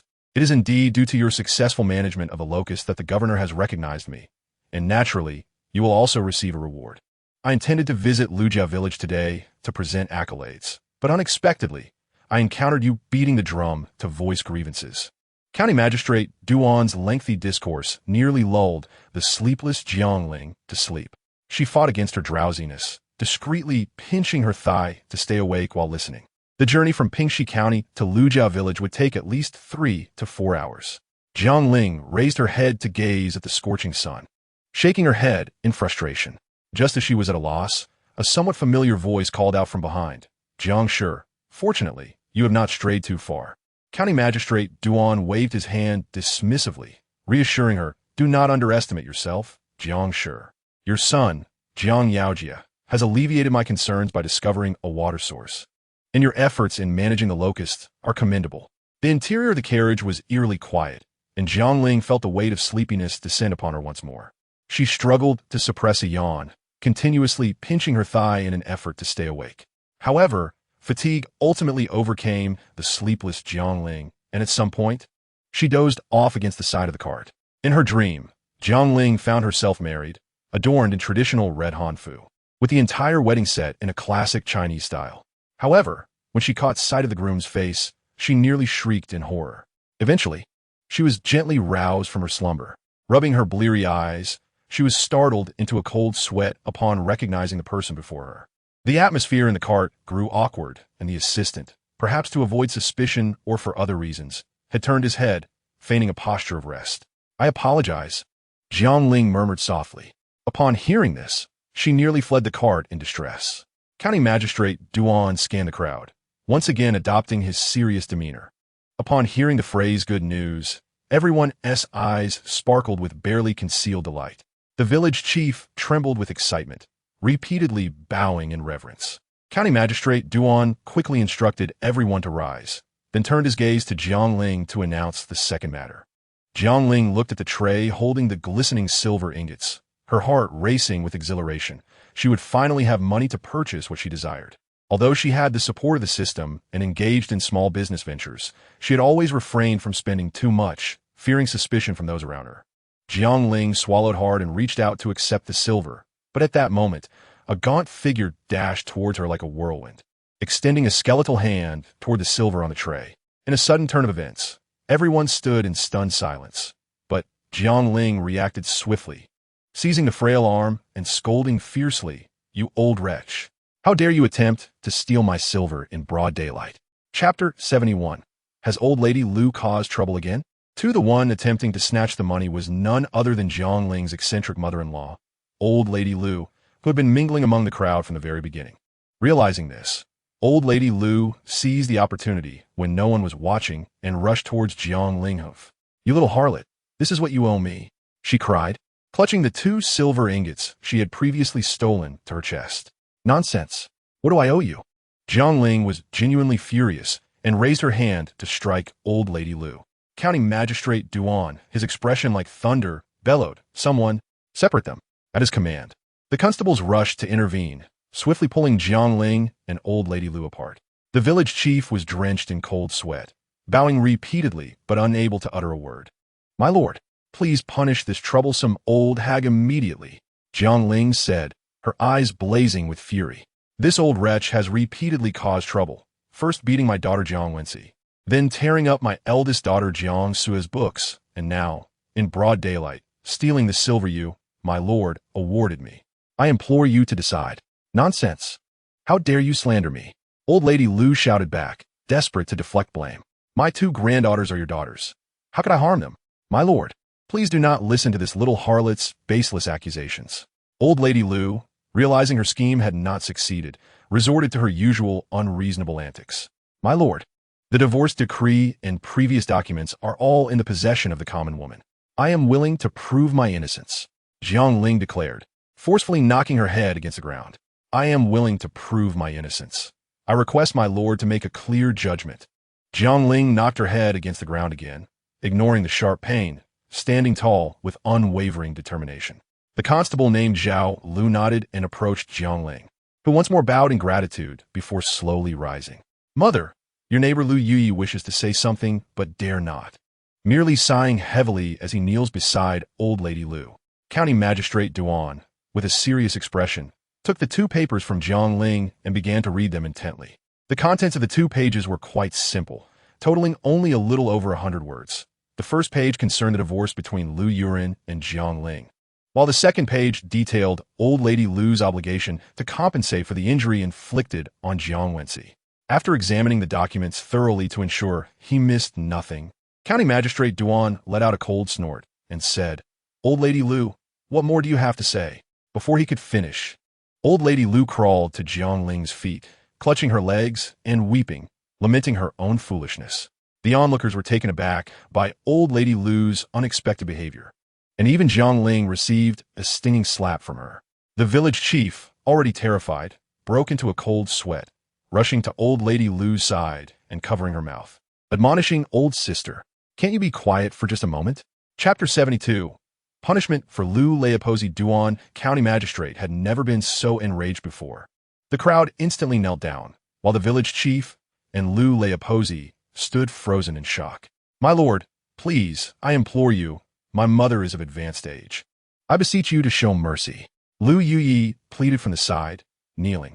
Immediately, Lu Leopozi displayed a pitiful expression, grasping the village chief's arm and begging, "Village chief, save me." Jiang Ling nodded and promptly tucked the silver into her bosom. Within the vast ancestral hall, only Jiang Ling, the village chief, the 3 brothers of the Lu family, and the bound Lu Leopozi, whose face was streaked with tears, remained. Duan County Magistrate gestured for the village chief to shut the hall's large door. He fixed his gaze on the tightly bound Lu Leopozi and stated, according to the law, robbing silver in broad daylight and assaulting others warrants 50 lashes. Lu Yuyi, with an apologetic demeanor, approached Jiang Ling and said, "Jiang, sure, aye. Are you trying to say you wish to apologize on behalf of your mother?" Jiang Ling interjected with a cold glare. Lu Yuyi stood there, face flushed, at a loss for words. "Jiang, sure, I truly acknowledge my wrongs. I beg you, please forgive me. I shall not dare to do so again." Lu Leopozi cried, tears streaming down her face. Jiang Ling regarded Lu Leopozi with no hint of compassion. Only she knew that this woman was the true culprit behind the original's suffering. The torment endured by the original was known solely to her. Had she not inexplicably traversed to this world, the original's children would likely be in dire straits now. Jiang Ling maintained a stoic expression, choosing not to utter another word to Lu Leopozi. "No, please no." Upon hearing the verdict, Lu Leopozi's eyes rolled back, and she fainted on the spot. The 4 children let out a quiet sigh of relief. Jiang Ling secured the silver and began directing the children to work. Before long, Erlung Shifu and the village women who had been working knocked on Jiang Ling's door. Seeing Jiang Ling's somewhat flushed face, Erlung Shifu asked with concern, "Jiang, sure, are you all right?" Jiang Ling shook her head and replied, "I am fine. It's not the first time. You all should get back to work." Erlung Shifu seemed to want to say something further, but was pulled away by another villager. Jiang Ling smiled at the crowd before slipping into the house. The beeswax had been entirely used up, and she planned to purchase more. Gazing at the 50 taels of silver in her possession, Jiang Ling felt a dilemma arise. Now, everyone in Lu family village was aware that she had received the reward, and if some individuals harbored ill intentions, she might find herself in a precarious situation. "Oh, how I wish I had a storage box," Jiang Ling murmured quietly.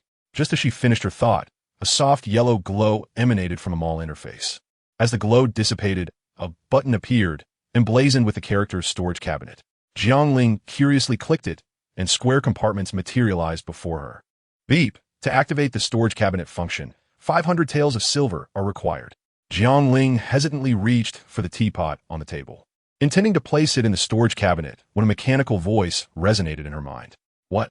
500 taels? Isn't that excessively high?" Jiang Ling's hand hovered in midair. Throughout the afternoon, Jiang Ling remained troubled by the 500 taels, her mind wandering even during tasks, and she nearly burned herself while melting beeswax, almost scalding Jiang Wensi, who had been hiding by the door. "Mother, what is troubling you?"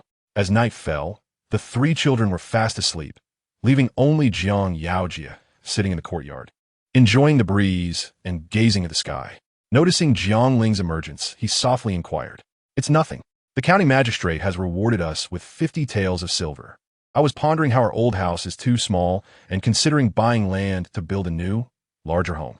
However, then I thought, you're growing up, and in a few years, when you marry, how will we manage without even an acre of land?" Thus, I began contemplating purchasing some farmland, for your sake and for your younger siblings, to plan ahead. Jiang Ling spoke, concealing her true feelings. Mother, I am not in a hurry to marry. I want to accompany you for a lifetime. Jiang Yaojia blushed as he spoke. Seeing the expression on Jiang Yaojia's face, a sense of unease gripped Jiang Ling's heart. His demeanor seemed unusual. Previously, when Zhao Erlung Shifu attempted to introduce a match for him, he had shown great resistance. Yet now, upon the mere mention of marriage, he blushed. With this thought, a foreboding feeling clouded Jiang Ling's mind. She swallowed hard and tentatively asked, Yaojia, do you perhaps have someone you fancy? No, mother. Jiang Yaojia's face reddened further, stumbling over his words in a fluster. Observing his reaction, Jiang Ling felt increasingly convinced of her suspicions. Yet she chose not to confront him directly. Instead, she gently said, all right, if there truly is someone, you must tell your mother. Really? Jiang Yaojia felt a surge of joy, but in the next moment, his expression returned to neutrality. Jiang Ling nodded quietly and then shifted the topic. Yaojia, do you think we should build a house first or buy the land? Chapter 73. One wave subsides, another rises. I believe it is better to purchase the land first. At least with land, we can grow our own crops. Mother won't have to toil so hard with small trades anymore. Jiang Yaojia contemplated, tapping his chin with his finger. Jiang Ling chuckled softly in response. Although she had never farmed, she understood that tilling the land was far more arduous than engaging in small trades, as the ancient times lacked the mechanization of modernity, relying solely on manual labor. Still, Jiang Ling respected Jiang Yaojia's opinion and continued to inquire. Then, Yaojia, how much land do you think we should buy? After a lengthy moment of thought, Jiang Yaojia suggested 10 acres. How does that sound, mother? Jiang Ling glanced around, ensuring no one was nearby, and stealthily opened the mall interface. The day's concerns lingered in her mind. Although she could not afford the storage cabinet now, enhancing her family's safety was imperative. Perusing the dazzling array of goods, Jiang Ling meticulously studied her options. Ultimately, she decided to purchase a high-powered electric shock ring and a remotely controlled alarm system. She intended to affix the alarm to her door, activating it each night.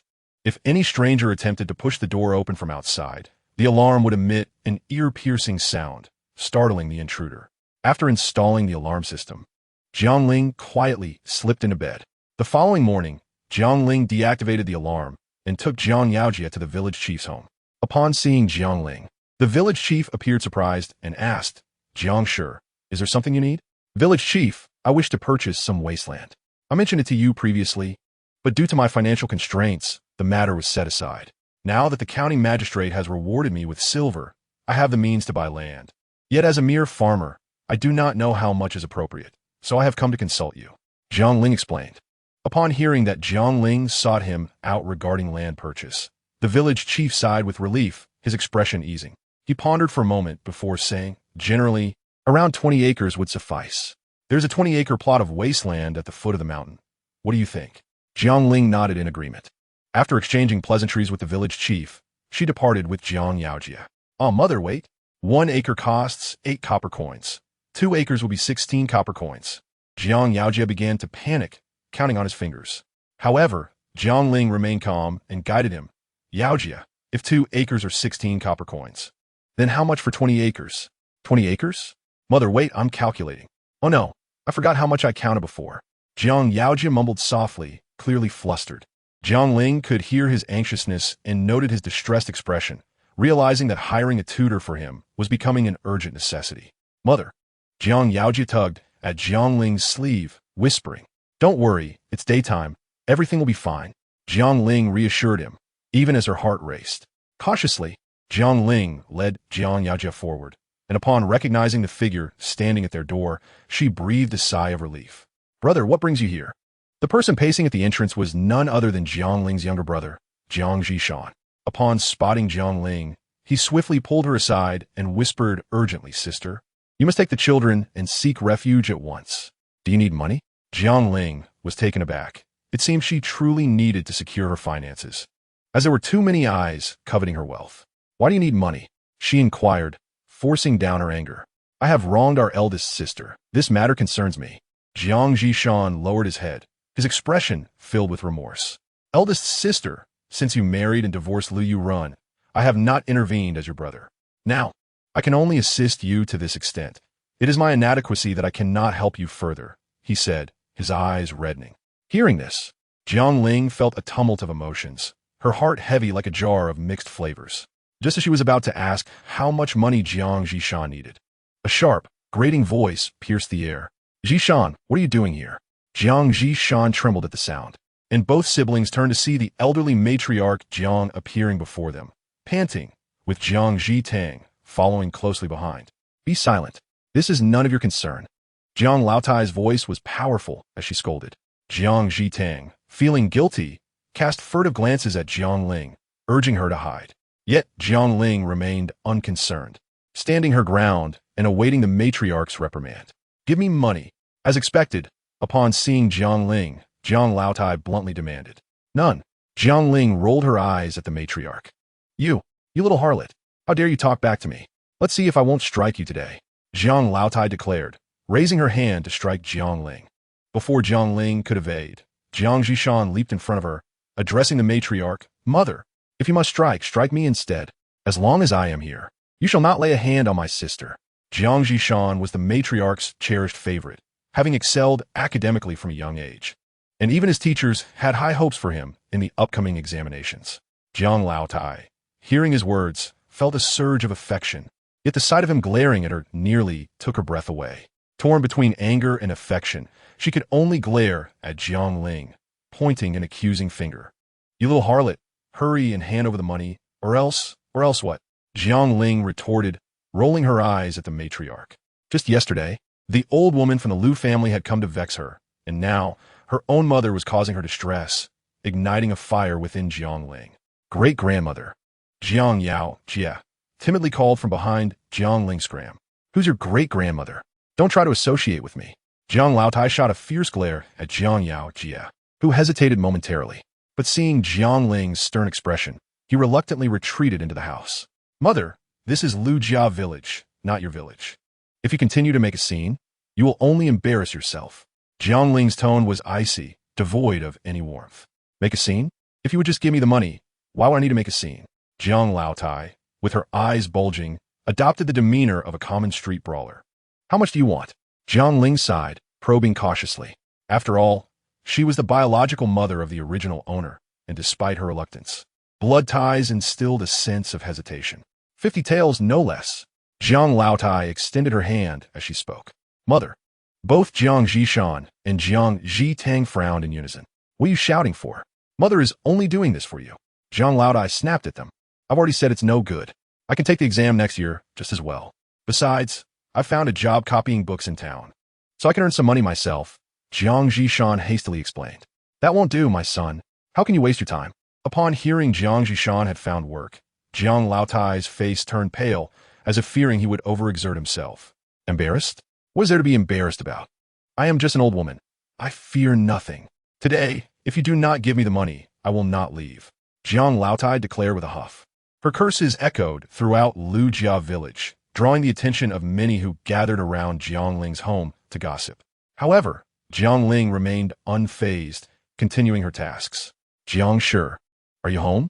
The village head's voice reached Jiang Ling's ears, followed by a gentle knock on the door. Understanding the situation, she hesitated to open the door, but, out of respect for the village head's position, steeled herself and opened it slightly. Village head, do you need something from me? She inquired. Jiang Shi, you need to open the door wider. How can I speak to you like this? The village head frowned, visibly displeased. As the door opened, Jiang Laotai rushed in, followed closely by Jiang Zhitang and Jiang Zhishan, leaving the village head standing dumbfounded. Get out. This is my home. Jiang Ling scolded Jiang Laotai sharply. With a cold laugh, Jiang Ling slammed the door shut and turned to the 4 timid children, instructing, Yao Jia, take your siblings inside. No one is allowed outside without my permission. Village head, she is my mother, but she does not deserve to be called so. Jiang Ling's chilling words left everyone present in stunned silence. After my divorce from Lu Yurun, I went to my mother's house only intending to borrow a few bowls. Yet she shut the door at the sight of me, fearing I would ask her for money. Jiang Ling glared at Jiang Laotai. I had no money to begin with. I was merely afraid you would ask to borrow. Jiang Laotai continued to defend herself with excuses. But now you come to borrow money from me, and I have none. Jiang Ling countered. You. Fine. This money is not for me. It is for your brother, Jiang Zhishan. He has only 6 months left before the exams. Can you really be so heartless as to ruin his future? Jiang Laotai's gaze fell upon Jiang Zhishan. Mother, I have said it is unnecessary. Be silent. Mother is only doing this for your sake. Jiang Laotai snapped back. The old adage states that even a wise official finds it difficult to resolve family disputes. Even with the village head present, witnessing the deadlock between Jiang Ling and Jiang Laotai, he found himself at a loss for words, awkwardly standing by. Suddenly, Jiang Zhitang and Jiang Zhishan rushed to Jiang Laotai's side, effectively dragging her out of Jiang Ling's home, though her vicious curses continued unabated. Seeing the farce come to an end, the village head wiped the sweat from his brow, exchanged a glance with Jiang Ling, and sighed, "You have really endured much." At this point, aside from Yin Ci, the other 3 children looked at Jiang Ling with trepidation. Jiang Ling gently reassured them, "Do not fear, with mother here. No one will bully you." After a morning of tumult, just as Jiang Ling caught her breath, another knock at the door echoed. Upon opening it, she found Jiang Zhishan standing outside, guilt etched upon his face, holding several eggs. "Eldest sister, I apologize on behalf of mother. Please do not anger her. She is doing this for me," Jiang Zhishan said, offering the eggs to Jiang Ling. "Come in and eat. You haven't had lunch yet, have you? We shall eat together soon." Jiang Ling accepted the eggs and motioned for Jiang Zhishan to enter. "Zhishan, did you lie to mother?" Jiang Ling inquired, leading him to a secluded corner once the eggs were set down. Jiang Zhishan's eyes widened in shock. He hesitated, biting his lip before finally saying, "Eldest sister, how did you know?" Chapter 75. Jiang Zhishan lies too. Observing Jiang Zhishan's expression, Jiang Ling became increasingly convinced of her thoughts. After scanning her surroundings to ensure no one else was present, she spoke. "You have never been adept at lying since childhood. Whenever you do, your face turns crimson, and you have a habit of touching your nose." Upon hearing this, Jiang Zhishan's face reddened further. He opened his mouth, hesitating for quite some time without uttering a word. Jiang Ling gently patted Jiang Zhishan's shoulder, speaking softly, "You and Zhitang have always treated me well. Just last month, you secretly slipped me sweet potatoes. What on earth is wrong with you?" Her words seemed to strike a chord deep within Jiang Zhishan, and his voice quivered with suppressed tears. Jiang Ling quickly retrieved a handkerchief from her bosom and jokingly offered it to him, saying, "Zhishan, you are still just like you were as a child, always so prone to tears." Taking a deep breath, Jiang Zhishan said, "Elder sister, I can no longer take the examination. What? Is it truly a matter of funds?" Jiang Ling inquired, furrowing her brows. No, Jiang Zhishan sighed heavily, his eyes reddening as he continued, "Elder sister, what you do not know is that even among scholars, there exists a hierarchy. Due to my family's poverty, I have been bullied by other students at the academy. Initially, I did not mind. I believed that as long as I worked hard in my studies and passed the examination to become a Shiotsai, I would be able to lift my head high. Who would have thought that they would conspire against me, jealous of the teacher's fondness for me, falsely accusing me of peeping at the teacher's daughter while she bathed, and fabricating evidence to support their claims? In a fit of rage, the teacher expelled me from the academy. At this point, Jiang Zhishan could no longer contain his emotions, covering his mouth as he wept softly. Jiang Ling, witnessing her youngest brother in tears, felt a surge of compassion. In her memories, their mother had given birth to 7 children, 4 of whom sadly passed away, leaving Jiang Zhishan as the youngest and the most obedient, intelligent, and understanding. He was favored by the village's old scholar, who even waived his tuition fees at school. Jiang Zhishan proved himself, passing the examinations at a young age and attending the Pingfu Academy in Pingxi Town to prepare for the Shiotsai examination. The old scholar had once remarked that with Jiang Zhishan's intellect and cleverness, he might truly become the youngest Shiotsai in the surrounding villages. Did you really peek? No. Elder sister, you must believe me. How could I commit such a despicable act? Jiang Zhishan immediately shook his head vigorously. Jiang Ling, observing his expressions and mannerisms, discerned that he did not appear to be lying. Her eyes darted as she continued her inquiry. "Is there any other way for you to take the examination? Elder sister, do you understand how stringent the requirements for a guarantee letter are? If the one being guaranteed commits any violation of the rules, the guarantor's children will also be implicated, and they will be barred from taking the examination for 5 years. Therefore, compared to the first option, the second is even more insurmountable." As he spoke, Jiang Zhishan's head nearly sank to his chest. Jiang Ling sighed. At least at present, both options sounded overwhelmingly difficult for her, a woman without power or wealth. Nevertheless, she did not wish to give up. She believed that even a glimmer of hope should be pursued for Jiang Zhishan. With this thought, she asked, "How long do you have until the examination?" "Well, about 6 months," Jiang Zhishan replied. "So if within these 6 months, the teacher allows you to return to the academy, you can take the examination smoothly?" Jiang Ling pressed further. Jiang Zhishan nodded silently. Jiang Ling let out a small sigh of relief. For her, 6 months was a considerable amount of time. If they could find a solution during this period, Jiang Zhishan could take the examination without hindrance. With this in mind, she comforted him. "It's all right. We still have 6 months. No one knows what will happen during that time. What do you plan to do next?" Suddenly, an idea struck Jiang Ling, and she quickly suggested, "Why don't you stay here with me? You could temporarily be a teacher, instructing your nephew and niece in reading and writing. As for the monetary aspect, you need not worry. I inquired in Changning Town, and a teacher earns at least 2 taels of silver per month. How about I pay you 2 taels a month?" "Elder sister, that is not appropriate. I have not yet passed the Shiozai examination. How can I have the qualification to teach others?"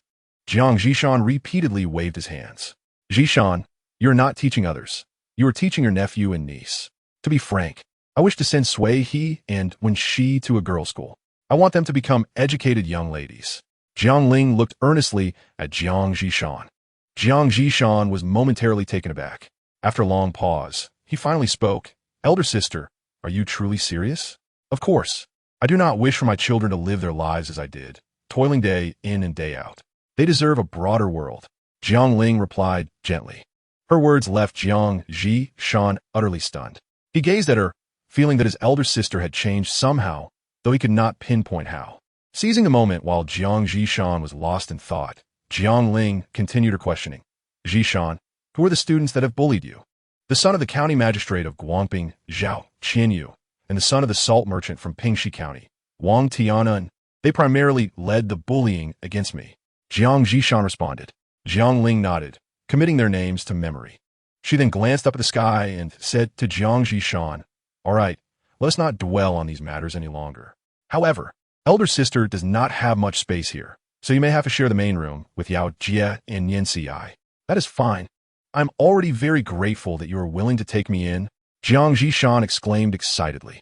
Suddenly, the sharp and acerbic visage of old lady Jiang flashed through Jiang Ling's mind. She quickly inquired, "Zhishan, what will you do about mother?" After lunch, Jiang Ling addressed the 4 children, saying, "From today onward, your uncle will be living here, and he will begin teaching you to read and write." The expressions of the 4 children varied upon hearing Jiang Ling's words. The most excited were undoubtedly Jiang Yao Jie and Jiang Sui He, while Jiang, when she appeared distressed, and Yen Ci bore a look of confusion. Chapter 76. The teacher one is Sister Lung home? After tidying up the dishes, Jiang Ling knocked on Zhao Ling's door. Sister Lung looked surprised to see Jiang Ling. "What brings you here, Sister Jiang?" "What? Sister Jiang, have you really found a teacher?" Zhao Lung's wife inquired incredulously, her eyes wide. "Oh, that is wonderful. When will classes begin?" She continued, her face beaming. "This afternoon. I will come to call you then." This character is pronounced. "This character is also the name of your uncle," Jiang Zhishan patiently explained. Observing that Jiang Zhishan had already become close with the 4 children, Jiang Ling felt a weight lift from her heart. In the afternoon, Jiang Zhishan was in a corner teaching Jiang Sui He and the others to read, while several village women working at Jiang Ling's house occasionally glanced over, their faces displaying uncertainty. After finishing their work, the women did not leave as usual, but stood awkwardly, looking at Jiang Ling. Jiang Ling, taken aback, asked, "Ladies, is there something you need?" "Jiang, sure. Have you really hired a teacher?" Spoke Sun from Lujia village.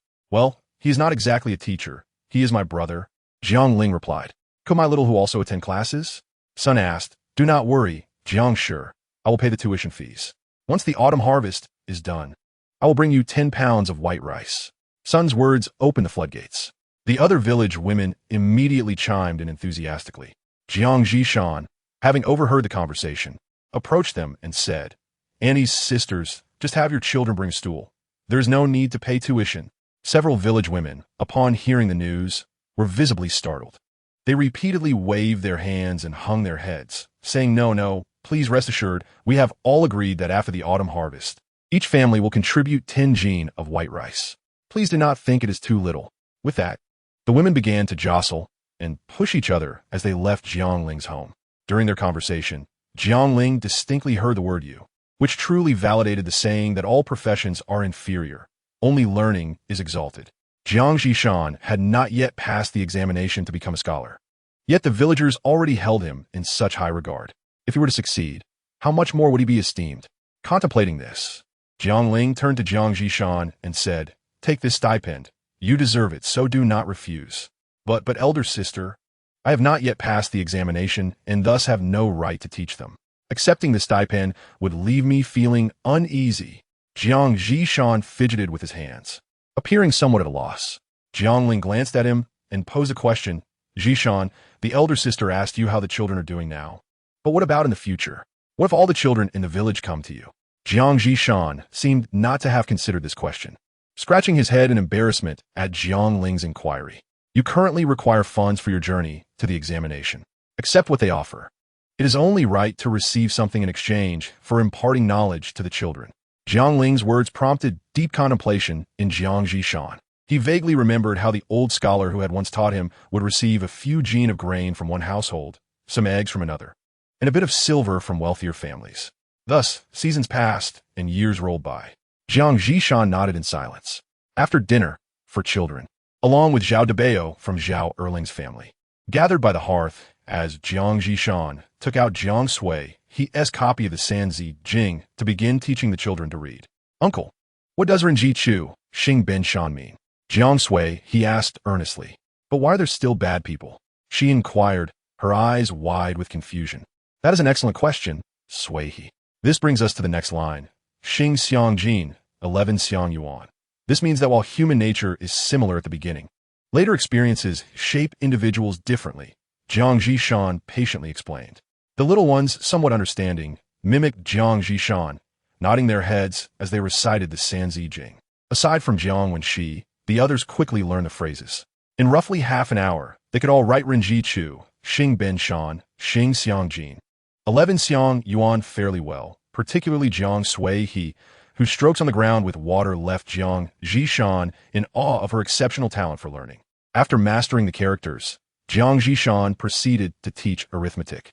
The children began counting on their fingers, and when the sums exceeded 10, they resorted to counting their toes. With a gentle flick, he captured their attention.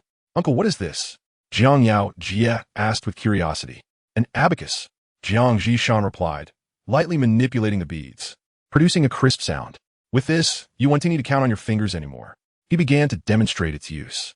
Jiang Yao Jie, brimming with excitement, nearly glued his eyes to the abacus. All right, who wants to give a try? Jiang Zhishan placed the abacus on the ground and inquired. I will, Jiang Yao Jie proclaimed, rising from his seat. Jiang Ling observed that Jiang Yao Jie seemed to possess a natural aptitude for mathematics, quickly mastering the abacus's functions. The other 4 children, filled with curiosity, cautiously played with the abacus. Jiang Sui, he gazed at the Sanzi Jing with sparkling eyes, occasionally scribbling on the ground. Zhishan, how much does this abacus cost? Jiang Ling approached him to ask. I recall that the cheapest at Shangru Zhai in Pingxi County costs at least 300 copper coins, while more expensive ones can go for 7 or 8 taels of silver. Jiang Zhishan contemplated. Jiang Ling was slightly taken aback, although she had prepared herself. She hadn't anticipated such a high price for an abacus, not to mention the costs of ink, paper, and other essentials. She sighed helplessly, thinking that once the children were asleep, she would visit the marketplace to check the price of the abacus. In Chapter 77, Teaching the Scholar 2, the abacuses in the marketplace were reasonably priced, with the cheapest costing only 50 copper coins. Jiang Ling felt relieved and planned to visit Changning Town the next day to buy some items and pick up a few abacuses for the children. Early the next morning, Jiang Ling rose early and prepared breakfast. She then said to Jiang Zhishan, Zhishan, I am going to Changning Town. Would you like to accompany me? Jiang Zhishan readily agreed. Uncle Lu's ox cart leisurely carried them towards Changning Town, and on the cart, Jiang Zhishan became the center of attention. As nearly all the village women inquired whether he could teach their children, they did not seek great achievements for their children, but merely wished for them to recognize a few characters and be able to write their names.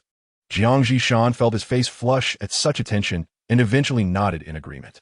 The village women nearly smiled their ears off, promising that after the autumn harvest, they would provide Jiang Zhishan with food as a stipend. The ox cart swayed and arrived at the entrance of Changning town, where Jiang Ling and Jiang Zhishan were the first to disembark. The two parted ways at the alley's entrance, and with no one around, Jiang Ling hurriedly entered the marketplace. Her gaze suddenly froze, fixated on a particular item for an extended moment. In Changning town's pawn shop, a woman adorned in gold and silver, dressed in fine silk, appeared at the entrance. The pawnshop attendant, upon sizing her up, promptly approached her. "Esteemed guest, please come inside." He bowed to the elegantly dressed Jiang Ling, with an air of arrogance, strode into the pawnshop and glanced at the attendant, saying, "Please summon your manager." The pawnshop attendant, accustomed to seeing the world, recognized that this finely dressed woman must have a secret, and promptly went to fetch the manager. Shortly thereafter, the manager emerged, surprised upon seeing Jiang Ling. In this small town of Pingning, there were only a few wealthy families, and he had not encountered this woman before. Clearing his throat, he inquired, "Is it a dead pawn or a live pawn?" Jiang Ling smiled coyly and leaned closer to the manager, whispering, "I have a treasure. Shall we discuss it?" The manager, puzzled by her unfamiliarity, scrutinized her once more. Jiang Ling, sensing his curiosity, feigned a sorrowful expression and slowly said, "You may not know, but I am merely passing through Changning town. Some time ago, my husband was a wealthy merchant. However, fate was unkind. During his last business trip, he fell victim to treachery. Though he narrowly escaped with his life, he is now like a child, lost in a daze. I have exhausted my fortune in hopes of restoring him to health." With that, Jiang Ling deliberately squeezed out a few tears, projecting a convincingly pitiful image. "Oh dear, I am sorry. I spoke out of turn." The pawnshop manager quickly offered his condolences. Jiang Ling wiped her tears with her sleeve, lowering her head as she continued. "It's all right. We are merely passing through Changning town, and our funds are running low. Had it not been for this unfortunate situation, I would not part with my husband's heirloom." The manager's gaze immediately fell upon the brocade box in Jiang Ling's hand. She discreetly glanced at him, then slowly opened the box, just a crack, not allowing him to see clearly before snapping it shut with a bang. "Madam, what are you doing?" the manager asked, puzzled. "This treasure should not be exposed to the light," Jiang Ling replied, glancing toward the window. The shopkeeper immediately comprehended the situation, rising swiftly to draw the curtains, which plunged the room into a much dimmer ambience. Jiang Ling gently opened the brocade box once more. Within lay a pearl, the size of an infant's fist, perfectly round and radiating a faint glow. Upon seeing the pearl, the shopkeeper's eyes widened in astonishment, and he almost lost his composure, eager to reach out and touch it. Jiang Ling swiftly closed the box with a decisive snap, casting the room into deeper shadows, and the shopkeeper, as if awakening from a dream, hurriedly pulled back the curtains and inquired, "Madam, how much silver do you intend upon? Have you forgotten the rules of this pawn shop? It is not the pawner who sets the price." Jiang Ling interjected with a slight smirk. "I apologize for any offense, madam. What do you think of this price?" The shopkeeper said, extending 5 fingers. Jiang Ling coldly smirked and replied, "Shopkeeper, do not presume me to be an easy target simply because I am a woman. My husband was once a man of great wealth. I will not be deceived like a mere country farmer." The shopkeeper's face flushed at her words, and, swallowing hard, he proposed, "Madam, please do not be angry. How about I add 300 taels to that amount?" The shopkeeper, sensing her firmness, hastily approached Jiang Ling again, saying, "Madam, please let us sit down and discuss this calmly." Jiang Ling cast a cold, piercing glance at him, her tone growing more resolute. "Shopkeeper, do not attempt to intimidate me. I have seen a fair bit of the world. Your earlier offer wouldn't even cover half the value of this pearl. Then how about 2,000 taels? That is the highest I can offer." The shopkeeper said, visibly anxious at her steadfastness. Hearing this, the shopkeeper was elated. He dashed out of the room, and shortly returned with a pawn ticket and 2 silver notes placed before Jiang Ling. She carefully examined the text on the pawn ticket, signed her name, and pressed her seal. The shopkeeper, as if possessing a treasure, meticulously stored the pearl away. Jiang Ling remained silent and turned to leave the pawn shop. Once outside, she swiftly ducked into an alley. The fist-sized pearl was a modern, cultured gem Jiang Ling had purchased from the marketplace. It held little value in the present day, but was worth its weight in gold in this era, where such pearls were scarce. Natural pearls from river oysters varied greatly in quality, with perhaps only one in 100 being perfectly round, let alone a pearl of such size and perfection. As for the gold and silver adornments and silk she wore, they were mere cheap goods bought from the marketplace. Jiang Ling promptly opened the system shop, accessed the storage compartment, and hastily deposited the silver notes, clothing, and accessories inside. Changing into coarse linen attire, she purchased some food from the marketplace and proceeded toward the rendezvous point she had arranged with Jiang Zhishan. Chapter 78. Wronged Mother. Did you hastily summon me here for this matter? As Jiang Ling navigated the alley, she suddenly heard a somewhat familiar voice. Just as she hesitated on how to respond, a voice sent a chill down her spine. However, she dared not linger. She wished to avoid any entanglement with officials. Have you heard? The shopkeeper at the study had a quarrel with someone. Indeed, that person seems to have been a student from Ping County Academy. Upon exiting the alley, Jiang Ling overheard the murmurs of passers-by. She quickened her pace to catch up with the two chatting pedestrians, inquiring, "Excuse me, did you say the owner of the study had a dispute with someone?" "Yes, what of it?" The younger woman speaking to Jiang Ling appeared to be in her early 20s and looked at her curiously. Was that individual wearing a deep blue cloth shirt? Approximately this tall, neither fat nor thin? Jiang Ling gestured to indicate Jiang Zhishan's height. That description does seem to match. Is it Xiao Fun? The young woman glanced at her companion. Xiao Fun pondered for a moment, then nodded, confirming, "Yes, that person resembles what the elder sister described." Alarmed, Jiang Ling silently cursed the situation and thanked the two before hastily making her way toward the study. By the time she arrived, a crowd had already gathered. As she approached, she could hear Jiang Zhishan's voice rising above the commotion. Jiang Ling quickened her steps to join the throng, where she found Jiang Zhishan, red-faced, fervently arguing with the shopkeeper. The shopkeeper regarded him with a disdainful expression. "Zhishan, what is the matter?" Jiang Ling gently tapped his shoulder to inquire. Upon seeing her, Jiang Zhishan's eyes lit up with hope, and he turned to her, speaking urgently, "Elder sister, this shopkeeper insists I stole something. He claims that I was expelled from Ping County Academy for being dishonest. Is that so?" Jiang Ling furrowed her brow, directing her gaze at the shopkeeper. "Do you have any evidence to support your accusation against my brother?" "Evidence? He merely passed by, and suddenly 2 books went missing from my shelf. What more evidence do I need?" The shopkeeper sneered, casting a dismissive glance at Jiang Ling, elder sister. "I truly did not steal anything," Jiang Zhishan exclaimed, his face flushed with anxiety as he pleaded his case. "Your reasoning is quite preposterous. How can you accuse my brother without any tangible evidence?" Jiang Ling rebuked loudly. "I have no time to argue with a woman like you. If he truly hasn't stolen, then let him strip and prove his innocence." The shopkeeper rolled his eyes. "Very well, I will undress. I have nothing to fear if I am innocent." Jiang Zhishan, in a fit of rage, shouted at the shopkeeper, reaching to unfasten his clothing. "Stop! Stop!" Jiang Ling immediately grasped his trembling hands. "Shopkeeper, you cannot be unreasonable. Why must we prove our innocence? Forcing my brother to undress in public is a blatant insult." Jiang Ling glared defiantly. "I have no interest in debating with you, woman. You must either strip or pay us 600 copper coins, or this matter will not be resolved." The shopkeeper declared, "Do not bully us too much." The county magistrate signaled for them to rise and then fixed his gaze on Jiang Ling.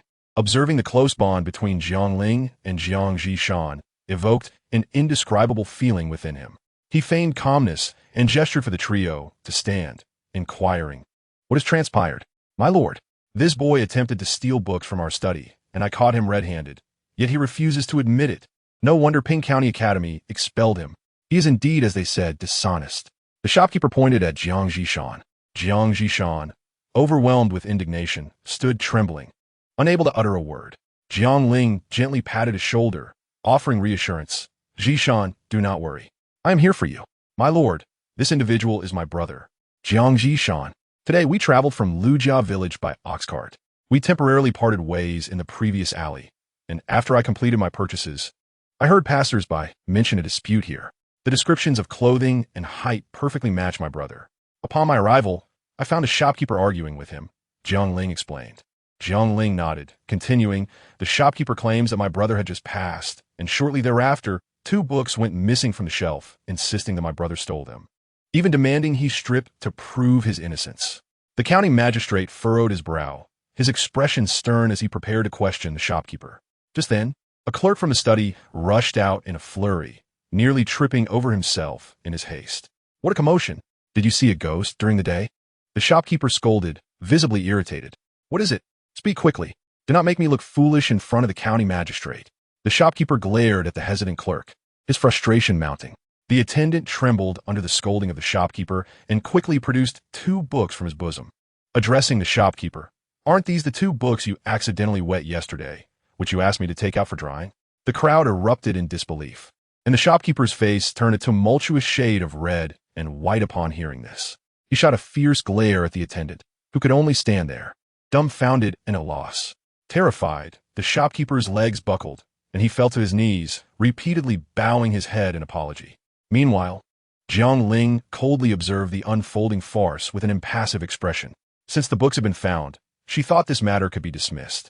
The shopkeeper flashed a smirk at Jiang Ling and prepared to rise. Dismissed? You scoundrel, what about your demand for my brother to strip? Are you just to let that go? Jiang Ling glared at him, her face a picture of indignation. Perhaps we should let it go. Jiang Zhishan, being a scholar and a bit bashful, gently tugged at Jiang Ling's sleeve. Let go. Absolutely not. You be silent. You're being bullied to the very top of your head and still wish to retreat. Jiang Ling was genuinely furious, turning to shout at Jiang Zhishan. The shopkeeper, startled by Jiang Ling's outburst, hesitated and remained kneeling on the ground. Apologize, Jiang Ling coldly commanded, but he was merely wronged by the teacher from Ningfu Academy. His character is already questionable. The shopkeeper muttered in response to Jiang Ling's demand for an apology to Jiang Zhishan. You, how dare you say that again? What do you mean by questionable character? Have you investigated, or is it personal experience? Jiang Ling shouted once more. Jiang Zhishan hesitated, biting his lip, and said to Jiang Ling, Sister, I am truly wronged. The county magistrate nodded and led Jiang Ling and Jiang Zhishan towards his carriage. With a gentle gaze, the magistrate patiently asked Jiang Ling, Jiang Shi, can you speak now? After returning home, Jiang Ling took out 4 abacuses, and the children treated them like treasures, carefully manipulating the beads, as if afraid they would break with the slightest pressure. Sister, where did you buy this abacus?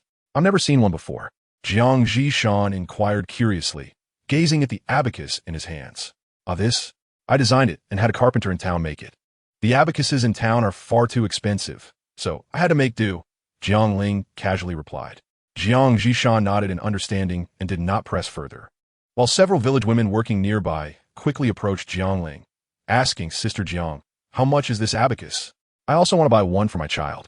Jiang Ling initially thought the women would refuse upon hearing it cost 50 copper coins, but to her surprise, they promptly retrieved a small cloth pouch from their bosoms, carefully counting out the coins and placing them in Jiang Ling's hands, saying, Then we shall trouble Sister Jiang. Jiang Ling was slightly taken aback by the large handful of copper coins. The orange sunset cast dappled shadows across the courtyard. Jiang Ling patiently prepared mint ointment and sugar syrup in the kitchen, while Jiang Zhishan diligently imparted knowledge to the children in the yard. Occasionally, Jiang Ling glanced outside, and the serene scene of children earnestly studying brought a genuine smile to her face. At that moment, a knock suddenly echoed at Jiang Ling's door. Upon opening it, she found Lu Go-sheng, the village chief's grandson, standing there with 2 eggs in hand. Peering inside with an envious expression, he said to Jiang Ling, Aunt Jiang, can I come over to learn to read too? This is my tuition fee. Carefully, Lu Go-sheng presented the eggs to Jiang Ling, seeing the yearning in his eyes. Jiang Ling nodded, allowing him to join their lessons. The clear moonlight illuminated the courtyard, and the children soon departed from Jiang Ling's home. Zhishan, how long do you plan to stay here? Jiang Ling asked, now alone with her brother in the courtyard.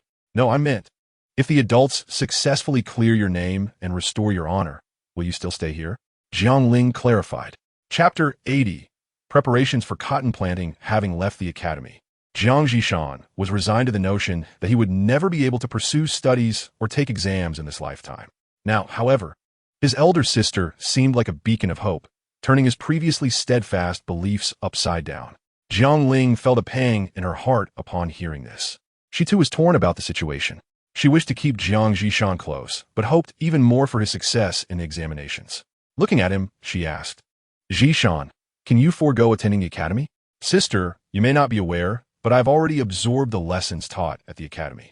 As for matters outside the academy, I suspect this year's curriculum will pertain to managing locusts and droughts.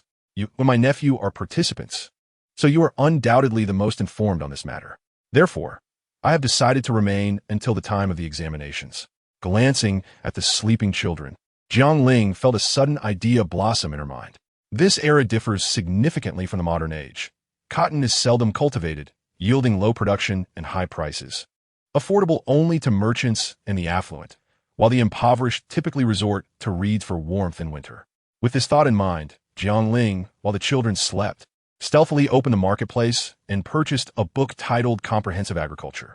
Although she had never farmed before, she was no longer the Jiang Ling of the 21st century, but rather the Jiang Ling of Lujia village, slowly adapting to her new circumstances.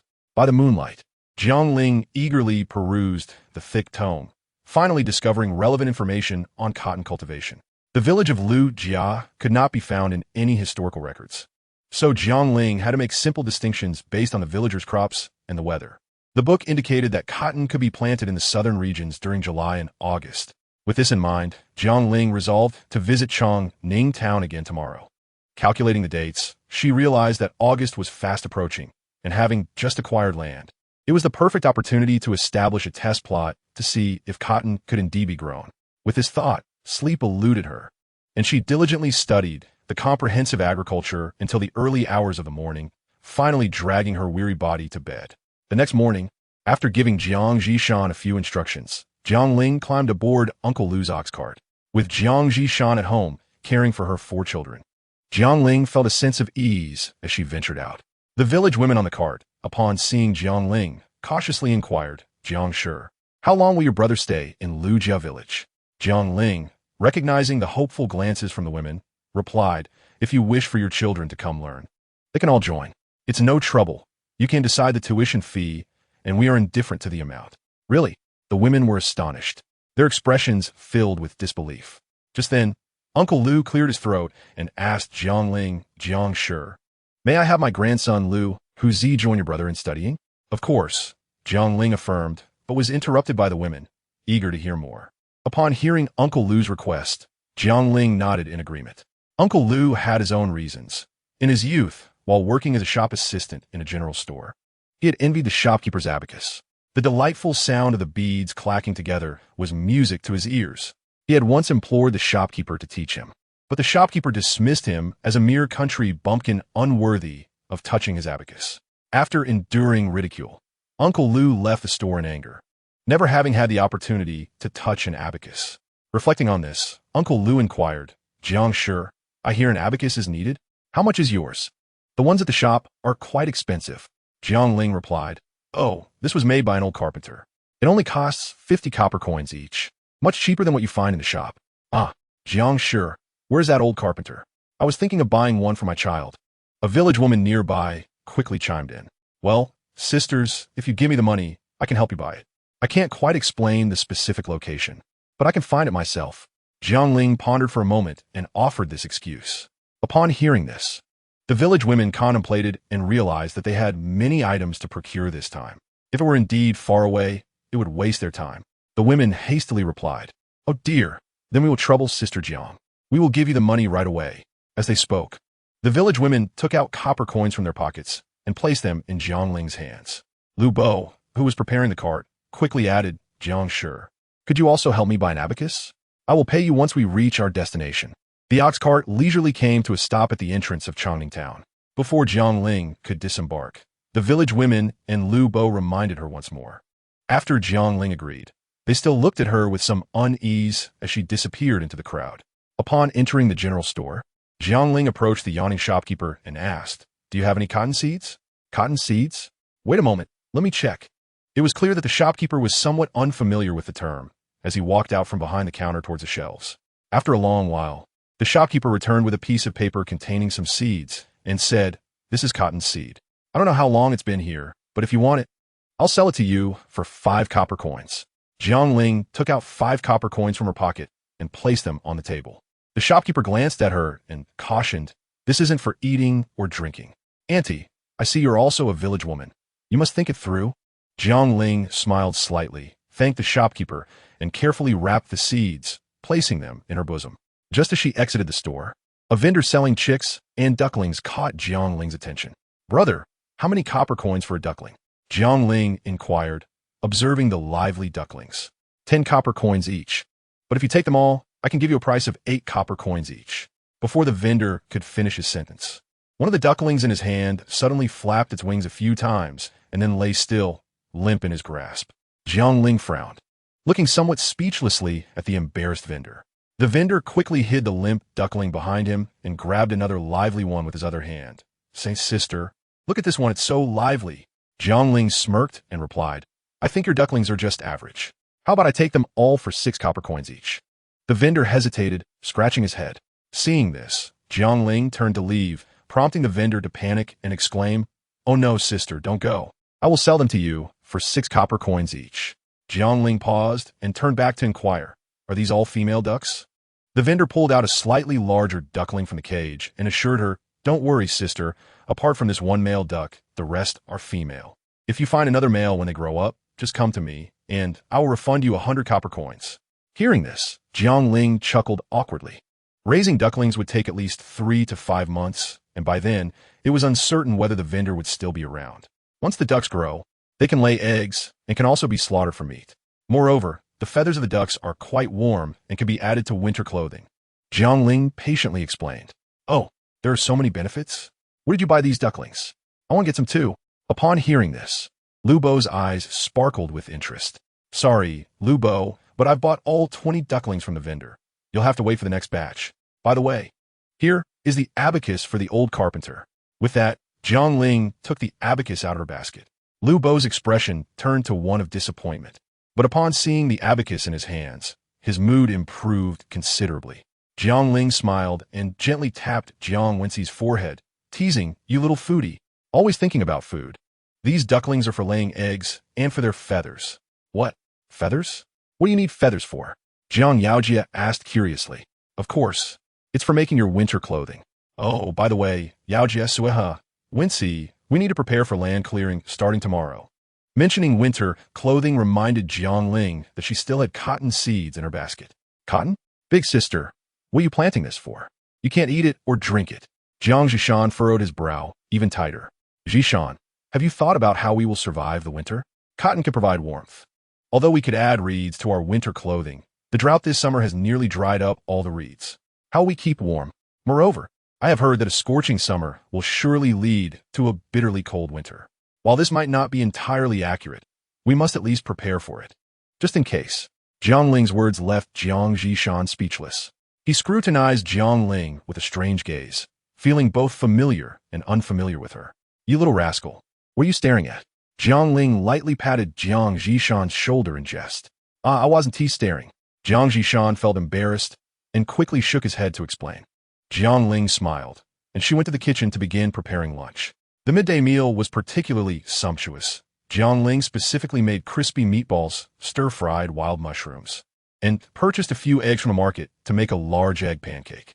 Jiang Zhishan stared at the spread on the table with wide eyes, somewhat astonished as he asked, "Big sister, are you planning to not prepare food for the future?" "Uncle, you're talking nonsense. We eat well almost every day," Jiang Wenxi said while eyeing the crispy meatballs and wiping his saliva. Jiang Zhishan was entirely convinced. He truly could not comprehend his elder sister before him. Why had she become so exceptional after separating from her husband? The 4 children were being cared for much better than before. At least they no longer looked malnourished. "Hurry and eat. After we finish, we still need to go clear the land. Zhishan, just focus on studying at home." Without waiting for Jiang Zhishan to respond, Jiang Ling spoke first. "No way. I can't just come to my big sister's house and eat for free while taking your money. I have to contribute." Jiang Zhishan shook his head in refusal. "What can a scholar like you do in the fields? Just focus on your studies." Jiang Ling replied, "No, big sister. Let me join you. There are no scholars around here." Seeing Jiang Zhishan's determined attitude, Jiang Ling finally sighed in resignation, saying, "Zhishan, farming is quite arduous. I'm not afraid. My nephews and nieces can manage. As a grown man with hands and feet, how could I not?" Saying this, Jiang Zhishan patted his arm. Understanding Jiang Zhishan's stance, Jiang Ling realized that no amount of persuasion would be effective, so she reluctantly allowed him to join her in the fields that afternoon. The afternoon sun remained scorching hot. Jiang Ling distributed the straw hats she had purchased from the market to everyone and reminded them to stop working and rest in the shade if they felt dizzy or nauseous. Jiang Zhishan and the 4 children nodded in agreement, and the 6 of them made their way to Jiang Ling's plot of land. Clearing the land was somewhat challenging, but fortunately, the water from the cave was slowly flowing, and the surface was not particularly parched, making the soil soft. Jiang Yaojia, along with Jiang Sueha and Jiang Wensi, began to turn the soil with hoes, while Zhao Erling's wife quickly approached upon seeing them. When she saw Jiang Zhishan, she was momentarily taken aback. "Oh, Jiang, sure. And Brother Zhishan, you are all here. Did you buy this piece of wasteland?" Zhao Erling's wife inquired. "Yes, I also plan to build a house at the back. You know, my current house is temporarily lent to us by the village chief out of pity for us women." Jiang Ling replied with a smile. "Oh dear, Brother Zhishan is also working here. With such delicate skin and limbs, don't overexert yourself." Zhao Erling's wife meant no harm. She was simply concerned about the scholar doing manual labor. However, the words that reached Jiang Zhishan's ears took on a different flavor. He paused in his toil, gripping the hoe tightly as he looked at Zhao Erling's wife and asked, "Sister Zhao, what do you mean by that?" Chapter 82. Preparing to plant cotton 3. What do you mean? "It means nothing, but why is your face so red, Zhishan?" Zhao Erling's wife inquired, her curiosity piqued. "Sister Erling, you should get back to work. I have this wasteland to clear." Jiang Ling interjected, eager to defuse the situation. Zhao Erling's wife, straightforward by nature, nodded with a smile and turned back towards her own fields. "Don't overthink it. They mean no harm." Jiang Ling reassured Jiang Zhishan, who nodded and returned to his labor. After a short while, Zhao Erling's wife's loud voice reached Jiang Ling's ears once more. "Jiang, sister, we are here to help you." Jiang Ling looked up to see Zhao Erling's wife arriving with a group of people, all armed with hoes and smiling at her. Jiang Ling felt a bit perplexed and was about to ask when Zhao Erling's wife quickly spoke up. "You have helped us so much. Now that your family needs to clear the land, it is our duty to assist. Rest assured, with our help, we will finish clearing your 20 acres today. Isn't that right, everyone?" She turned to the crowd behind her. "Yes." The group responded in unison, raising their hoes. The throng of laborers swiftly moved into Jiang Ling's fields, working diligently. By the time the sun began to set, a significant portion of the wasteland had already been cleared. Concerned they might tire themselves, Jiang Ling quickly remarked, "Let's call it a day. I will pay each of you 5 copper coins for your labor." "What? Jiang, sister, we didn't come here for your money." Zhao Erling's wife waved her hands in refusal. "Everyone, this is your rightful earnings. Do not be modest. I plan to build a house here in the future, and I will need your help." Jiang Ling smiled. Observing that no one seemed inclined to accept, she turned to Jiang Zhishan and instructed, "Brother, go to the box and bring me 100 copper coins to pay these brothers and sisters." Upon hearing this, Jiang Zhishan turned and dashed toward the old house. The surrounding people appeared somewhat flustered, and Zhao Erling's wife awkwardly scratched her head, saying, "Sister, saying this makes it seem like we are being distant. You have discovered the water source and dealt with the locusts. If anything, we owe you." Jiang Ling smiled gently and reassured her, "Sister Erling, there is no question of owing or not. We are all from the same village. We don't need to speak of such things." Zhao Erling's wife looked at Jiang Ling and continued, "Then why should we accept wages? Because I will need your assistance in making mud bricks for my house in the future. If you help me this time without accepting anything, how can I ever ask for your help again?" Jiang Ling cleverly persuaded Zhao Erling's wife, who felt something was off but couldn't pinpoint what it was. Ultimately, she could only scratch her head and frown at Jiang Ling. After distributing the last copper coin, Jiang Ling addressed the crowd in a while. "I will require some individuals to help me make mud bricks, and I hope you will assist." "Oh, Jiang, sister, don't mention it. Just say the word, and I will definitely bring my family over to help." "Absolutely. Just say the word, and we will be there." The crowd chimed in enthusiastically. Jiang Ling expressed her gratitude to everyone, and they departed from her fields in high spirits. Observing the substantial clearing, Jiang Ling meticulously scattered the cotton seeds and gently covered them with the turned soil. After a busy afternoon, Jiang Ling felt a deep ache in her back, and Jiang Zhishan, too, was feeling the strain. Despite the help, his arms felt as heavy as lead. Upon returning home, Jiang Ling busied herself preparing dinner. After the meal, several children from the village came to her yard, earnestly listening to Jiang Zhishan's lessons. "Jiang, come out for a moment." The village head gently knocked on Jiang Ling's door. Jiang Ling promptly opened the door and stepped outside. The village head, wearing a broad smile, glanced around Jiang Ling's yard and said, I have learned that Jiang Zhishan is teaching. Now that there are more children, there's a vacant space at the Liu family ancestral hall. Why not hold classes there? Oh, and take these candles. If Jiang Zhishan cannot teach during the day, he can use these for lighting at night. The village head handed several candles, thick as a baby's arm, to Jiang Ling. Jiang Ling thanked him profusely, but the village head looked to the sky and said, The one who should be thanking you is me. Our Liu family village has not produced even a single scholar for many years. Unlike your maternal village, which has a private school, we have suffered from the lack of education. With Jiang Zhishan here, I feel a sense of peace. The village head became somewhat emotional as he spoke. Jiang Ling quickly responded, Zhishan may not stay here for long, perhaps 3 to 5 months, but rest assured. Jiang Ling had expected the village head to express disappointment upon hearing this, but instead he appeared satisfied and replied, That's fine. Please thank your brother for me. 3 to 5 months will be sufficient for these children to learn to read and write. After nodding and expressing her gratitude, the village head turned and left. After a while, the children gradually departed from Jiang Ling's home. Jiang Ling looked at Jiang Zhishan, who was covered in dirt, and said, Take off your clothes. I'll wash them for you. Feeling a bit embarrassed, Jiang Zhishan hesitated before finally speaking, Sister, I didn't bring a change of clothes. Jiang Ling was taken aback. It was her fault for being too busy lately. Jiang Zhishan had not changed clothes for several days, and she hadn't noticed. With a sigh of resignation, Jiang Ling realized she would need to make a trip to Changning Town tomorrow. With that thought, she turned to Jiang Zhishan and said, Let us go to the town together tomorrow. I'll buy you some fabric for a new outfit. Don't refuse. I would be displeased if you were so polite with me.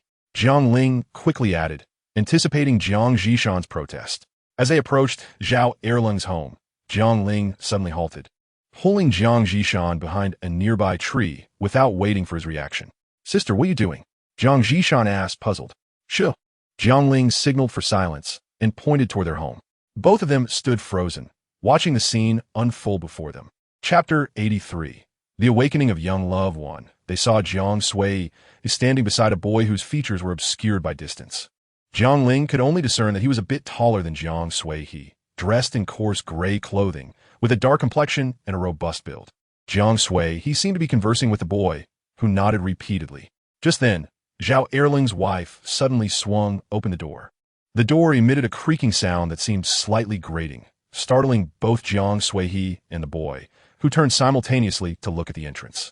The boy then appeared to say something to Jiang Sui, who nodded wistfully as she watched him leave. Jiang Ling felt a twinge of displeasure at this sight. Pursing her lips, although it was customary for ancient people to marry young, and girls underwent the coming-of-age ceremony at 15, she did not wish for her own child to marry so early. With this thought, she quickly emerged from behind the tree. Oh my, Jiang sister, you startled me, Zhao Erling's wife exclaimed, placing a hand on her chest. Sister, did you see what just happened? Jiang Ling leaned closer to Zhao Erling's wife and whispered, What just happened? Zhao Erling's wife looked utterly confused. The person next to Sui He, Jiang Ling hinted. Oh, that him, the lad from the Zhang family in Guiwe village, Zhang Dazhuang. Zhao Erling's wife slapped her forehead and exclaimed, Guiwe village? Zhang Dazhuang? These two phrases, which were somewhat familiar yet strange, swirled incessantly in Jiang Ling's mind. Indeed, Zhang Dazhuang seemed to have some connection with Shandian Ma, though Jiang Ling was unsure of the specifics. Why don't you ask Shandian Yang? Zhao Erling's wife, though straightforward, was quick-witted and wished to avoid unnecessary trouble, promptly deflecting the matter to Shandian Ma. After nodding in gratitude to Zhao Erling's wife, Jiang Ling hastily made her way to Lu Wangda's home. Is Shandian Yang at home? Jiang Ling gently knocked on the door of Lu Wangda's house and inquired. Footsteps soon approached from within, and the door creaked open. Lu Wangda's wife peeked out, and upon recognizing Jiang Ling, she swiftly opened the door to invite her inside. Oh, Jiang Xiaonyang, what brings you here? Lu Wangda's family had always been grateful to Jiang Ling for saving their 2 children in the past. Shandian Yang, I have a few questions for you, Jiang Ling stated with a serious expression, startling Shandian Yang. She gazed at Jiang Ling with a puzzled look and asked, What happened? Did our Shandian bully your child? Don't worry, I'll give him a good beating. As she spoke, Shandian Yang abruptly stood up from her chair, looking around for something to punish Shandian. Seeing this, Jiang Ling quickly intervened, saying, No, that's not it. Your Shandian hasn't bullied my child. I have other matters to discuss. Yes, I heard you are from Guiwa village? Jiang Ling probed, her eyes darting as she tested the waters. Yes. Guiwa village is my maternal home. Why do you suddenly ask about this? Shandian Yang appeared even more bewildered, looking at Jiang Ling in confusion. Ah, Shandian Yang, please don't be nervous. I heard that the Zhang Dazhuang family from Guiwa village is related to you? Jiang Ling continued her inquiry. Oh, you mean that child? Well, how should I put it? He somewhat resembles his father, Shandian Yang replied, shifting her chair closer to Jiang Ling. In a hushed tone, she continued. His father is known throughout the area for being quite reckless, much like Wang Lizi from our village. As for his son, he has plenty of schemes. Oh, Jiang Xiaonyang, I can't quite remember. Shandian Yang scratched her head, appearing deep in thought. After a couple of minutes, she hesitantly added, I recall that old lady Lu seemed to have arranged a betrothal for your Suiha. Not that I'm meddling, Jiang Xiaonyang, but since you are the savior of our Shandian and Xiaoyu, I truly don't want Suiha to be pushed into a perilous situation. You see, years ago, when Dazhuang's family had some money, old lady Lu seemed to have arranged a betrothal, and Suiha and Dazhuang had met a few times and were quite familiar. I couldn't advise you then, but now that you and Lu Yuren have parted ways and life is improving, I must insist. Do not let Suiha marry Dazhuang. Otherwise, that child's future will be ruined. Shandian Yang's face was a portrait of distress, her features almost contorted together. After hearing this, Jiang Ling's mind began to formulate a plan. She nodded and pressed on. It's all right, Shandian Yang. Just share whatever you know, and I won't disclose it to anyone. I genuinely appreciate your assistance in my time of need.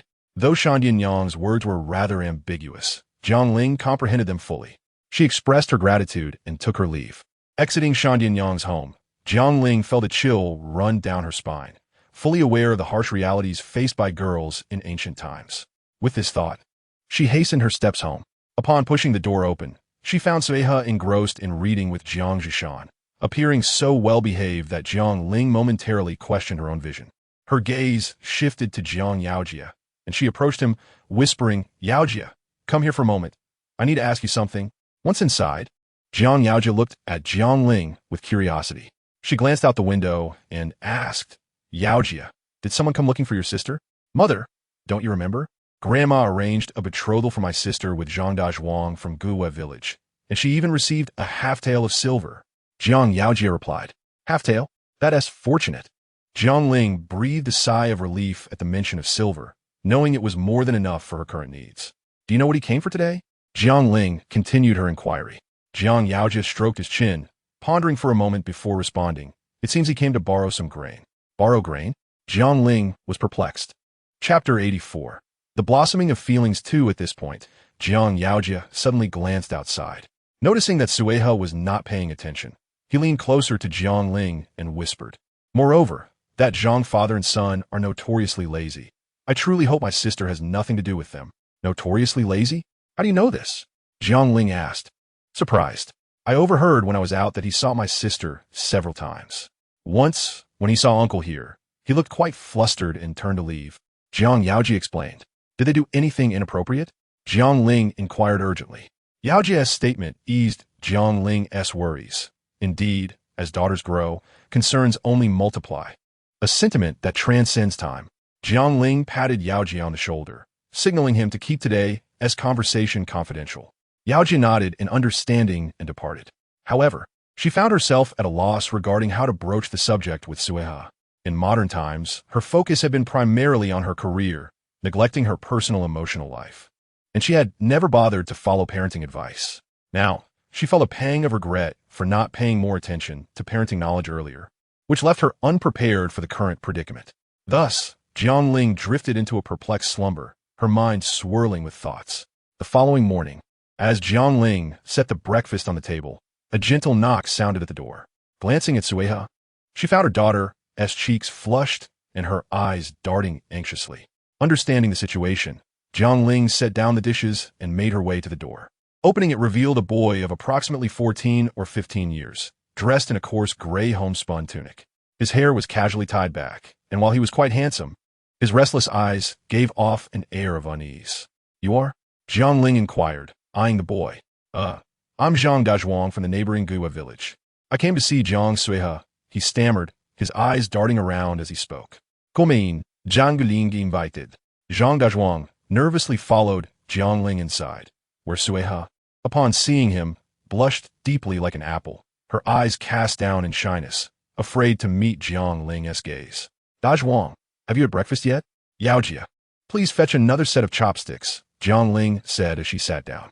No, Aunt Jiang, I just came to bring something for Sueha, Zhang Dazhuang exclaimed, pulling 4 eggs from his pocket.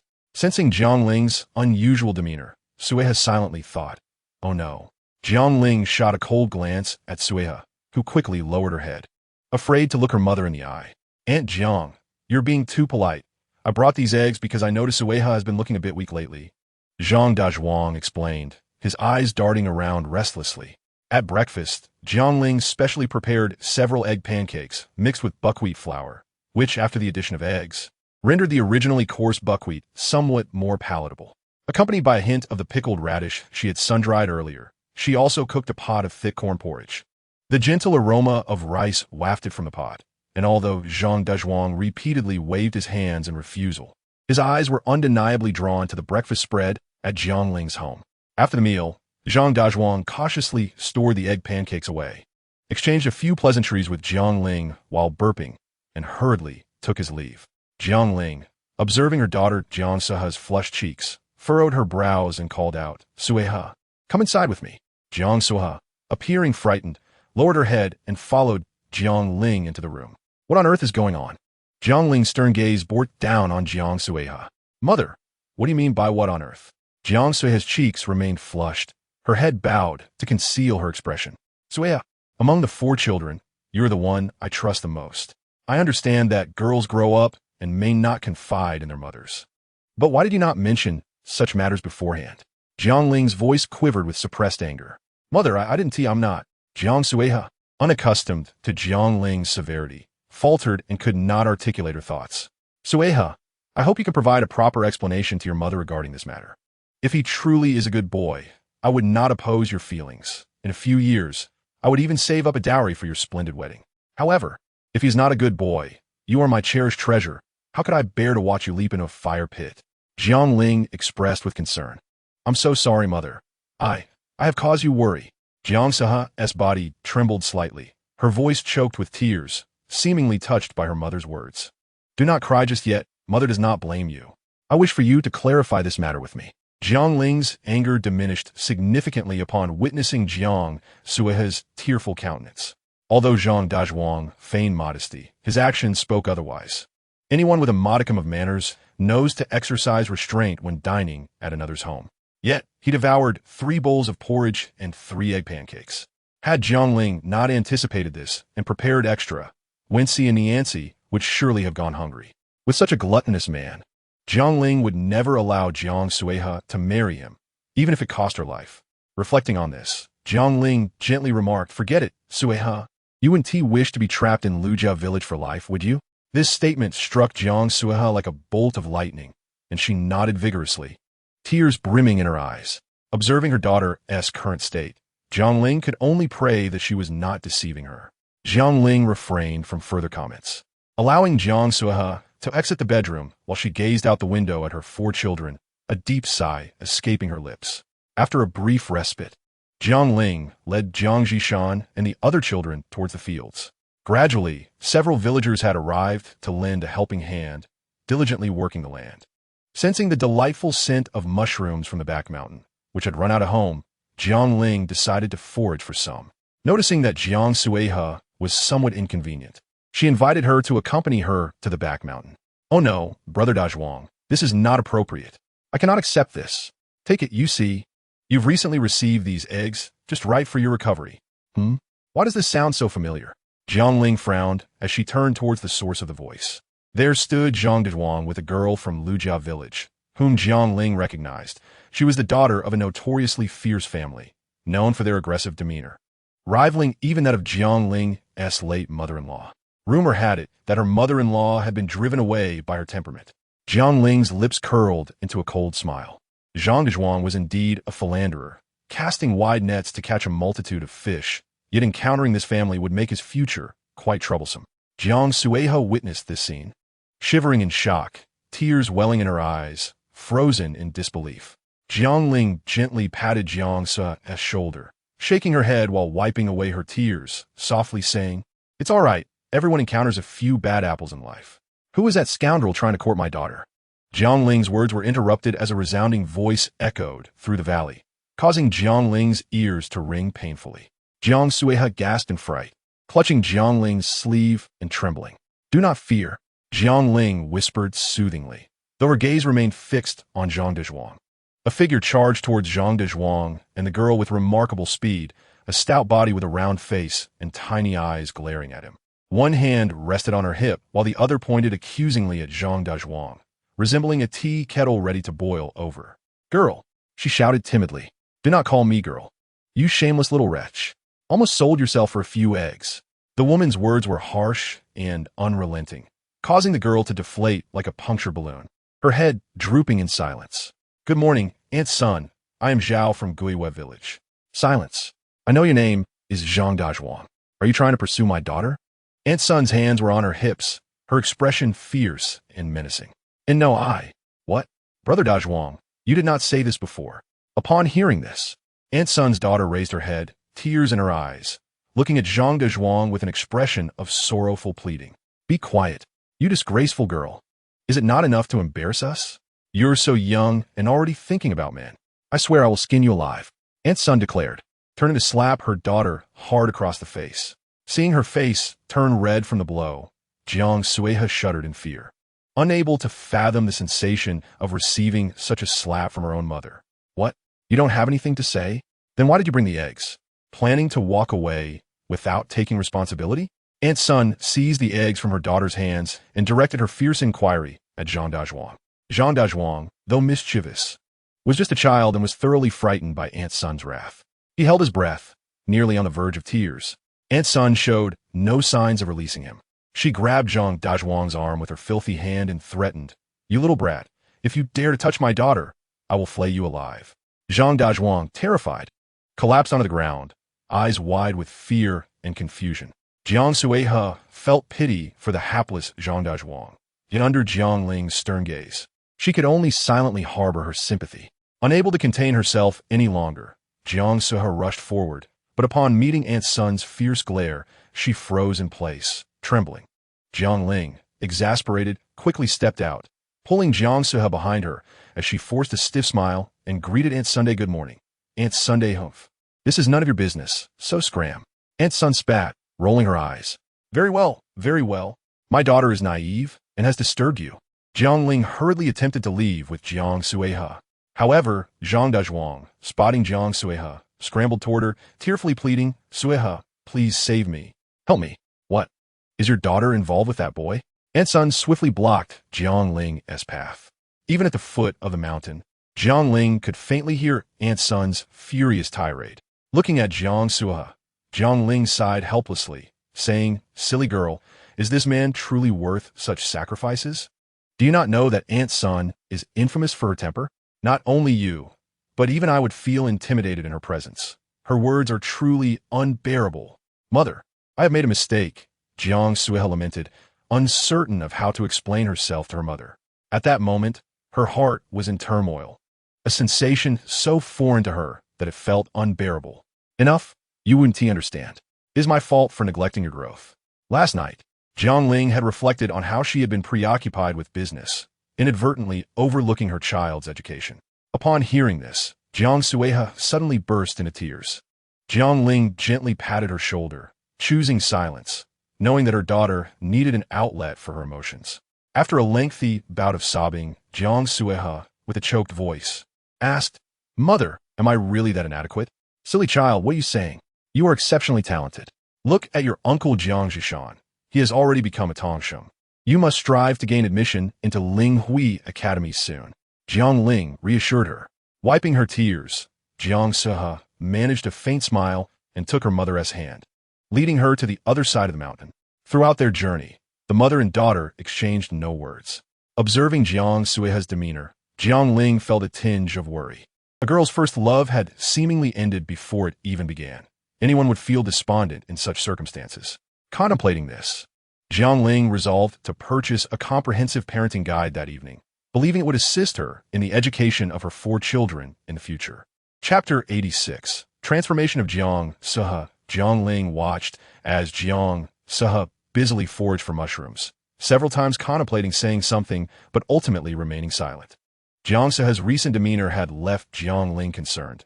She seemed perpetually melancholic, even losing interest in reading, her favorite pastime, merely sitting at the door, staring vacantly at the sky.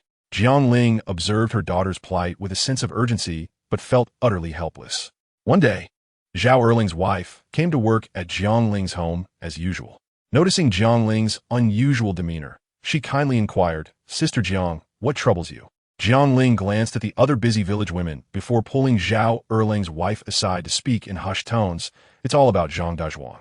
Jiang Ling poured out the entire tale of Zhang Dazhuang and Jiang Suhe to her. After listening, Zhao Erling's wife chuckled softly and said, "Sister, I must tell you something without causing offense. Though I cannot compare to your business acumen, I do have some insights in child rearing. It is entirely normal for a young girl to experience budding feelings. But if she encounters other more captivating prospects, how could she remain infatuated with one man?" Zhao Erling's wife's words left Jiang Ling momentarily stunned. Shaking her head, she replied earnestly, "Sister, please speak plainly. Have you truly taken the time to understand Suhe? Though she appears quiet, she possesses a delicate inner world. If you expose her to more experiences, I believe she will not remain in this state." Zhao Erling's wife's comments illuminated Jiang Ling's mind, sparking a new idea. That night, Jiang Ling took Jiang Suhe to the back mountain, producing a bottle of fruit wine she had secretly purchased from the market. Under the bright moonlight, Jiang Ling presented the wine to Jiang Suhe, saying, "Suhe, I have neglected you lately due to my business. Tonight, it is just you and me.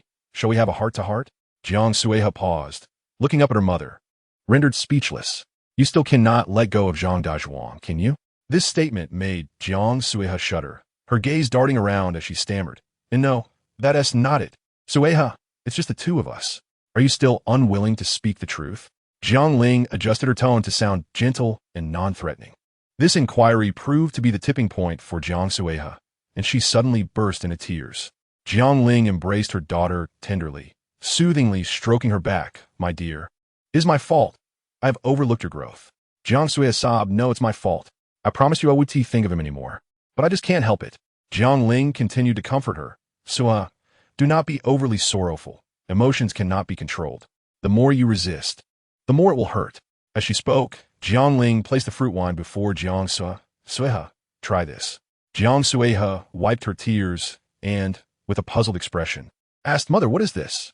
"Ah, this is a fine elixir. It will help you forget your troubles." Jiang Ling replied with a mysterious smile. Jiang Suhe hesitantly accepted the fruit wine and, after taking a sip, exclaimed, "Mother, this is so spicy." Jiang Ling chuckled, encouraging her to take another sip. Though reluctant, Jiang Suhe, believing her mother's promise of forgetting her troubles, gulped down the entire bottle. Not long after, Jiang Suhe felt as though her mind were filled with lead. Everything appeared to blur and double, and her limbs felt uncoordinated. Lying on the grass, she mumbled, "Mother, what is happening to me?" "Nothing, nothing, you are perfectly fine. How do you feel now?" Jiang Ling rushed to reassure her. Jiang Suhe shook her head vigorously, yet the world around her spun chaotically. Frowning, she noticed her cheeks were flushed, likely a result of the alcohol. "Mother, will I really forget about Zhang Dazhuang?" Jiang Suhe asked, her eyes unfocused as she gazed at Jiang Ling. "Of course, that boy is utterly irresponsible. He is entangled in ambiguity with both you and the daughter of the Sun family. How could such a man ever be your husband? You must be tired, Suhe. Sleep now, and tomorrow morning I will take you somewhere delightful." Jiang Ling gently patted her daughter. Jiang Suhe wished to say more, but her eyelids felt heavy, and soon she lay in the grass, softly snoring. Jiang Ling smiled as she carefully lifted Jiang Suhe, making her way home. "Sister, what is going on?" Jiang Yaojie's voice greeted her as she opened the door. Jiang Ling looked up to see Jiang Yaojie approaching with a worried expression. "She's just asleep." Jiang Ling reassured him. Jiang Yaojie nodded and gently took Jiang Suhe from Jiang Ling's arms, carrying her to the bedroom. "Why are you still awake at this hour?" Jiang Ling inquired curiously. "Oh, I was just reviewing the arithmetic lessons Uncle taught this afternoon," Jiang Yaojie replied, fiddling with his abacus. The sound of the abacus was particularly pleasant, and Jiang Ling watched him intently before quietly asking, "Yaojie, what do you wish to do in the future?" "In the future?" Jiang Yaojia paused, pondering as he set down the abacus. Well, I'm not quite sure. However, I want to study diligently. Mother, there is something I haven't told you. Jiang Yaojia scratched his head, looking somewhat embarrassed. His admission left Jiang Ling momentarily at a loss for words, though she recognized that in ancient times, scholars were indeed held in high esteem. However, Mother, I really want to do business in the future. When I accompanied you to buy spicy herb water, I felt genuinely happy. Could I not excel in my studies while also managing a business? Jiang Yaojia's eyes sparkled with enthusiasm, prompting a gentle smile from Jiang Ling. To succeed in business, you must first master arithmetic and literacy. If you study well, you will undoubtedly thrive in commerce. With your uncle here, you ought to work even harder. Jiang Yaojia nodded, and as she observed him, Jiang Ling suddenly conceived an idea. Yaojia, would you consider trying something new? Chapter 87. Transformation of Jiang Suihe to Mother. Just tell me what you need. I am ready to help. Jiang Yaojia responded eagerly. Very well. Tomorrow I plan to take your sister Suihe out. You should accompany us. I believe our spicy herb paste and spicy herb syrup have not yet fully penetrated the markets of Pingxi County and Chongning Town. Would you like to help expand our market? Jiang Ling proposed. Absolutely. I've been wanting to try that for quite some time. Jiang Yaojia, unable to suppress his amusement, nodded repeatedly. Drink some water. You must be feeling quite uncomfortable. Jiang Ling said softly. After breakfast, I will take you to the county. Jiang Ling continued, observing Jiang Suihe finishing her water. Jiang Suihe, like a bewildered monk, was perplexed, yet she never opposed Jiang Ling's wishes and promptly climbed out of bed to wash up. The three of them sat in Uncle Lu's ox cart, accompanied by a village woman. Before long, unable to endure the silence, they began to whisper among themselves. Have you heard? Sun's daughter is engaged to Zhang Dazhuang from Guiyue village. Jiang Ling, who had originally been resting her eyes, suddenly opened them wide at this remark. She silently glanced at Jiang Suihe, who appeared somewhat pale, her expression complex. I've heard. With Sun's temperament, Zhang Dazhuang will certainly have his hands full. Isn't it said that when families are not alike, they do not enter the same door? Rumor has it that the hasty engagement is due to Sun's daughter and Zhang Dazhuang already having crossed the line. This statement turned Jiang Suihe's already ashen face into a ghastly pallor, and her tears nearly spilled from her eyes. Sensing this, Jiang Ling did not wish for her daughter to suffer further harm. She quickly raised her head and said to the nearby village women, ladies, as women ourselves, is it truly appropriate to speak ill of a young girl behind her back? The village women, realizing their indiscretion, nodded in agreement and awkwardly laughed to diffuse the situation. However, Jiang Ling's heart sank at their conversation. If what they said was true, Zhang Dazhuang indeed resembled the cunning character described by Lightning Mother, a young man who had gone astray. She could only feel grateful that she had discovered this early. The ox cart leisurely came to a halt at the entrance of Chongning Town. Jiang Yaojia greeted Jiang Ling and jumped down first, while Jiang Ling remained seated with her daughter until they reached Pingxi County, where they finally alighted. Mother, where are you taking me? Jiang Suihe asked, puzzled. Jiang Ling did not respond, but took Jiang Suihe's hand and led her into the Yukulu. The young waiter immediately recognized Jiang Ling and greeted her warmly. Ah, Sister Jiang, what brings you here? Jiang Ling smiled faintly and replied, no need for flattery. I am merely here to have a meal with my child. Please find us a window seat. Of course. Please follow me upstairs. The waiter led them to the second floor. Jiang Ling was seated at a cozy window table where she could see Ningfu Academy. Mother, this place must be expensive, right? Jiang Suihe nervously surveyed her surroundings and whispered, it's fine. Mother has money. What would you like to eat? Jiang Ling pointed to the menu hanging on the wall. Mother, just order what you like. I wouldn't dare choose. Jiang Suihe shook her head in refusal. Suihe, although you are a girl, I hope you can stand on your own and become a remarkable woman.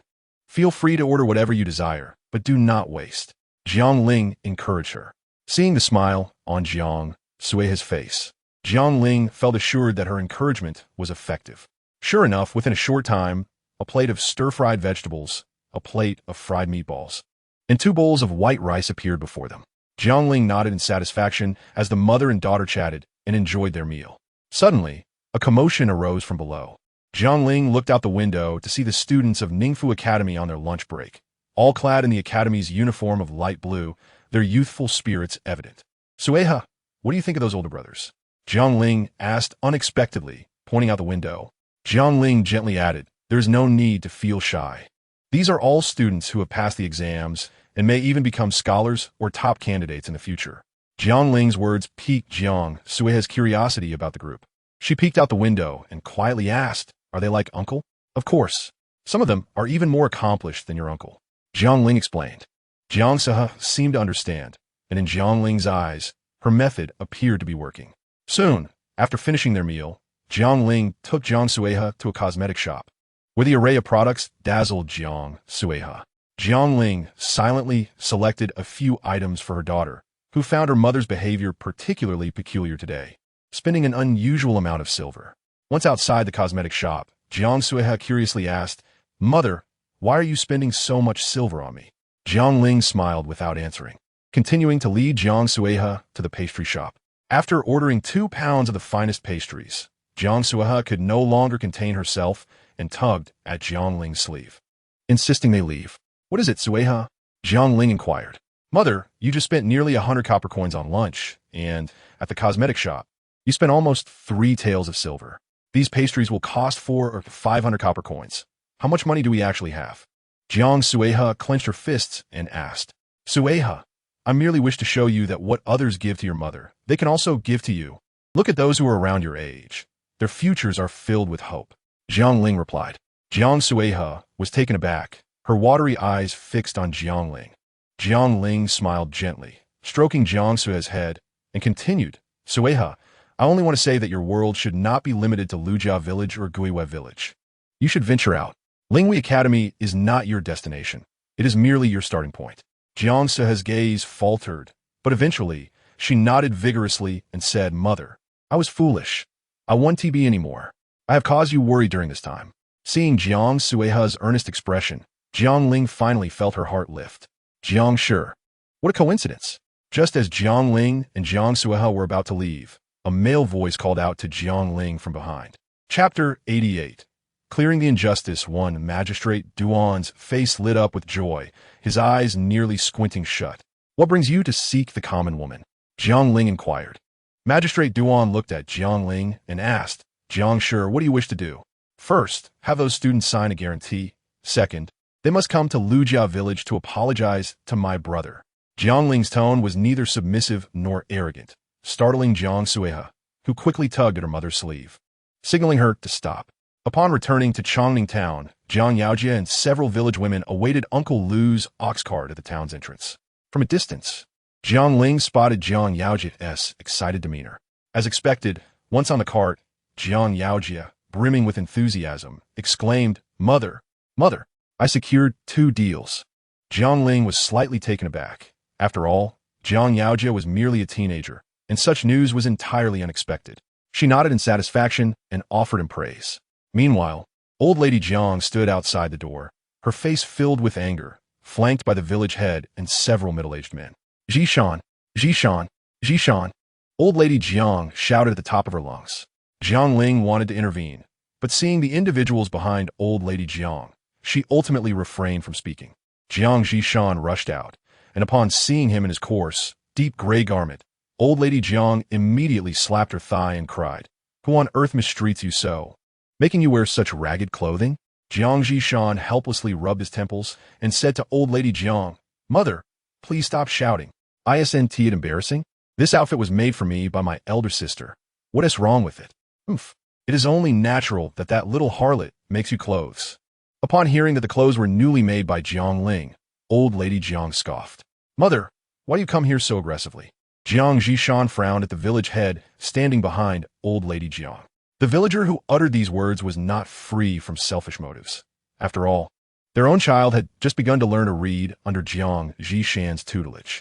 If Jiang Jishan were to leave now, their child's education would be irrevocably lost. Begone! Who do you think you are to speak here? Jiang Lao Tai Tai shouted angrily, firmly gripping Jiang Jishan and attempting to pull him outside. Mother, don't let go of me. I refuse to leave. Jiang Jishan exclaimed, breaking free from her grasp. Jiang Ling, disinterested in arguing with Jiang Lao Tai Tai, rolled her eyes and leaned against the door, intending to continue watching the commotion.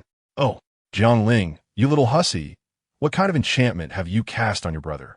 Jiang Lao Tai Tai continued her tirade against Jiang Ling mother, If you keep saying such things, I will be truly upset, Jiang Zhishan retorted coldly, waving his sleeve dismissively.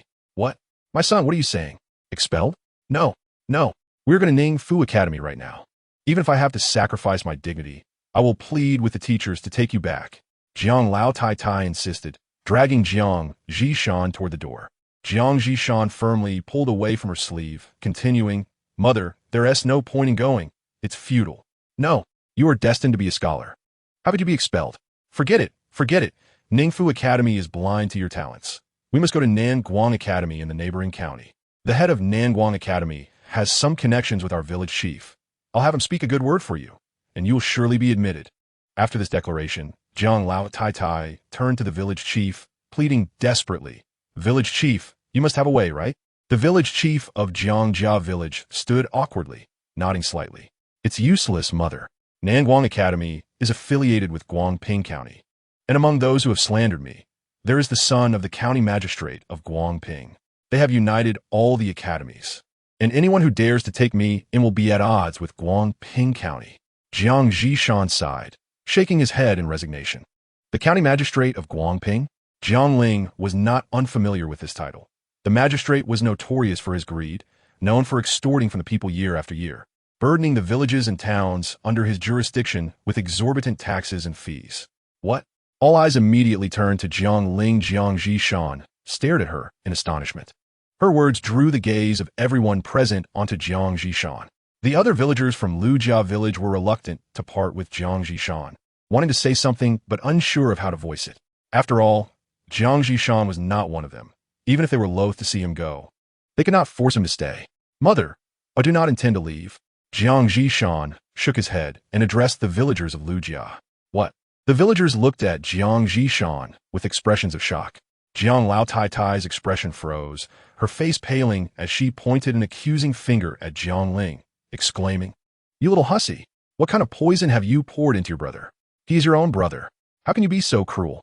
Jiang Ling shot Jiang Lao Tai Tai a disdainful glance, ignoring her outburst. Jiang Zhishan grasped his mother's arm, his expression displeased as he said, Mother, what are you doing? This matter has nothing to do with my sister.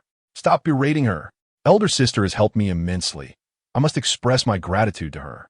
Although I have stayed at elder sister's home, she has treated me with kindness, encouraging me to teach here, to forge my own path.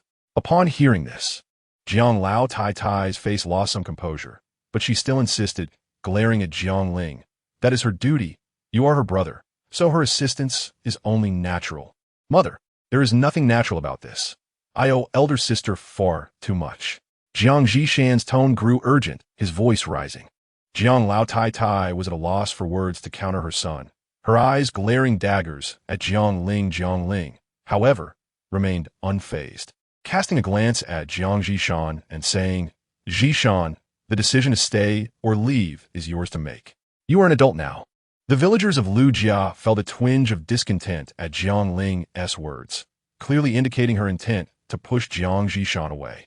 Yet, recognizing that Jiang Zhishan belonged to Jiangjia village, they could only remain silent. Jiang Zhishan bowed to Jiang Ling and then turned to the villagers of Lujia, slowly speaking, I, Jiang Zhishan, extend my gratitude to all the uncles, aunts, brothers, sisters, and younger siblings of Lujia village. I have been expelled from the academy for certain reasons, yet you all have not looked down upon me. Instead, you show me such respect. I bow to you all, and please rest assured, I will not leave Lujia village for at least 4 months. What? My son? For months? Jiang Lao Tai Tai was taken aback at the thought of Jiang Zhishan staying in Lujia village for such an extended period. She grasped his arm, exclaiming, Son, are you out of your mind? 4 months. What if it delays your studies? Jiang Zhishan shook his head, gently pushing her hand away. Mother, you need not worry about this. I have my own plans. He then deeply bowed to the elders of Jiangjia village, saying, I apologize for causing you concern. It is my own inadequacy. With that, Jiang Lao Tai Tai could only leave in a huff, casting one last fierce glare at Jiang Ling, as if warning her to take good care of Jiang Zhishan. Rest assured, during these 4 months, I will devote myself entirely to teaching every child. Jiang Zhishan, clad in a deep gray linen garment, stood among the crowd. Watching Jiang Lao Tai Tai and the others depart, The villagers of Lujia collectively sighed in relief, shaking their heads and offering Jiang Zhishan expressions of goodwill. Mother, both inns in Chongning town have reserved 200 bowls of mint water. This is their deposit. Jiang Yao Jia exclaimed, clattering the coins onto the table as he turned to Jiang Ling. Jiang Ling, gazing at the pile of coins, smiled mysteriously and asked, Yao Jia, why didn't you hand me the coins on the ox cart earlier? Jiang Ling nodded in satisfaction, noticing her eldest son seemed quite enamored with business and displayed considerable talent in it. After deducting the deposit for the 400 bowls of mint water, how much do the innkeepers still owe us? Jiang Ling decided to test Jiang Yao Jia. He promptly took out an abacus and began calculating, and after a short while, he looked up proudly. The two innkeepers owe us a total of 600 coins. That makes 300 each. With that, Jiang Yao Jia shook the abacus in his hand. Jiang Ling exchanged a glance with Jiang Zhishan, both clearly pleased with Jiang Yao Jia. Yeah. Can you be responsible for delivering these 2 barrels of spicy sugar syrup tomorrow? Jiang Ling inquired. Jiang Yao Jia confidently nodded in agreement, and Jiang Ling couldn't help but smile with satisfaction at the sight. Upon hearing the phrase freely allocate, Jiang Yao Jia's expression grew slightly complex, a mix of surprise and excitement. You're growing up, you have the right to manage your own money now. How about 10 coins as a reward for successfully negotiating with the 2 inns? Jiang Ling proposed. If I negotiate even better, will there be more rewards? Jiang Yao Jia asked, his face alight with enthusiasm. Jiang Ling was momentarily speechless, but seeing the hopeful look in his eyes, she nodded. However, she seemed to realize that not every matter should be incentivized with money. Zhishan, there is something I would like to ask of you, Jiang Ling said, looking at Jiang Zhishan, who was stifling a laugh beside her. Elder sister has something to say. Please do not be so formal with me. Jiang Zhishan replied. That's no problem, but elder sister, I feel there is something I must discuss with you. Jiang Zhishan frowned slightly, glancing at Jiang Wenxi, who was playing nearby. Yaoji and Suaha are both diligent children, but Wenxi, the little girl, presents a different case. Jiang Zhishan scratched her head, seemingly searching for the right adjective in her mind. I feel that Wenxi is perhaps not suited for academic pursuits. Jiang Zhishan finally admitted after much contemplation. What does that mean? Jiang Ling inquired, her brow furrowing in confusion. The moment this little girl picks up a book, she displays an expression of extreme distress. Yet when assigned a task, she performs with remarkable vigor. Moreover, it seems she possesses strength beyond that of an ordinary child. A thought suddenly emerged in Jiang Ling's mind, and she whispered, Zhishan, are there any martial arts schools in Pingxi County? Elder sister, you wouldn't mean to suggest. Jiang Zhishan did not finish her sentence, but her gaze, like Jiang Ling's, was fixed on Jiang Wenxi. Jiang Ling nodded and continued, your words have reminded me. I am considering a different approach for Wenxi. There is indeed one, but Wenxi is only 4 this year, and I worry she may not endure the hardships, especially since she is a girl. Jiang Zhishan expressed concern. Well, there's a martial arts school in Pingxi County, and one of the instructors has a good relationship with me. How about I take Wenxi there tomorrow? Jiang Zhishan suggested tentatively. Let me first ask the girl's opinion. With that, Jiang Ling approached Jiang Wenxi.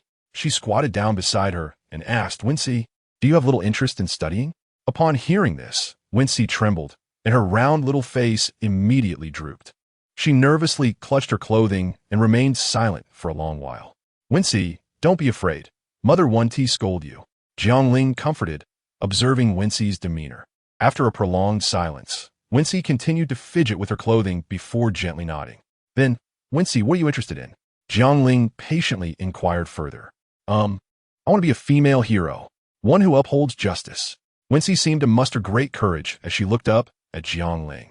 Upon seeing Wenxi's bright, shining eyes, Jiang Ling added, but do you know, Wenxi? Learning martial arts is particularly arduous, and you might even get hurt. If that's the case, would you still wish to continue? Mother, I will. I just want to become strong and protect you. Wenxi's earnest expression struck a chord with Jiang Ling. Then your uncle knows an instructor. In a few days, I can take you to the martial arts school, all right? Jiang Ling proposed. What? Really? Mother, you mustn't be joking. Wenxi exclaimed, beaming with joy, spinning around Jiang Ling several times. Jiang Ling sighed, feeling helpless, and did not say more. After finishing her tasks at home, Jiang Ling ventured out alone towards her fields. Upon reaching them, She was astonished to discover that the cotton seeds she had sown earlier had sprouted tender shoots, faintly adorned with white cotton tufts. Jiang Ling crouched down to examine the seedlings closely. In her eyes, these sprouts symbolized her hope against the cold winter. "Sister Jiang, what is this?" An unexpected voice startled Jiang Ling, causing her to turn abruptly. The speaker was Zhao Erling's wife. "Oh dear, you startled me," Jiang Ling exclaimed, placing a hand on her chest as she stood. "What? This can keep you warm? Even duck feathers can?" Zhao Erling's wife, an ordinary village woman, could not afford cotton in this era, usually stuffing her winter clothes with reeds for insulation. Yes, cotton can be made into batting, and duck feathers can be turned into down. Both are lightweight and warm when placed in winter clothing. "Do you remember masks? The inner layer is made of cotton," Jiang Ling explained. "Then, after the autumn harvest, is it too late to plant cotton?" Zhao Erling's wife asked, her eyes shining with hope as she looked at Jiang Ling. "It might be a bit late to plant cotton, but it should still be possible." Jiang Ling nodded. "If we sow immediately after the autumn harvest, it should still be timely." "Sister Jiang, where did you buy these cotton seeds? And where did you get the ducks?" Zhao Erling's wife pressed. Upon hearing this, she displayed a slightly disappointed expression, as the impending autumn harvest made her quite busy, with her children needing to gather spicy grass daily while she worked at Jiang Ling's home. She had no time to go into town. Jiang Ling seemed to sense Zhao Erling's wife's difficulties and said, "Sister Erling, I plan to go to Chongning Town the day after tomorrow. Do you want to buy some cotton seeds and ducks?" "Oh my, will that delay your errands?" Zhao Erling's wife asked, her mouth nearly splitting from ear to ear upon hearing Jiang Ling's plans, though she feigned difficulty in her inquiry. "That would be wonderful. I'd deal like seeds for 10 mu of land and bring me 10 ducks." Zhao Erling's wife hesitated before responding. "Oh, thank you so much, Sister Jiang. If you ever need anything, please don't hesitate to ask." Zhao Erling's wife grinned widely. By this time, several village women had arrived at Jiang Ling's home and were busily engaged in their tasks. While in the kitchen, Jiang Yaojia was carefully melting beeswax.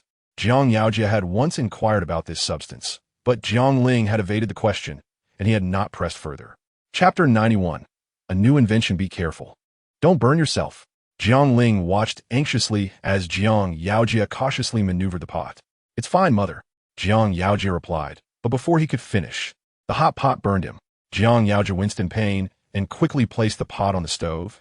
Looking apologetically at Jiang Ling rushed over, retrieving the ointment she had prepared earlier and carefully applying it to Jiang Yaojia's burn.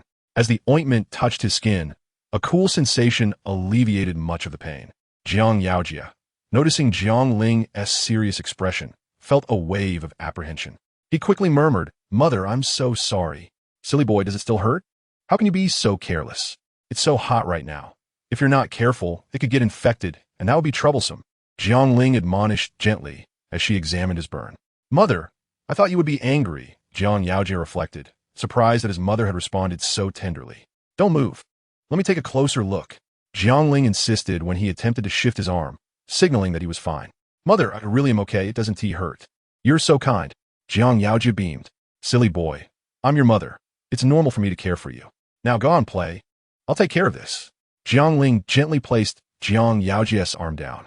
Jiang Yaojia wanted to say more, but seeing his mother so busy, he decided not to interrupt and instead joined the village women, helping them with the spicy grass stored at home. Once Jiang Ling finished her work and opened the door, she spotted Jiang Yaojia, his face flushed, shyly speaking with the working village women.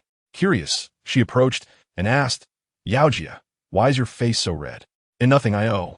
"Little Yaojia is shy," one of the village women teased. "Look, Yaojia is about the right age. I was thinking of introducing him to a bride, but it seems he is still shy." "Thank you, everyone, but Yaojia is still young. There is no rush for marriage." Jiang Ling smiled and politely declined. Jiang Ling rubbed her temples, feeling a slight headache. She realized she had yet to fully adapt to this identity. Marrying before 20 was something she could not quite accept. Jiang Ling had always been averse to complications, and with the hustle and bustle of her entrepreneurial endeavors, she found herself in her 30s without having married. The mere thought of her younger brother Jiang Yaojia potentially marrying in a couple of years and her becoming a mother-in-law sent shivers down her spine. What if her sister-in-law was industrious and soon became pregnant? The prospect of becoming a grandmother within 3 years was daunting. The thought alone made her feel a chill run down her spine. She certainly did not wish to embrace such a role at this early stage in life. After all, she had yet to refine her own children, and the mere idea of caring for a soft, helpless infant was terrifying. "Mother, what is wrong?" Jiang Yaojia asked, startled by Jiang Ling's expression, which she had failed to conceal. "Oh, it's nothing. Yaojia, continue your work. I'll just check on the chili paste in the kitchen." Jiang Ling quickly found an excuse and slipped into the kitchen. Seizing the opportunity when no one was watching, she opened the system shop and purchased a comprehensive parenting guide, retreating to her bedroom to peruse it. It was only when she heard someone calling for her from outside that she hurriedly stuffed the parenting guide into a jar, adjusted her clothing, and stepped out. It turned out to be several village women who had finished their work and were seeking her input. Jiang Ling delegated the task to Jiang Yaojia, contemplating gradually handing over the sugar syrup and fragrant paste production to him, while she considered other business ventures. After all, pursuing education required funds, and Wenxi's martial arts training would not come cheaply. Jiang Yaojia was no longer a child, and although Jiang Ling professed her desire for him not to marry too early, the current environment was beyond her control, and she needed to set aside some savings for his future wife. As for Nian Ci, there was no need to mention. She was still young, and expenses seemed to arise from every corner. Gazing at the potatoes resting in the corner of her home, an idea surged forth in Jiang Ling's mind. She peeled and sliced the unblemished potatoes, steaming them until tender before seasoning them. With a rolling pin, she mashed the steamed potatoes, incorporating scallions and sautéed minced meat until they were well blended, resulting in a visually appealing dish of mashed potatoes. Next, Jiang Ling cut the sprouted potatoes, retaining the sprouted sections, and placed them all into her basket before pushing open the kitchen door. "Mother, have you cooked something delicious again? I can smell it," Jiang Wenxi exclaimed, racing over with saliva pooling in her mouth. The four children sat obediently by the table, yet the plate of mashed potatoes remained untouched. Jiang Ling queried, puzzled, "Is it that my cooking is unpalatable? Why isn't anyone eating?" "No, mother. You once said that we are a family, and we should share everything," Jiang Wenxi replied, swallowing hard, her eyes fixated on the plate of mashed potatoes, yet she did not pick up her chopsticks. Jiang Ling felt a surge of emotion at her words and hastily encouraged, "Go ahead and eat. Mother wishes to hear your thoughts on this dish." Upon hearing this, the four children seized their chopsticks and began tasting the dish with enthusiasm, and before long, the plate of mashed potatoes was devoured entirely. "How is it?" Jiang Ling inquired, a smile gracing her lips. "Delicious. So tasty. Mother, is there more? I want more. What do we call this?" Jiang Yaojia asked. "What? Mud?" The children's faces paled, and Jiang Yaojia even began to gag. Noticing this, Jiang Ling quickly clarified, "It's not the kind of mud from the ground. It simply refers to the texture being fine, akin to the sand of the earth. The main ingredient is potato." Fearing that her children might react adversely, she continued to explain, "Mother, you aren't deceiving me, are you? Is it really like that?" Jiang Wenxi asked, looking pale. "Why would I lie to you? Rest assured, it's not dirt. Perhaps next time, you can watch as I prepare it." Jiang Ling gently patted Jiang Wenxi's chest. After a long moment, her four children's expressions began to return to normal. "Mother, are you planning to sell this dish?" Jiang Yaojia inquired. Jiang Ling nodded, then shook her head, sensing her son's confusion at her contradictory gestures. Her initial intention was indeed to sell the mashed potatoes, but upon reflection, she realized that potatoes had not yet been fully discovered in this era. The remaining potatoes at home could only yield a few dozen bowls, making the business of mashed potatoes currently impractical. With this in mind, Jiang Ling informed Jiang Yaojia, "Yaojia, this mashed potato dish will not be sold for the time being, primarily because the main ingredient, potatoes, are not abundant yet. The few we have left cannot sustain us for long. And as for the new potatoes, I have just planted them. It will take time for them to sprout and bear fruit." Jiang Yaojia nodded, carefully placing the copper coins into his pocket as he exited. The evening glow spread across the horizon, enveloping Lujia village in a golden hue, creating a picturesque scene as Jiang Yaojia appeared at the door. Jiang Ling smiled and explained, "Your grandmother once told me that if we replant these sprouted potatoes, they will yield new potatoes after a while." Jiang Yaojia listened with intrigue. Having lived in Lujia village for over a decade, it was the first time he had heard such a remarkable tale. Jiang Ling took the basket, cutting the sprouted sections into small pieces and placing them back into the basket, then picked up the hoe from the corner, preparing to head out. As she reached her plot of land, Just as she was about to set down the basket, she heard the whimpering of an animal not far away. Placing the basket down, she followed the sound for several hundred meters, discovering a small dog, approximately 2 or 3 months old. The light gray puppy had its hind leg caught in a trap and was whimpering pitifully. Since childhood, Jiang Ling had held a fondness for animals, and upon seeing the injured puppy, she hurried over, carefully releasing it from the trap and cradling it in her arms to assess its injuries. The trap had inflicted severe wounds, leaving the puppy's hind leg almost mangled, and it trembled incessantly in her embrace. Jiang Ling scanned the surroundings, confirming no one was nearby, and promptly opened the system shop, purchasing bandages, disinfectants, and a special nutritional supplement for dogs. She found a clean spot to gently place the puppy on the ground, meticulously disinfecting and bandaging its wounds before feeding it some of the nutritional supplement. Unbeknownst to Jiang Ling, shortly after her departure, the grass in that empty space stirred, revealing numerous pairs of glimmering green eyes, as a light gray mother wolf emerged from the underbrush. She approached the trap, sniffing around, and soon began to emit mournful whines. Having been injured by the trap, this puppy will become part of our family, and we must treat it kindly, Jiang Ling gently declared as she set the puppy down. All right, mother, I plan to make a doghouse for the puppy tomorrow. Me too. I'll help. The other 3 children eagerly supported Jiang Yaojia as proposal, and seeing the hopeful expressions on their faces, Jiang Ling nodded in agreement. The children cheered and clapped with joy.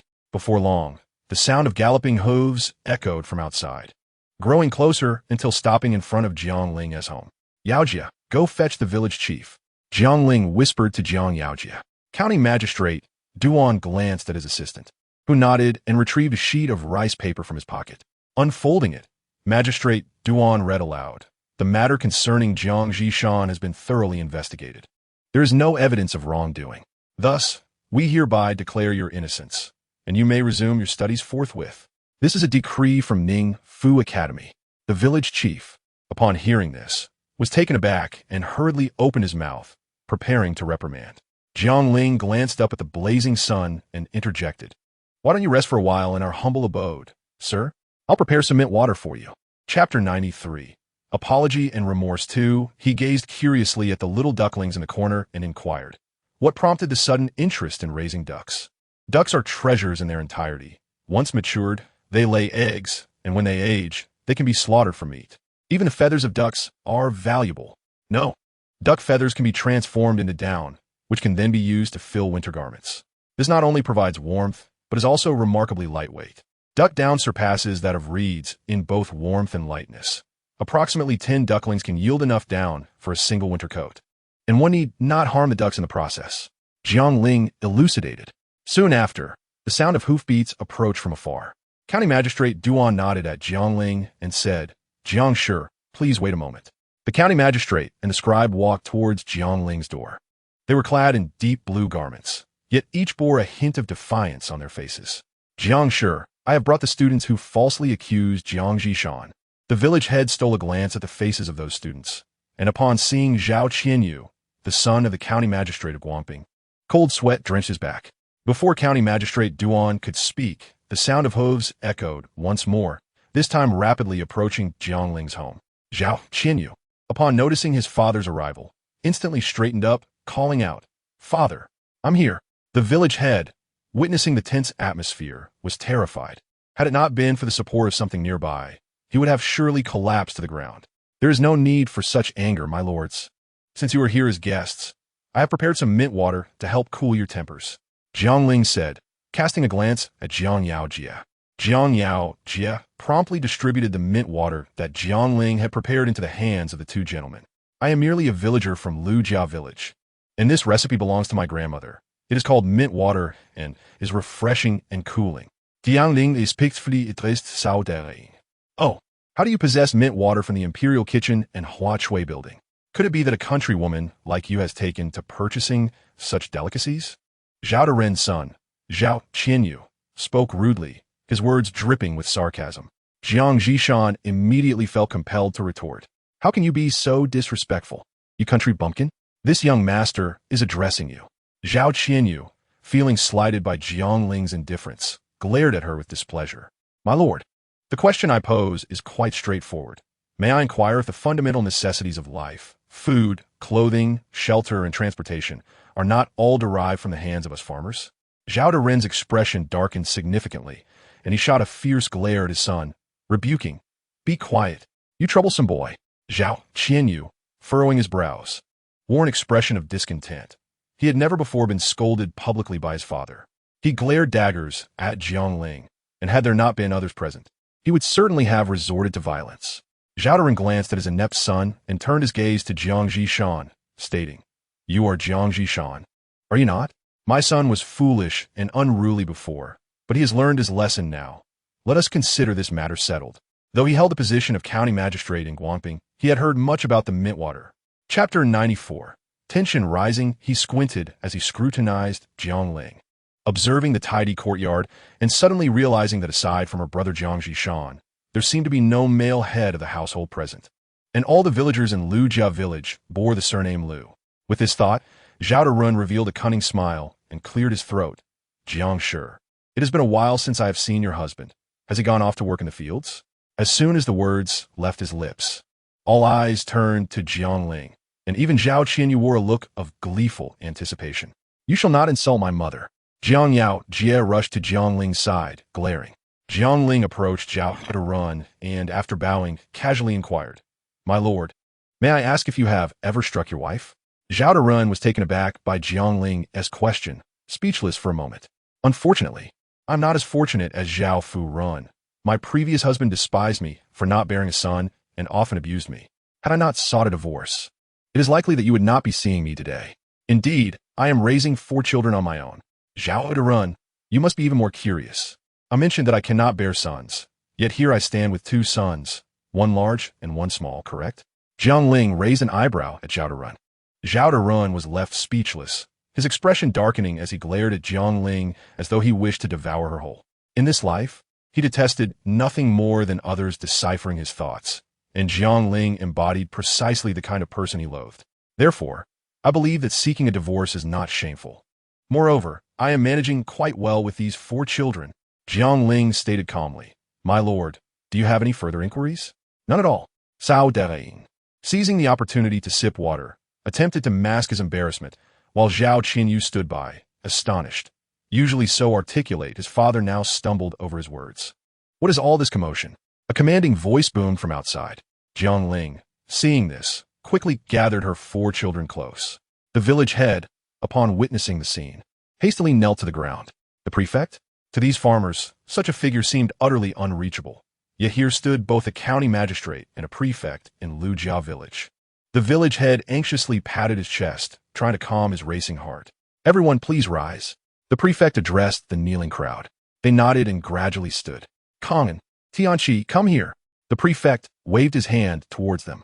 The 2 approached the prefect, first bowing respectfully before standing awkwardly at his side. "My lord, what brings you here?" County Magistrate Zhao inquired solicitously. "Must I report my reasons for coming to you?" Clearly, County Magistrate Zhao's flattery had missed its mark, as the prefect shot him a fierce glare. "Oh, what a remarkable young lad. Come here, child." The prefect squinted at Jiang Yaojie. Jiang Yaojie, under the prefect's gaze, trembled and immediately sought help from Jiang Ling, who merely smiled and nodded encouragingly. With unsteady legs, Jiang Yaojie stepped forward to the prefect, respectfully bowing before rising. "You are Jiang Yaojie, are you not? Did you discover this water source?" Though the prefect's tone was calm, his official status lent an air of undeniable authority. Jiang Yaojie, intimidated, could only nod slightly. The prefect praised him, noticing the tattered clothing Jiang Yaojie wore, and promptly retrieved a silver ingot from his pouch, placing it in Jiang Yaojie's hands, urging him to purchase some decent clothes. "And who conceived the method for combating locusts?" The prefect continued his inquiry. "Oh, Jiang Shi?" The prefect's gaze abruptly fell upon Jiang Ling, astonished that the proposal had come from a mere village woman. He scrutinized her, noting her patched, coarse linen attire, and found it hard to believe that this woman, whose skin bore the marks of labor, could devise such a plan. However, the prefect was not one to judge by appearances. Narrowing his eyes, he asked, "Jiang Shi, how does a woman of your standing, who cannot even read, come to know of such a method for pest control?" Jiang Ling's response left nearly everyone present in stunned silence. as no one had anticipated that she would not claim the credit for herself, but instead include all the villagers of Lujia in her success. Chapter 95. Stay behind? Although Zhang Daren was displeased, he could not express his anger in the presence of the magistrate and merely shot an occasional glare at Jiang Shi. The magistrate's words caused Zhao Tianqi, who stood nearby, to feel a sudden jolt in his heart. He had heard whispers of his son bullying fellow students at Ningfu Academy, but he dismissed it. After all, his son had not committed any grave transgression. Furthermore, as a county magistrate, he felt secure in his authority, believing that no one would dare to oppose him. Thus, he chose to turn a blind eye to the matter and let it pass in a muddled haze. Reporting to the magistrate, it was concerning the affairs of Ningfu Academy, where Zhang Daren's son led a group of students in tormenting other scholars. You speak falsely. I was not the instigator. It was Wang Tian'an who led the charge. Zhao Qinyu retorted. You are going too far, Zhao Qinyu. This was indeed your scheme. You claimed you could not win Jiang Zhishan over and sought to expel him from the academy. Now that your misdeeds have come to light, you are quick to cast blame. Wang Tian'an, the son of a salt merchant, immediately countered Zhao Qinyu's accusations. If it were not for the magistrate's presence, Zhao Daren would have likely reprimanded his son severely upon hearing such words. Observing the magistrate's increasingly dark expression, Zhao Daren could only silently pray for his own fortune. Enough. The purpose of learning to read and write is to cultivate your character and depth, not to form cliques and bully fellow scholars. The magistrate admonished sternly. Witnessing the magistrate's anger, the crowd hastily knelt in fear. Jiang Ling found it absurd. Whether rewarded or punished, one had to kneel, and even the officials were not exempt. She had lost count of how many times she had knelt, her knees aching. It seemed she would need to craft some knee pads soon. Everyone rise. This matter does not concern you, the magistrate declared coldly. Just then, a voice called from outside Jiang Ling's home. Sister Jiang, is Zhishan at home? Why has he not gone to school yet? A village woman entered the courtyard. Upon seeing the group gathered there, especially the officials among them, she was taken aback and immediately prostrated herself on the ground, bowing in greeting. The magistrate quickly urged her to rise, taking a keen interest in her words. You just mentioned a school? What school is that? Having spent her life toiling in the fields, the village woman had never encountered such a scene. Her face turned pale, and she nervously swallowed, stammering, the school. Reporting to the magistrate, it is not a formal school, but my brother Jiang Zhishan is teaching some children to read and write. Terrified and unable to articulate further, Jiang Ling rushed to the woman's side, addressing the magistrate. Oh, Jiang Zhishan, that name sounds somewhat familiar, the magistrate mused, stroking his beard. After a brief pause, his gaze fell upon Jiang Zhishan as he casually inquired, Are you from Ningfu Academy? That would be correct. I have heard from the teachers at Ningfu Academy that your chances of passing the scholar examination are particularly high. However, should you not be studying at the academy? Why are you teaching children in Lujia village? The magistrate's brow furrowed as he pondered this. He cast a glance at Zhao Tianqi, who was sweating profusely. Having navigated the bureaucratic realm for many years, he was well aware of such matters. Though angered, he found it necessary to restrain himself, as Zhao Tianqi was one of his favorite students. With so many people present, he chose to remain composed. He continued stroking his beard and nodded. Well, since the matter has been addressed, lead me to your academy. My lord, this place is dilapidated. If you were to visit, it might tarnish your esteemed reputation. I urge you to reconsider. Zhao Tianqi interjected. Does reading and learning come with distinctions of nobility? The magistrate retorted, glaring at Zhao Tianqi. Have you forgotten that all knowledge is valuable? I have taught you this before. Someone, lead the way. May I speak, my lord? Jiang Ling interjected. Oh, what do you wish to say? The magistrate squinted, looking curiously at Jiang Ling. My lord, you are an official, and we are mere commoners. To us villagers, you are as distant as clouds in the sky, something we can never reach. If you were to visit suddenly, the children would surely be frightened, and Zhishan's teaching would be affected. It is not easy for the children to learn, especially with the autumn harvest approaching, as they will also need to assist with the harvest. The time for their studies is already squeezed from their busy schedules. County Magistrate Duan nodded, following the magistrate closely. After a few steps, the magistrate abruptly halted and turned to glance at Zhao Tianqi, whose face had turned ashen. Tianqi, your son is unruly and undisciplined. Let him stay with Jiang Shi for a month. A family that can raise such an outstanding child must possess remarkable qualities. Jiang Ling was taken aback, her mind buzzing. She never imagined the magistrate would utter such words.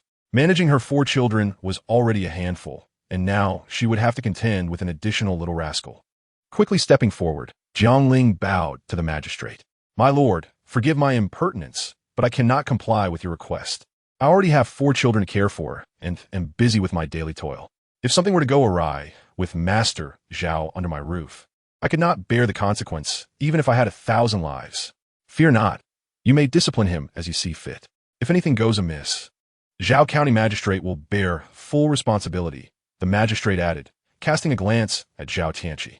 "Tianqi, what do you think?" Upon hearing this, Zhao Tianqi, despite his reluctance, could only nod grimly. The magistrate, satisfied with this outcome, turned to Jiang Ling. "Zhao County Magistrate has already consented. You need not worry. As for any expenses incurred, I will send someone to settle the accounts after a month. Now, Tianqi, you and the others shall accompany me." With that, the magistrate gestured for several students to follow him, excluding Zhao Qinyu. Seeing this, they hurriedly trailed behind the magistrate, while Zhao Qinyu, on the verge of tears, was met with a sharp kick from Zhao Tianqi, who warned him not to cause trouble again, lest he face dire consequences.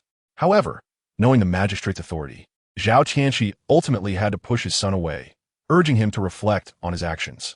Zhao Qinyu sat in Jiang Ling's courtyard, wailing loudly, while Jiang Ling, exasperated, glanced at Jiang Zhishan and the other children. "All right, you all go to the academy.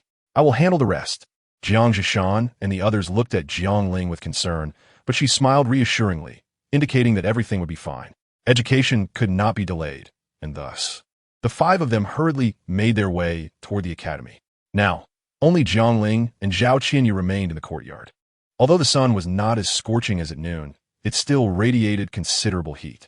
Jiang Ling glanced at the still crying Zhao Qinyu and decided to move a chair to the shaded area, sipping on mint water while observing him. Typically, if Zhao Qinyu cried, his grandmother and numerous servants would rush to his side, especially his grandmother, who would comfort him tenderly. Yet, after several minutes of his sobbing, no one came to console him. The heat made him sweat profusely and parch his throat. Peeking through his fingers, he saw Jiang Ling sitting leisurely in the shade, a smile playing on her lips as she watched him. This sight ignited Zhao Qinyu's fury. He sprang to his feet and stormed toward Jiang Ling, glaring at her as he demanded, "Hey, I'm thirsty. Hurry up and get me some water." Jiang Ling gently placed her teacup on the table and looked at him, saying, "First of all, I am not called He. You may refer me as Jiang Deshun or Jiang Shi. Secondly, upon arriving at our home, no one will attend to you, so you must handle everything by yourself."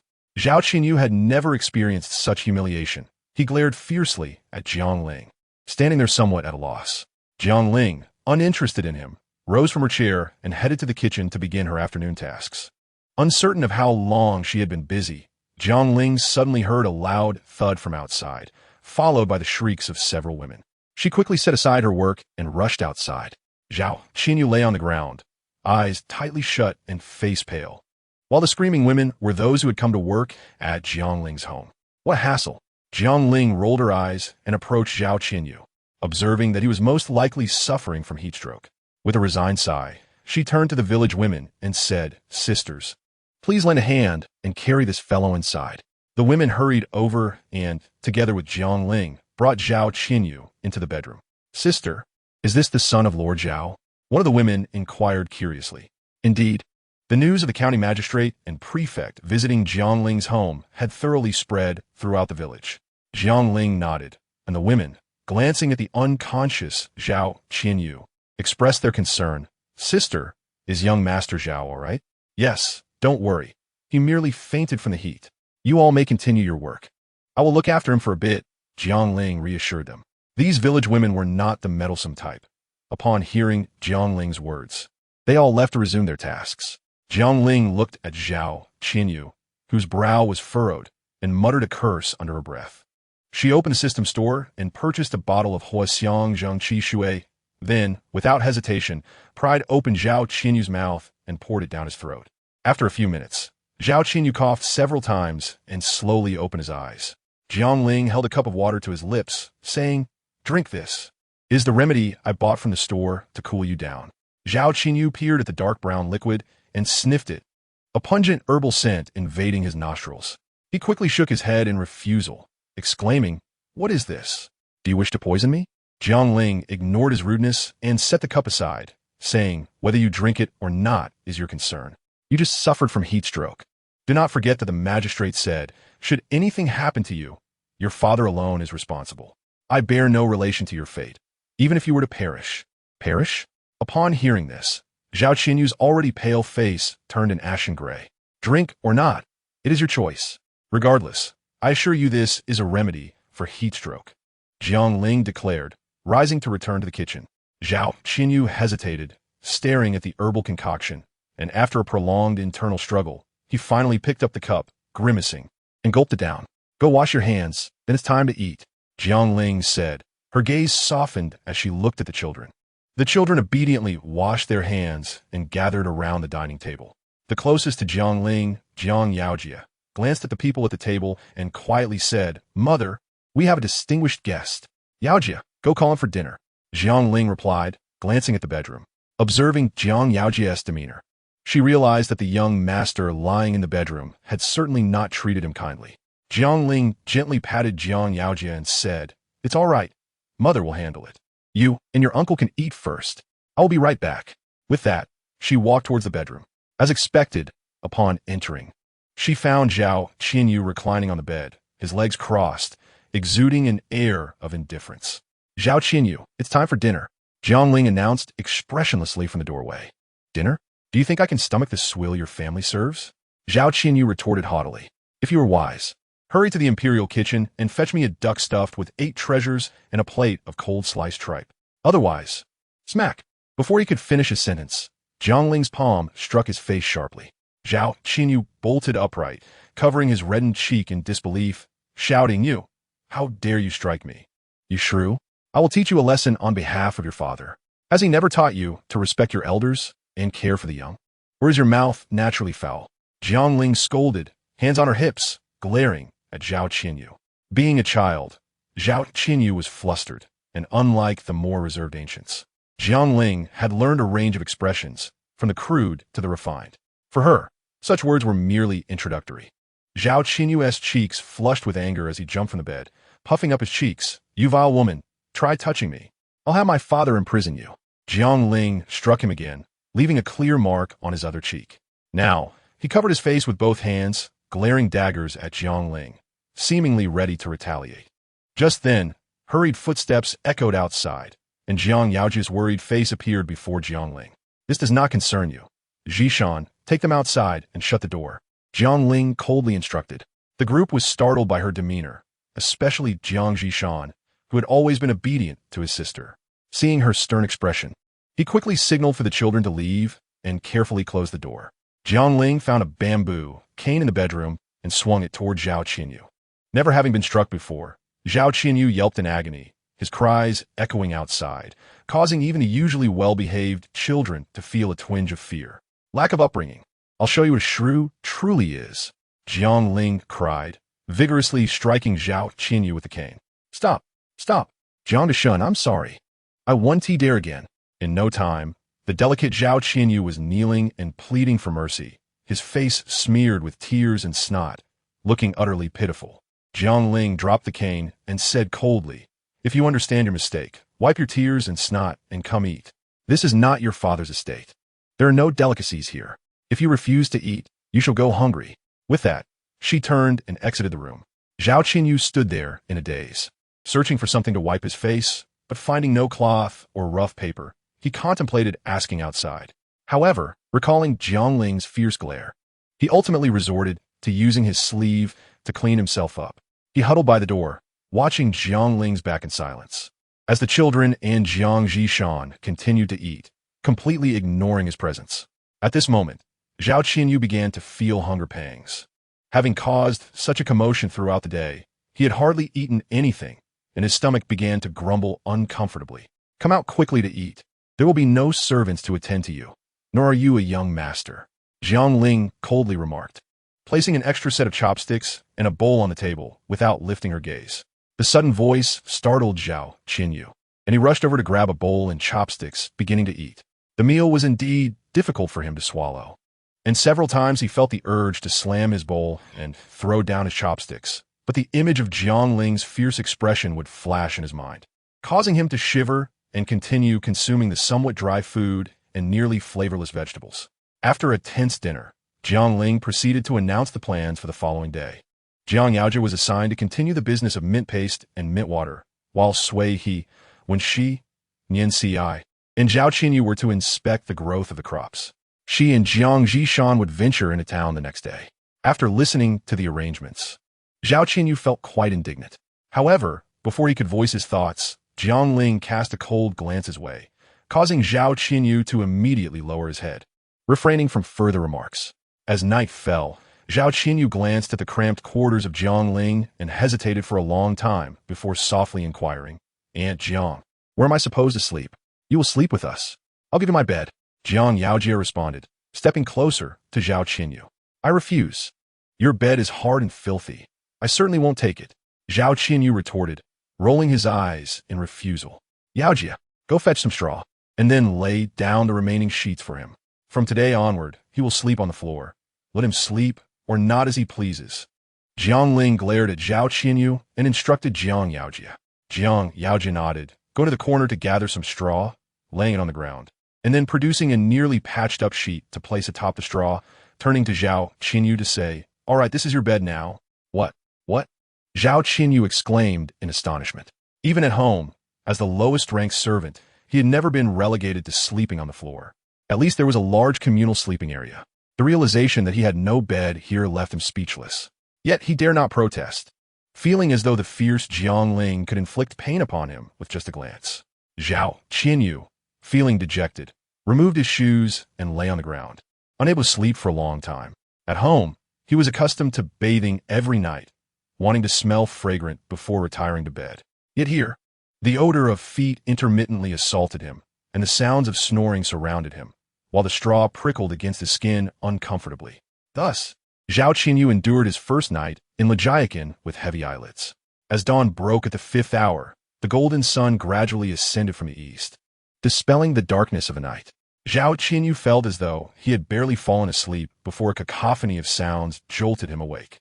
He abruptly sat up from the ground, ready to shout outside, but the image of Jiang Ling striking him flashed through his mind, causing him to snap his mouth shut. Rubbing his bleary eyes, he surveyed his surroundings. He patted his chest, relieved he had not cried out. Otherwise, he would likely have faced another beating. "Awake? Let's have breakfast together," Jiang Yaojia said, gently tapping Zhao Qinyu, who was sitting on the ground, eyes closed in meditation. Startled by Jiang Yaojia's sudden approach, Zhao Qinyu shot him an angry glare, but ultimately refrained from saying anything. Breakfast at Jiang Ling's home was typically simple, consisting of a few buckwheat pancakes, a bowl of corn porridge, and a plate of pickled vegetables. Zhao Qinyu had not eaten enough the previous night and had anticipated a hearty breakfast, but upon seeing the meager meal before him, he could not help but furrow his brow. Without hesitation, Zhao Qinyu rushed to the table, grabbing a buckwheat pancake and stuffing it into his mouth. Perhaps due to his hunger, he found the pancake surprisingly palatable, contrary to his expectations. After breakfast, Jiang Ling instructed Jiang Suihe to keep an eye on Zhao Qinyu and prevent him from causing any trouble, to which Jiang Suihe agreed. Jiang Ling, Jiang Zhishan, and Jiang Yaojia stepped out of the house and boarded Lu Bo's ox cart. Chapter 98. The mischievous child's escape. Jiang Yaojia disembarked at Changning Town, while Jiang Ling and Jiang Zhishan continued on the ox cart toward Pingxi County. Upon jumping down from Lu Bo's cart, Jiang Zhishan led Jiang Ling toward a martial arts school. "May I ask if Master Qian is present?" Jiang Zhishan inquired of the servant at the door. "Who are you?" "Jiang Zhishan." The servant blinked in confusion, staring at Jiang Zhishan for a moment before tentatively asking. Jiang Zhishan nodded and smiled at the servant, who immediately led them inside. "Please wait a moment. I will notify Master Qian." The servant bowed and hurried off. Jiang Ling quickly caught on to the servant's words and looked at Jiang Yaojia curiously, whispering, "It seems you have a good relationship with Master Qian. The servant appears to respect you quite a bit." Just as Jiang Ling was about to say more, a hearty laugh echoed from outside, followed by a robust man with dark skin, a muscular build, and a full beard appearing before Jiang Ling and Jiang Zhishan like a whirlwind. "Zhishan, my dear brother, it has been too long. I have missed you greatly." The man clapped Jiang Zhishan on the shoulder and embraced him. Who is this? Master Qian finally noticed Jiang Ling standing behind Jiang Zhishan, inquiring with curiosity. Brother Qian, this is my elder sister, Jiang Shi. Jiang Zhishan introduced. Pleasure to meet you. I have heard much about you from Zhishan. Master Qian exclaimed, extending his hand to shake Jiang Ling's, but he hesitated, realizing it might be inappropriate, leaving his hand suspended in midair. Jiang Ling, noticing Master Qian's slightly awkward expression, hurriedly cupped her hands in greeting, saying, Master Qian, you're being too polite. My brother tends to exaggerate. I hope you'll bear with him. Ha ha. It is a trivial matter. Master Qian laughed heartily. Jiang Ling then began discussing the situation regarding Jiang Wenci. After pondering for a few moments, Master Qian stroked his beard and said, Since you are Zhishan's elder sister, we are family and need not stand on ceremony. Sister Jiang, if your daughter truly possesses the talent for martial arts as you say, then that is indeed commendable. However, I must caution you that training in martial arts is arduous. Even most boys find it challenging to persevere, let alone a young girl. Jiang Ling nodded, finding Master Qian's words to align with her own thoughts. Master Qian, may I suggest this? Let my daughter stay here for a while. If she can endure, that would be wonderful. If not, I will seek alternative methods. What do you think? After a long deliberation, Master Qian finally nodded. That is acceptable. If Sister Jiang's daughter truly has the potential for martial arts, I can send her to my master in a few years. My master is currently the most formidable female constable in the Six Gates. Master Qian's words filled Jiang Ling with mixed emotions. She understood the hardships of martial training and was aware of what the Six Gates represented. Yet, she harbored hopes that her daughter could soar high and escape Lejiakan, which was her greatest wish. Ultimately, Jiang Ling steeled her heart and agreed to bring her daughter to meet Master Qian the next day for evaluation. Master Qian, eager to invite them for a meal, was politely declined by Jiang Ling under the pretext of having matters to attend to. Once they stepped outside, Jiang Ling recalled a request from Zhao Erling's wife to buy ducklings and cotton seeds. She found a reason to send Jiang Zhishan to wait on Lu Bo's cart while she scoured the street, only to discover that no one was selling ducklings, though she managed to purchase some cotton seeds at the general store. Seeing Jiang Ling acquire so many ducklings, Lu Bo curiously inquired, Jiang Shi, what do you need so many ducks for? These are not for me. They are for Erling's wife. The feathers of these ducklings can be used to make duck down, which is far superior in warmth compared to reeds. Jiang Ling explained. Upon hearing that duck down was warmer than reeds, Lu Bo quickly turned to ask, where did you buy them? I bought all the ducklings today. I cannot say when the seller will set up again. Jiang Ling replied. Lu Bo's expression fell at the news. Sensing his disappointment, Jiang Ling quickly added, Lu Bo, I will be bringing my daughter to Pingxi County tomorrow. If you happen to see me, would it be all right for me to help you buy some? Thank you, Jiang Shi. Then I shall also want 20, please. How much is each? Lu Bo inquired eagerly. 7 copper coins each, Jiang Ling answered. Very well, here are 140 copper coins. Please take them, Lu Bo said, placing a handful of coins on the ox cart, signaling Jiang Ling to accept them. Lu Bo's cart came to a stop at the entrance of Changning Town, where Jiang Yaojia was peeking around, clearly anxious. Upon spotting Jiang Ling and Jiang Zhishan on the cart, he visibly relaxed and waved at them as he hurried over. Seated in the carriage, Jiang Yaojia felt an unusual discomfort. He was no longer his usual composed self, fidgeting restlessly as if he were sitting on pins and needles. Jiang Ling cast a curious glance at him, but ultimately refrained from voicing her concerns, especially since Uncle Lu was busy driving the cart. The trio of Jiang Ling swiftly disembarked from the ox cart, and just as she was about to inquire about Jiang Yaojia, a voice tinged with tears interrupted her thoughts. Following the sound, she saw Jiang Se rushing towards her, eyes glistening with tears and cheeks flushed, visibly anxious. Observing Jiang Se's distress, Jiang Ling bent down and asked, what is it? Has that scoundrel, Zhao Qinyu, bullied you? No. Zhao Qinyu has run away. Jiang Se had trembled as she wiped her tears away. He has escaped? Jiang Ling furrowed her brow, trying to remain patient as she continued, Sweetheart, don't cry. Take your time and tell mother what happened. If there's a problem, I will support you. Just calm down.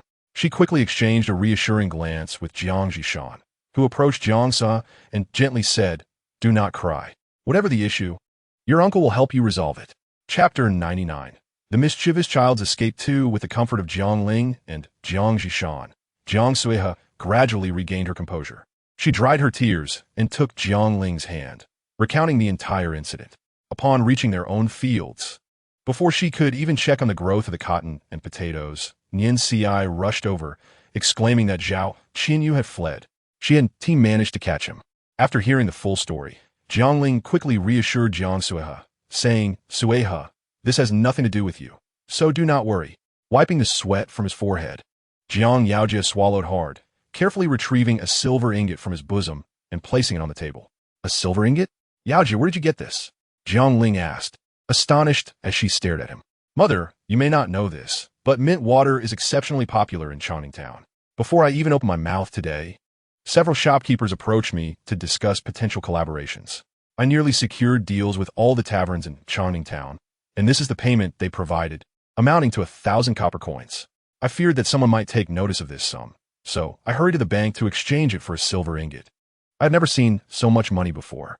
I was on Uncle Lu's card at the time, and I felt it inappropriate to discuss it with you. Hence I left my thoughts unspoken. Upon hearing this, Jiang Ling was greatly surprised. She had never imagined that Jiang Yaojia could so skillfully engage in business discussions with those seasoned shopkeepers, achieving such favorable results. Considering this, she resolved to eventually entrust the mint business entirely to him. Jiang Ling nodded in satisfaction and encouraged Jiang Yaojia, saying, Yaojia, you have done exceptionally well this time. I plan to entrust both of the mint businesses to you in due course. Jiang Yaojia, taken aback, repeatedly shook his head, exclaiming, No, I am not capable. You are indeed already quite remarkable. It is settled then. In a few days, I will fully hand over this business to you. Jiang Ling's resolve was unwavering, leaving Jiang Yaojia at a loss for words in his attempts to refuse. Subsequently, Jiang Ling turned her attention to Jiang Wenci, observing her with a hint of reluctance as she said, Wenci, today your uncle and I inquired at the martial arts school. The master there said you possess extraordinary talent in martial arts. If you wish, I can take you to the school tomorrow. If not, we can let this matter rest. Jiang Wenci's eyes sparkled with excitement as she eagerly nodded several times. Jiang Ling, witnessing her enthusiasm, could only sigh softly without further comment. That afternoon, after Jiang Yaojia successfully secured a few taverns, the family spent the entire day in a flurry of activity. By the time they finished, the night sky was filled with stars. She hurriedly prepared dinner, issuing a few instructions to the children before heading out towards the village chief's home. By the time she arrived, the village chief had already finished dinner and was leisurely reclining in a rattan chair in the courtyard, smoking a pipe. Jiang Shi, what brings you here so late? He asked, surprised to see Jiang Ling Zhao Qinyu is missing. Jiang Ling succinctly explained the situation, prompting a look of alarm to spread across the village chief's face. You have stirred up quite a calamity, he exclaimed, trembling. Is it my fault? Did I force him to stay? Jiang Ling retorted, rolling her eyes. I already have 4 children to care for, and am busy with my own small business. How can this be blamed on me? Enough. Hurry and find him. The village chief hesitated, but ultimately swallowed his words, quickly putting on his shoes, grabbing a torch, and anxiously following Jiang Ling out of his home. At the foot of the mountain, despite the night, the area was brightly lit. Most of the men from Lu village were holding torches, searching in all directions while calling out Zhao Qinyu's name. We found him, quickly informed the village chief and Jiang Shi. After a while, a man's excited voice echoed from the valley. He was hauling the unconscious and tattered Zhao Qinyu, shouting in triumph. Hearing this, the village chief and Jiang Ling rushed towards the sound, only to see the man lifting Zhao Qinyu as if he were a small chick, bringing him before Jiang Ling and the village chief. Oh dear, what has happened? The village chief nearly lost his wits at the sight of Zhao Qinyu, whose face was smeared with mud. He hurriedly stepped forward, gesturing for the man to hold Zhao Qinyu more carefully. Though the man was puzzled, he obeyed the village chief. Jiang Ling rolled her eyes and approached the man, gently patting Zhao Qinyu's dirt-covered face. Wake up, Zhao Qinyu. Jiang Shi, he is the son of Lord Zhao. How can you treat him so roughly? The village chief said with displeasure. Jiang Ling ignored him, signaling for the man to take Zhao Qinyu to her home. Without waiting for the village chief to follow, she abruptly closed the door behind them. Though the village chief was dissatisfied, he found no reason to argue and could only silently pray that Jiang Shi would not concoct any troublesome schemes. No, don't eat me. Woe is me. Zhao Qinyu lay on the bed, frowning and mumbling incoherently. Jiang Ling, feeling helpless, filled a basin with water, first removing his tattered clothing and then carefully cleaning his grimy body. After tending to him, she purchased some calming medicine from the marketplace and administered it to him. Chapter 100. A change of heart won as the sun slowly rose in the east, radiating warmth that illuminated the entirety of Lu village. Jiang Ling awoke with a yawn, stretching her arms and slipping on her shoes as she headed outside. The unexpected incident involving Zhao Qianyu had prompted Jiang Ling to abandon her plans of taking Jiang Wenxi to Pingxi County for the day. Upon opening the door, she noticed Jiang Yaojia preparing to head out with a sugar syrup for deliveries. Jiang Ling took out a handful of copper coins from her pocket and placed them in Jiang Yaojia's hand, softly saying, "Yaojia, when you go to town later, eat whatever you wish. Do not starve yourself. Mother will temporarily postpone our trip to Pingxi County to take care of that young master in your room." Jiang Yaojia nodded and replied, "Mother, Zhao Qianyu seems to have awakened. Do you want to check on him?" Jiang Ling rolled her eyes, but nodded, walking toward Jiang Yaojia's bedroom. "How did I end up here?" Zhao Qianyu's slightly bewildered voice drifted from a room before she reached the door. "Had it not been for the villagers of Lu village searching for you all night, you might have been carried away by a wild wolf by now," Jiang Ling remarked, rolling her eyes as she entered. "Wolf?" At the mention of the word, Zhao Qianyu began to tremble uncontrollably, his complexion pale and body shaking slightly. Observing his reaction, Jiang Ling became even more convinced that this unfortunate child must have encountered wolves in the mountains. Although she considered frightening him further to dispel any thoughts of escape, she quickly reminded herself that he was the son of Lord Zhao, and she was well aware of the unspoken rule that citizens should not confront officials. Upon reflecting on this, Jiang Ling's tone softened slightly as she remarked, "Why are you here? This place is not like your county town. There are plenty of wolves and leopards lurking in the back mountains." What? Jiang Ling had intended to patiently explain to Zhao Qianyu, but unexpectedly, upon hearing her words, he began to sob. It seemed that the events of the previous night had left him with a profound psychological scar. Jiang Ling found herself in an awkward position, not knowing whether to sit or stand, as she gazed at Zhao Qianyu. It wasn't until his stomach began to grumble that he awkwardly ceased his tears and rubbed his belly.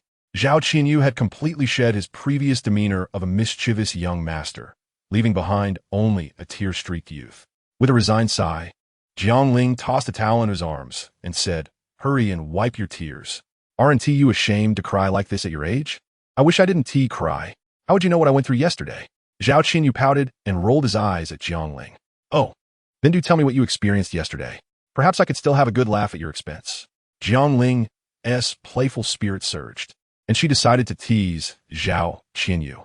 Having just wiped his tears, Zhao Qianyu felt anger flood his face at Jiang Ling's words, and more tears spilled from his eyes.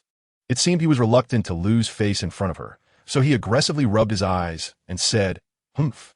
If something truly happened to me, you wouldn't fare any better." The governor had stated that Zhao Qianyu would be solely responsible for his own affairs, and that had nothing to do with her. Jiang Ling's incisive retort shattered all of Zhao Qianyu's defenses, and he covered his face, weeping inconsolably, looking utterly aggrieved. All right, stop crying. At your age, it's embarrassing to be sobbing like this." Jiang Ling felt her jest had gone too far and hurried to comfort him. To her surprise, Zhao Qianyu's next utterance left her momentarily speechless. "Do you think I wanted to be such a troublemaker? My father is busy, and as a county magistrate, everyone fears me. Wherever I go, it's nothing but flattery, and I don't have a true friend. My mother passed away early, and my father is seldom around. What do you expect me to do?" Zhao Qianyu shouted, covering his face. "Well, you can't bully my younger brother, Jiang Zhishan."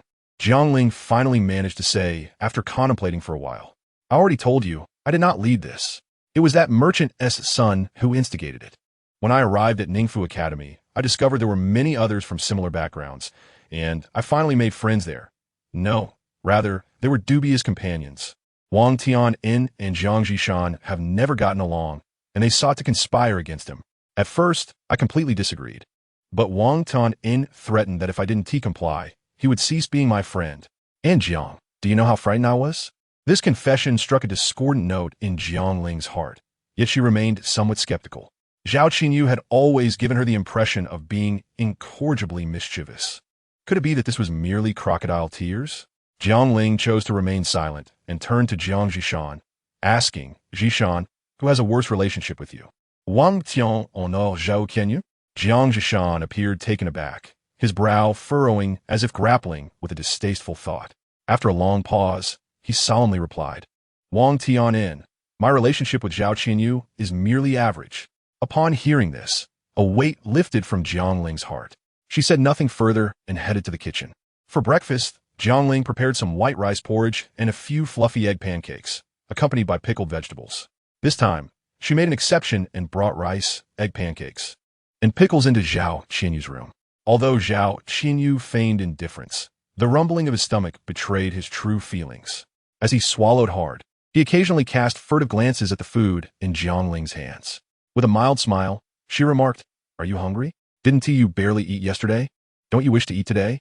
Who wouldn't want to eat? Anyone who doesn't is a fool. Zhao Qinyu snatched the food from Jiang Ling's hands and began to devour it with gusto. Clearly, Zhao Qinyu was famished. He polished off the food in less than 3 minutes. Observing this, Jiang Ling inquired, Do you want more? Of course. Why wouldn't I eat? I am starving. Zhao Qinyu wiped his mouth. Jiang Ling turned and fetched more food for him. After 2 rounds of servings, Zhao Qinyu let out a satisfied belch. And Jiang Ling saw the moment was ripe to ask, Now, will you tell me what you truly experienced yesterday? Perhaps it was the saying that a person who has eaten cannot refuse. Having had his breakfast, Zhao Qinyu no longer withheld the truth from Jiang Ling. He nodded, a somewhat embarrassed expression crossing his face as he said, Well, how should I put it? That night, I was plotting my escape. Before you all left yesterday, that little girl asked me if I wanted to go to the fields, and I shooed her away. Seeing my chance, I pushed open the door and ran outside. But I had never been to this place before. Previously, I was accompanied by a carriage, so I ran for a long time without finding the way out. As he recounted this, Zhao Qinyu's cheeks flushed, and he occasionally glanced at Jiang Ling, continuing in a whisper that was barely audible. The whipping from a vine still stings a bit. Jiang Ling found herself unable to suppress a smile. She had never anticipated that her earlier actions would leave such a profound psychological impact on him. It seemed she needed to revisit the parenting manual. After a moment of contemplation, she continued, If you hadn't been so unruly, I would never have laid a hand on you. But my father has never hit me. Zhao Qinyu pouted, displaying an utterly aggrieved expression. Your father is your father. I am I. He can't bear to strike you since you are his only son. How could he possibly do that? Jiang Ling explained. Is it that he can't bear to? He simply can't be bothered with me. He is always busy, and I hardly ever see him. Besides, everyone but those in the academy is afraid of me. Aunt Jiang, do you think I'm really that terrifying? Zhao Qinyu remarked. Pulling a face at Jiang Ling was momentarily at a loss for words. She couldn't exactly tell Zhao Qinyu that his father was preoccupied with exploiting the populace and that the fear others had for him stemmed from his status as the son of the county magistrate. You're not frightening. It's just that some matters are tied to status. After much deliberation, Jiang Ling finally managed to say this. What? What status? What status could I possibly have? Zhao Qinyu appeared perplexed, clearly still oblivious to certain class issues. Your father is the county magistrate, and you are the son of the county magistrate. That status alone matters. Although the county magistrate is the local paternal figure, his position far exceeds that of common folk like us. It's only natural that others fear you, Jiang Ling elucidated. Zhao Qinyu seemed unable to grasp Jiang Ling's explanation, scratching his head in silence for quite some time. Then do share what happened next. Jiang Ling, noticing Zhao Qinyu's confusion, pressed on with her inquiry. I walked from dawn until dusk, exhausted and famished. Just as I was about to rest behind a large tree, I heard the wailing of wild wolves. Terrified, I ran for my life. But I couldn't see the path clearly. In a moment of distraction, I tripped over something, and then everything went black. I remember nothing, Zhao Qinyu recounted, a shiver running down his spine as he spoke. His eyes widened in alarm as he looked at Jiang Ling, pleadingly saying, I want to run again, Aunt Jiang. Please don't hit me. Upon seeing the panic in Zhao Qinyu's expression, Jiang Ling estimated that this boy would likely settle down for a while. Nodding, she replied, Very well, I want to hit you, but everyone in our family has responsibilities. We must all work every day. What? All right, tell me what I should do. Zhao Qinyu's spirit deflated like a punctured balloon, his head drooping as he muttered. Indeed, you are a student of the academy and literate. I present you with 2 options. First, you may accompany my brother Jiang Zhishan to teach the children to read and write. Second, You may join me in the fields to cultivate the land, Jiang Ling stated. Without a doubt, I shall choose to teach the children. Zhao Qianyu replied without a moment's hesitation. However, you must consult my brother. His agreement is essential. If he declines, you shall have no choice but to accompany me to the fields. Jiang Ling's subsequent words cast a shadow of disappointment over Zhao Qianyu, who pouted and murmured. Will your brother agree? Besides, aren't you his sister? Surely he will heed your command. With a slight smile, Jiang Ling replied, True, I am his sister. Yet my brother is now quite grown and should possess the ability for independent thought. Whether you can persuade him to agree depends upon your own skill. Zhao Qianyu, feeling somewhat indignant, donned his shoes and prepared to rush outside. Observing this, Jiang Ling quickly seized him and retrieved a tattered garment belonging to Jiang Yaojie, placing it before Zhao Qianyu. You tore your clothes yesterday, so you might as well wear my son's attire for now. Zhao Qianyu grimaced at the patched, rough fabric but complied obediently, making his way toward the door. At that moment, Jiang Zhishan had just finished tidying up the dishes and was about to rest before heading to the academy when he caught sight of Zhao Qianyu exiting the room. Annoyed, he turned his head away. Zhao Qianyu approached Jiang Zhishan, setting aside his pride, and said, Brother Zhishan, I was too excessive before, and I apologize. He even bowed slightly to Jiang Zhishan. Though Jiang Zhishan felt anger, he recognized that Zhao Qianyu was the son of the county magistrate, and as a mere commoner, he could not afford to feud with him. Moreover, since Zhao Qianyu had offered an apology, Jiang Zhishan chose to forgive him in the spirit of magnanimity. No need for that. It is all in the past. Jiang Zhishan waved his hand dismissively, still avoiding eye contact with Zhao Qianyu. Not so. Brother Zhishan, a mistake is a mistake. I ask you to accept my apology once more. Zhao Qianyu, sensing Jiang Zhishan's reluctance to fully forgive him, grew flustered and bowed again. Seeing this, Jiang Zhishan quickly turned his head, gently placing a hand on Zhao Qianyu's shoulder and frowning. All right, I forgive you. Is that sufficient? Surprised by his own words, Jiang Zhishan's gaze shifted to Jiang Ling, who swiftly approached him, saying, I think Zhao Qianyu, being a scholar, should join you in teaching the children to read. After a moment's hesitation, Jiang Zhishan nodded in agreement. He then led Zhao Qianyu toward the vacant lot beside the Liu family ancestral hall. As a newcomer, Zhao Qianyu found everything around him novel. However, upon seeing what was called a classroom, he stood frozen in disbelief. Is this truly a classroom? It is merely an empty space without even a proper building. The children sat together on their families' benches, their eager eyes glimmering with hope. Is this really a classroom? Zhao Qianyu exclaimed in surprise. What did you expect? That it would resemble your pristine, well-furnished room? With brushes worth several taels of silver and exquisite rice paper? Jiang Zhishan retorted, a hint of irritation in his tone. Though Zhao Qianyu felt a sense of indignation, he dared not provoke Jiang Zhishan, realizing that he was currently at his mercy. All right, let's commence our lessons. Today, we will continue with the Sanzi Jing. Yesterday, I taught you the phrase bu shui, fei su li. Can anyone explain what this means? Jiang Zhishan inquired, holding the book of Sanzi Jing as he looked at the children. What? Sanzi Jing? I memorized that when I was 2 or 3 years old. Zhao Qianyu nearly slipped off his seat upon hearing Jiang Zhishan's words. Surely some of you are quite old enough to have already mastered the Sanzi Jing. Many of you have surpassed the age for the Tong Sheng examination. Learning Sanzi Jing now seems futile, Zhao Qianyu remarked, puzzled as he surveyed the group. Chapter 102. Jiang When she practices martial arts Jiang Sui, he spoke with a calm demeanor. Yet his words resonated with immense strength, igniting a fervor within those who listened. My mother says that one must read. Without reading, one's mind grows dull.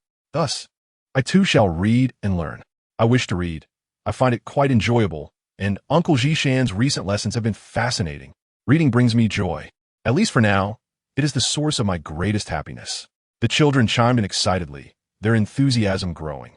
Meanwhile, Zhao Qianyu listened with a complex mix of emotions, as if he had been predetermined to follow a path since birth. He gazed contemplatively at the group of children, remaining silent for a long while. Next week, we will have an examination. The student who excels in literacy and arithmetic will receive a brush and 10 sheets of rice paper as a reward. Do not be discouraged if you do not come in first. Believe that with continued effort, you too shall achieve that honor. Jiang Zhishan encouraged. A brush and 10 sheets of rice paper? These children are easily satisfied. Zhao Qianyu scoffed as he observed their expressions. Noticing Jiang Yao, Jie drenched in sweat, Jiang Ling hurriedly handed him a cup of refreshing tea she had prepared in advance. Drink this quickly to avoid heat stroke. She then turned to the others, saying, "Everyone, please have a cup of the cooling tea on the table.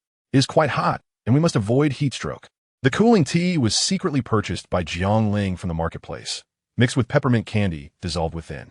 The family members nodded in agreement, and each poured themselves a cup. Jiang Yao Jie approached Jiang Ling and carefully placed a silver ingot in her hand. Jiang Ling affectionately patted Jiang Yao Jie's head, urging the others to hurry and eat. In the afternoon, Jiang Ling did not require the children to work, but instead ventured into the fields alone. The cotton and potatoes were thriving remarkably, and within a few days, sprouts had already emerged. "Jiang Ling, what are you growing in this field? It seems you will soon be ready for the autumn harvest. If you plant anything else, you may not survive the winter." A voice called from behind her as she examined the seedlings. "Cotton? What purpose does it serve if it cannot be consumed? Jiang Ling, why are you cultivating it?" The village head inquired, frowning. "Village head, you may not know this, but cotton possesses superior insulating properties compared to reeds. With the autumn harvest approaching, I thought it wise to utilize this interim period before spring sowing next year. Growing cotton might ensure a more bearable winter." Jiang Ling explained, gesturing to the tender sprouts. "Oh, The village head stood beside her, his gaze fixed on the seedlings. Contemplating her words, after a long pause, he responded, "What you propose is indeed reasonable. I shall discuss this matter with everyone during the autumn harvest meeting. Please do not rush. There is still over 10 days until the autumn harvest. Let us observe the situation during this time. If it proves unviable, we would only disappoint everyone," Jiang Ling clarified.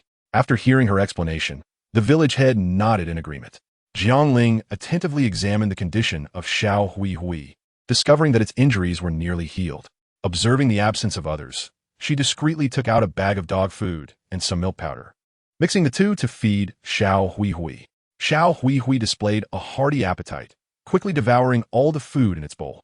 Yet it seemed unsatisfied, circling around Jiang Ling after finishing its meal. Gently, Jiang Ling patted Xiao Hui Hui's belly, which had begun to swell. "No more, or you shall overindulge," she admonished. It is evident that Xiao Hui Hui seems to comprehend Jiang Ling's words. After Jiang Ling finished speaking, Xiao Hui Hui ceased to disturb her, allowing Jiang Ling to resume her work on the mint. After dinner, the announcement was made that Jiang Wensi would be taken to the martial arts school the next day. Although everyone felt reluctant, they refrained from voicing their concerns upon seeing the excitement in Jiang Wensi's eyes. Early the next morning, Jiang Ling brought Jiang Wensi to the entrance of the martial arts school in Pingxi County. The attendant recognized Jiang Ling and warmly ushered her inside, notifying Coach Qian of their arrival. Upon seeing Jiang Ling, Coach Qian immediately waved enthusiastically and strode over, exclaiming, "Ah, sister, you have arrived. Hello, Coach Qian. Wensi, greet Uncle Qian." Jiang Ling promptly encouraged Jiang Wensi. "Hello, Uncle Qian," Jiang Wensi said, her big eyes sparkling with innocence. "Oh, hello there, little one." Coach Qian's heart melted at Jiang Wensi's smile as he affectionately ruffled her hair, saying, "Sister, are you truly planning to let this adorable little one come and learn martial arts from me? It is quite arduous, you know." Perhaps overwhelmed by Jiang Wensi's cuteness or simply being a fond uncle, he displayed a hint of reluctance. "Let's give it a try, just as we discussed. What do you think?" Jiang Ling replied, gazing at Jiang Wensi with a touch of reluctance. "Well, if the little girl cannot endure it, I will send someone to Lijiakin to fetch you," Coach Qian agreed. He then looked gently at Jiang Wensi and asked, "Wensi, you will be staying with Uncle Qian for a while, and you want to see your mother. Will you cry?" Jiang Wensi hesitated, glancing at Jiang Ling before shaking her head and responding, "Why would I stay here?" Coach Qian, affectionately stroking her hair, replied, "Because your mother said you should come to practice martial arts." "Practice martial arts?" Jiang Wensi's eyes immediately brightened. "Is that right, Uncle Qian?" She demonstrated a punching and kicking pose. Coach Qian's eyes sparkled at her actions, and he whispered to Jiang Ling, "Sister, to be honest, this little girl might truly have a talent for it. However, I must advise you that in this place, not even the average little boy can endure the training." Although Jiang Ling felt a pang of reluctance, she resolutely declared to Coach Qian, "Coach Qian, I entrust Wensi to your care." As she spoke, she placed 2 silver ingots in Coach Qian's hands, saying, "Please accept these, and if they're insufficient, I will bring more next time." No, You are the elder sister of Jishan, which makes you my sister as well. How could I accept money from my sister? Despite Coach Qian's robust physique, he had a warm heart. It's nothing. This little girl eats a lot. Consider this as her meal expenses here, Jiang Ling said with a shy smile, lightly waving her hand. Oh dear sister, why be so polite? How much can this little girl eat? Coach Qian repeatedly waved his hands in refusal. Enough, Coach Qian. Do not decline. Otherwise, it will be difficult for me to come back. Seeing Jiang Ling's unwavering stance, Coach Qian relented and accepted the silver. After leaving Coach Qian's martial arts school, Jiang Ling felt a sense of melancholy, realizing the separation from Wensi. Although it was not a permanent farewell, the sudden departure left her heart feeling somewhat empty. She sat alone in the hall of the Yuchu building, lost in thought. Magistrate Duan watched her with a smile, causing Jiang Ling to panic as she attempted to rise, but accidentally knocked over the chopsticks in her bowl, leaving a stain on her clothes. Hearing the noise, Magistrate Duan's eyes sparkled with delight, nearly disappearing into slits. With a smirk, he said, "Since you call me elder brother, is there something I can assist you with?" "In truth, there is not much. I merely feel a bit empty-hearted after sending my daughter to the martial arts school," Jiang Ling replied candidly. Just as Jiang Ling exited the Yuchu building, the owner of the nearby cloth shop approached her. "You must be from the Jiang family, right?" the owner tentatively inquired. Jiang Ling was taken aback and immediately became alert, eyeing the owner suspiciously. "Who are you?" The image of Zhao Qinyu suddenly flashed through her mind, and her gaze fell upon the vibrant fabrics, ultimately selecting a coarse brown cloth for herself and a lake blue satin for the young master at home. After all, their family garments were made of hemp, and the delicate young master could not afford to have his skin damaged by such rough material. Jiang Ling had never seen Jiang Zhishan display such an expression, causing her heart to leap with anxiety. She hurriedly jumped down from the ox cart and ran towards Jiang Zhishan. "Zhishan, what is wrong?" Jiang Ling inquired. "Sister, something terrible has happened," Jiang Zhishan exclaimed, nearly in tears. Seeing Jiang Zhishan's distress only heightened Jiang Ling's anxiety, yet she steadied herself and urged, "Zhishan, do not panic. Speak slowly. Sister, it is my fault. Punish me," Jiang Zhishan cried, striking her own face twice in remorse. "What are you doing? What on earth happened? Speak quickly. This does not resolve anything." Jiang Ling could no longer contain her frustration and scolded Jiang Zhishan. At that moment, the entrance to Jiang Ling's home was already crowded with villagers, including the village chief, all gazing at Jiang Ling with complex expressions. "Village chief? What has happened?" Jiang Ling's heart raced, as if it might leap out of her chest. "Jiang family, I never expected that our village would have refugees," the village chief said, holding the crying Nian Ci in his arms. His words caused Jiang Ling's eyes to widen in realization. She rushed inside, cradling Nian Ci. The sight of Dr. Zhu blocking her path caused Jiang Ling to sense impending dread. Although she was usually calm and resourceful, her legs trembled and her mind felt blank. "Dr. Zhu, what is the matter?" she stammered, swallowing hard. "Your daughter is fine, but she has been frightened and will likely take some time to recover. As for Zhao Xiaoye's injury, I cannot say for certain. I recommend you take the Jiang family to a larger medical facility for proper treatment." Dr. Zhu's serious demeanor left no room for jest. Jiang Ling's gaze shifted from the terrified Jiang Sui He, covered in mud and hiding beneath the bed, to Zhao Qianyu, who lay unconscious with a bandaged forehead, bruised face, and scratched arms. Panic set in. At that moment, Jiang Yao Jie and Jiang Zhishan stumbled in from outside. Upon seeing the scene before him, Jiang Yao Jie shouted furiously, "Sui He? What happened? Who bullied you? Tell your brother." Jiang Sui He burst into tears at Jiang Yao Jie's words. Jiang Ling quickly retrieved a silver ingot from her pocket and placed it in Dr. Zhu's hands, saying, "Please, Dr. Zhu, prepare the medicine first. Here is a deposit. Do not worry about the costs. I only hope my daughter and Zhao Xiaoye recover swiftly." Jiang Ling closed the door and locked the windows, turning to the guilt-ridden Jiang Zhishan and demanding, "Zhishan, what on earth happened? Tell me right away." Jiang Zhishan, blushing and filled with shame, lowered her head to her chest and said remorsefully, "Sister, just kill me. It is my negligence that I did not keep an eye on them. What good does saying such things do now? Hurry up and tell me what happened." Jiang Ling's frustration with Jiang Zhishan escalated as she scolded her. Jiang Zhishan had never witnessed Jiang Ling's fury to such an extent, and he was taken aback, stammering, "Elder sister, I didn't know." In fact, our family has already attracted the attention of the refugees. Those refugees calculated our comings and goings, and while I was preparing at the school, they invaded our home.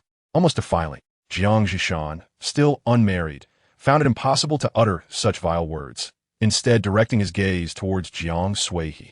Jiang Ling felt as though the world was spinning, nearly collapsing to the ground. With her brows furrowed and teeth clenched, she demanded, "Is that true?" They had not succeeded because Zhao Qianyu intervened, but those frenzied refugees had clashed with him.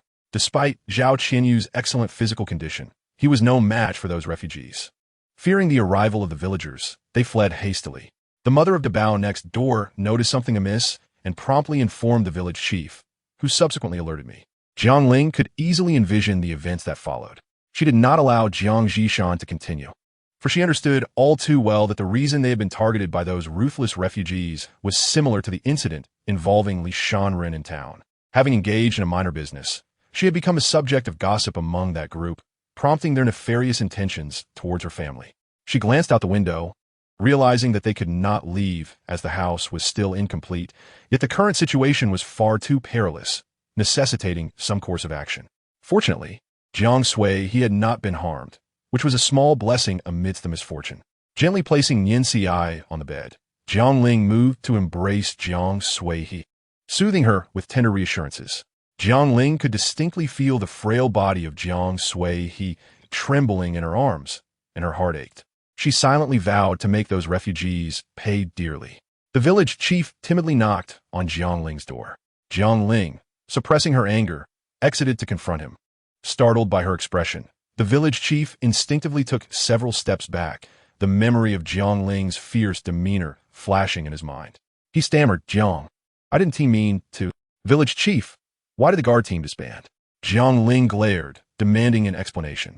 "Ah, you may not know this, but without financial compensation, no one is willing to assist. Consequently, the effort has languished," the village chief admitted, somewhat embarrassed. "Oh." Jiang Ling raised an eyebrow, her eyes scrutinizing him. "Didn't the governor reward our village with a significant sum recently? What do you think, Jiang?" The village chief, though curious, dare not probe further given Jiang Ling's fierce demeanor. "You previously mentioned that the guard team halted due to financial issues. Now that funds are available, should we not consider allocating a portion to reward them? With financial incentives, people will naturally step forward, especially now with the refugees running rampant. Reviving the guard team would not be a poor decision," Jiang Ling asserted, her eyes narrowing. Her words left the village chief momentarily speechless. After a long silence, he eventually nodded in agreement, stating, "All right, once your family's matters are settled, we shall discuss this in greater detail."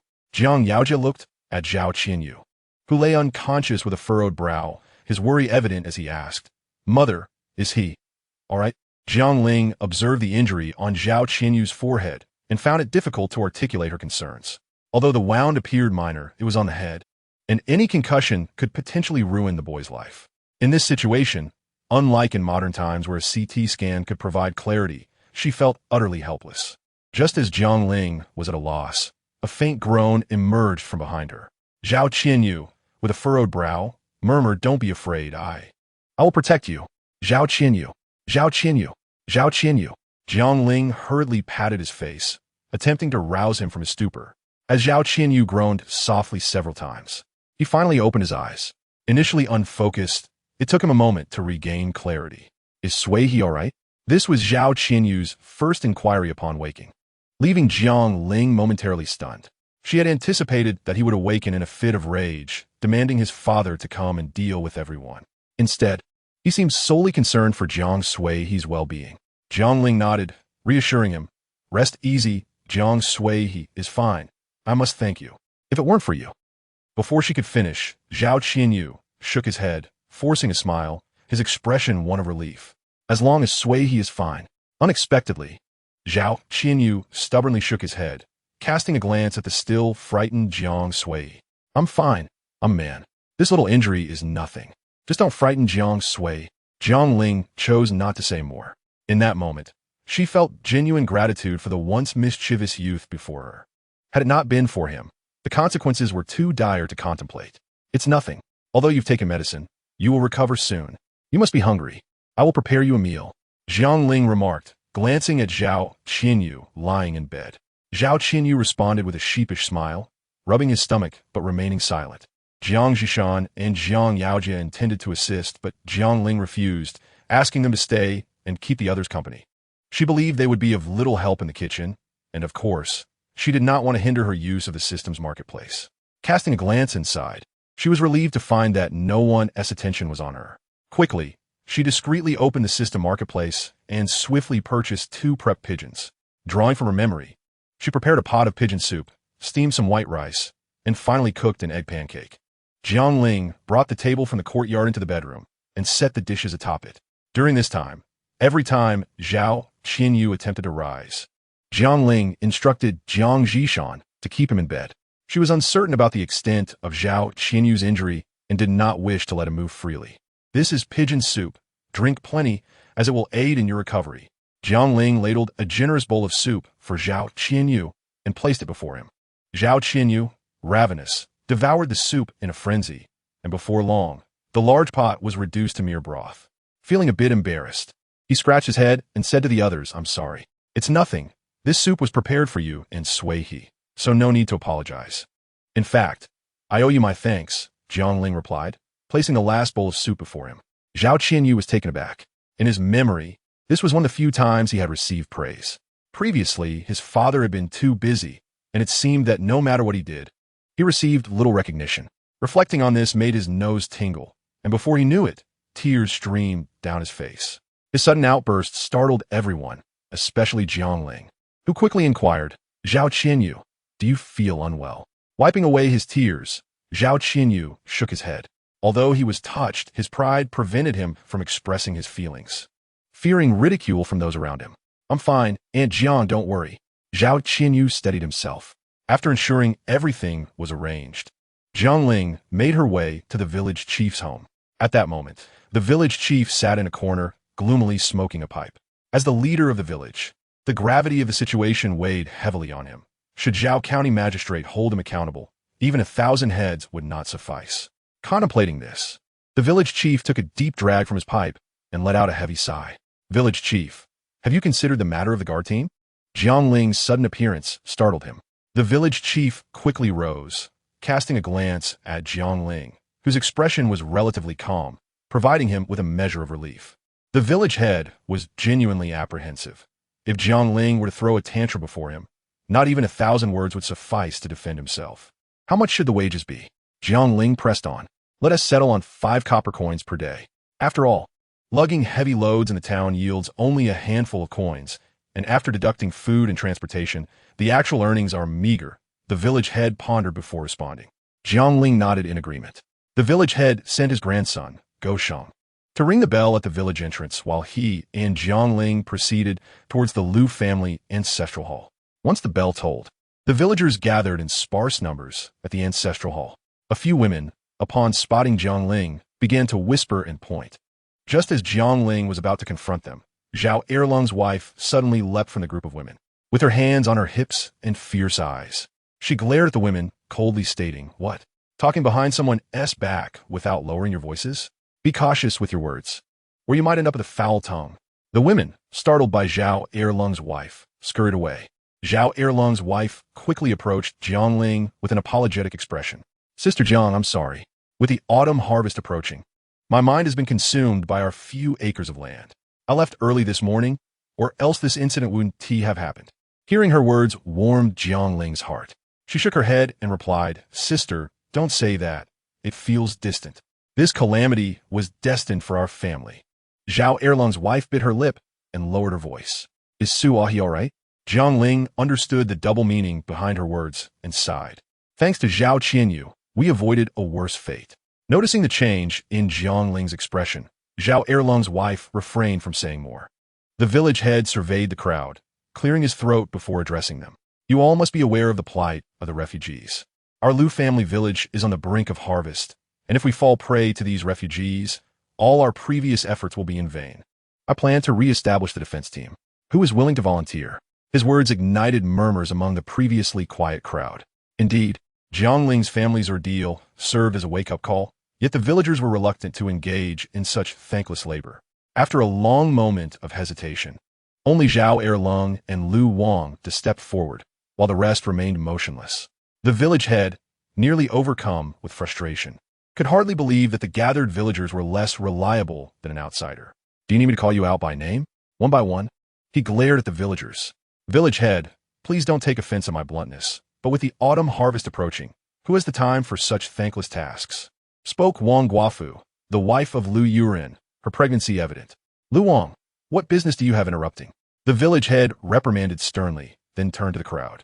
You are all aware of the autumn harvest. If those refugees steal our grain during harvest, how will you pay your taxes? How will you eat? Have you forgotten last year's hardships? His remarks caused the villagers to shrink back, and eventually, a few more men stepped forward. Seeing this, the village head struggled to contain his anger, taking deep breaths to calm himself. All right, you few will be the leaders of the defense team. The rest of you, I'll start calling names. The village head squinted at the crowd, and before long, he had named over 60 individuals. Those named hung their heads, visibly reluctant, while those not called wore expressions of relief. How am I to describe you all? The village head fumed. Forget it. Those whose names I called. Come to me for registration. You will be paid 5 copper coins daily, patrolling for half an hour during the day and 1 hour at night. If you encounter strangers during the day, question them closely. At night, report back to my house immediately. What? 5 copper coins? That's hardly enough for a day's labor in town. The crowd erupted in uproar. Those who had initially felt relieved now appeared disheartened. The village head, irritated, grunted. So your attitudes change when money is mentioned? Village head, I think I can do it too. How about considering me? Lu Yuren jumped in eagerly. Just wait. There may be future recruitment. The village head coldly dismissed him. All right, you may all disperse. The defense team begins today. He waved his hand, signaling the rest to leave, retaining only those who had been named. After a brief registration and explanation of their duties, he divided them into 7 groups of 10, ensuring that their patrols would not interfere with the harvest while safeguarding the village. Have you heard about Zhang's daughter? At such a young age. Indeed, I also heard she was involved with Zhang Dazhuang from Guiwei village. But wait, isn't Zhang Dazhuang engaged to Sun's daughter? How does Jiang Sui he fit into this? The women, except for Wang Guafu, shrank back nervously upon seeing Jiang Ling, wishing to leave. Wang Guafu, however, stood defiantly, proudly displaying her round belly. Your belly looks about 6 or 7 months along, doesn't it? Jiang Ling remarked, casting a sideways glance at Wang Guafu. Of course, this baby is surely a boy. Wang Guafu boasted, unaware of Jiang Ling's intentions, emphasizing the word boy in an attempt to insult her. Jiang Ling chuckled, which caused Wang Guafu's previously proud demeanor to falter. Frowning, she demanded, what are you laughing at? Nothing, just thinking how someone with such a hairy face dares to call others a monkey. Jiang Ling replied coolly. Wang Guafu was taken aback, staring at Jiang Ling in confusion. What do you mean by that? Oh, it means that even if your belly is 6 months along, the time frame of my divorce from Lu Yuren doesn't align with your pregnancy. So, could it be that the child in your belly isn't Lu Yuren's? How dare you speak such nonsense? Do you want me to tear your mouth apart? Wang Guafu cried, her face flushed with anger. Even if the child is Lu Yuren's, the timeline doesn't match. What right do you have to slander my daughter? Jiang Ling retorted fiercely, her eyes narrowing. Wang Guafu was taken aback by Jiang Ling's sharp tongue, her anger boiling over as she bit her lip, struggling to find a comeback. And you lot, claiming to speak so vividly, did you witness anything firsthand? Jiang Ling shifted her focus to the gossipy village women. Seeing her fierce demeanor, the women quickly shook their heads, too intimidated to speak. Jiang Ling glared at them and continued, you are mothers as well. If this situation were to happen to your daughters, would you still remain so indifferent, discussing and slandering? Jiang Shi, do not be angry. I apologize, we were wrong. After the quick-witted village woman offered her apology to Jiang Ling, she scurried away, leaving in a hasty retreat. Observing this, the other village women mimicked her actions, all departing in a similarly subdued manner. Jiang Ling shot a sidelong glance at Widow Wang and admonished, do not speak so recklessly. Even if not for others, you must accumulate virtue for the child within you. Moreover, how can you be certain that this child is destined to be a son? As she spoke, Jiang Ling revealed a sinister smile before turning away, leaving Widow Wang frozen in place. Chapter 107, Unyielding Yet Composed. After a considerable time, the sound of curses echoed from behind Jiang Ling. She chose to ignore them and strode purposefully in her own direction. Upon returning home, seeing Jiang Sui, he already asleep, Jiang Ling felt a slight easing of her heart. Turning to Zhao Qianyu, she inquired, "How are you? Is there anywhere you feel unwell?" Zhao Qianyu pondered for a long moment before shaking his head and responding, "I am fine, though there is still some pain here." He gestured to the area wrapped in bandages. Jiang Ling sat beside the bed, feeling somewhat helpless. Zhao Qianyu's injury would likely take time to heal. Although this matter was not directly related to Jiang Ling, it would be unwise to assume that Lord Zhao would see it the same way. If he truly sought her life, it would be as easy as crushing an ant. If Jiang Ling wished to avoid this unjust fate, she must identify the instigator. Reflecting on this, an idea struck her. "Young Master Zhao and your sister Sui, he both require care.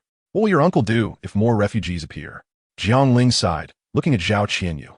Upon hearing Jiang Ling's words, Jiang Yao Jia nodded without further comment.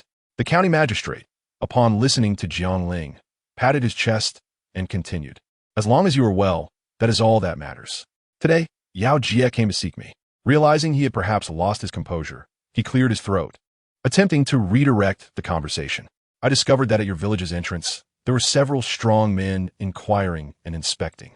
This must be your idea, correct?" Jiang Ling stubbornly remained seated, grasping Zhao Qianyu's hand and carefully rolling up his sleeves. Instantly, the magistrate's face darkened and his mouth turned downwards, revealing his anger.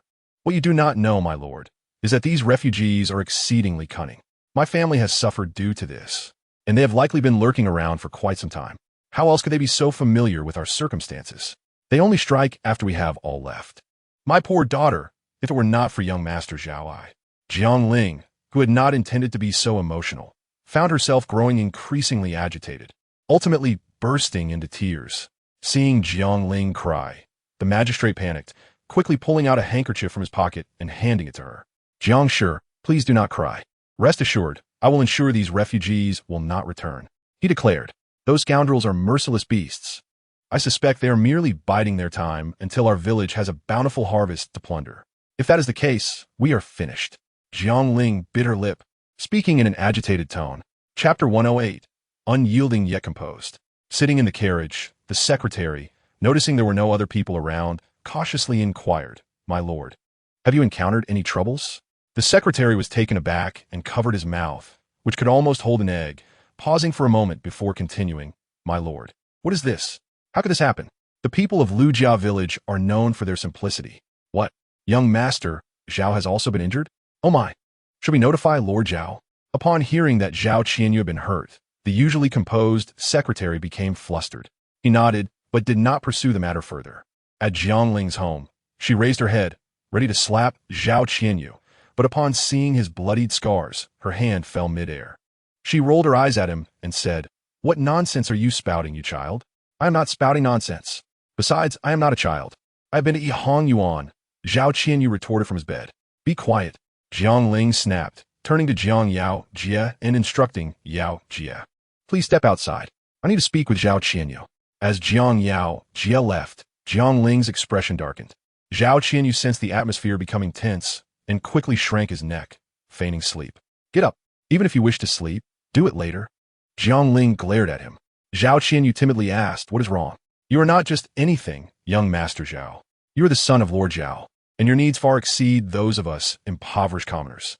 If it were under normal circumstances, I would not concern myself with you, as we have no ties. However, you are residing in my home, and you are somewhat of a colleague to my brother. I hope you do not lead my son and brother astray. They have no extra money and know nothing of Yihong Yuan, nor are they aware of its prices." Jiang Ling maintained a serious demeanor. "Please, is that all? I thought it was something significant." Fine, fine, Sister Jiang, I promise you. Besides, who would take your bookish brother to such a place?" Zhao Qianyu teased, sticking out his tongue in a carefree manner. "You, how dare you say that?" Jiang Ling exclaimed, her eyes wide with indignation. Seeing her expression, Zhao Qianyu recalled the fierce countenance Jiang Ling had displayed when she had struck him with a rattan switch. He quickly shook his head and murmured, I am tired. I will sleep." He closed his eyes, turned over, and even went so far as to feign snoring to create an illusion of sleep. Jiang Ling rolled her eyes at Zhao Qianyu and stood up, intending to check on Jiang Sui. She found Jiang Sui quietly reading in the courtyard. Jiang Ling was at a loss for how to console her. After all, a girl had nearly faced indignity, and the consequences were too distressing to contemplate.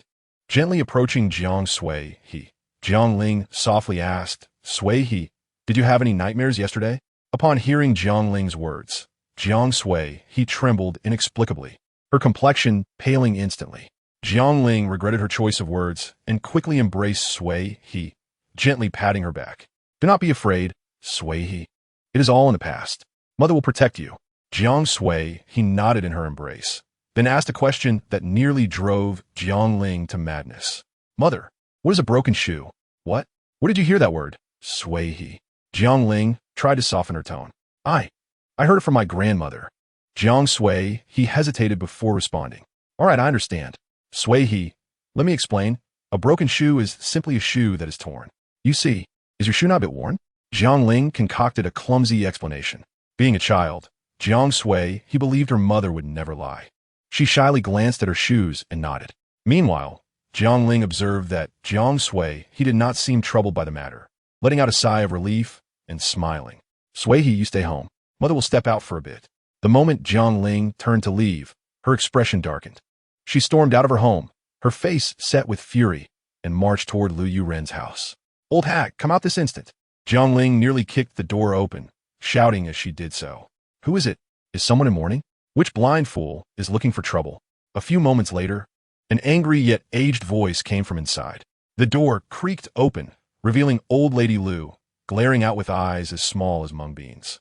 Upon recognizing Jiang Ling, she was momentarily taken aback, but quickly regained her composure, barking, Jiang Shi, are you in mourning? Why are you banging on the door like this? Lu Leopozi, I ask you, did you insult my daughter? Did you call her a loose woman? Jiang Ling glared at Lu Leopozi, her eyes wide with fury, as she spoke with a smile that betrayed her anger. Yes, indeed. So what? Your family has taken in a vagabond. What is the difference between a vagabond and a bandit? They're all scoundrels who bully the weak. Who knows if your daughter is still a pure maiden? Upon hearing that Jiang Ling was upset over such matters, Lu Leopozi immediately became brazen. If that's the case, were you present at the scene? Did you personally demonstrate it? Jiang Ling rolled her eyes in derision. Chapter 109. Gossip 10. You old woman are utterly unreasonable. How can you insult my daughter and not allow me to retaliate? You truly embody the essence of double standards. Jiang Ling continued, her eyes rolling in exasperation. Lu Leopozi was momentarily taken aback. She seemed to not comprehend the term double standards. But seeing Jiang Ling's expression, it was evident that it was not a compliment. Enraged, she jumped up and pointed at Jiang Ling, shouting, Jiang clan, don't push your luck. If you come to my home to cause a scene, you've got the wrong address. Your daughter's misfortune is her own doing. She deserves it for losing her virtue at such a young age. Old woman, if you dare utter another word, believe me, I will tear your mouth apart. Your family is truly corrupt from top to bottom. Your son, Lu Yuren, is no good either. Bah, as the saying goes, strike at the snake's 7 inches. Insults must reveal the truth. Lu Leopozi's Achilles heel was her beloved sons. When she heard Jiang Ling speak of her son, she was filled with rage and reached out to strike Jiang Ling. However, she was no match for Jiang Ling, who deftly sidestepped and sent Lu Leopozi sprawling. Lu Leopozi fell hard, covered in dirt, and groaned as she got back to her feet. Her cries attracted the attention of those inside, and Widow Wang, with her round belly, slowly emerged from within. Upon seeing Widow Wang, Lu Leopozi immediately regained her bravado, placing her hands on her hips and pointing at Widow Wang, commanding, quickly, drive this little hussy away. Widow Wang looked at Jiang Ling, and for some reason, Jiang Ling's earlier smile, tinged with malice, kept flashing in her mind, causing her to retreat a few steps in fear. Wang Shi, why are you backing down? Are you afraid of this little hussy? Didn't you say her daughter was a loose woman? Lu Leopozi, incensed by Widow Wang's retreat, exclaimed, it seems I'm not the only one saying such things about my daughter. You old hag, are you not afraid of your tongue getting you into trouble? Jiang Ling shot a cold glance at Lu Leopozi. By this time, a crowd had gathered, whispering amongst themselves. Given that Lu Leopozi's reputation in Lu family village was not particularly good. Aren't you Aunt Lu? How old are you this year? Yet you still enjoy gossiping.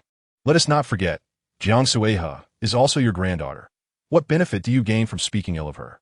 Suddenly, Zhao Erling's wife, who had been observing from the crowd, stepped forward with a disdainful look at Lu Leopozi. Bah, What business is it of yours? Who do you think you are? Lu Leopozi, now shifting her ire to Zhao Erling's wife, snapped back. Zhao Erling's wife was not one to back down. She glared fiercely at Lu Leopozi and declared, I am Jiang Sueha's godmother. Jiang Shi and I are sworn sisters. Is that not enough? Put your hand down. If you point at me, I'll chop it off. You believe everything Widow Wang says, don't you? What if she brings her husband to you tomorrow and claims he is your partner? Would you believe that too? Oh, right. I forgot. You can't call her Widow Wang anymore. She should be addressed as Lu Wangshi, right? As Jiang Ling uttered these words, the crowd gasped in astonishment. Jiang Shi's tongue was indeed quite sharp. I will kill you, you little hussy. I will make you regret your words. Lu Leopozi could no longer contain herself and lunged at Jiang Ling, who swiftly dodged. In that moment, Jiang Ling dashed in front of Widow Wang, smirking as she gazed at her belly. Just as she was about to speak, an angry male voice reached her ears, and a figure charged toward her. Thankfully, Jiang Ling managed to evade in time, or she would have surely been knocked over. Are you all right? Lu Yuren looked at Widow Wang with a concerned expression. Widow Wang quickly shook her head, feigning weakness, and squeezed out a few tears, choking back her words. Yuren, I'm fine. Don't worry about me. Lu Yuren turned to Jiang Ling, glaring angrily. Wretched woman, do you believe I won't strike you down? Jiang Ling knew the kind of person Lu Yuren was. If she were to confront him directly, she would undoubtedly come out worse for wear. She retreated a few steps, maintaining a mocking smile as she remarked, Lu Yuren, your wife looks to be 6 or 7 months along, doesn't she? Yet she underestimated Lu Yuren's temper, who pushed her away and shouted, This is none of your business. Shut your mouth. Widow Wang understood Jiang Ling's implication, but could not voice it, knowing it would bring her no benefit. All she could do was glare resentfully at Lu Yuren and pretentiously assist Lu Leopozi back inside. Yes, my wife is over 6 months along, and this child is surely a son, unlike you, who cannot bear a son and is a waste. Lu Yuren boasted arrogantly, looking down his nose at Jiang Ling. Hearing this, Jiang Ling burst into laughter, her amusement growing more exaggerated, as if she had heard a truly hilarious joke. Lu Yuren was momentarily taken aback by Jiang Ling's reaction. He frowned and barked, Wretched woman, speak quickly. Who are you pretending to be for? Jiang Ling stifled her laughter and continued, Lu Yuren, it seems we've been divorced for barely 2 months, yet your wife's belly is already this big. TSK, who really is the loose woman here? Do you think I want to come to your house? Ever since our divorce, haven't you all been causing me trouble repeatedly? Now your wife spreads gossip about my daughter, calling her a loose woman. I just want to ask, what does this loose woman have to do with your widow? Oh, no, I mean Lu Wangshi, right? Jiang Ling's expression turned cold as she spoke. Lu Yuren was rendered speechless by Jiang Ling's retort. He opened his mouth, his eyes nearly blazing with fury as he glared at Jiang Ling, who yawned nonchalantly. That's the vagabond's fault. What does it have to do with my daughter? But what about your wife? Did she not start flirting with you before we divorced? TSK. The crowd began to murmur amongst themselves, even if Lu Yuren was furious. He could not act against Jiang Ling, for his family was indeed in the wrong this time. Chapter 110. Gossip 2. Furthermore, for those of you with sons, you will eventually need to marry them off, right? If the neighboring village hears the rumors about our village, I doubt anyone would want to marry their daughters here. I hope this matter ends here. It would be for everyone's benefit. Jiang Ling's words carried a significant weight, causing the previously bustling crowd to disperse almost instantly, leaving only Zhao Erling's wife, who approached and gently patted Jiang Ling's shoulder. Sister-in-law, I'm fine. Thank you for your concern. Jiang Ling gratefully clasped Zhao Erling's wife's hand.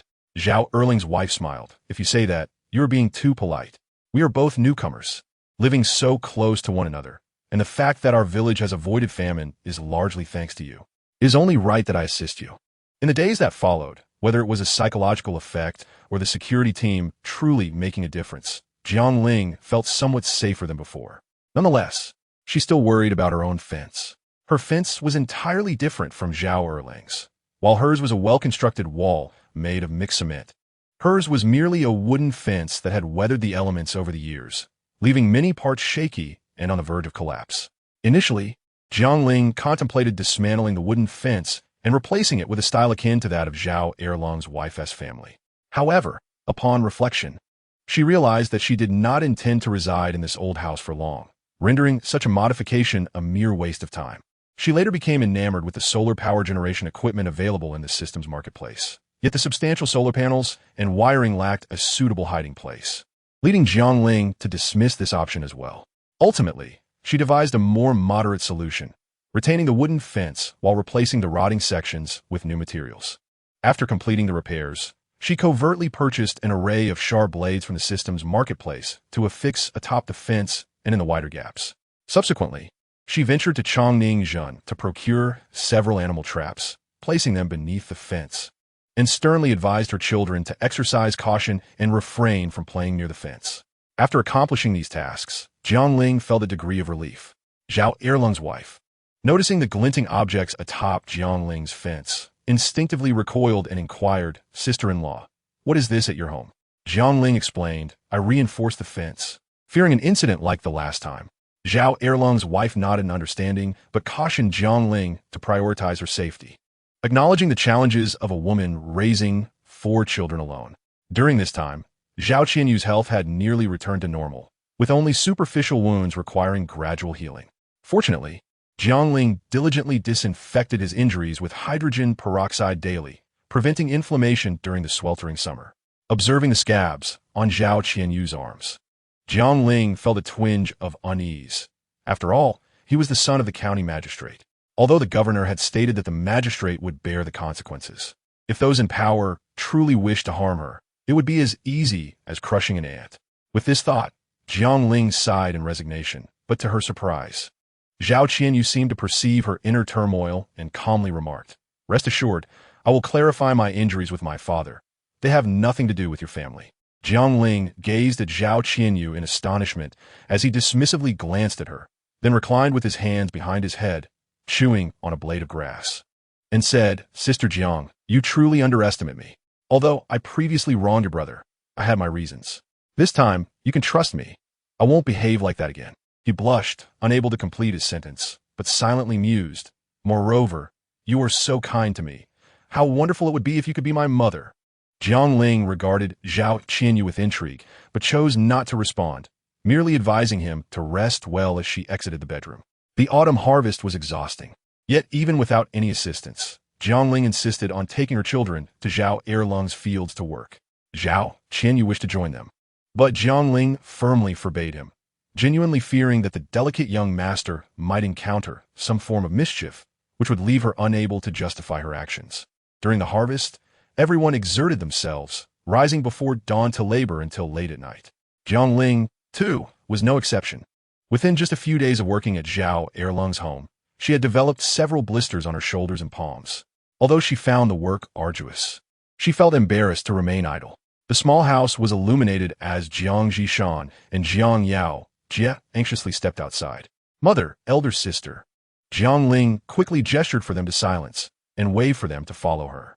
Stealthily, she approached the direction of the fence, where a man lay unconscious on the ground, his eyes rolled back, surrounded by blood stains on the fence. The man's leg was firmly trapped in an animal trap. "Mother, he can't be dead, can he?" Jiang Yao Jie exclaimed in horror. Jiang Ling swallowed hard, extending a trembling hand to gently check for a pulse at the man's nose. A faint breath brushed against her fingers, gradually calming her racing heart. "No, he must have fainted from the pain," Jiang Ling explained. "Zhishan, check his body for anything." Jiang Ling instructed Jiang Zhishan. Nodding, Jiang Zhishan shakily approached the unconscious man, searching his body until he discovered a gleaming machete tucked to the man's waist. As Jiang Zhishan pulled the blade free, everyone froze in shock, and he, in a state of alarm, dropped the knife onto the ground.